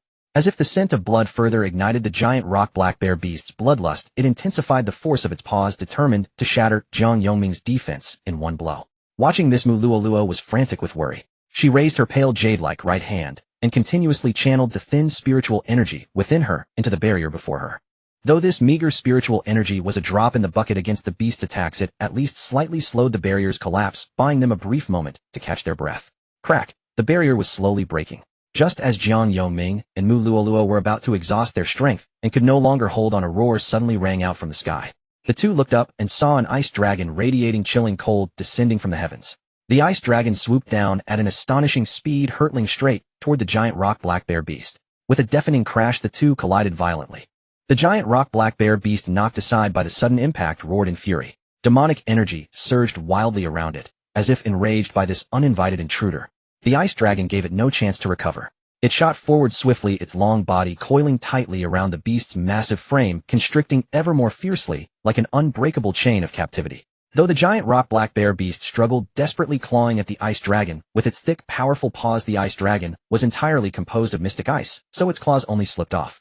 Moreover, the ice dragon continuously released icy, bone-chilling breaths from its mouth and all over its body. Streams of white, frigid air relentlessly blasted the giant rock black bear beast. The surface of the beast's body began to gradually congeal into a thick layer of frost, which continued to spread and expand. Before long, the giant rock black bear beast was completely frozen in place, turned into a massive ice sculpture. Senior Mu Jiang Yongming, are you two alright? Lin Xingxin descended from the sky, asking urgently. Jiang Yongming, I'm fine. Luckily you arrived in time, or I would have been done for. Mu Lala, don't be careless. That demon beast is still alive. This ice sculpture won't hold for long. Then what do we do? Even with junior sister Lin here, we can't kill it. Do we have to stall until Mu Zichen comes? Supported by Lin Xingxin, Mu Luoluo stood up and said, I've already sent Qingqing to prepare. If we can hold out a little longer, today's matter will be completely settled. Jiang Yongming sneered disdainfully. That little girl. Is she capable? Mu Luoluo, don't underestimate Qingqing. She is far more clever than you imagine. Crack. Crack suddenly appeared on the ice sculpture. Lin Xingxin shielded the two behind her and said, take Senior Mu and hide. I'll hold it off. In a corner of Ping'an Town. 586, 587. 588 done. Su Qingqing clapped her small hands, looking at her creation with a smug expression. The moment she planted the last flag into the ground, a faint spiritual light began to emanate from that spot, and then distant points also flickered with spiritual light. Spiritual lights lit up in different places across Ping'an Town, even on its outskirts. These lights interweaved and converged, gradually forming a formation diagram that could cover the entire town. Su Qingqing pressed her palms together, her large eyes shimmering with confidence. Her youthful voice pierced the darkness, proclaiming her extraordinary nature. Soul-sealing, demon-suppressing array activate. A roar echoed from the magic seal, and the ice dragon surged forth with frosty light flashing across its scales. Meanwhile, a powerful frost energy rapidly gathered and brewed within its maw, and in the blink of an eye it formed an extraordinarily terrifying breath of ice and frost. The giant rock black bear beast was not to be outdone either. It gaped, its fearsome jaws wide, and surging demonic energy churned within its mouth like a tumultuous, overwhelming tide. With a low, guttural snarl, a jet of ink-black breath erupted from the beast, charging head-on to collide with the ice dragon's frosty torrent. But Lin Xingxin was the one controlling the ice dragon. She had just stepped into the golden core realm, her cultivation far from stable. How could she possibly match the raw spiritual force of a beast at the nascent soul stage in a direct clash? Suddenly, a deafening howl tore through the sky as the giant rock black bear beast unleashed its energy in an even more ferocious wave than before, the torrential force surging relentlessly from its maw. And in that very instant the tide shifted dramatically. The ice dragon, which had barely held its own against the beast moments before, now appeared utterly fragile in the face of such overwhelming power. Before the ice dragon could react, the black breath consumed it entirely. With a sound like shattering crystal, the ice dragon dissolved into countless fragments that rained down like snowflakes. Lin Xingxin staggered back 2 steps as backlash from the ice dragon's destruction instantly struck her. She quickly grabbed a pill, swallowed it, and felt the rich spiritual energy within rapidly restore her strength. With a hum, 3 ethereal figures shimmering with deep blue light suddenly separated from behind Lin Xingxin's silhouette. Like phantoms, they shot off in different directions at great speed, and in a blink they surrounded the giant rock black bear beast along with Lin Xingxin. At that moment, 4 breathtaking figures struck simultaneously, wielding Xianbing swords without hesitation as they launched their assault on the beast together. A crisp clang rang out as the 4 Xianbing swords struck the beast's iron-hard body almost in unison. To everyone's surprise, the swords could barely scratch its thick hide. Penetrating even slightly proved nearly impossible. Lin Xingxin thought the hide was remarkably thick. The beast's huge copper bell eyes blazed with fury and viciousness as it fixated on her. The beast suddenly reared upright and let out a deafening roar that shook the heavens like thunder, the sonic force blasting the four smaller figures away. Then the beast swung its massive paws with incredible speed, unleashing fierce gusts of wind as it struck down at two of the figures. With two heavy impacts, the two-figure bodies were struck down by those devastating blows. In an instant, their forms shattered like fragile ice, exploding into countless crystalline shards that scattered through the air before slowly dissipating. Just as Lin Xingxin was about to summon another clone, a sudden change occurred. The solid ground beneath her feet began shaking violently without warning, and a powerful suction force erupted from it, like an invisible giant hand grabbing Lin Xingxin, preventing her from breaking free. Almost simultaneously, the massive figure that had seemed clumsy and slow suddenly dashed forward at incredible speed, like lightning. In the blink of an eye, it transformed into a blurred black shadow and appeared right in front of Lin Xingxin. Those blood-red eyes, already terrifying and ferocious, now gleamed with a chilling bloodlust as they locked onto Lin Xingxin. Then the beast opened its fearsome jaws wide, releasing an overwhelming stench of blood that surged toward Lin Xingxin. At such close range, Lin Xingxin could clearly see the bottomless crimson throat and the jagged razor-sharp fangs within. At this critical moment, Lin Xingxin reacted swiftly and swung her Xianbing sword without hesitation. With a sharp ringing sound, the sword instantly grew larger and thicker. The next moment, pouring all her strength into it, Lin Xingxin thrust the enlarged Xianbing sword straight into the beast's gaping maw. Boom! Lin Xingxin's body was thrown backward dozens of meters before she finally came to a stop. Looking toward the beast, she saw its jaws clamped shut around the Xianbing sword, its massive paws clawing frantically. Even a demon couldn't withstand a throat wound. She should be able to hold it off for some time. Lin Xingxin wiped blood from her lips and turned to see Mu Luoluo and Jiang Yongming approaching. Before Lin Xingxin could speak, Jiang Yongming suddenly pointed at the beast and asked, "Why isn't it moving? Is it dead?" All three looked at the beast and saw its massive body frozen in a sitting position. Just moments ago, it had been digging ice from its mouth. Mu Luoluo studied it and said, "It's not dead, it's been trapped." As soon as she finished speaking, the scene shifted. Beneath the beast's enormous form, a strange light suddenly flickered, and then a mysterious array emerged at astonishing speed, completely enveloping it. Then the array rapidly extended, glowing lines in all directions like agile snakes. Within mere seconds, Lin Xingxin was shocked to realize that she and everything around her had been incorporated into this massive array. Almost simultaneously, four brilliant pillars of light erupted from different positions within the array, shooting straight into the sky, like four colossal pillars supporting heaven and earth. One of the pillars originated from the giant rock black bear beast, firmly trapped within the array. Lin Xingxin frowned and looked toward Peacetown, spotting another pillar near where Mu Zichen was positioned. If her guess was correct, this was the soul-sealing, demon-sealing array her master had once described to her. It must be Su Qingqing. The young girl had managed to activate such a large-scale formation. But the soul-sealing, demon-sealing array exacted a terrible price: lifespan. The only way to destroy the demon trapped within was for someone inside the array to sacrifice their own life force in exchange. Who should bear that cost? Lin Xingxin's figure darted forward and seized Mu Luoluo's right hand. Lin Xingxin. Senior Mu, do you think I don't understand? At your current state you would die. Let me handle this. Mu Luoluo's eyes widened in disbelief at what she was hearing. You've lost your mind. You've only just reached the golden core stage with unstable cultivation. If you form a connection with the array now, you'll truly be killed. The array was taught to Qingqing by me, and you both were brought here by me. It should be me who pays this price. Lin Xingxin didn't want to argue further. She gripped Mu Luoluo's hand and used spiritual energy to cut her other palm, drawing blood. Blood dripped from her fingertips onto the array's patterns. Lin Xingxin. But after the blood touched the runes, the array showed no response. Lin Xingxin frowned in confusion. Suddenly, another thicker pillar of light erupted from Peacetown, a sign that someone had established a connection with the array. And that direction was Mu Zichen. The soul-sealing demon package formation had already begun to operate. Once started, there was no stopping it, nor could others join midway. Mu Zichen was essentially trading his own life for 4 demons. Mu Luoluo said, "He's merely at the late stage of golden core cultivation. There's absolutely no chance of survival." Hearing Mu Luoluo's words, Lin Xingxin anxiously asked, "Then is there no other way?" Mu Luoluo replied, "Unless he has already reached the nascent soul stage, in which case there might be a sliver of hope. But before parting with us, Mu Zichen was still at the late stage of golden core. Could something like breaking through not just one minor realm, but an entire major realm really happen?" Lin Xingxin fell silent. She believed Mu Zichen was capable of it, and she also believed that even without nascent soul cultivation, he would survive. However, the hope was simply too slim. Within the pillar of light, one could see the body of the great rock black bear beast beginning to gradually disintegrate, dissolving into sparkling stardust that scattered into the sky. This meant Mu Zichen had already begun. The formation would ceaselessly drain his life force until all 4 demons within it perished. Mu Luoluo sighed and said, "Go now. You might still catch a final glimpse of him." Upon hearing these words, Lin Xingxin's hands trembled uncontrollably. She turned and flew toward where Mu Zichen was. In the courtyard of the Zhou residence, Mu Zichen knelt half prostrate, enduring the relentless drain of his life force. His jet black hair began from the roots to turn white bit by bit, much like snowflakes silently drifting down in winter. Slowly, gradually, the whiteness spread across every strand until even the tips were entirely dyed pale.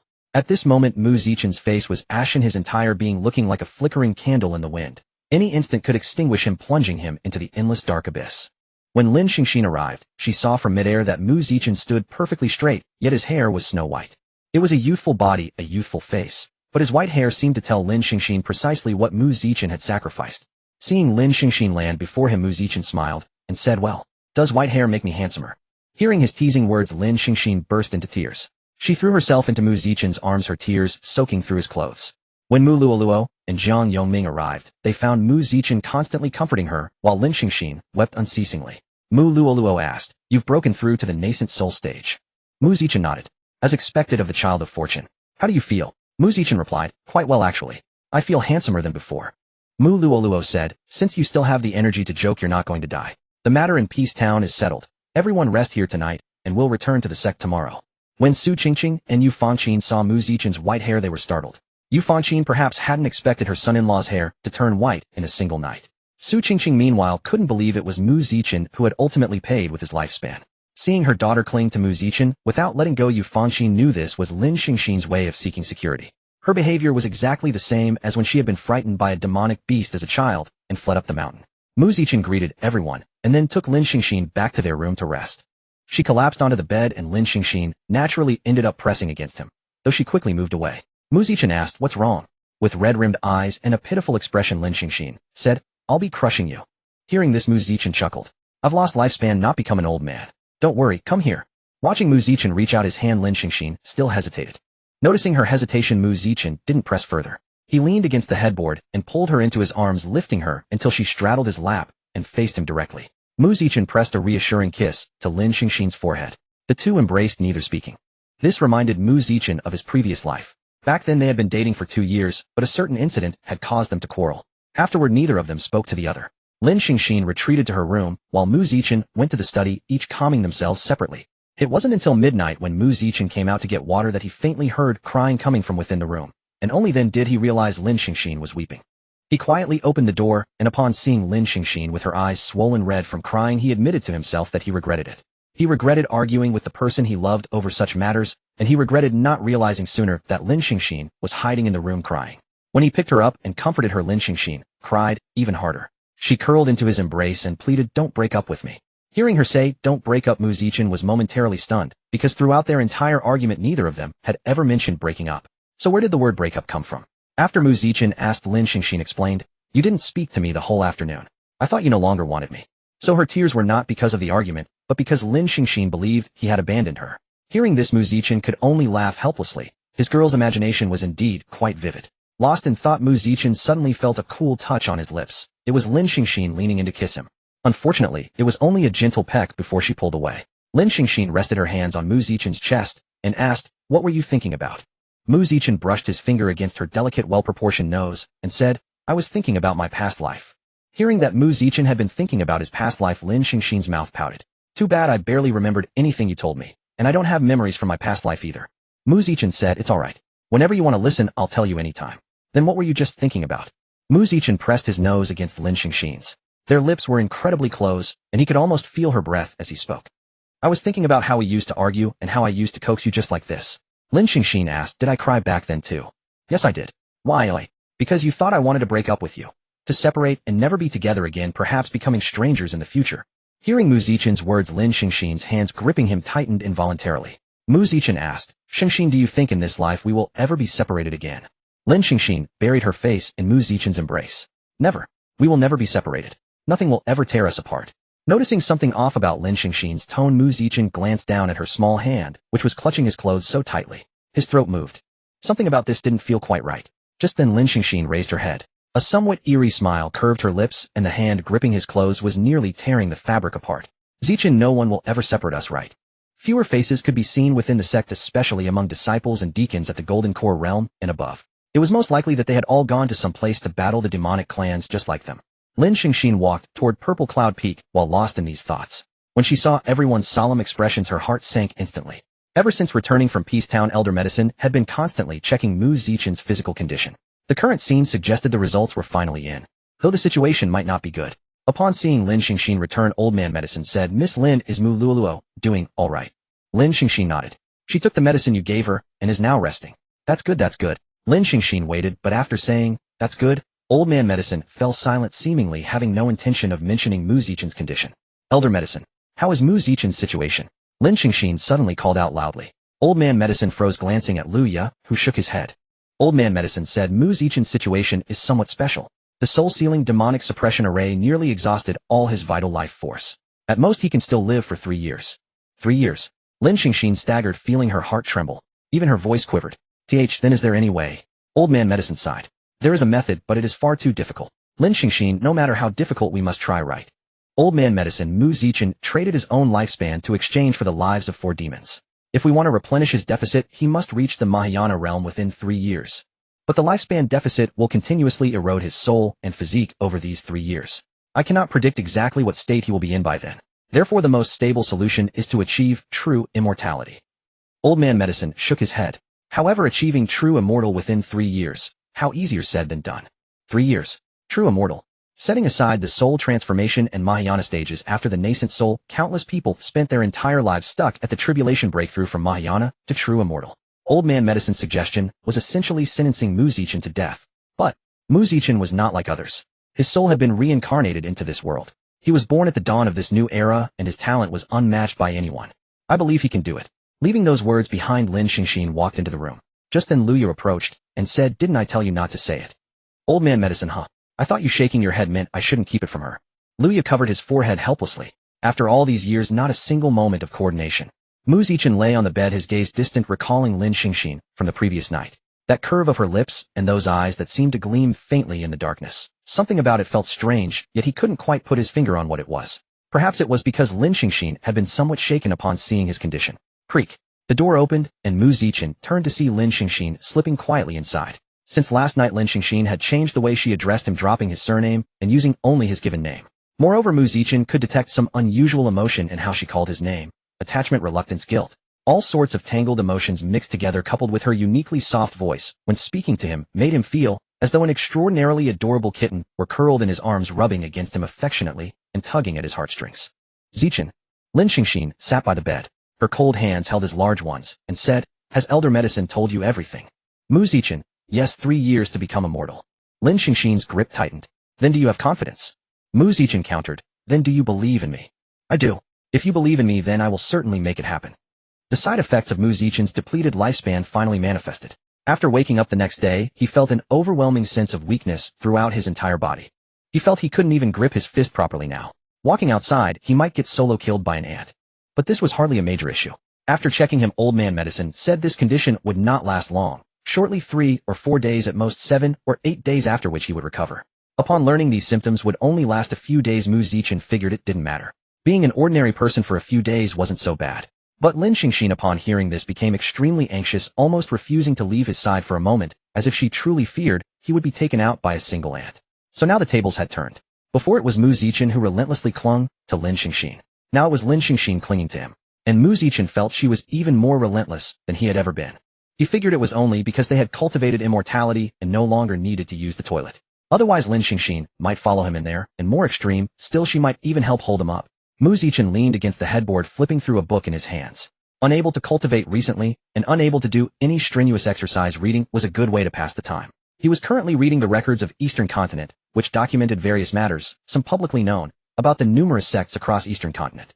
Things like someone bravely barging into Red Dragon Valley and flirting with another sect master's wife, or Qin Yuan visiting a brothel to pick up men. Those sorts of tales were not recorded here. He read this book mainly because after learning that the 100 Demons' War had only begun 100 years ago, questions arose in his mind. It occurred every 20 years, each time weakening the power of every sect. Now, with secrets of Sun Moon cult spies being successively exposed within various sects, Mu Zichen felt the situation was developing far beyond their imagination. So he wanted to see if this book contained any relevant records. After flipping through it for a while, Mu Zichen set the book aside and patted the petite charming buttocks resting on him. The owner of those buttocks nuzzled her head against his chest before reluctantly lifting it. Her lips slightly pouted, her words trailing off. What is it? Mu Zichen was amused by Lin Xingxin's expression. He stroked her head and said, don't I get the feeling that you're the one recuperating rather than me? These past 2 days you've been almost lazier than I am. Lin Xingxin, where? I'm clearly trying hard. Mu Zichen, if I hadn't patted you just now you would have fallen asleep, wouldn't you? Lin Xingxin hung her head dejectedly, gently resting her chin on Mu Zichen's chest before murmuring, I really am trying, but the imperial scripture is just too difficult. Mu Zichen, were you comprehending the imperial scripture just now? Yes. Comprehending the imperial scripture, and you couldn't even sit in proper meditation. You had to lie on me instead. Lin Xingxin swayed her body and said, this way I can neither delay comprehending the imperial scripture nor neglect taking care of you. Isn't that wonderful? Taking care of me. Mu Zichen laughed, torn between amusement and exasperation. You've been clinging to me like this all day and you call that taking care of me? Lin Xingxin replied, yes. As long as I'm here you'll be happy. Isn't that taking care of you? Yes, as long as you're here, I'll be very happy. Mu Zichen's heart itched as he looked at Lin Xingxin like this, but unfortunately in his current state, he truly couldn't do anything. However, Lin Xingxin's attitude toward him had indeed undergone a drastic change. Mu Zichen said, Xingxin, do you still remember how you wanted to chop me up before? Back then you were disgusted if I even touched you. Lin Xingxin replied, the past is the past, and now is now. If you don't like me like this I'll just switch back. Really? You can change your face. Of course. Lin Xingxin's expression shifted instantly. She climbed off Mu Zichen, gently brushed her lips against the corner of his mouth, and said, Zichen, you lie still. I'll be right back. Before Mu Zichen could say anything, Lin Xingxin had already left. Click. The moment the door closed, the smile on Lin Xingxin's lips vanished. She stepped outside, her eyes cold and indifferent fixed on the figure that had appeared at the stairs. Duan Xinghong had a faint smile on her lips as she waved at Lin Xingxin. Junior sister Lin, you're back. Lin Xingxin's voice was as cold as the polar wind, devoid of any warmth. Duan Xinghong, what are you doing here? You are not welcome here. Duan Xinghong seemed to notice the change in Lin Xingxin's address and her unusual tone.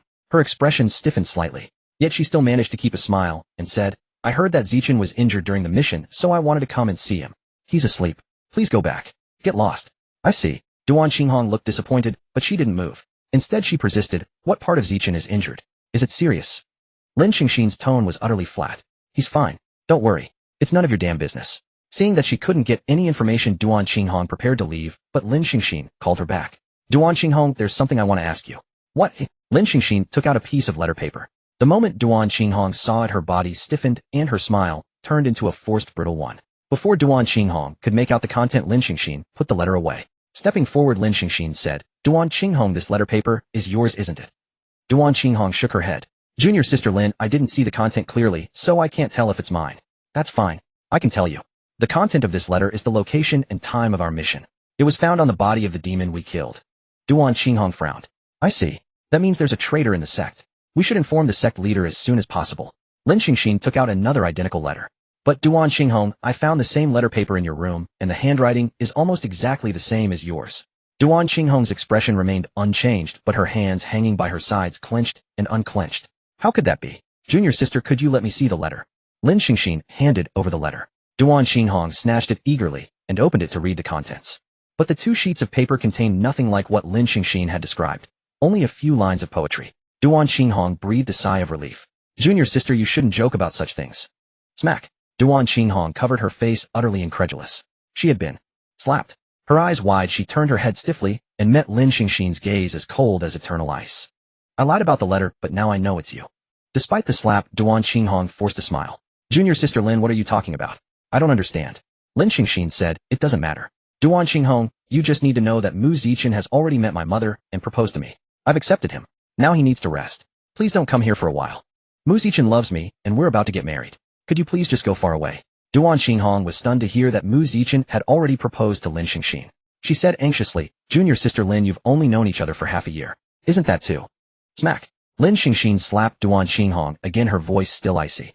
This is our business. It's better if you keep your opinions to yourself. Mu Zichen was hurt because of you. I hope you'll behave from now on. None of your damn business. I'll deal with you sooner or later. Meeting those eyes that seemed to gleam with danger, Duan Xinghong felt that the Lin Xingxin before her had become utterly unfamiliar. She had never shown such a demeanor before. Just as Duan Xinghong was about to say something, a click sounded and Mu Zichen walked out of the house. Duan Xinghong, Zichen. Duan Xinghong turned slightly, showing only her profile to Mu Zichen, hiding the side that Lin Xingxin had slapped red. Mu Zichen, I was wondering why Xingxin hadn't come back. So it's senior sister. Why don't you sit down? When Lin Xingxin saw Mu Zichen come out, she was about to call out, Zichen, and run over to hug him, but then she suddenly remembered that Duan Xinghong had just called him the same name. A wave of disgust surged in her heart. She quickly changed her address. Husband. The moment she faced Mu Zichen, Lin Xingxin's face broke into a sweet smile. She trotted over, wrapped her arms around his neck, and pressed her forehead against his chin, gently rubbing against it. Mu Zichen seemed to understand Lin Xingxin's intention and planted a kiss on her forehead. Mu Zichen, why the sudden hug? Didn't you say you'd switch back to your old self? Lin Xingxin, I missed you after just a moment apart. Watching the two of them being so sweet, Duan Xinghong's heart felt tight and uncomfortable. She noticed Mu Zichen's white hair, but didn't know how to ask. Her lips moved, and she had just formulated a question when she witnessed a scene that left her at a loss for words. Husband kiss. Facing Lin Xingxin's active request for a kiss, Mu Zichen naturally didn't hesitate. Watching the two of them passionately kissing right in front of her, Duan Xinghong felt her presence become suddenly superfluous. After the long kiss ended, Duan Xinghong watched Lin Xingxin go limp and Mu Zichen's arms weak from the kiss. Lin Xingxin's stunningly beautiful flushed face looked even more enchanting in the sunlight. She breathed lightly, a glimmer of unreadable light flickering in her eyes. Senior Sister Duan, you've seen my husband. He's fine. Thank you for your concern. He's mine. Lin Xingxin's smile was radiant. I'm sorry for making you worry, Senior Sister Duan. Leave now or die. Duan Xinghong left. Under Mu Zichen's puzzled gaze and Lin Xingxin's friendly look, she departed from Ziyun Peak. Mu Zichen, Xingxin, why does Senior Sister's face look like that? Hiss. Mu Zichen had barely finished speaking when Lin Xingxin bit him on the lip. Why did you suddenly bite me? Mu Zichen asked. Lin Xingxin didn't answer that question. Instead, with a touch of coquettishness, she said, Chen, may I call you that from now on? Fine, call me whatever you like. Mu Zichen stroked her head. After letting Lin Xingxin hug him for a while, he finally spoke up. Xingxin, could you let go now? The moment those words left his mouth, the temperature around him plummeted. A creeping chill began climbing up his spine. Lin Xingxin smiled faintly. Why, oi? Mu Zichen swallowed hard. I just want to prepare some food. It's rather inconvenient for me like this. All right then. Lin Xingxin stepped back from the embrace, though she maintained only a single step's distance from Mu Zichen. Mu Zichen couldn't bring himself to smile. He walked over to the table, wiped it clean, and took out the prepared dough and meat filling. It was only the second day after the new year, yet he hadn't even enjoyed a single proper meal. How could he forget such things? While his hands busied themselves with the task, his mind remained fixated on Lin Xingxin. Based on Lin Xingxin's behavior just now, it was clear he had unlocked a hidden variant. When had this all begun? It seemed to have started that night, when he had sacrificed his lifespan and asked that particular question. At the time, Lin Xingxin was already in a state of deep insecurity, and he had posed an extraordinarily peculiar question. The combination of both seemed to have awakened latent traits within her. He had assumed her obsessive clinginess over these past 2 days was a sign of love, but it turned out to be pathological attachment. Even though he currently couldn't use spiritual energy and his body was weakened, he was fundamentally still a cultivator at the nascent soul realm. He had heard with perfect clarity the sharp sound of Lin Xingxin slapping Duan Xinghong twice. And earlier, the mere mention of Duan Xinghong's name had caused Lin Xingxin to bite his lip raw, followed by that chilling sensation racing up his spine. These were clear warnings to Mu Zichen that Lin Xingxin was already drifting onto dangerous ground. Good news, Lin Xingxin had been successfully won over. Bad news, he had gone too far. Worse news, he currently couldn't tap into his spiritual power. If he stepped on any landmines, the consequences would be catastrophic. As Mu Zichen busied his hands, his mind raced with calculations. What were Lin Xingxin's current triggers? Duan Xinghong was absolutely off limits. He also needed to avoid any words suggesting he might leave her part ways or reject her. Just mentioning he wanted her to loosen her grip had caused the surrounding temperature to plummet instantly. That was clearly another trigger. Lin Xingxin sat across from Mu Zichen, her gaze lingering trance-like on his slender fingers. Feeling her eyes upon him, he lifted his head to meet her flushed cheeks. Xingxin. Startled by his call, Lin Xingxin jerked back. Huh, would you like to try? Watching him skillfully fold a perfectly shaped dumpling in just a few movements, she said, but I don't know how. It's alright, I can teach you. Come first do this then this. Mu Zichen held a wrapper and slowed his movements to demonstrate for Lin Xingxin before a perfectly filled dumpling appeared in his palm. Got it. Lin Xingxin nodded uncertainly. Following his example, she pinched and folded, but the filling squeezed out completely, and she accidentally tore the dough. Lin Xingxin blinked her large eyes at him with an innocent expression. Mu Zichen, never mind, try again. Another torn wrapper appeared. Mu Zichen laughed helplessly. Let me teach you one more time. But this time Mu Zichen didn't just demonstrate in front of her. He moved behind her, placing his hands over hers, guiding her through each step patiently. After 3 consecutive dumplings, Mu Zichen's voice came from above her head. Well, did you learn it? Lin Xingxin shook her head. No. Come try it yourself. Mu Zichen released his grip and watched as Lin Xingxin picked up a wrapper, added the filling, and pinched it shut, only to tear the dough again. Was this really unintentional? Mu Zichen's lip twitched, but he continued to guide her patiently. After several more attempts, even his patience finally wore thin. He said seriously, Xingxin, are you pretending not to know how? Caught Lin Xingxin stuck out her tongue. I just wanted you to hold my hand longer. Next time just say so directly. Whenever you want me to hold your hand, I will keep holding it. That evening Lin Xingxin also invited Su Qingqing and Mu Luoluo to dinner. Since everyone had been fighting demons during the new year without proper meals, she wanted them to eat together. Under the old healer's treatment, Mu Luo's left arm had regrown, though it was still somewhat inflexible, being newly formed. She sat at the table with her left arm strapped to her chest, sipping carrot juice slowly with her right hand. When Su Qingqing arrived at Ziyun Peak, she was perched on Jiang Yongming's head as usual. The little girl was thrilled at the prospect of eating Mu Zichen's cooking. Jiang Yongming complained upon seeing Mu Zichen, "Why only invite the senior and this kid? I was there helping too." "You weren't invited yet, here you are," Mu Zichen replied. Fine, discrimination is it? Watch me eat everything you made, not a single bite left." Jiang Yongming plopped down and showed no signs of getting up. Mu Zichen had prepared not just dumplings but several side dishes arranged on the table one by one, giving the room the warm atmosphere of a family celebrating the new year together. Su Qingqing watched this scene and remembered the childhood game of playing house. Excitedly she assigned everyone a role: elder Mu Luo, mother Lin Xingxin, father Mu Zichen, and daughter Su Qingqing. As for Jiang Yongming, after careful consideration, Su Qingqing designated him as the family watchdog. Jiang Yongming was immediately displeased upon hearing this. He shot up from his seat and declared, "Why am I the only one being called a dog? Why are they all treated as people?" Su Qingqing stuck her tongue out at him. "With your foolhardy appearance, calling you a guard dog is being far too generous. You cheeky brat, showing no respect to your elders. I think you're in desperate need of discipline." "What?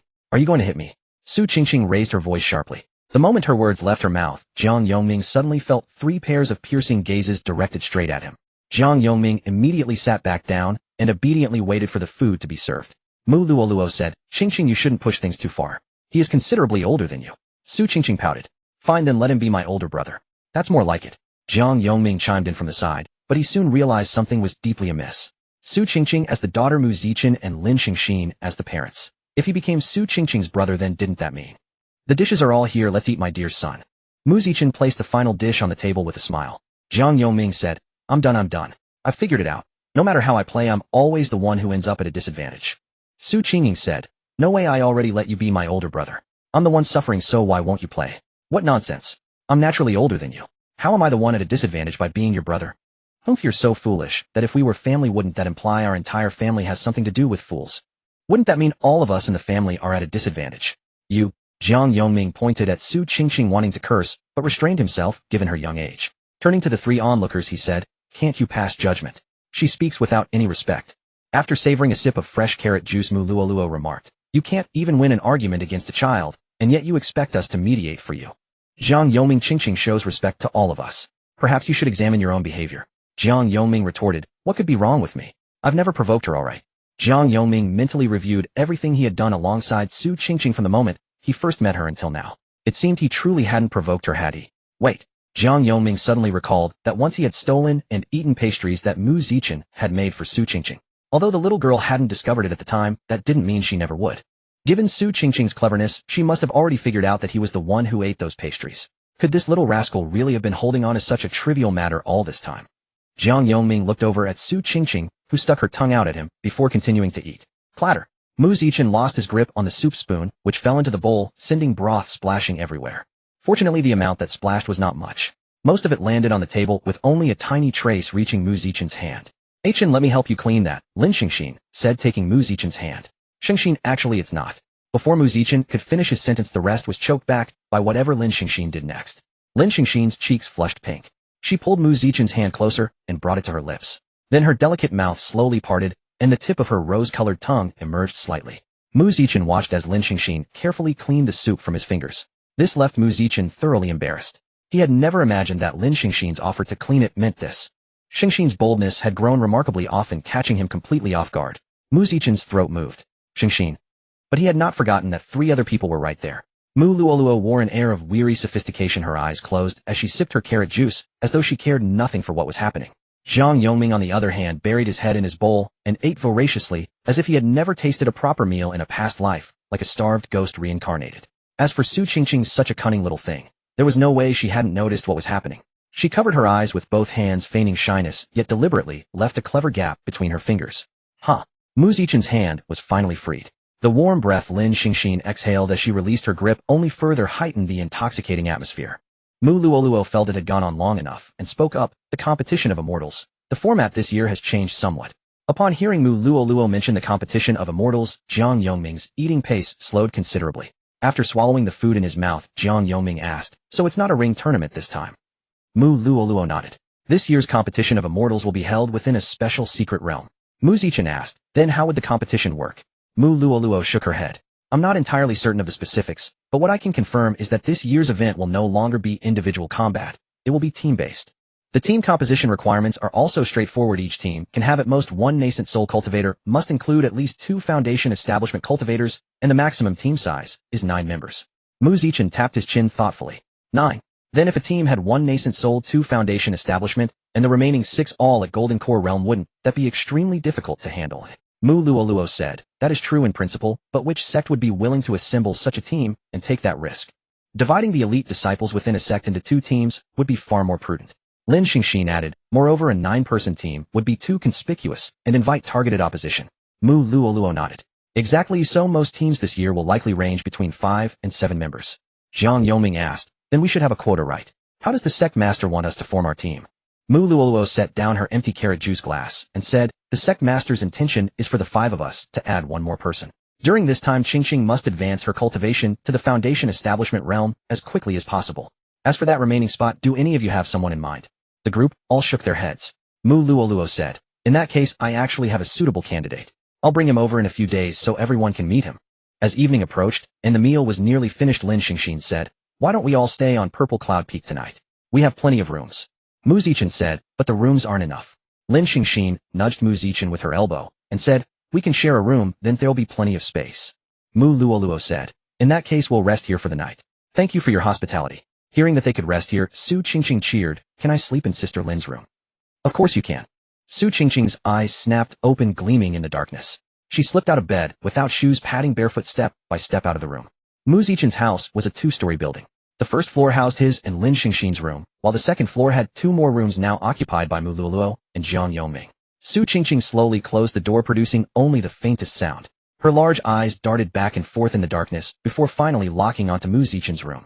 She still vividly remembered Lin Xingxin's behavior at the dinner table. It was Lin Xingxin who had invited them to stay tonight, and since there weren't enough rooms, she naturally ended up sharing with Mu Zichen. Although Su Qingqing could roughly guess that the 2 had been sleeping together before, her intuition told her that something was bound to happen tonight. After confirming it was safe, Su Qingqing tiptoed toward the target room. However, just as she passed the staircase, a voice sounded from above, freezing her in place. It's so late, why aren't you asleep? What are you sneaking around for? Su Qingqing said awkwardly, I need to use the restroom. Mu Luoluo, from the way you're heading, isn't that toward Mu Zichen's room?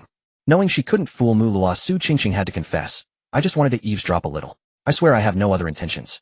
Mu Luoluo said sternly, so young and already learning bad habits. You're full of tricks. Su Qingqing ran over to Mu Luoluo, grabbed her arm, and shook it while pleading, Senior, aren't you curious about how far they've gone? Tonight a man and a woman are alone in a room. And during dinner Sister Lin did something so seductive. Just thinking about that scene keeps me awake. I have a feeling something's going to happen tonight. Senior Mu, let's go check it out together. Whether it was Su Qingqing's words that moved Mu Luoluo, or whether Mu Luoluo herself was curious about the relationship between the 2, she agreed to go eavesdrop with Su Qingqing. The 2 of them, one tall and one small, crept along stealthily. Then out of the darkness of the living room, another figure suddenly darted out. He pointed at the 2 and shouted, Ha! Su Qingqing reacted, instantly leaping forward and kicking him right in the mouth, effectively silencing him with physical force. Then she executed a deadly scissor kick, wrapping her slender legs around his neck. However, the disparity in strength and size was too great, so her entire attack only managed to make him choke on the food in his mouth. Mu Luoluo recognized who it was and asked, Jiang Yongming, why aren't you resting? What are you doing here in the middle of the night? Jiang Yongming clearly had something in his mouth, but he still tried to speak clearly. I came out to use the bathroom. What a blatant lie. Could you at least swallow before speaking? And since when does a Golden Core Realm cultivator need to use the restroom? Spill it. What are you hiding in your mouth? Jiang Yongming, I just saw there were some leftover pastries from today. I didn't want them to go to waste, so I came to eat them all.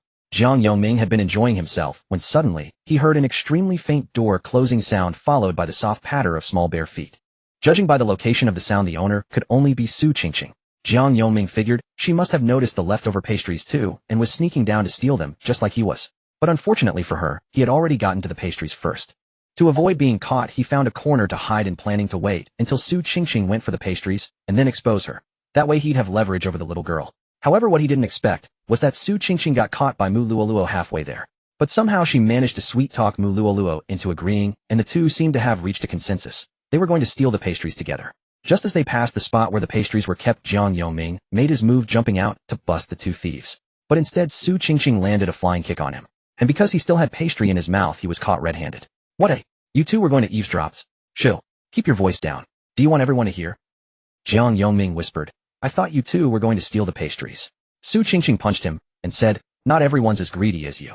The three reached a consensus and crept closer to Mu Zichen's room. They pressed their ears against the door, silently listening to the sounds inside.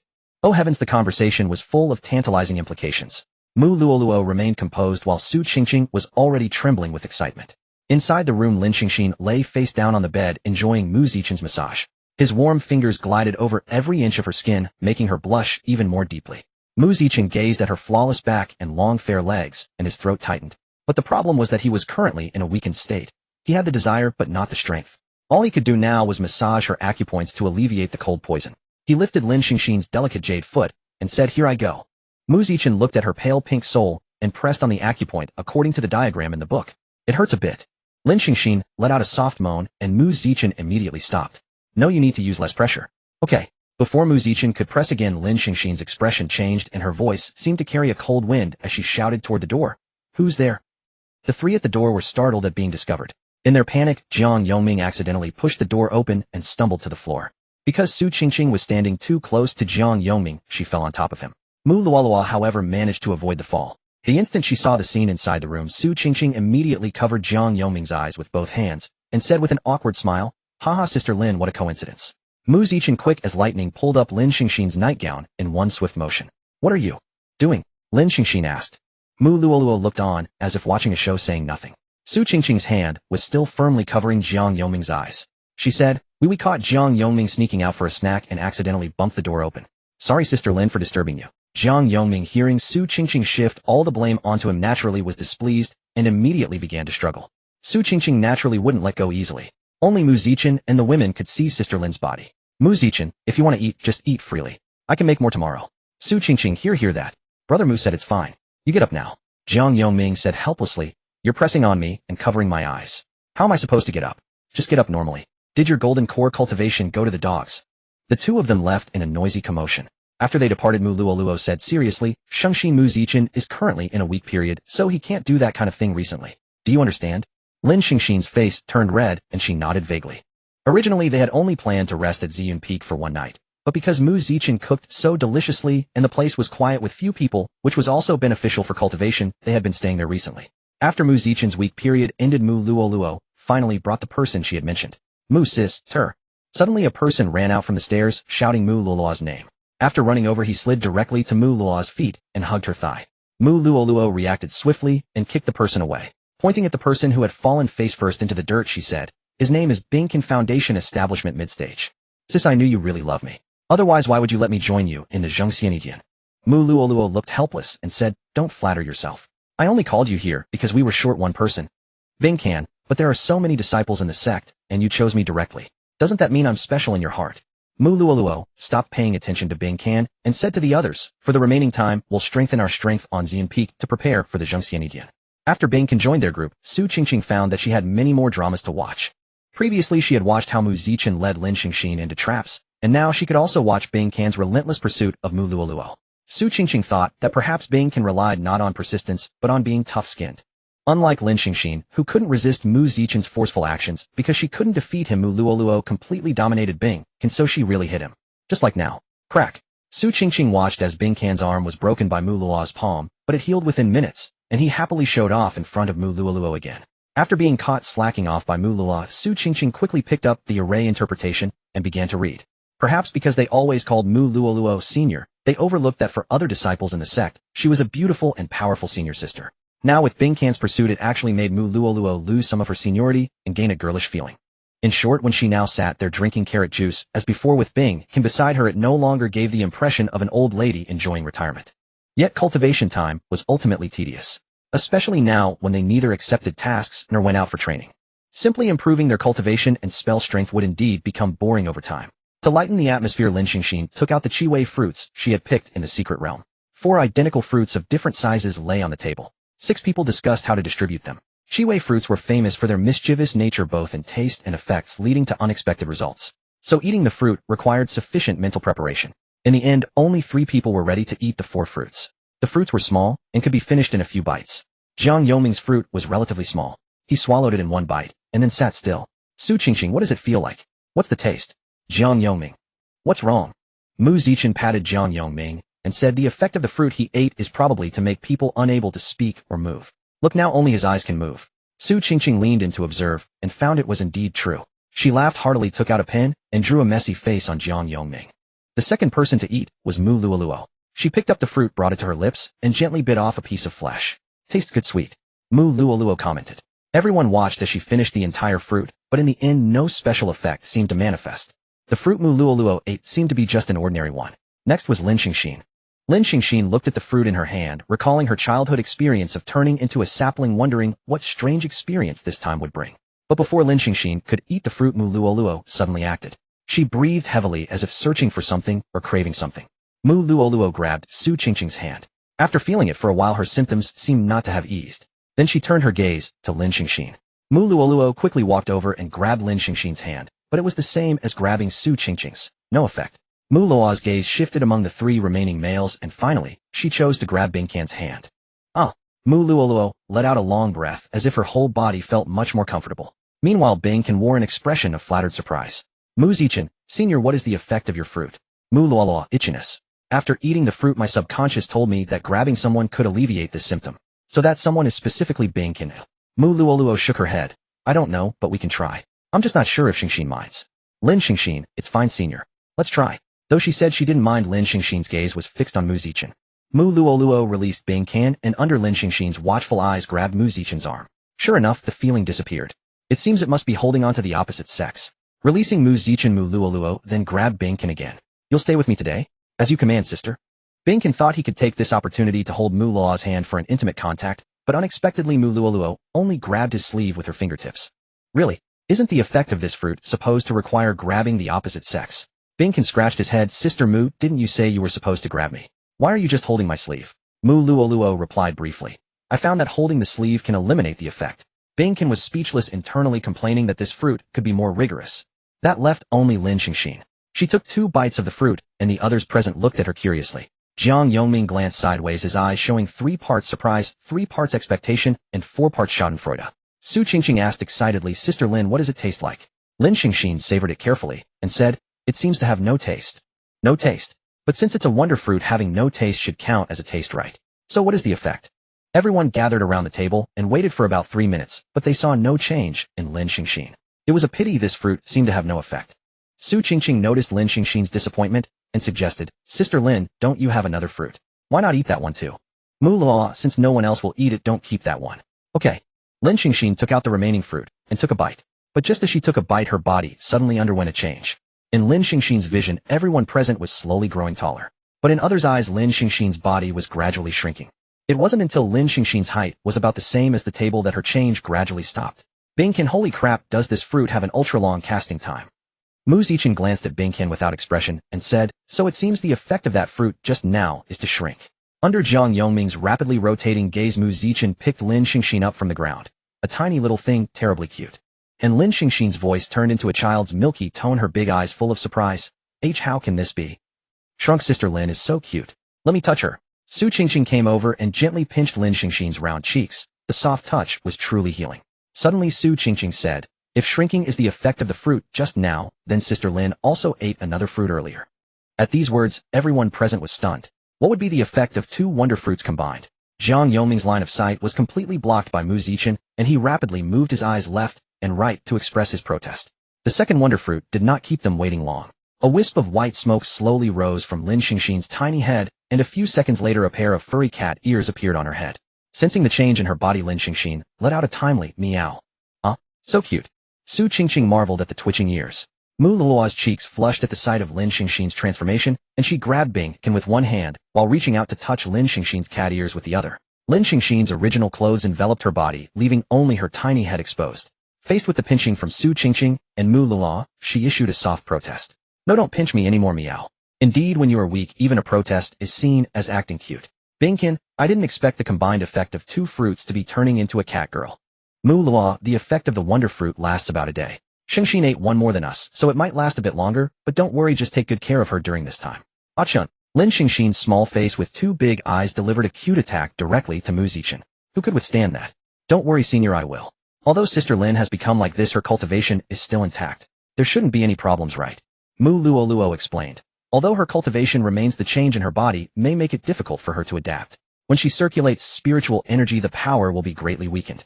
If you don't believe it, let Xingxin try. Then let him try. Su Qingxing moved Jiang Yongming, who had turned into a wooden figure, to an open space, and said excitedly. Jiang Yongming's eyes widened and moved back and forth. All right then, meow. Lin Xingxin pulled out her arm, white as a lotus root, from her clothes, extended her tiny palm, and murmured, cold cat sword art. Cold cat sword art. In the next moment, many miniature cats made of ice crystals appeared around Lin Xingxin and smashed toward Jiang Yongming, but they couldn't cause any damage. This move was rather like acting cute. All right, that's enough. Everyone continue with your training. Mu Luo pulled Bingkin away. As Su Qingxing left, she said to Mu Zichen and Lin Xingxin, Brother Mu, Sister Lin is so cute, now you have to control yourself. Even if you can't be gentle, or else meowing in the middle of the night wouldn't be good, right? Before the two could say anything, Su Qingxing had already run off. Lin Xingxin, her face flushed with shame, could only keep patting Mu Zichen's chest in reproach. Meow meow meow. Meow meow meow. It's all your fault. Look, now Qingxing has learned bad things, meow. So unfair. Su Qingxing was purely self-taught. Mu Zichen first took Lin Xingxin back to the room to change clothes. Now that her body had shrunk, she needed a new set of clothes. Jiang Yongming, left behind, nearly stared his eyes out, waiting for their attention, but could only stand alone in the snow. Before changing clothes, Mu Zichen pressed Lin Xingxin onto the bed and inhaled her deeply, like petting a cat. Looking at her delicate doll-like face, he pressed his big face against hers and rubbed vigorously. Faced with Mu Zichen's behavior, Lin Xingxin not only didn't bristle, but was quite accustomed to it. She even let out a purring sound. Mu Zichen stroked her delicate nose bridge and said, I really want to know how you make that purring sound. Lin Xingxin, I don't know either, meow. Mu Zichen rummaged through everything, but in the end couldn't find a single piece of clothing suitable for Lin Xingxin now. He had to discuss with her, Xingxin, there's nothing you can wear now. How about just making do like this? Oh, but this is so embarrassing, meow. It's okay. It's afternoon now. If you rest and sleep until midnight, your body should shrink back a lot. Lin Xingxin tilted her head, not understanding Mu Zichen's meaning. Why sleep until midnight, meow? Mu Zichen grinned wickedly. I guess by midnight the size might be just right. Meow. Mu Zichen quietly slipped out of bed, while Lin Xingxin slept soundly from his coaxing, carefully tucking the pillow into her embrace as a substitute for his warmth. Gazing at the peacefully slumbering Lin Xingxin, Mu Zichen gently stroked those delicate cat ears. He had never imagined this peculiar fruit would bring him such a delightful surprise. Determined to witness Lin Xingxin in this state again, Mu Zichen specially preserved the remaining piece of the curious fruit she had eaten. Placing it into the alchemical furnace, he began his research. Time swiftly slipped by until evening fell. Lin Xingxin stirred awake twice during that interval, yet Mu Zichen's practiced skill at lulling her back to sleep required little effort. He barely caught the first stirrings of consciousness before guiding her gently back into dreams. His research had reached its final stage. Lin Xingxin murmured once more in her slumber, and Mu Zichen recognized it as the unmistakable signal she was about to wake. That final step could not be abandoned now. Setting his research aside temporarily, Mu Zichen climbed back into bed and drew Lin Xingxin softly into his embrace. Mu Zichen's crimson blood flames circulated with a gentle, soothing rhythm, and sensing its warmth, Lin Xingxin instinctively nestled closer. Aiken. As Mu Zichen's hand traced gentle patterns across her back, Lin Xingxin drifted back into slumber within moments. He suspected this effect stemmed from a dual influence upon both her constitution and her psyche. Within his embrace, she not only felt the warmth that suppressed the cold poison within her body, but also found a profound sense of psychological security. In such a comfortable atmosphere, even without the weight of exhaustion, she would effortlessly fall asleep. But now was not the time to ponder such matters. Mu Zichen rose from the bed with practiced stealth, and once more placed the pillow beneath Lin Xingxin's arms. His immediate priority lay in discovering how to replicate the effects of that extraordinary fruit. The hours stretched deep into the night before his research finally reached completion. Gazing at the array of diverse candies arranged upon the table, a satisfied smile touched his lips. Meow. At that very moment, Lin Xingxin stirred awake.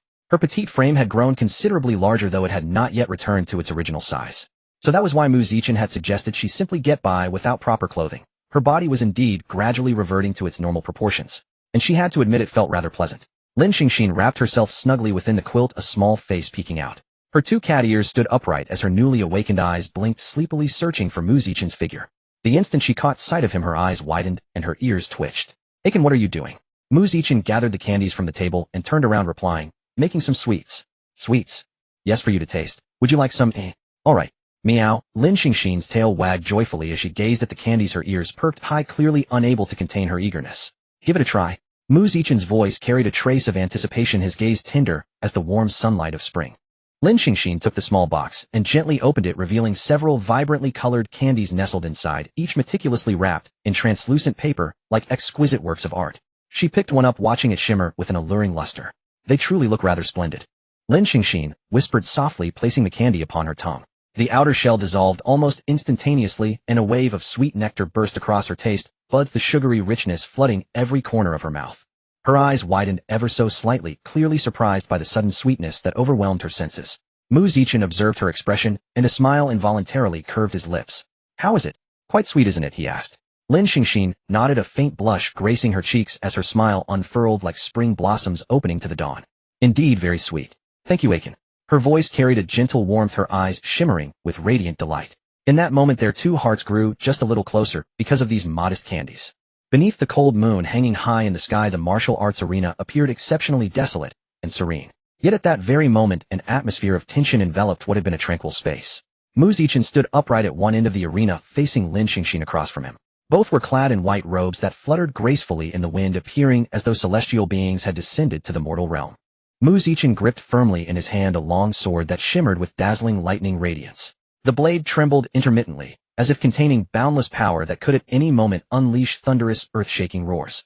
His deep and resolute eyes fixed intently upon his opponent ahead, and his entire being exuded an awe-inspiring might, much like a tempestuous thunderstorm on the verge of eruption. No one dared lightly provoke his sharp edge. Standing opposite Mu Zichen, Lin Xingxin held her Xianbing sword with gentle grace. The blade shone with crystalline clarity under the moonlight, resembling winter ice emanating wisps of faint coldness. Her posture was elegant and composed, as though perfectly harmonizing with the surrounding icy environment. Each breath she took seemed to exchange energy with the chill of heaven and earth, making the entire scene increasingly mysterious and enchanting. With the crisp and clear utterance of "begin," the eagerly anticipated sparring match between the two finally commenced. Mu Zichen's figure flashed forward like a sudden gust of wind, launching his fierce assault first. His footsteps moved with the swiftness of lightning amid a storm impossible to trace. The long sword in his hand danced with formidable force. Each strike carried the momentum of wind and thunder, as if intent on tearing apart the very fabric of space itself. Such a ferocious sword technique clearly sought to suppress his opponent Lin Xingxin through overwhelming power and astonishing speed. Yet faced with Mu Zichen's relentless onslaught, Lin Xingxin remained unfazed. Her lithe figure moved with soft agility like a fairy dancing gracefully through the air. Her sword moved with effortless precision, each sweep resembling a gentle breeze through frost, light and ethereal, yet permeated with chilling coldness. Her sword tip traced elegant arcs through the air, leaving behind beautiful trails of ice-blue light. She not only skillfully deflected Mu Zichen's overwhelming attacks, but also seized opportunities to counterattack, forcing him to divide his attention. As seconds ticked by, their sparring grew ever more intense and captivating. Their sword techniques accelerated to such speed that only interweaving flashes of blade light remained visible, sometimes colliding to spark brilliant fragments, at other times intertwining into breathtakingly gorgeous patterns. At this moment, Mu Zichen's swordplay resembled the rolling thunder unleashed when the thunder god roared in fury. Each strike carried deafening sounds of cleaving air, majestic and devastating. In contrast, Lin Xingxin's sword technique was more like the biting winter wind howling across the cold plains, bone-chilling and suffocating, each movement sending a deep, marrow-penetrating coldness through anyone nearby. After a fierce clash, Mu Zichen suddenly shifted his sword form, his techniques growing wilder still, each strike seeming determined to tear the very air asunder. Lin Xingxin focused more intently on defense, her swordplay growing impenetrable like a series of ice walls blocking Mu Zichen's raging assaults. In the end, during a contest of both power and technique, Lin Xingxin skillfully utilized the viscous quality of her ice element sword method to redirect Mu Zichen's momentum, then spun lightly and tapped her sword against his shoulder, signaling the conclusion of their sparring. The two sheathed their swords and stood facing each other, a smile of mutual respect in their eyes. The surrounding disciples erupted into enthusiastic applause, thrilled to have witnessed such a magnificent sword exchange. This sparring not only showcased the exceptional swordsmanship of Mu Zichen and Lin Xingxin, but also deepened the friendship and understanding between them. Beneath the starry skies of the cold moon immortal palace, their figures became a beautiful sight. And so the story finally reached its most captivating chapter. Xingxin, I love you. Chen, I love you too, meow. Suspended in midair, every building of the entire sect was forged from dark iron upon which thick layers of ice crystals clung. This was where Han Yu Xiangong, one of the most powerful sects in the central region, was located. Within the palace master's bedchamber of Han Yu Xiangong. Upon the bed, a breathtakingly beautiful woman rose slowly, her snow-white long hair cascading loose, her ice-blue eyes utterly devoid of focus against an expressionless countenance. She seemed to have lingered for an eternity before barely regaining her composure. At that moment, the maid standing beside her finally spoke. "Palace master, how do you feel?" A breath of white mist escaped Lung Ji's lips as she said, I am fine. How long was I asleep? The maid replied, nearly 3 years. Good. By my calculations Aisheng should have encountered their destined one by now. You may leave. Yes.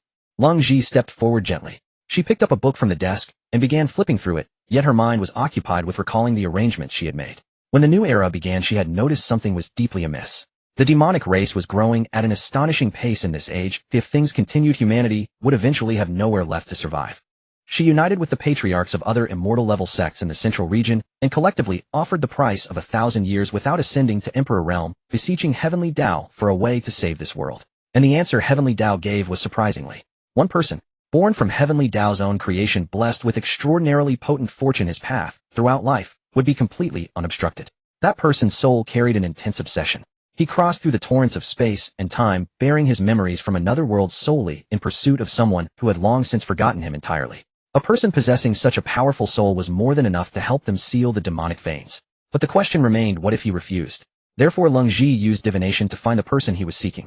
That person was Lin Sheng. So it all made sense. This Lin Sheng had been a woman in her past life. They had once been lovers, and now she had come to this world. Lung Ji found the young Lin Sheng, and then divined her future destiny. Only then did she realize that this Lin Sheng would encounter an incident within a secret realm at the Golden Core stage, and transform into a woman. Lung Ji knew she could not prevent the encounter between Mu Zichen and Lin Shengxin, so she took her to the mountain, while she was still young, nurturing her in cultivation free from worldly desires. She kept a cold expression all day long, constantly reminding her that on the path of cultivation, emotion must never be touched, all so that when she encountered Mu Zichen, she would not fall in love with him. In this way Mu Zichen would have no worldly attachments in this realm, and they could then attempt to persuade him to help them seal the demonic veins. Lung Ji was full of confidence in her teachings. How could Lin Shengxin, having witnessed such an outstanding and powerful master, ever develop feelings for a mere lad?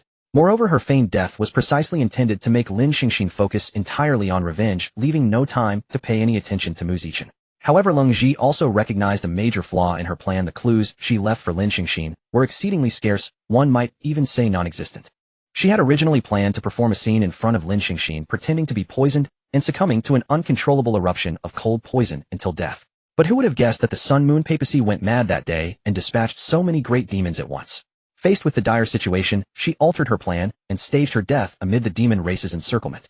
Thinking about it, she indeed hadn't left much in the way of clues. But it didn't matter, she believed her beloved disciple would surely keep searching for traces.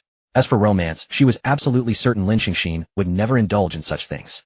Thinking further, she actually began to miss her beloved disciple. After so long apart, she wondered what she would look like as a woman. Would she be a peerless beauty? Curious, Lung Ji raised her hand and formed a hand seal, directing it toward a bronze mirror nearby. She wanted to see what Lin Shengxin was doing at this very moment. Lung Ji turned to look. Crash! The bronze mirror instantly shattered into countless fragments scattered all over the floor. Hearing the noise, the maid outside rushed in hastily. She bowed slightly and said, Palace Master, are you all right? At that moment Lung Ji's eyes were filled with disbelief. She composed herself, exhaled deeply, and said, I am fine. Leave. No one is to enter without my command. Yes. After the maid withdrew, Lung Ji closed her eyes, replaying the scene she had just witnessed. Perhaps she was still half asleep. Or perhaps she had formed the hand seal incorrectly. Long disuse might indeed cause her to become rusty. Yes, it must be that. Phew. Lung Ji breathed out heavily once again, this time choosing to proceed more slowly. That battle had been feigned death, but the injuries were real. Unexpectedly, her injuries were already affecting her ability to cast spells. How absurd. Her right hand performed the same sequence of movements, and this time, she formed the identical hand seal, striking it against another bronze mirror. Alright, let's see what my lovely disciple is doing. Crash. That bronze mirror also shattered into pieces instantly. Palace Master. Out. Didn't I tell you not to enter without my order? The maid lowered her head and said, Palace Master, your injuries have not yet fully healed. Shirhan, I know you are worried about me. I know my limits. Please leave. Gu Shirhan's lips twitched, but she ultimately clasped her hands and bowed. Take care, Palace Master. Shirhan takes her leave. After Gu Shirhan departed, Long Ji stared at the shattered bronze mirror, her mind entirely occupied by the images she had just witnessed. Lung Ji patted her already warm cheeks, then scanned the room and noticed another bronze mirror that could still be used. This time she prepared to employ a far more intricate hand seal. 3 times is the limit, 3 times is the limit. This hand seal would not only allow her to see the scene, but also hear the voices of those within it. This time she would go even slower, she would certainly not make a mistake. The hand seal once again appeared upon the bronze mirror. Lung Ji did not choose to look back immediately, but instead listened to the sounds first. Hearing this, Lung Ji's heart grew cold to the core. She stiffly turned around and what she saw in the bronze mirror was still that young couple engaged in their joyous dual cultivation. But this time it was the cat girl on top. Lung Ji sighed, and withdrew the hand seal resting her cold white palm against her forehead lost in thought. After a long while, rebellious disciple. Boom. The entire bedchamber trembled from Lung Ji's furious cry. All these years of teaching utterly wasted. And that Mu Zichen, you wretched brat. What makes you think you dare to lay claim to my lovely disciple? So young, and already sporting white hair, with such an improper countenance. What's so great about being handsome? Simply infuriating. Gu Shirhan. A figure flashed forth rapidly. Shirhan is present. Lung Ji's face flushed with anger as she shouted, go to the eastern continent right now, and bring that rebellious disciple back to me. Yes. I'll wait. Palace Master. Gu Shirhan asked in confusion. Lung Ji waved her hand dismissively. By the time you arrive I might already be holding my grandchild. Let me rest for a bit, and I will go myself. Yes. Ah, so boring. Su Qingqing placed the array interpretation on the desk and slumped dejectedly. It's been 3 days already. What on earth are Brother Mu and Sister Lin hiding in there for? Why haven't they come out yet? Mu Luoluo sipped her carrot juice and said, they're probably cultivating a dual partner technique that requires both people's effort to make progress. Su Qingqing, do they really need to cultivate for so long? You're too young, but it's better for you to know less about these matters. Su Qingqing pouted, is all that I know really not enough? How about you just say it plainly so I can understand?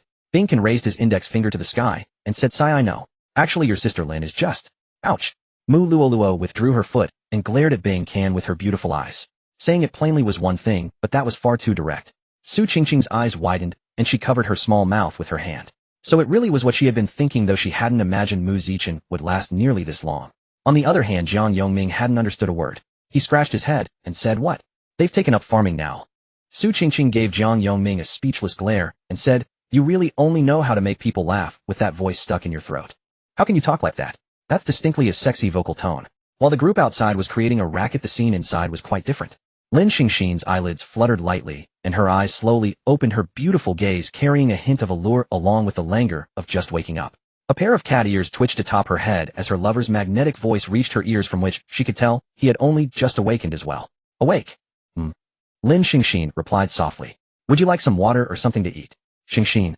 At this moment Lin Xingxin was like an actual cat curling up beside her caretaker, yet refusing to pay him any attention. Mu Zichen gently pinched those cat ears and said, say something. My ears, why are they still? Meow. Lin Xingxin's voice came out slightly raspy. Her figure had returned to its normal size from the lowly form except for these cat ears, which she couldn't understand why they remained. She hadn't eaten any of that strange fruit these past few days. The only thing she'd consumed was the candy Mu Zichen had fed her, claiming it was to replenish energy. Could the problem be in the candy? Lin Xingxin's thoughts were triggered by Mu Zichen's words, and she couldn't help but recall the past few days' events. Only then did she realize that what Mu Zichen had said back then might not have been mere jest. No, she couldn't admit defeat. Hadn't they agreed that she would trample Mu Zichen underfoot? She might lose in a fight, but surely she wouldn't fall short in this area. With that thought, Lin Xingxin even forgot about the candy she had wanted to ask about, and that competitive spirit toward Mu Zichen surged within her once more. But Lin Xingxin had forgotten that every time she harbored such thoughts, she ended up suffering the consequences. Her beautiful eyes widened, her cat ears perked upright, and with a tense expression, she gave Mu Zichen a provocative look.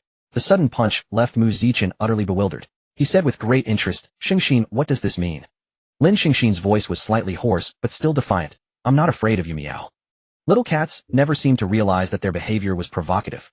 Lin Xingxin was in a dire situation at the moment, much like a child caught pretending to be sick by a doctor. Mu Zichen had assumed Lin Xingxin might resist him for quite some time, given that her stubborn little demeanor earlier was far from feigned. Under Mu Zichen's questioning, Lin Xingxin hurriedly confessed to the doctor, admitting her deception. Chen, I was wrong. Lin Xingxin asked. Chen, why are my cat ears still here, meow? Why don't you guess, Xingxin? Did the candy you gave me have something wrong with it? Yes, I made it specially. Goodness, you didn't even ask me before feeding it to me, meow. Mu Zichen chuckled and said, I did ask, but... He recalled the state Lin Xingxin had been in at the time, and continued, you seemed rather uncoordinated back then. Meow. Lin Xingxin appeared to not understand what Mu Zichen meant by her being incoherent. Get up, if we don't go out soon the seniors will start worrying. Fine. Seeing Lin Xingxin attempt to get off the bed on her own, Mu Zichen tried to help her, but was refused. I'm a golden core cultivator, my body recovers quickly, meow. I just feel a bit tired right now, so I don't need you to support me, meow. However, the reality was far from the truth. The moment Lin Xingxin's jade-like feet touched the ground, she felt her legs suddenly go weak, and she toppled onto the floor. How could this happen? Mu Zichen walked over and picked her up. You silly girl, didn't you consider who I am? Even a golden core realm cultivator can't withstand 3 consecutive days of this many times. Mu Zichen stuffed a pill into Lin Xingxin's mouth and said, eat this pill, and you'll recover soon. Lin Xingxin looked at Mu Zichen, who appeared completely fine, and asked, "Then why are you not affected?" "That's a secret." Seeing that Mu Zichen was unwilling to speak, Lin Xingxin turned her head away and snorted, "Who cares?" With Mu Zichen doing everything himself, Lin Xingxin turned into a koala, clinging entirely to his body, even needing him to help her dress. After placing Lin Xingxin back on the bed, Mu Zichen quickly dressed himself and took out many of Lin Xingxin's clothes from his storage bag. Looking at Mu Zichen, who was now fully dressed, Lin Xingxin held a small strip of cloth in her hand and asked curiously, "What is this?" Mu Zichen said, "It's an undergarment worn underneath." Lin Xingxin's fair fingers pinched the two edges and spread the cloth open, revealing it to be a triangle. Lin Xingxin's cat ears twitched, and she said disdainfully, "It's so small. You put it on me." With that, she tossed the cloth onto Mu Zichen's face. Mu Zichen took the small triangle off his face, lifted one of Lin Xingxin's jade-like feet, and helped her put it on. After both feet were through, he slowly pulled it up, then suddenly said, "Xingxin, why aren't you meowing anymore?" Lin Xingxin lay limp on the bed, letting Mu Zichen move her around. "I'm restraining myself, meow." It's weird to add meow at the end of every sentence, meow. I see. Mu Zichen adjusted the small triangle to the proper position and let go, producing a crisp, slap sound. "How does it feel? Does it fit?" Lin Xingxin turned over, lifting her, but slightly. "It's pinching my tail." Indeed, with her tail now grown, it wouldn't fit. He had overlooked that issue. However, this was no challenge for Mu Zichen. After a few simple adjustments, he patted Lin Xingxin's bottom and said, "Alright, how does it feel now?" The fluffy cat tail swayed twice. No longer pinching. Seeing Lin Xingxin's adorable appearance, Mu Zichen knew he had to dress her quickly. Next came the bellyband, pants, shirt, jacket, and so on. Once fully dressed, Lin Xingxin clung to Mu Zichen again. Su Qingqing finally saw the Lin sister she had been longing for. However, her Lin sister now looked like a big child held in Mu Zichen's arms, with one hand supporting her bottom, her legs wrapped around his waist, arms around his neck, face pressed against his shoulder, and her tail wagging behind her. Seeing Lin Xingxin like this, Su Qingqing asked curiously, "Did Lin's sister eat an odd flavor fruit again?" Mu Luoluo said, "Why do you say that?" Su Qingqing pointed at the tail and ears. "Because Lin's sister is still in her cat form." Mu Luoluo looked in the direction Su Qingqing pointed, and indeed it was true. No doubt it was something Mu Zichen had done to prolong Lin Xingxin's catgirl appearance. As they approached, Mu Zichen greeted them. "How has everyone's cultivation been lately?" Binkin said, "A little improvement." Su Qingqing said, "I've learned so many formations." Mu Zichen set Lin Xingxin down on a chair and looked around, but didn't see Jiang Yongming. As if knowing what Mu Zichen was about to ask, Mu Luoluo spoke first. "Jiang Yongming just want to cultivate," he said, "not to disturb him unless it's important." While Mu Luoluo spoke, her eyes were on Lin Xingxin. After sitting down, Lin Xingxin first nodded to Mu Luoluo, then gently brushed her black hair behind her ear with her fair fingers, picked up the teacup in front of her, and took a small sip. Her lively cat ears twitched, as if she was very pleased with the tea. A series of movements inadvertently exuded a woman's charm. Mu Luoluo couldn't help but marvel inwardly. Is this the power of a man fighting continuously for 3 days? It turned Lin Xingxin from a girl into a woman so quickly. Su Qingqing immediately jumped into Lin Xingxin's arms, the little girl eager to show off what she had learned. "Lin sister, look. Let me show you the formation I learned." Lin Xingxin patted her head. "Sure." Su Qingqing quickly gestured with her small hands in front of her chest, and a light orb condensed at the tip of her right index finger. With a point, the orb landed on the table before her. Under Lin Xingxin's gaze, the light orb quickly merged into the table. In the blink of an eye, a cyan formation the same size as the tabletop appeared on its surface. Lin Xingxin asked curiously, "Qingqing, what is the function of this formation?" Su Qingqing chuckled, and with a slight movement of her index finger, the carrot juice in front of Mu Luoluo was swapped with a teacup, while the teacup in Bingkan's hand turned into Mu Luo's carrot juice. "I don't see any difference," said the unsuspecting Bingkan as he took a sip of the tea. But as it entered his mouth, it was a sickeningly sweet taste. In that instant, Bingkan felt as if he saw his tongue running away from home. The mouthful of carrot juice sprayed all over Mu Luoluo. Lin Xingxin's mouth slightly opened, her eyes sparkling with amusement. Mu Zichen watched the scene with a silent smile, but when he picked up his teacup, he found the tea inside had vanished. Looking toward Lin Xingxin and Su Qingqing, he realized that the tea from his cup had somehow ended up in Lin Xingxin's cup. This formation was quite interesting. "Mu Mujia. Listen to me, I really didn't mean it, really." Mu Luoluo squinted her eyes and grabbed Bingkan's shoulder. Her lips curled into a half-smile that sent chills down one's spine. "I believe you, but get the hell out and cultivate." Whoosh. The others present only felt a gust of wind accompanied by a loud apology of "I'm sorry," and Bingkan had already vanished from the spot. When Mu Luoluo turned her gaze to her, Su Qingqing broke out in a cold sweat. Her lips rose and fell as if twitching. "Well, I'm Lin's sister. I just remembered that my dog is still lost on the mountain. I'll go get him back first. I'll show you the other formations another time, okay?" Su Qingqing gently jumped down from Lin Xingxin's lap and tiptoed away as if afraid of disturbing something. The remaining two were also stiff. They had always known that Mu Luoluo loved carrots, and that destroying her carrots had severe consequences. But they hadn't expected it to be this severe. She had actually thrown Bankin away with her bare hands, and they hadn't even sensed any spiritual energy fluctuation. Mu Zichen was curious about how Bankin was doing now. The takeoff had succeeded, but was the landing safe? You too. The two addressed both, startled, hoping that Senior Mu would have mercy and let them off. No matter what it was all Su Qingqing's doing, they had little to do with it. When are you planning to get married? Huh. Meow. Mu Luo's stunning remark made Lin Xingxin and Mu Zichen both pause in surprise. Marriage? Lin Xingxin's face flushed crimson. After Mu Zichen had proposed, she subconsciously felt it was only a matter of time, so she hadn't worried about it. More accurately, she had simply forgotten about it while dating. Mu Zichen also paused briefly upon hearing Mu Luo suddenly bring up the matter. His gaze shifted slightly, clearly lost in thought. In Mu Zichen's view, the immortal competition ceremony was drawing near, and the sect had discovered that the Sun and Moon cult might be making secret moves, possibly targeting the ceremony itself. Given this, there wouldn't be time for at least 3 months. Wait until after the immortal competition ceremony. Let me think. Mu Zichen poured himself a cup of tea and said, there's still plenty of time. We're in no rush. Lin Xingxin agreed. Yes, we're not in any rush. Not in a rush. Mu Luo gently slammed her cup onto the table, her expression stern. Mu Zichen, Lin Xingxin has already given you her body and heart. How can you say we're not in a rush after taking everything? Mu Zichen's movements hesitated. Faced with Mu Luo's questioning, he suddenly remembered. This wasn't his original world.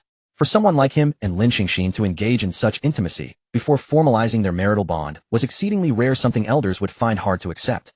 As a senior who had lived for an unknowable duration, Mu Luo's thinking was undoubtedly more traditional. His casual remark about not rushing seemed harmless to him and Lin Xingxin, but to Mu Luo, it carried the weight of irresponsibility. Senior Mu, that's not what I meant. Oh, but in my eyes that's exactly what you meant. Plenty of time, no rush. That line only fools that foolish girl. I suspect you don't even have a clear timeline in mind yourself. Sensing the tense atmosphere, Lin Xingxin quickly stepped in to explain for Mu Zichen. Senior Mu, it's not like that. Actually, Chun and I have discussed it. We simply don't have the time right now, so. After the immortal competition ceremony. What? Lin Xingxin turned to Mu Zichen in astonishment. Mu Luo's lips curled into a satisfied smile, as if she'd achieved her goal.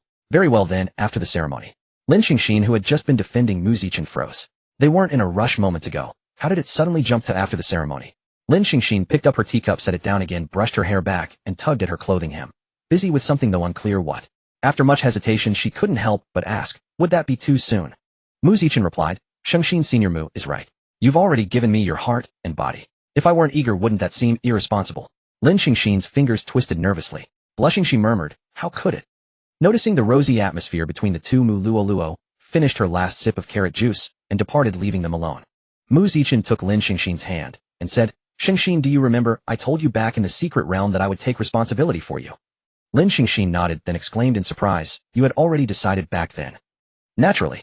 To win his wife, he had put considerable effort into his schemes. Though his methods bordered on roguish, the outcome was satisfactory. It had taken nearly half a year to transform Lin Xingxin's mindset from that of a man, and every single one of his actions had been indispensable.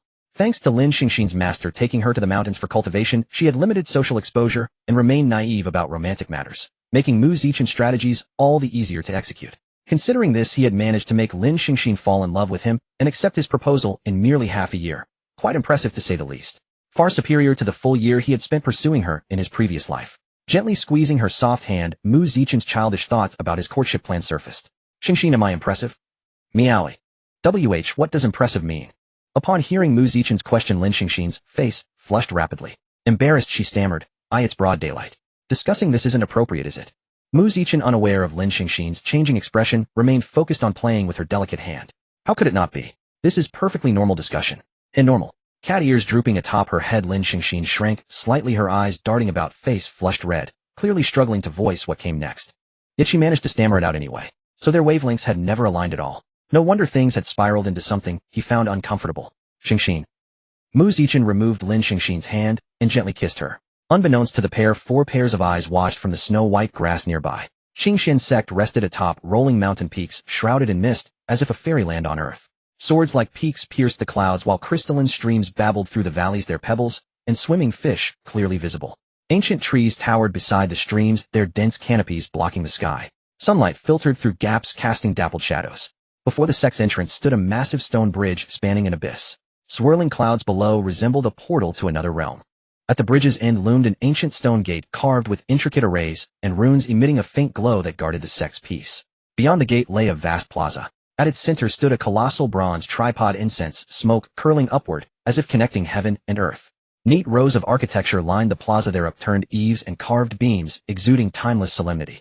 Behind the sect, a spiritual herb garden cultivated rare medicinal plants whose fragrant aroma refreshed the spirit. Nurtured by cultivators, the herbs thrived magnificently, each leaf shimmering with subtle spiritual radiance. At the sect's highest peak stood an observatory equipped with astronomical instruments where cultivators studied celestial forces by night. Mu Luoluo departed, but only partially. Noticing that Mu Zichen and Lin Xingxin's attention was entirely fixed on each other, she decisively sought refuge in a nearby thicket, eyeing them from the shadows. Soon after, Su Qingqing arrived with Jiang Yongming, equally intent on watching the drama unfold, and they too took cover in the bush beside Mu Luoluo. Finally came Bing Ken, whose left arm was fractured and right leg slightly lame, lending him a rather comical gait. Upon spotting the trio already concealed within, he eagerly squeezed in as well. Hiss! Su Qingqing's teeth clenched together, her lips parting just enough to let slip a faint yet unmistakable sound of anticipation. Upon hearing the noise, Jiang Yongming glanced sideways at Su Qingqing and replied with an exasperated sigh, "Didn't you deploy a sound-dampening formation? And I'm right beside you. No need for coded whispers." Su Qingqing's eyes widened. "It's fine as long as I want it to be. Quick now, what did you hear? Can't you hear anything yourself?" Su Qingqing retorted, "I haven't yet broken through to Foundation establishment. Naturally I cannot hear across such a distance." Jiang Yongming listened intently. After a moment he murmured, "I seem to only catch fragments, something about thrilling and pleasurable, and a request to be gentler next time. The rest remains unclear. Aren't you a golden core cultivator?" Su Qingqing's large eyes filled with bewilderment. "How can you not make out their words, eh?" Jiang Yongming's brows knit together. "Could you have inverted the direction of your sound-dampening formation? Perhaps it's blocking their voices entirely." "That is impossible." Su Qingqing flicked her wrist dismissively. "I set it for two-way acoustic isolation. They cannot hear us, and we cannot hear them." Jiang Yongming. "No wonder." Bing Ken suddenly chimed in from the sidelines. "That explains why I could hear nothing at all. Your formation blocked everything." Jiang Yongming countered, "Yet I can still make out a few things." Mu Luoluo suddenly spoke from beside Bing Ken. "That is because Qingqing has only reached the qi refining stage, whereas you stand at the golden core realm. Her formation lacks the potency to fully suppress your perception.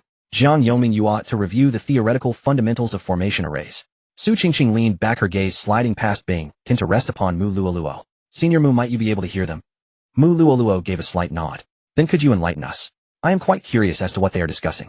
Mu Luoluo cleared her throat softly. "Nothing of import. Merely conversation regarding their cultivation. TCH. Bing Ken, gesturing with his fractured arm, suddenly broke the silence. "I've pieced it together. Though I cannot hear their words directly, I can infer from Senior Brother Zhang's fragments." "Oh." Before Bing Ken could finish his sentence, Mu Luo's hand pressed his head firmly into the snow, utterly silencing him. "Bing Ken, it seems you are eager to experience the precise sensation of a cranial fracture." MMPH. Sensing the fury in Mu Luo's tone, Bing Ken frantically squirmed in the snow. Broken limbs he could heal, but a shattered crown bone was an experiment he desperately wished to avoid. Such ventures lacked any guarantee and were absolutely to be avoided. Witnessing Mu Luo's brutal candor, Su Qingqing instantly grew docile, hastily insisting she knew nothing and that it hardly mattered. Jiang Yongming whispered urgently, "Hey look, they're kissing." "Really?" The group snapped back to their concealed spots. From the snow-dusted thicket, four heads remained transfixed upon the intimate spectacle. Su Qingqing's eyes sparkled with delight as she tugged Jiang Yongming's sleeve. Miss Lin made the first move. Mu Zichen brushed a fleeting kiss against Lin Xingxin's lips before pulling away, yet he never anticipated her to swiftly close the distance and return the gesture with a tender press of her own. He had assumed the moment would pass, but fate had other designs. Lin Xingxin's feline ears rose alertly, her tail standing erect behind her. Her cheeks flushed crimson as she extended her arms, silently pleading for his embrace. Mu Zichen naturally offered no reluctance. He stepped forward and lifted her into his arms, settling Lin Xingxin to straddle his lap as she wrapped her arms around his neck while he remained seated upon the chair. "Do you simply adore clinging to me so?" Lin Xingxin made the gesture to convey her playful disdain for his vanity. For all its complexity, she remained entirely guided by his lead. Was this the mastered art granted by the memories of 2 lifetimes? Lin Xingxin pondered, but her thoughts soon dissolved. Her mind gradually drifted into a blissful emptiness.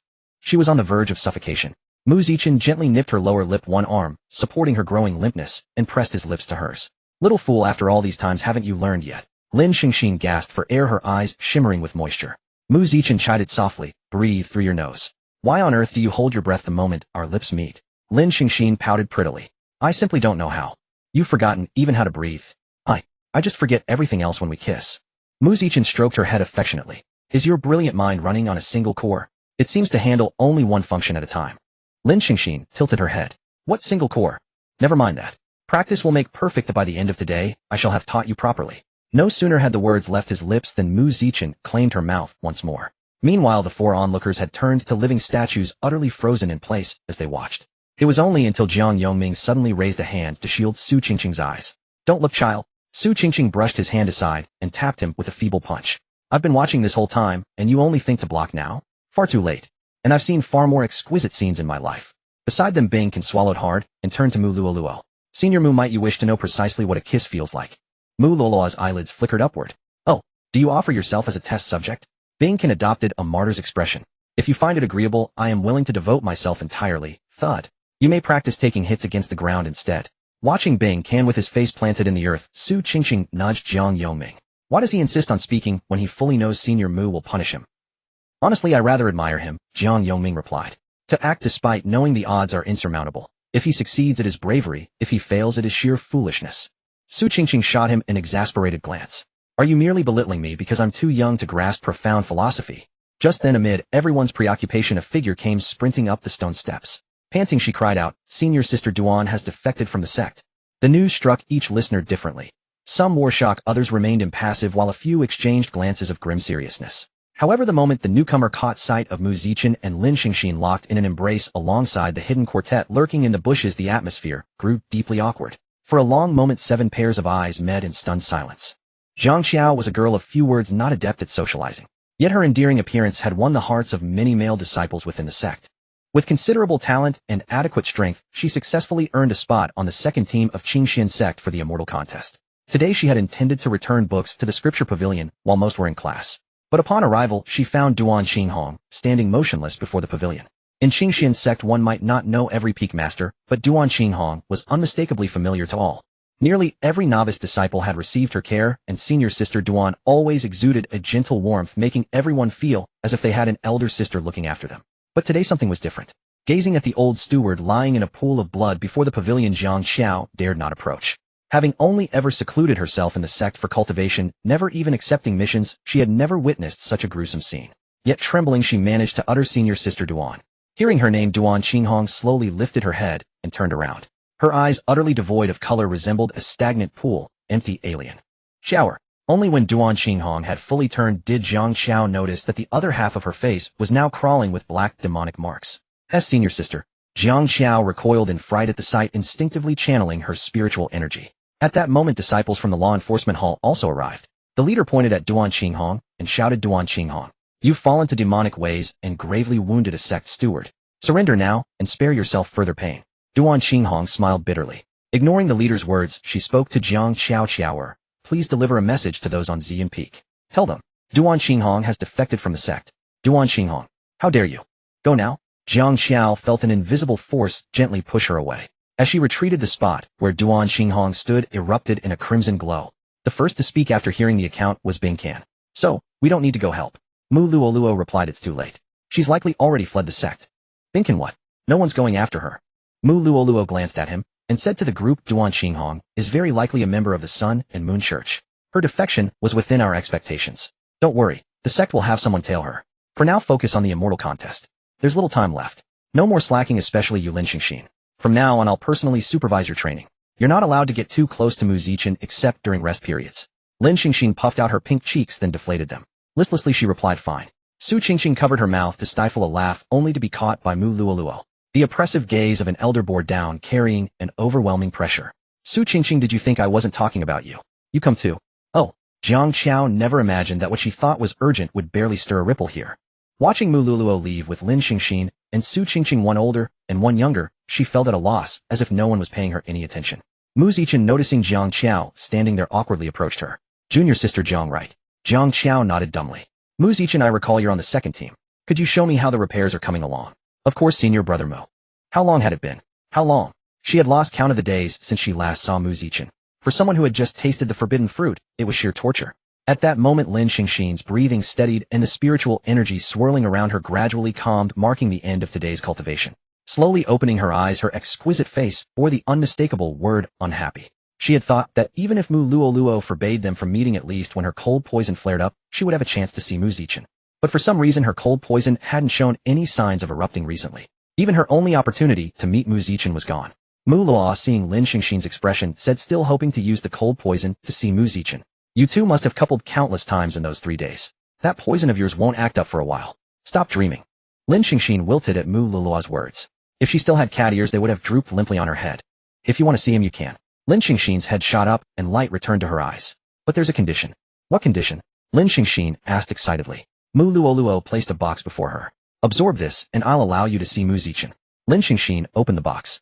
A fragrant chill emanated from within, revealing a crystal-clear ice lotus. This was given to me by your master long ago. I have no use for it, but you're perfect for it. Why not absorb it? This absolute frost ice lotus was an ideal treasure for Lin Xingxin's cultivation. Absorbing it would not only boost her cultivation, but also elevate her mystic ice divine soul kill to the second realm. Frost jade condensing light. Once Lin Xingxin succeeded, her mystic ice divine soul kill would grow stronger, and so would her cold poison. Then Mu Luo would naturally not stop her from meeting Mu Zichen. Thank you for the treasure, senior. Mu Luo raised a hand to stop her. Don't thank me yet. Absorbing this will make you stronger, but it will also worsen your cold poison. This act of mine is both helping and harming you. So better not thank me. Begin now, I'll guard you. Lin Xingxin picked up the ice lotus. As it touched her hand, a surge of cold flowed through her arm, spreading throughout her body. With this cold energy flowing inside, the dormant cold poison seemed to have found a companion, gradually stirring to life. Without further thought, Lin Xingxin swallowed the ice lotus whole. The moment it entered her mouth, the lotus turned into a stream of icy power, sliding down her throat into her abdomen and settling into her dantian. Lin Xingxin's spiritual energy surged at full speed, and the absorption began. At the midsection of Ziyun Peak, where everyone usually gathered, Mu Zichen had just ended his meditation when he saw a gigantic lotus formed of ice-blue spiritual energy slowly unfurling atop the peak. Xingxin, before the lotus had even dissipated, the figure he had been longing for appeared before him in a flash. She carried the lingering chill, her fair pink cheeks seemingly coated with a thin frost. Yet in that state, she pounced on Mu Zichen, knocking him to the ground. Mu Zichen wrapped his arms tightly around the lovely woman in his embrace, his gentle spiritual energy slowly dissolving her cold poison. Aiken, take me inside. Bing-san, why are you the only one here? Where did everyone go? Mu Luo asked curiously as she descended from the mountain, noticing Binkin sweeping the snow alone. Binkin didn't pause his sweeping. The broom continued its soft rustling against the ground. Mu Zichen and Lin Xingxin went inside earlier. Jiang Yongming is cultivating. Su Qingqing. I have no idea, probably went out to play somewhere. Upon hearing that Su Qingqing was slacking off again, Mu Luo's brows furrowed. Slacking off again. I'll go find her. With that, she turned to leave, her movements betraying a hint of unease. Mu Luo. Suddenly Bing-san's voice rang out from behind her. The rustling sound of sweeping had ceased without her noticing, and now it was so quiet that all she could hear was the sound of snowflakes drifting to the ground. Mu Luo froze mid-step, her body rigid. She had known Binkan for so many years, yet this was the first time he had called her by her full name. Even though she had anticipated what he might say and mentally prepared herself, her heart still raced with nervousness. Are you really in such a hurry to find Su Qingxuan, or are you afraid of being alone with me? Looking up at him from the ground, her eyes shifting slightly, Mu Luo spoke in her usual tone. What nonsense are you spouting? Go cultivate. Whether I'm speaking nonsense or you're simply too afraid to face me, I think you know better than anyone. I actually want to thank Mu Zichen. Seeing him and Lin Xingxin together made me feel a sense of urgency, and when you're anxious like that, you take the initiative to seize what you want. Binkan stepped closer to Mu Luo and reached out to grasp her slender arm, but she shook him off the moment he touched her. Feigning anger, Mu Luo retorted, you're looking for another beating, aren't you? Lala, after all these years, still won't give me a chance. You're just a kid. What do you want from me?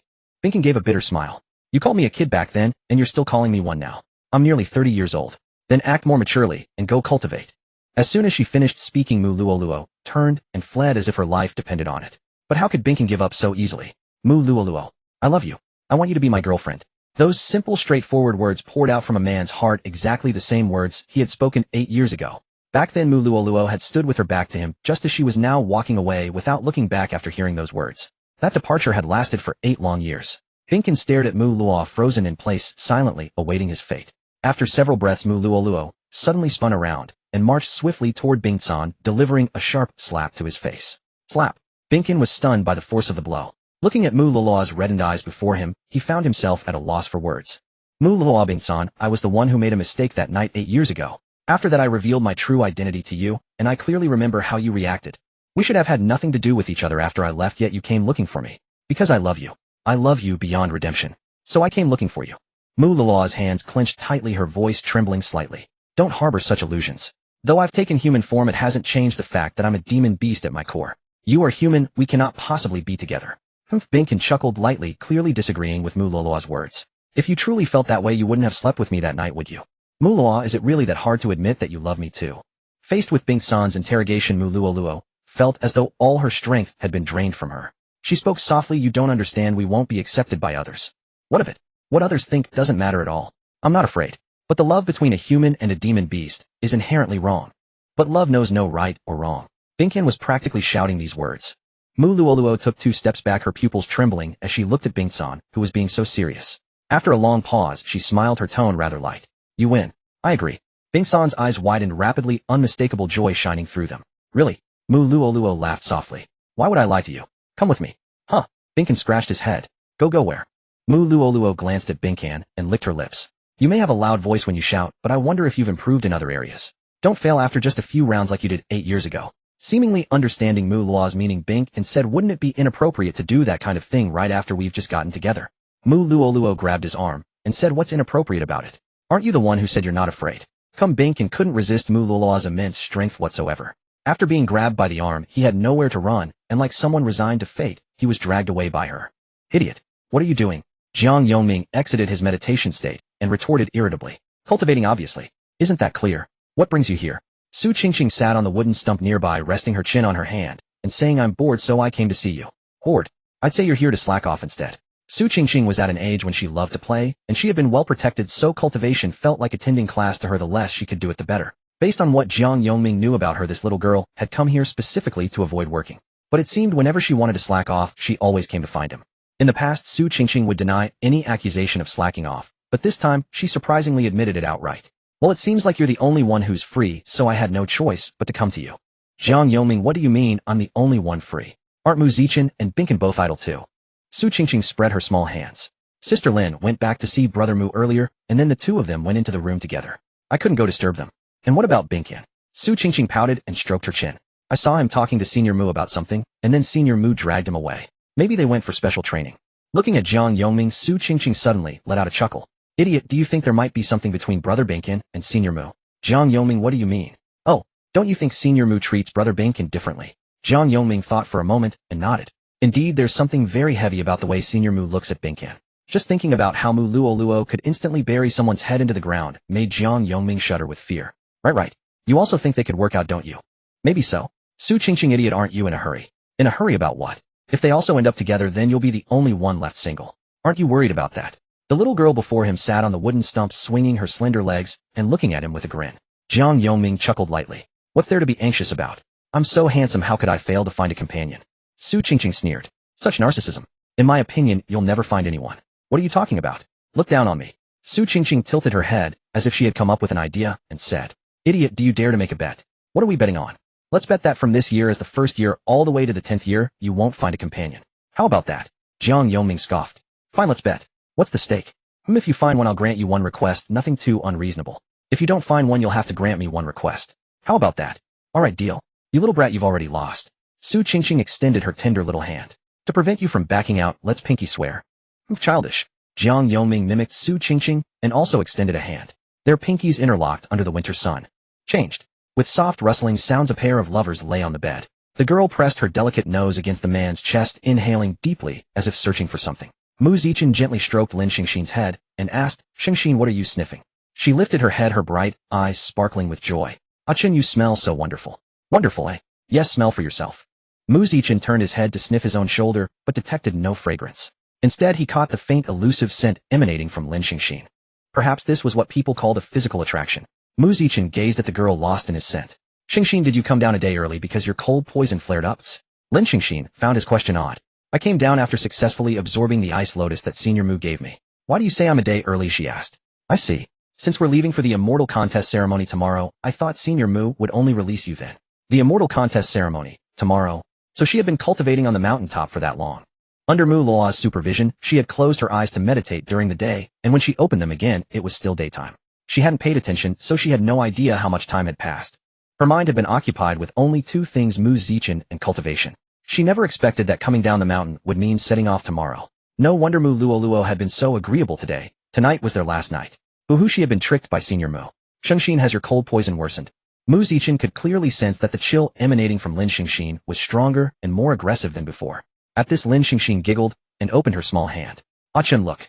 Mu Zichen looked at her palm, where a lotus formed from ice blue spiritual energy lay quietly. With each breath she took its petals swayed gently. Is this the ice lotus you absorbed? Yes. After absorbing it my profound ice soul slaughter became stronger, which is why the cold poison flared up again. Did the poison not trouble you during your days on the mountain? Lin Xingxin's cheeks flushed. It didn't. Senior Mu said that because of what we did the poison has been temporarily suppressed. Mu Zichen nodded thinking that this confirmed his suspicion. During the time Lin Xingxin was cultivating on the mountain, he had calculated the timing and went up every 3 days to suppress her poison. But each time Mu Luoluo stopped him saying Lin Xingxin's cold poison showed no signs of acting up. At the time Mu Zichen thought it might be due to their shared cultivation. Now it seemed true. A smile suddenly flickered on Mu Zichen's face. Ah Chen, Xingxin, since your cold poison is flaring up I feel it's my duty to help suppress it. Because the cold poison within Lin Xingxin had grown far more severe than before the treatment, this time could not tolerate the slightest negligence or slackness. To cure Lin Xingxin's stubborn ailment Mu Zichen resolutely embarked on a perilous journey seeking rare herbs that could dispel her affliction. This towering mountain was perpetually covered in snow with treacherous winding paths where a single misstep could send one tumbling into the valley. One major difficulty of the journey was the deep snow which often trapped one's feet and made each step an arduous effort, greatly increasing the danger. After days of grueling trekking Mu Zichen finally succeeded in gathering the crucial plant. But he knew that using the medicine hastily could lead to unexpected consequences, so he decided to stay on the mountain temporarily to study its properties. During this time he observed day and night, and conducted repeated experiments never daring to slack off. His efforts paid off. After in-depth research Mu Zichen discovered that the plant had miraculous medicinal effects. Once processed into medicine and administered, it would rapidly generate a powerful surge of heat within the body. This heat, like a blazing flame, could effectively resist the invasion of the cold poison, gradually dissolving the stubborn chill within Lin Xingxin and alleviating her symptoms. After descending the mountain Mu Zichen found a secluded secret realm. In that hidden place a shaft of sunlight streamed in. Perhaps due to the geographical location no other demon beasts were causing trouble nearby. Standing there Mu Zichen could see clearly. Mu Zichen knew that the other ingredient needed to relieve Lin Xingxin's cold poison lay at the end of the secret realm. But he was not in a hurry for the path ahead was treacherous. Thus he adopted a steady approach. Though he tried his best to conceal his presence he still disturbed the creatures in the valley. They sang melodious songs and soared high into the clouds. Mu Zichen discovered that he was drawing a mysterious force that resisted him. But that force was very weak and each resistance was insignificant, unable to shake his determination to cure Lin Xingxin. Later the secret realm presented numerous obstacles and Mu Zichen had to use every skill and trick at his disposal. Finally heaven rewards the diligent. Mu Zichen found the hidden treasure at the end of the path, a place truly difficult to locate. Obtaining the treasure was certainly challenging for Mu Zichen, but he did not give up. Outside the sky was turning a pale, fish-belly white. Mu Zichen knew he couldn't stay long. He quickly searched and finally retrieved the treasure from the cave. Fortunately he had obtained the necessary items for the treatment. Xingxin's cold poison could be cured. The Xian contest ceremony was held at the Obsidian Mountain range near the border of the You Forest. The Obsidian Mountains formed a closed circle, and within that circle lay the resting quarters for disciples from all the sects participating in the ceremony.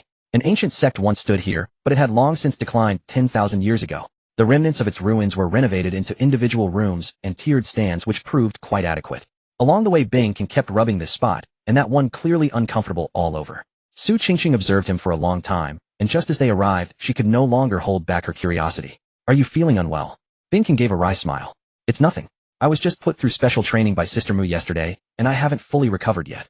Yesterday after Mu Luoluo had dragged him away Bingkin had assumed she was going to make him relive the ecstasy he had experienced 8 years prior. But when they reached a secluded corner what awaited him was a brutal beating followed by a butterfly kiss. A mere fleeting touch of lips. What kind of treatment was that? People usually dealt one hard blow followed by a sweet reward, but with him, it had become a slow torture with only a single candy at the very end.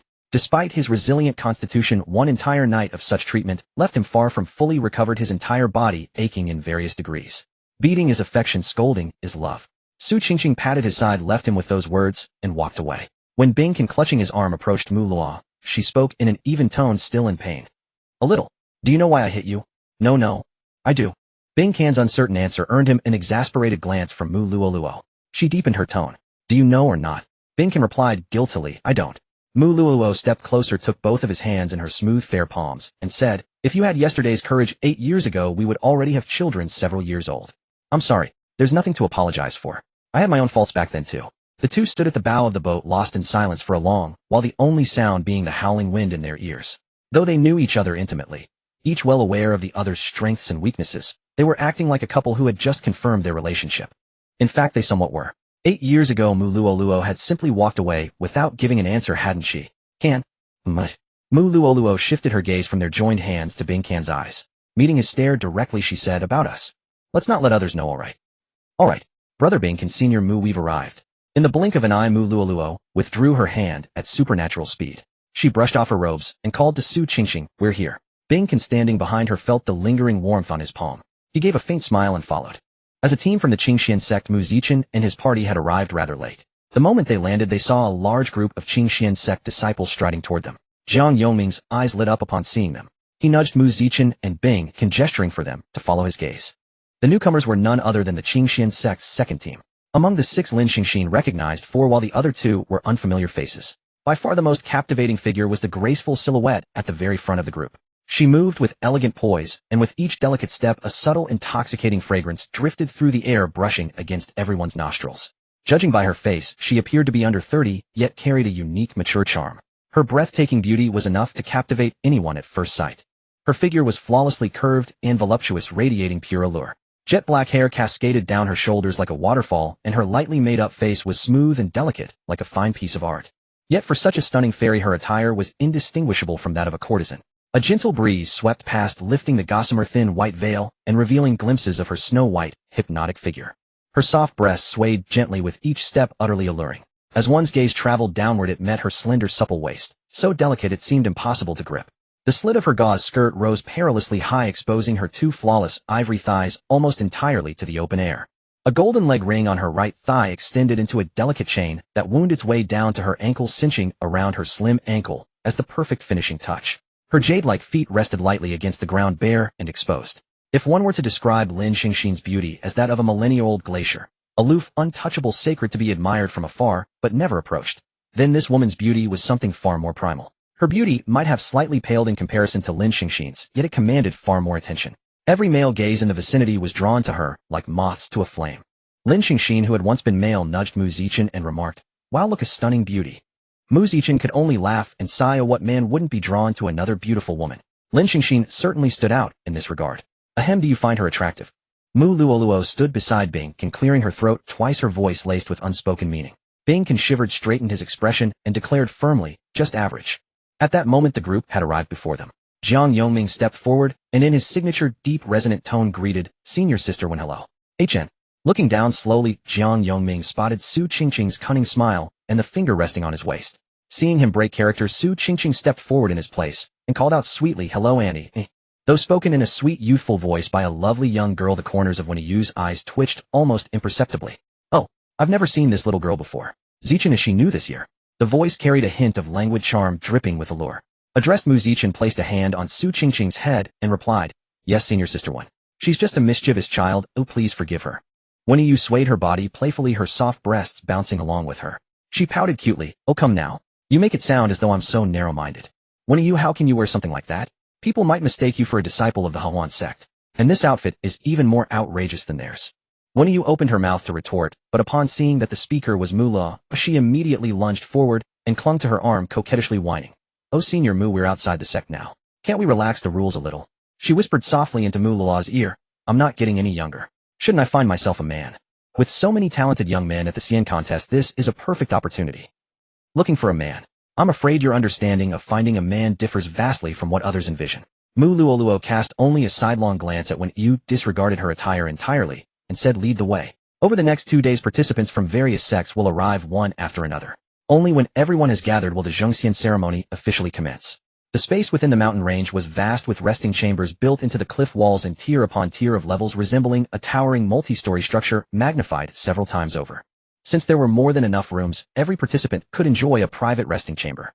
This year's rewards for the Zhongxian ceremony remained unchanged. The sect would retain priority in selecting spirit stone veins and the demon sealing steel. As for individual competitors, the victor would earn the opportunity to consult the Imperial Steel and could choose one item from 7 top-tier Earth-grade magical artifacts as their prize. The competition consisted of 3 rounds: individual battles, team skirmishes, and a final team elimination round. The rules for the individual round had already been announced. Within the secret realm, all competitors would fight alone, striving to survive until the end. The realm would record the final 10 contestants, awarding 10 points to first place, 9 to second, and so on. After hearing the rules, Mu Zichen gasped inwardly, battle royale. Whose brilliant mind had devised this?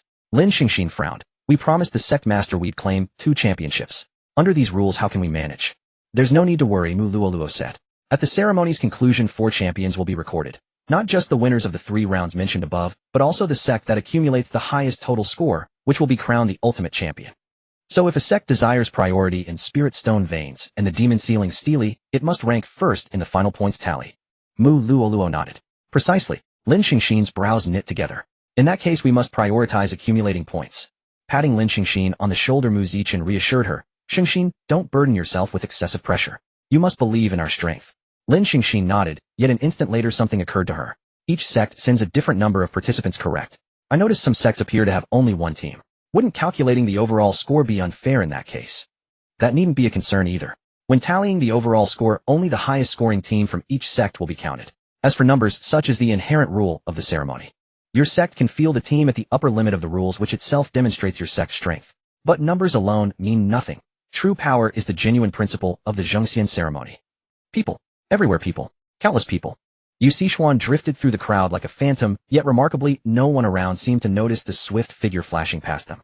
Emerald green eyes gleamed with excitement as they scanned each person. To Yu Sichuan, these were no mere people. They were living spirit stones. In her perception, everyone appeared as though unclothed, with nothing but her gaze she could discern whether secrets lay hidden within your heart. Once she set her sights on you, she would pursue and observe relentlessly until she had plundered every secret, then sell the intelligence. Yu Sichuan moved among the crowd, her eyes lingering on each person for varying intervals of 2 to 5 seconds until her gaze locked onto one particular figure. Her eyes instantly widened, and a greedy smile curled her lips. From the scent, expression, and behavior, Yu Sichuan could sense that this person harbored a secret. Without hesitation, she quickened her pace, swiftly closing the distance to her chosen target. Though she moved swiftly, brushing past others and navigating narrow, crowded passages without ever colliding with anyone, as if truly a phantom deftly weaving through bodies without attracting a single glance. Long Yetian wore a hood over his head, and in this crowded, conspicuous place, nearly no one could notice or recognize him. He had emerged from his resting quarters and found a secluded corner to change into these garments. This flawless disguise guaranteed no misstep. The task he undertook was of paramount importance, and thus absolutely no mishap could be tolerated. Having confirmed his objective, Long Yetian kept his head lowered and his pace brisk. When encountering pedestrians, he angled his face downward to avoid recognition. As the dragon scion of Chivalry Valley, he was relatively well known, and many could recognize him.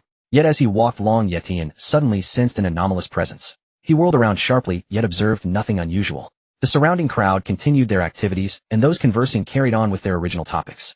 Perhaps he was simply too tense. Convincing himself of this, Long Yetian resumed his stride and continued toward his destination. At last he reached the doorway of a resting room. After knocking, a woman's voice came from within. He glanced left and right, and seeing no one watching, decisively pushed the door open. Upon spotting the woman lounging upon the bed, he immediately discarded his disguise coat and approached to kneel before her. Wan. Silence. Hua Wan's palm struck Long Yetian's face mercilessly, her tone clearly radiating anger. Hua Wan wore sheer black fabric, her exposed skin almost glowing white in the dimly lit room. You were 5 seconds late. Wan, I. Thud. Hua Wan kicked Long Yetian squarely in the face, her voice icy. Did I give you permission to speak? Long Yetian wisely remained silent. Observing his obedience, Hua Wan inquired, 5 seconds late. I punish you accordingly. Do you object? No. No sooner had Long Yetian agreed than Hua Wan's palm struck him again. Hurry and begin. Pleased with his conduct, Hua Wan tossed a fruit to the ground, saying, a reward for you. But the moment Long Yetian reached to pick it up, he saw a delicate jade foot pressed down upon the fruit. Hua Wan crossed her legs and rested her chin on her hand, her voice languid. I do not wish to see you. Be gone. Unaware to either of them, in the shadowy corner of the room, a pair of emerald green eyes shone with brilliant intensity. In a spacious hall, all the disciples of the Qingxian sect's 2 teams had gathered. After introductions, Lin Xingxin met the last member of the second team, Tu Qinghan, a late-stage golden core cultivator. Apart from Jiang Xiao and Wen Yu, the remaining 3 were also familiar faces: Dongfang, Xuanyu, Ning Xiaoxua, and Jia Xian. They had gathered to discuss the content of the first round of the competition. Mu Luoluo scanned the room with a furrowed brow. Where's Binkin? No sooner had the question been uttered than Bingsan's voice rang from outside. I'm coming. Everyone turned toward the sound. Binkin was running while waving a piece of paper in his hand.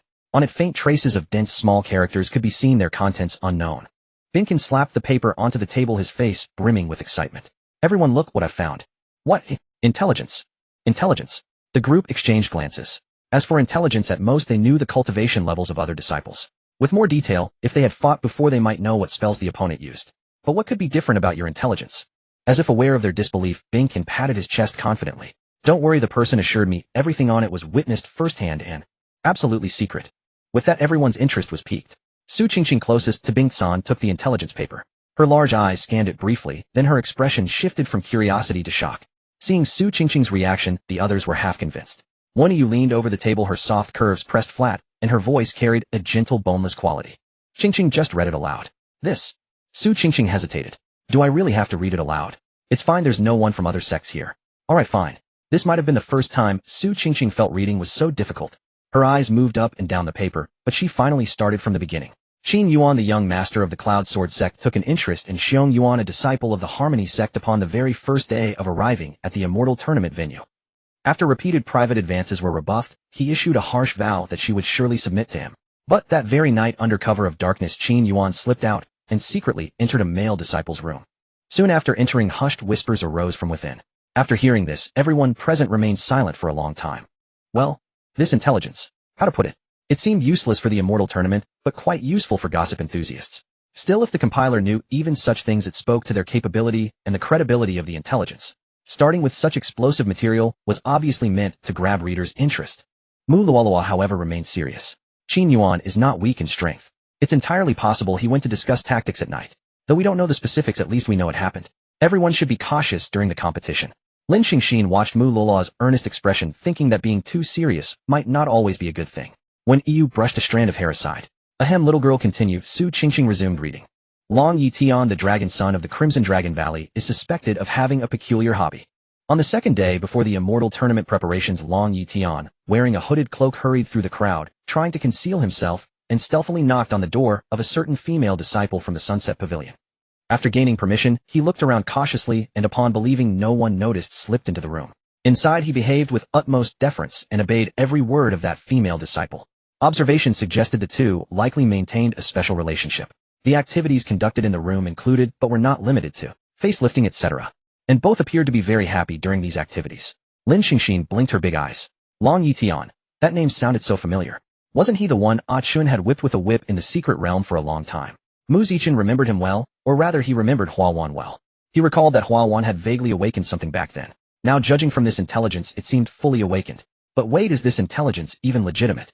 Why were both pieces of gossip so bizarre? Seeing no strong reaction from the group, Su Qingqing, holding the paper like a student reciting poetry, continued reading. On the evening of the second day before the tournament preparations, a strikingly beautiful and powerful female disciple from a certain sect went alone to the hot springs of the Obsidian Mountain Range. Perhaps finding herself alone and feeling a certain heat and restlessness, she actually took out a jade dildo. Bang! Everyone turned toward the sound. Winnie Yu had suddenly slammed the table. A faint flush crept across her face. With light steps, her graceful figure swiftly moved to Su Qingqing's side. She took the intelligence paper from Su Qingqing's hands, glanced through it, and said, "This intelligence is utterly useless, full of fabricated nonsense to attract attention." Bing-san, what were you thinking, believing such a peddler of intelligence? Do you even know who wrote this? Seeing Winnie Yu so agitated, Bing-kin quickly waved his hands. I really don't know, but I remember there was a mark of the compiler at the bottom. Winnie Yu looked at the lower right corner, and indeed saw a pattern. It was a simple sketch of a person wearing a hood that obscured the face, with the only distinctive feature being one exposed eye colored emerald green. What could that tell? Winnie Yu tore the paper into shreds, turned to the second team, and said, "It's about time. Let's go prepare." The second team followed Winnie Yu and left one by one. Watching her actions, Mu Zichen smiled. He could easily guess that the person Su Qingqing had mentioned last was none other than Winnie Yu. Senior sister one had reached that age after all. Seeing the pained expression on Bing-san's face, Mu Zichen patted his shoulder. It's just a piece of paper. No need to look so heartbroken, right? Bing-kin winced. You don't understand. This single piece of paper cost me 1 mid-grade spirit stone. The opening ceremony of the Immortal Contest merely featured an old man passionately reciting the competition rules and the champion's rewards on stage, concluding with wishes for everyone to achieve excellent results. When it came to the rules, there were slight discrepancies from what they had originally heard, but overall they remained the same. Within the secret realm, it was not only about battles between disciples, there were also various mission scrolls scattered throughout. Completing these tasks would earn points, ensuring that even those who did not make it into the top 10 could still secure some rewards before being eliminated. Of course, the most crucial warning from the old man was about the wild and ferocious beasts inhabiting the secret realm. This secret realm was vastly different from the one in the Misty Forest. After its discovery, it was jointly expanded by the sect leaders to host this immortal contest. All treasures and valuables within had long been cleared out. This ensured that disciples could focus solely on the competition while preventing any extraordinary artifacts from influencing the event. To guarantee the safety of the participants, the entire secret realm was under the protection of a grand formation. In other words, everyone could unleash their full potential. After a dizzying whirl, Lin Xingxin opened her eyes to find herself sitting on a wooden bed. Glancing around, she pushed open the door and stepped out. According to the elder's earlier explanation, this secret realm was roughly the size of the Spirit Flame City. With only a few hundred people scattered across such a vast map, it seemed the competition would last quite some time. The moment Lin Xingxin took a step, towering pillars of light shot into the sky, illuminating the heavens before fading away after a few seconds. This was a sign that someone had been eliminated. Could it be that they had encountered an opponent the moment they entered the secret realm? With no time to dwell on it, Lin Xingxin lightened her body, rising on her toes. Just as she lifted off the ground, she stumbled and nearly fell. Circulating her spiritual energy, she sensed once more. This secret realm prohibited flight. Steadying herself, Lin Xingxin mused inwardly that the rules were indeed full of restrictions. Since flying was impossible, she would have to explore the secret realm on foot. She strode briskly along a narrow path surrounded by exotic flowers and rare herbs that emitted a faint luminescent glow. Before long, she heard the sounds of a fierce battle ahead. Lin Xingxin crept closer and saw two cultivators locked in a heated struggle, their spells colliding in a dazzling display of light. Perhaps both were intent on eliminating each other, but if one looked closely, a white mission scroll could be seen floating nearby, radiating a soft glow. The two cultivators fought with increasing ferocity, the shockwaves of their magical clashes growing more intense. Suddenly, one of them unleashed a powerful sword aura that shot toward the other. As the latter dodged sideways, leaving an opening, the former lunged forward, reaching out to seize the mission scroll. Just as his fingers were about to touch the scroll, the other cultivator hurled a rope-like artifact that coiled around his arm, pulling him back. The two were once again locked in a stalemate. At that moment, Lin Xingxin seized the opportunity, silently channeling her spiritual energy as she swiftly approached the mission scroll. The two cultivators sensed the disturbance, but in the heat of their clash, they could not afford to divert their attention. Just as Lin Xingxin reached for the scroll, the one whose arm was ensnared by the rope suddenly shouted, "Ice Fairy." Lin Xingxin paused, surprised that her reputation had spread so far. "Ice Fairy, this is hardly appropriate behavior." The other cultivator holding the rope chimed in, "Indeed, Fairy. This mission scroll was discovered by the two of us first. It should rightfully be claimed by one of us." Lin Xingxin listened to their words and replied coolly, "Is that so? Perhaps. I think this is indeed appropriate." With that, she unrolled the scroll. The white scroll dissolved into specks of starlight, vanishing into the air. The two let out a sigh, but still asked curiously, "Fairy, could you at least tell us what the mission entails?" Even if they knew, it would be of no use. Only the one who accepted the mission could earn points upon completion. Telling them would do no harm. But Lin Xingxin recalled the mission the scroll had imparted into her mind: eliminate the two before her, and she would earn 1 point upon success. At that very moment, a white light appeared above both their heads. The two stared at each other's change and exclaimed in unison, "Why is there a light above your head?" Lin Xingxin replied, "Do you really want to know?" They nodded. "My mission is to eliminate the two of you." The might of a mid-stage golden core cultivator exploded forth. On the other side of the misty forest, in a clearing shrouded in thick fog, a mysterious formation emitting a strange radiance stood silently. This formation was woven from countless intricate lines and runes resembling a scroll of endless mysteries.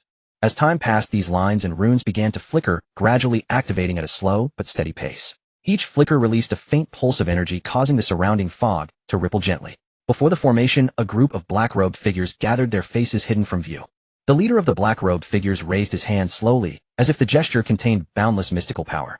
As his arm rose, a dense ink-black energy surged from his palm, flowing like a dark torrent into the formation before him.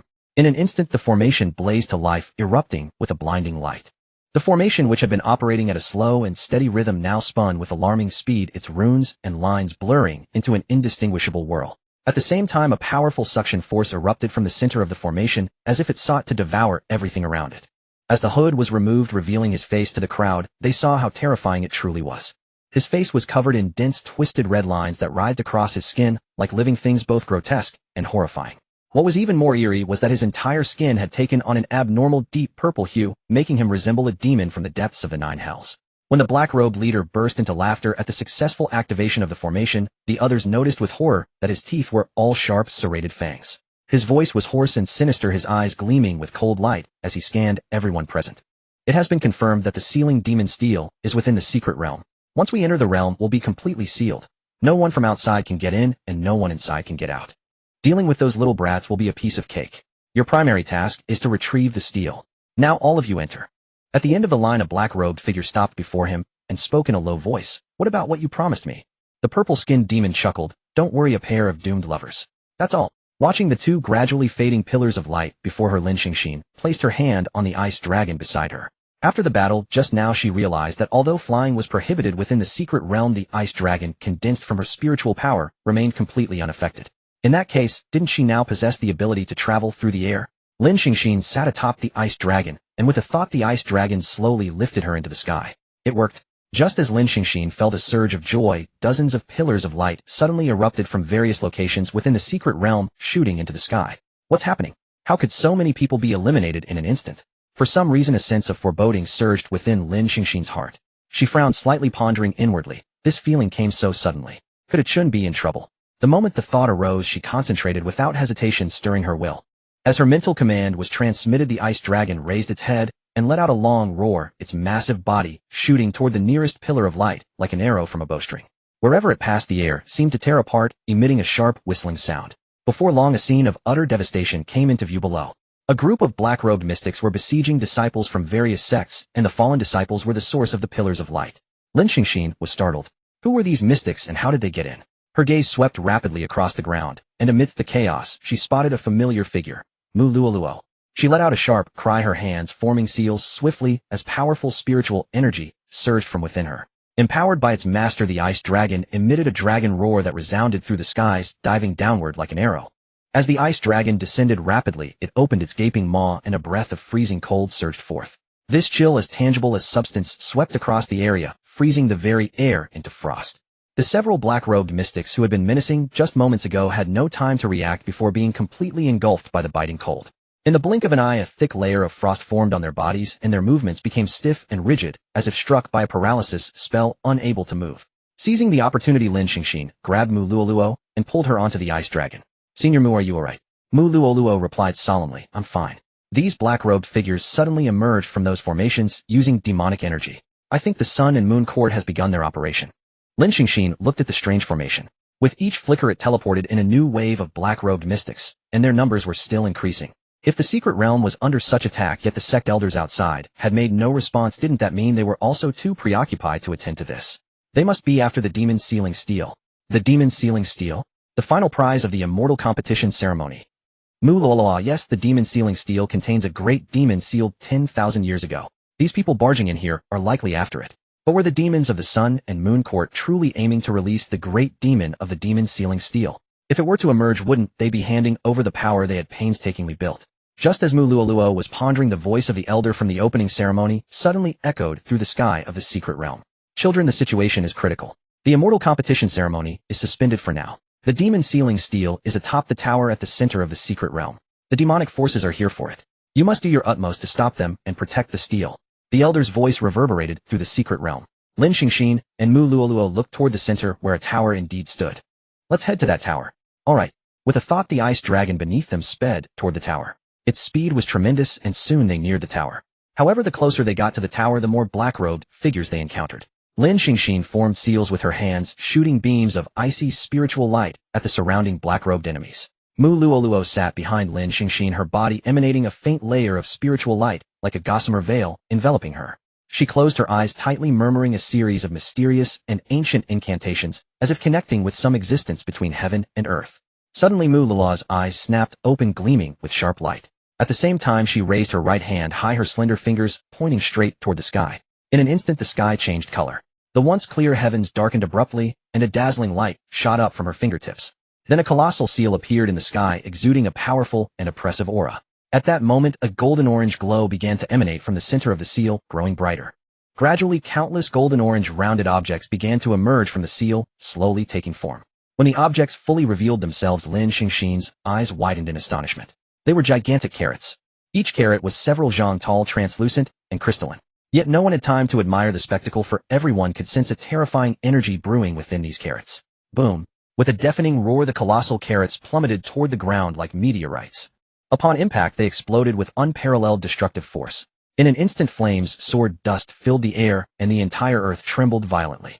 The once flat ground was now pockmarked and devastated, as if struck by an apocalypse. Lin Xingxin's mouth hung slightly open. This was the first time she had seen Mu Luoluo properly use a spell. Those carrot-shaped things were actually that powerful. "Senior Mu, your spell is incredible." "Mu Luoluo, it may look impressive, but it's not very effective." "Not very effective." Lin Xingxin looked at the rows of black-robed figures lying on the ground, thinking that Senior Mu was being modest. When the two arrived at the tower, someone was already waiting there. A chilling figure stood before the tower. His skin was a strange, deep purple, as if cursed by a demon. The exposed skin was covered in dense blood-red demonic runes which writhed and flickered across his body, like living things emitting an aura of pure evil. Most terrifying of all, embedded in his chest was a pure black eye. It seemed like a window into the abyss, radiating endless darkness and coldness. When Lin Xingxin and Mu Luoluo arrived, the eye suddenly turned, fixing its gaze on them. The figure held someone aloft in his raised hand, blood slowly dripping from the victim, staining his entire arm, making him appear even more sinister. And that injured person? Binkan. Oh, Mu Luoluo. Mu Luoluo's nerves were taut, a bead of cold sweat trickling down her forehead. She stared at the demon with a grave expression. Yan Mo? Hearing his name, Yan Mo burst into maniacal laughter. So you still remember me? Huh. I still remember the sight of you being beaten and fleeing in utter disgrace. Stung by the remark, Yan Mo merely let out a contemptuous laugh. He tossed Binkan in his hand to Mu Luoluo and said, "You should be grateful that today's main event isn't you. Otherwise, Catching Binkan, she saw his body beginning to slowly dissipate. At that moment, Yan Mo's voice rang out again. It's a pity we sealed the secret realm, but couldn't destroy the formation in such a short time, otherwise I would have had a truly satisfying slaughter today." Whoosh. A crimson sword chi howled through the air, its target Yan Mo's face.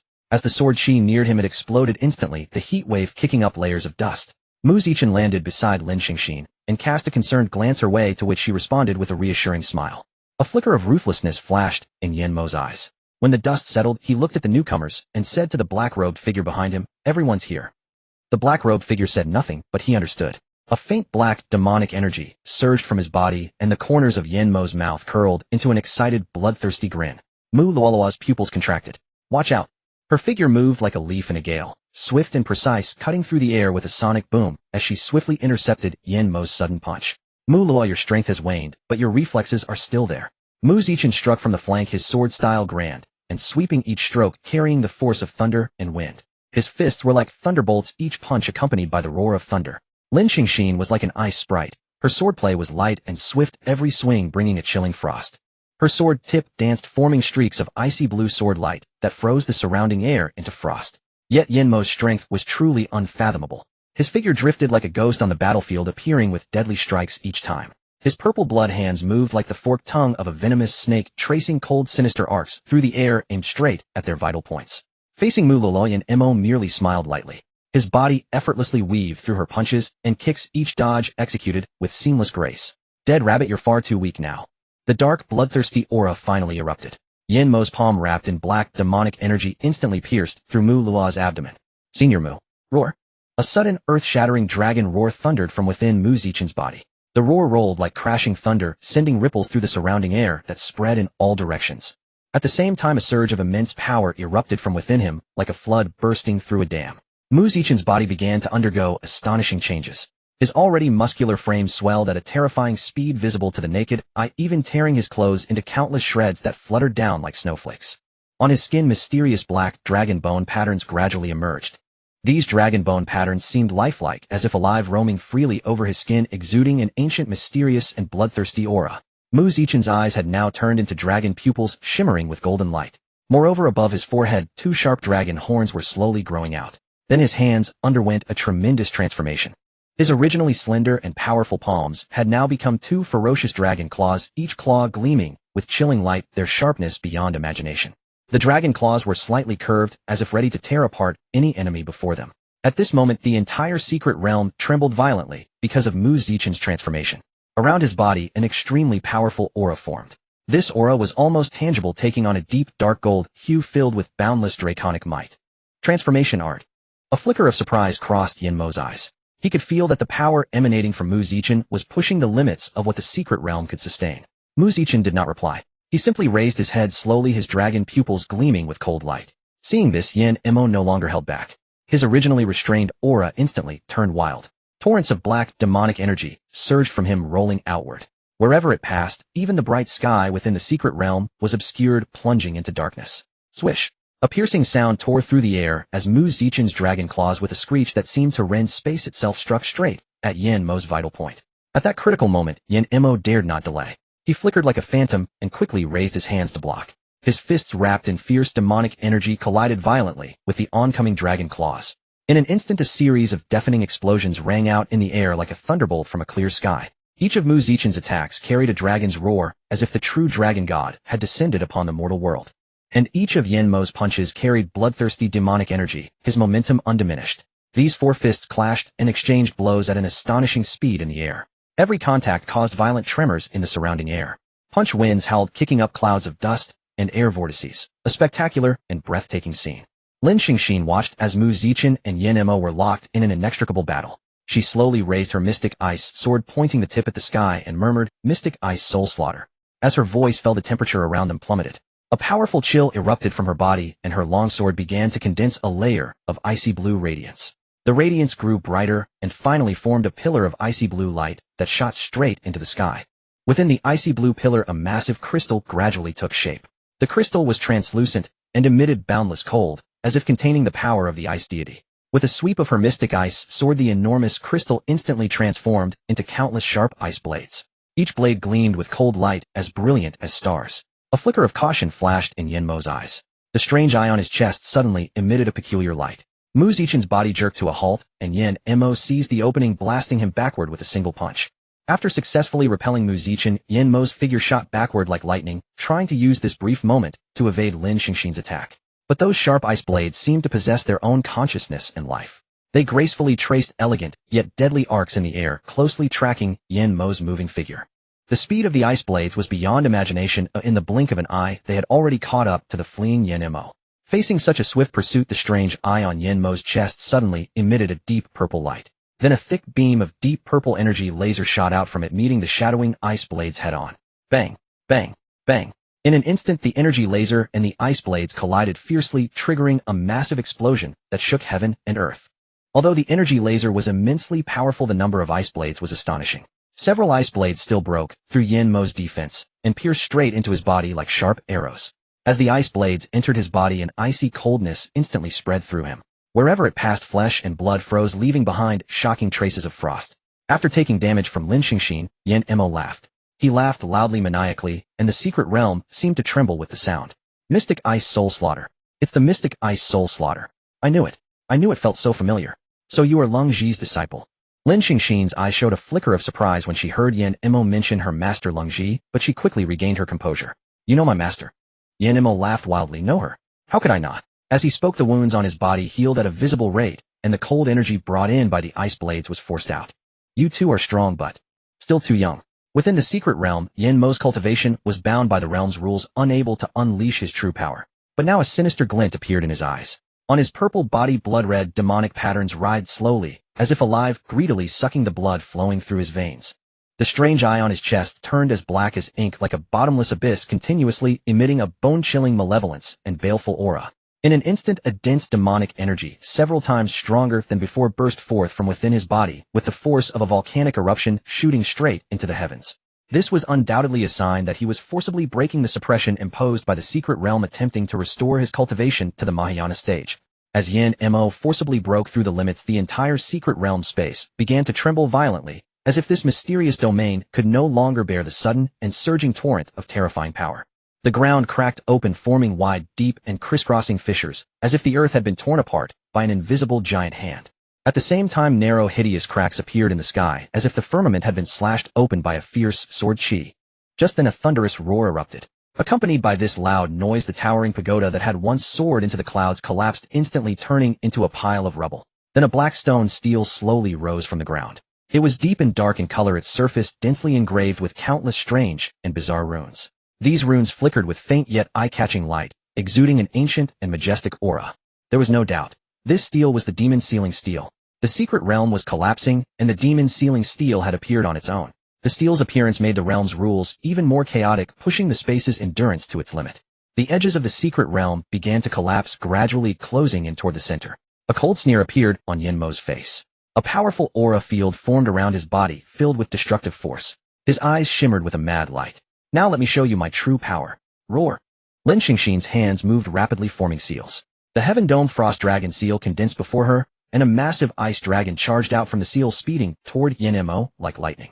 Meanwhile, Mu Zichen, standing to the side, narrowed his eyes slightly. A brilliant light radiated around him, carrying an immense scorching heat that seemed to ignite the very air. With a loud shout, blazing sun sea-splitting. The flames blazing on the prison flame sword instantly became intensely fierce, like a sun hanging high in the sky. Mu Zichen gripped the sword tightly, his whole body like a crimson flame dragon charging toward Yen Mo with an unstoppable momentum. Facing the simultaneous onslaught, Yen Mo remained unflustered. He raised both hands to counter their attacks. On his left palm, a faint black light screen suddenly emerged like an indestructible shield. When Mu Zichen's sword struck this light screen, a dull, thunderous sound echoed, but the seemingly fragile screen didn't budge. Then Yen Mo's lips curled into a contemptuous smile. He gave a slight wave of his arm, and an invisible force suddenly erupted. With a bang, Mu Zichen's attack was shattered like paper, dissipating into sparks in the air. Mu Zichen, himself affected by the recoil, staggered back several steps before barely regaining his balance. At the same time, Yen Mo's right hand made a seemingly casual grasp in the air. In an instant, the ice dragon that had been charging at full speed suddenly hit an invisible wall, its forward momentum abruptly halted, and its entire body froze in midair. Then Yen Mo's hand began to slowly clench. As he moved, fine cracks appeared on the ice dragon's body, rapidly spreading at a visible rate. Crack! A crisp sound rang out. The ice dragon could no longer withstand the pressure and exploded with a loud bang, sending countless ice shards flying in all directions. At the same time, Lin Xingxin let out a muffled groan, her body flying backward as she spat out a mouthful of blood, her face turning as pale as paper. Xingxin. Mu Zichen caught Lin Xingxin's body. Both of them were in a poor state. Sensing the aura emanating from Yen Mo, it was clear that he had reached the Mahayana stage. Lin Xingxin, is it? Your strength is far inferior to your master's. Mu Loa, who had been lying nearby for a long time with weak breath, said, yes, she's still at the golden core stage, so she can't make you wet your pants like her master did. Yen Mo's expression turned ugly for a moment. He said disdainfully, still talking tough even at death's door. Watch me shatter the secret realm. Once the formation is gone, see if you can still be so hard. The moment Yen Mo lifted the demon ceiling steely, the collapse of the secret realm accelerated abruptly. They felt everything before them turn to mist, slowly dissipating into the air. Now they had returned to the Obsidian Mountain range. All around, black-robed demonic beings were locked in combat with disciples from various sects. Looking up, they could also see several Mahayana stage peak masters from the sects battling against powerful demons. Mu Luoluo lay not far from them, her clothes soaked in blood from her abdomen, still emitting wisps of demonic energy. In such a state, and you still care about others, eh? A bone spur wreathed in demonic energy shot out, abruptly piercing through Mu Zichen's chest and pinning him to the wall. Blood gushed from his mouth. As for Lin Xingxin, Yen Mo had her by the throat, lifting her high. Hey, will you do it yourself, or shall I? Only then did they seem to notice the black-robed figure who had been hiding behind Yen Mo, concealing his identity, and had remained silent all along. You do it. With those words, the black-robed figure turned and left. Yet Lin Xingxin still recognized that familiar voice. She said with difficulty, "Do on." Yen Mo increased the pressure in his hand, and Lin Xingxin felt her breath grow short. His dark eyes stared at the stunning face, but there was not a trace of chivalry in his heart. Are you ready to die? Yen Mo laughed wildly. At this moment, everything seemed to be under his control. However, a voice that shattered all the noise in the world suddenly rang out in the sky. Oh, Yen Mo, you dare to harm my disciple. At that moment, Yen Mo felt his blood run cold, and icy chills surging from head to toe. That voice, he would never mistake it. It was Lung Ji. She had not died. Yen Mo trembled all over, a fear that came from the depths of his soul. He realized he could not move at all. Not only him, but everyone present was frozen in place. It was not the sudden appearance of Lung Ji that shocked them, rather they were paralyzed by the invisible pressure radiating from her. Lung Ji crooked her finger, and Yen Mo found his hand, releasing Lin Xingxin involuntarily, while Lin Xingxin was brought to Lung Ji's side by an invisible force of spiritual energy. Looking at the person who was both father and mother to her, Lin Xingxin's eyes reddened. She choked up, unsure how to explain her transformation, nor whether Lung Ji would still recognize her. Master. I. Lung Ji stroked Lin Xingxin's head. Asheng, I know everything. It's enough that you are safe.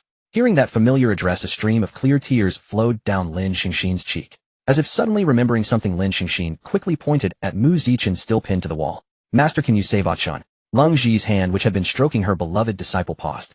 The good mood brought by seeing Lin Xingxin instantly soured. She snorted coldly. I don't care about him. He won't die anyway. Just as Lung Ji said, how could Mu Zichen die so easily? He slowly pulled the bone spike from his chest and flew over. Lin Xingxin hurried forward to catch the faltering Mu Zichen. Seeing the two cuddle together right under her nose, Lung Ji felt her mood about to explode. Was she who had returned from the dead for Lin Xingxin's sake worth less than that brat? Lung Ji, don't be too arrogant. This time we have dispatched many great demons. By now Dongzhou must belong to our Sun Moon Church. Watching Yen Mo shouting crazily, Lung Ji found it even more annoying. She should have crushed him with her pressure earlier. Great demons. Are you talking about these? Lung Ji waved her hand gracefully, and several heads rolled to Yen Mo's feet. When he recognized them, his legs trembled uncontrollably. These were precisely the great demons that had been sent out, now all beheaded. Yen Mo, you are as foolish as ever. Hand over the demon sealing tablet, and I'll grant you a painless death. Upon hearing Lung Zhi's words, Yin Mo erupted. Lung Zhi, today we settle all old and new scores. He held the demon sealing tablet, demonic energy swirling around him as if he intended to use it to boost his power. At that moment Lung Zhi's gaze sharpened and her pale jade-like hand slowly rose. With her seemingly gentle motion, Yin Mo suddenly froze as if struck by a paralysis spell, his entire body halting in place. Yin Mo's figure gradually blurred as if losing substance. Then like sand meeting a gale, his body began to disintegrate piece by piece, turning into countless tiny particles of dust. A Mahayana stage cultivator deluding himself into thinking he's a golden immortal, Lung Zhi thought to herself. With Yin Mo's death, the black-robed figures scattered like birds and beasts, and disciples from various sects who still had combat ability began to pursue them. Is it over just like that? Sensing Lin Xingxin's confusion, Lung Zhi spoke. It's true that the Sun Moon Church has planted spies in the sects, but haven't we prepared as well? So Master, you knew long ago that the Sun Moon Church would cause trouble at the Immortal Contest. Not exactly. I came to Dongzhou for other matters. After arriving, I first contacted Little Rabbit, who told me about these things, so I conveniently helped them deal with the Sun Moon Church's conspiracy. Lin Xingxin looked puzzled. Little Rabbit. Mu Luoluo. She mentioned you to me. So the respected senior Mu they had always revered was called Little Rabbit by her master. Gazing at Lin Xingxin's stunningly beautiful appearance, Lung Zhi marveled. Although she had already known Lin Xingxin's current appearance through the bronze mirror, seeing her in person still made her marvel at the exquisite craftsmanship of that face. What a pity that her precious disciple had been ruined by someone. Lung Zhi's gaze shifted to the recovering Mu Zichin, her expression unreadable, but in her heart, she had already scorned him 10,000 times. She casually set up a barrier and said with a serious expression, let the local sects of Dongzhou handle the rest. Now let's talk about matters between master and disciple. After considering the address, Lung Zhi stopped calling her a Sheng. Xingxin, you must have many questions, right? Lin Xingxin's lips moved. She wanted to ask why her master had faked her death, how her master's body was, what the 2-year battle had been about, and whether she had been injured. But in the end she shook her head. As long as master is safe, your disciple has nothing to ask. Lung Zhi smiled. Very well. Then I have many questions. For example, who is he? At that moment Mu Zichin, who was pointed at, had mostly recovered. Lin Xingxin took his arm and brought him before Lung Zhi, wanting to speak, but not knowing how. She used to be a man. It was one thing if others didn't know her original identity, but this was before her master, who had raised her for nearly 30 years. How could she say that Mu Zichin was her Dao partner? He is. Senior, I am Xingxin's Dao partner. Mu Zichin spoke, looking openly at Lung Zhi, surprised that Lin Xingxin's master was about the same height as him. Oh, did I ask you? I asked her. An invisible pressure surged over and Mu Zichin instantly felt unable to move. Lin Xingxin's face reddened as she hurriedly said, Master Chen is right. He is indeed my Dao partner. Seeing Lin Xingxin say this with a blushing face, Lung Zhi became even more furious. She scolded him. What's so good about this kid? With that white hair, depleted lifespan, and mediocre strength. Master, you just don't understand him. The moment Lin Xingxin said that, Mu Zichin's eyes widened. Oh no, how did he become a yellow-haired? Lung Zhi sneered. Since you claim to be Dao partners, when did you hold the wedding? Lin Xingxin was stunned, stammering without a word. You dare call yourselves Dao partners without a wedding? Luya. Space rippled, and Luya appeared in the blink of an eye. Lung Zhi's gaze remained on Lin Xingxin. I'm taking these two back. You have no objections, do you? Luya smiled ingratiatingly. Of course not. May I ask where Senior intends to take them? Hanyue Immortal Palace. In the palace of the Hanyu Immortal Palace, Lung Zhi gazed at Lin Xingxin and Mu Zichin with an indifferent expression. Mu Zichin sighed, inwardly marveling at the prowess of the palace lord of the Hanyu Immortal Palace, who was virtually unmatched in this world. In just a few breaths, she had brought them both here. Just as Mu Zichin was still marveling at Lung Zhi's strength, he suddenly felt a soft, slightly cool touch on his right hand. It was Lin Xingxin's small hand grasping his. Mu Zichin looked to his side and saw Lin Xingxin, responding with an adorable smile. Bang! A sound of a hand striking a chair came from the front, accompanied by Lung Zhi's scolding. I'm still here. Let go. As soon as she spoke, their hands were forcefully pulled apart by an invisible force. Mu Zichin stepped forward. Senior Xingxin and I haven't held our wedding yet, but I have already proposed to her, and both she and her mother have agreed. Shut up. Mu Zichin blinked and was instantly frozen in place. Well, no more part for him. He would just be a spectator. Lung Zhi sat on her seat, exuding the aura of a powerhouse. Lin Xingxin, do you know your mistake? Lin Xingxin trembled from Lung Zhi's intimidation, lowered her head, and dared not meet Lung Zhi's eyes. In a small voice she said, I don't know. You don't know? I once taught you that on the path of cultivation emotion is forbidden. Look at yourself now. You've even found a Dao partner. Lin Xingxin felt guilty. Master, don't be angry. How can I not be angry, you disobedient disciple? How could I have such a disciple? Seeing that Lung Zhi was unmoved, Lin Xingxin's eyes reddened, and she prepared to put on a show. What followed was a performance of the century that Mu Zichin witnessed. As Lin Xingxin began to cry, Lung Zhi's tone indeed softened, though still somewhat stern. Then when Lin Xingxin cried, even harder, Lung Zhi had no choice but to start comforting her. When Lung Ji started to soothe Lin Xingxin took the opportunity to sob and speak of Mu Zichen's virtues, expressing her affection. Then she deployed her coquettish tactics persistently, wearing down Lung Ji. Mu Zichen could sense that Lung Ji was merely tough with words. Her heart was actually soft. She had never once said they couldn't be together. It seemed that Lung Ji's anger was solely because Lin Xingxin was with him. Mu Zichen felt that Lung Ji truly harbored a strong aversion to him. Thanks to Lin Xingxin's efforts, Lung Ji finally relented. She ordered the two to cultivate within the Hanyu Immortal Palace, forbidding them from leaving or meeting each other without permission. Lin Xingxin also proposed her condition that Lung Ji must not use magic to monitor them. Lung Ji agreed, and Mu Zichen distinctly saw a sly smile flash across Lin Xingxin's lips the moment she accepted. Mu Zichen saw through the girl's intentions at once. She wanted to sneak around with him. They were even going to have a secret romance. Night fell. Lin Xingxin yawned and said wearily, "Master, I'm tired. I'll go rest now." Lung Ji lifted her eyelids slightly. "Stop. Where are you going?" Lin Xingxin turned back with a sweet smile. "I'm going to rest." Lung Ji patted the bed. "You sleep here." Lin Xingxin was visibly startled. "Then what about you, master?" "I'll sleep with you." "Ah, no, it's okay, master. I'll go to my room." Watching Lin Xingxin hurry away, Lung Ji said nothing, merely pondering the possibility of Lin Xingxin and Mu Zichen meeting in secret. In this vast immortal palace, without having stayed long, one could easily get lost. Moreover, Lin Xingxin had no idea where Mu Zichen had been assigned. Under the night sky with stars twinkling, Lin Xingxin found herself at a loss amidst the scattered, elegant structures. Suddenly a thought struck her. The twin jade pendant. That was the very item Mu Zichen had solemnly given her when they entered the secret realm. The jade pendants could sense each other's location, and she had never returned it to him. Now this half of the pendant lay quietly in her storage pouch. The other half remained securely in Mu Zichen's possession. Lin Xingxin took out the jade pendant, clutched it tightly in her hand, and felt the direction it indicated. Gradually she caught a faint resonance. Thus she cautiously and quietly followed that resonance, feeling her way forward. After an unknown period of time, a house finally appeared before her eyes. When she was only a few steps away from the house, she suddenly felt the jade pendant in her hand grow warm. Without a doubt, this was where the other half lay. Lin Xingxin gently knocked on the door and waited quietly. After a few seconds, the door opened. The person who opened it looked at Lin Xingxin, who appeared to be sneaking around, and said, "Xingxin." "Aiken!" Lin Xingxin exclaimed in delight, throwing herself onto Mu Zichen. She shook the twin jade pendant in her hand, looking like she wanted praise. "See, smart, right?" Mu Zichen wrapped an arm around her supple waist and pinched her soft little cheek. "Smart, but oh, just let me in first." Lin Xingxin pushed her way inside. Without much resistance, Mu Zichen was promptly shoved backward until he sat on the bed. He held her perky bottom and tapped her delicate nose. "Why so eager?" Lin Xingxin giggled. "I sneaked out, you know." "Aiken, do you remember that time in the secret passage?" "Secret passage?" Mu Zichen remembered it clearly. The passionate kiss they shared inside, while Qi Weiyao and Xiong Yuan were outside. "I remember, but why bring that up now?"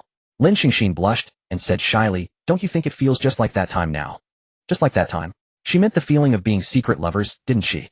Only back then they were on the verge of being discovered, whereas now they were sneaking a midnight rendezvous despite knowing full well that Lung Ji strongly disapproved of them being together. Thinking about it that way, there really was a unique thrill to it. The feeling of meeting in secret while a powerful elder forbade their union. But still, Xingxin had underestimated the situation. "It's a bit similar, but not exactly the same," Mu Zichen replied. "Aiken, how about a kiss?" In the dead of night, alone together, a young couple meeting in secret. It was hard to refuse such a request from the girl. Mu Zichen's throat moved, and he coughed. Xingxin, maybe we shouldn't." Lin Xingxin frowned and pouted. "Why?" "Well," seeing that Mu Zichen couldn't give a reason, Lin Xingxin insisted, "I don't care. I want to." With that, she leaned in. Just as their lips were about to meet, a familiar voice rang out in the room. "I didn't expect you to be so forward." Hearing her master's voice, Lin Xingxin swiftly scrambled off Mu Zichen. She stood by the bedside, a hint of shyness in her demeanor, and murmured, "Master, master. How you still remember, I am your master. What did you say during the day, only to forget it by night?" Lin Xingxin twisted her hands together, knowing she was in the wrong, and dared not speak. Mu Zichen stepped in to mediate, saying, "Senior, didn't you have something to discuss? Since Xingxin is here as well, please go ahead." Lung Ji said to Lin Xingxin, "Don't just stand there, sit down." Lin Xingxin sat beside Mu Zichen and poked him, her eyes questioning why he hadn't told her earlier. Mu Zichen could only offer an apologetic glance in return. With Lung Ji present, he dared not say much. Observing their subtle gestures, Lung Ji said nothing more. She sighed and dropped a bombshell. "I plan to send Mu Zichen to study at the Xianxian Academy." Lin Xingxin was taken aback and asked, "What about me?" "You stay here." Lin Xingxin shot to her feet. "Why, oi?" "Master, we agreed during the day." Mu Zichen tugged at Lin Xingxin and shook his head at her. Lung Ji continued, "It was wrong of me to suddenly change my mind. After returning home during the day, I gave it careful thought, and believe this is the best choice for both of you. What do you think is the purpose of the Sun Moon Church's large-scale activities during the Immortal Competition ceremony?" Lin Xingxin, "To seize the demon's sealing steel." Mu Zichen, to conduct mass slaughter and refine evil pills. Lung Ji shook her head. Neither. Their true goal is a sacrifice. A sacrifice? But a sacrifice to whom? And for what purpose? Where is the altar? The two exchanged baffled glances, seemingly not understanding Lung Ji's words. Mu Luoluo just sent me a message. The number of demons that have suddenly appeared in the entire Dongzhou region exceeds the total of the past 100 years combined. The death toll among Dongzhou cultivators has reached 30% and is still rising. The number of commoners lost is incalculable. Where does this malevolence come from? Before they die, do those commoners blame and resent the cultivators for failing to protect them? In just one day, the sky over Dongzhou has been shrouded by demonic qi turning pitch black. Listening to Lung Ji, Mu Zichen said, Senior mentioned a sacrifice. Could it be that the sacrificial altar is the entire Dongzhou? Lung Ji nodded slightly, her expression grave. Exactly. The entire Dongzhou has become a sacrificial ground. The resentment and malevolence of the dead serve as offerings. I suspect that within the Sun Moon Church they are nurturing a demon of terrifying power. Lin Xingxin's face filled with panic. Mother and Senior Mu are still in Dongzhou. Lung Ji comforted her, no need to worry. Mu Luoluo said they are relatively safe. Mu Zichen, with Dongzhou covered in demonic qi, doesn't that mean we have no way to stop it? The sheer density of demonic qi capable of turning the sky black was unimaginable. To stop it would require sending a large number of cultivators to Dongzhou, but if they were corrupted by the demonic qi, it would only bolster the enemy's forces. A blatant scheme. A pure naked scheme. Yes, that's why I want Mu Zichen to go to the Xianxian Academy. It suits him better. You two must rapidly improve your strength in a short time. Mu Zichen ventured. I suppose I don't have the right to refuse. Lung Ji rose. Of course not. The Xianxian Academy is the strongest academy in Zhongzhou. I've already made arrangements, you'll go in a few days. Hearing Lung Ji's absolute tone, both felt dejected. Master, if the Xianxian Academy is that good, can I go too? Seeing Lin Xingxin's sorrowful expression, Lung Ji's heart did not soften. You stay here. My personal guidance will surely be better than any academy. Mu Zichen's lifespan is depleted. He must reach at least the Mahayana realm within 3 years to be safe. So with a 3-year deadline, if Mu Zichen hasn't achieved the perfected Mahayana realm, by then you two won't see each other again. Xingxin, give me the twin jade pendant you just had. Reluctantly, Lin Xingxin handed the twin jade pendant to Lung Ji. Just as she was about to say something, a sudden wave of drowsiness overcame her, and she collapsed into Lung Ji's arms. Xingxin. Mu Zichen asked anxiously. It's nothing. She's just asleep. What does Senior mean by this? Mu Zichen was puzzled as to why Lung Ji had suddenly cast a spell to make Lin Xingxin unconscious. Lung Ji pinched Lin Xingxin's soft cheek and said the conditions I stated earlier were for Xingxin's ears. Perhaps she thinks reaching the perfected Mahayana realm in 3 years is already difficult. But for you it should be no trouble. In fact, quite simple. Facing Lung Ji's probing gaze, Mu Zichen said seriously, what does Senior wish to say? Mu Zichen, have you heard of the demon vein? Parting is always difficult, especially for young lovers deeply in love. To prevent Lin Xingxin from crying and throwing a tantrum, Lung Ji used a spell to put her to sleep, which was for the best. In truth, she was afraid of seeing Lin Xingxin cry, lest her own heart soften. Having raised her for nearly 30 years, watching her grow from a child, Lung Ji had long regarded Lin Xingxin as her own daughter. During her childhood on the mountain, though Lung Ji always wore a stern face, she never spared her affection. But perhaps that was the very reason for Lin Xingxin's immaturity. Lung Ji had focused solely on teaching her cultivation, while neglecting to instruct her in the ways of the world and the emotions of human bonds. Lung Ji had thought that faking her death for 2 years would make Lin Xingxin more mature, but then she turned into a girl, and subsequently met Mu Zichen. Perhaps the regression of her physical age combined with the influence of a girl's heart, and Mu Zichen's doting had not only failed to mature her, but had instead made her even more childlike. Thus Lung Ji decided to use these 3 years to properly cultivate her. Mu Zichen stood at the entrance of the Immortal Palace and bowed to Lung Ji. Please rest assured, Senior. Within 3 years I will surely achieve true immortalhood. Yes, the true immortal realm. That was Lung Ji's true requirement for Mu Zichen. Entering the true immortal realm also meant he would have the qualifications and strength to seal the demon vein. Are you truly certain? Looking at the young girl sleeping soundly in Lung Ji's arms, her brow slightly furrowed, as if dreaming, Mu Zichen stepped forward and gently smoothed her brow. I came to this life for Xingxin. If she dies, my journey here would be in vain. And Senior, you said I am the one chosen by heaven, blessed with fortune. How could I possibly fall so easily? Sealing a demon vein will succeed. Mu Zichen spoke lightly, but Lung Ji could hear the strain in his voice. Shirhan, here. At Lung Ji's call, Gu Shirhan appeared before them in the blink of an eye. Seeing the familiar figure, Mu Zichen exclaimed in surprise, Sister Shirhan. Gu Shirhan said nothing, merely nodding faintly. Lung Ji was not surprised that they knew each other, as she had sent Gu Shirhan to approach Mu Zichen in the first place. She will escort you to the Xianxian Academy. Go now. Take care on your journey. Aiken, how have you been? I was deeply worried when I woke up and couldn't find you. After asking Master, I learned that you had already set out. I even had a row with Master over this. She only agreed to let me write to you after our argument. But you've only been gone 2 days, I imagine you haven't reached the Xianxian Academy yet. Honestly, you have no idea. Cold Moon Immortal Palace may look grand, but there are hardly any people here. I can't even find someone to chat with. Master's mouth only knows about cultivation. I really don't want to deal with her. When you receive this letter, be sure to write back. Wishing you smooth progress on your immortal path. Before I could even say goodbye, Lin Xingxin wrote, today sister, Shirhan, returned, bringing the letter you wrote. In your letter, the Xianxian Academy sounded enormous. But what did you mean by a house whose roof splits in two like Kunkin? I don't understand at all. But since you mentioned it, it must certainly be a fascinating piece of architecture. The academy must be bustling with so many people. Perhaps there are beautiful fairy maidens there too. But you dare not flirt with other girls, do you hear me? Or else you'll regret it. A few days ago, Master took me to the sacred cultivation grounds of the Immortal Palace. It was a frozen wasteland, yet my cultivation speed there accelerated remarkably. In less than half a month, I have already reached the late stage of Golden Core. You must work hard as well. I don't know what else to wish you, so I wish you rapid progress. Yours lovingly, Xingxin. Aiken, I miss you so much. Since I sent my last letter, it has been a very long time. I haven't had the chance to write to you. For the past several months, Master has been supervising me closely, leaving me no free time.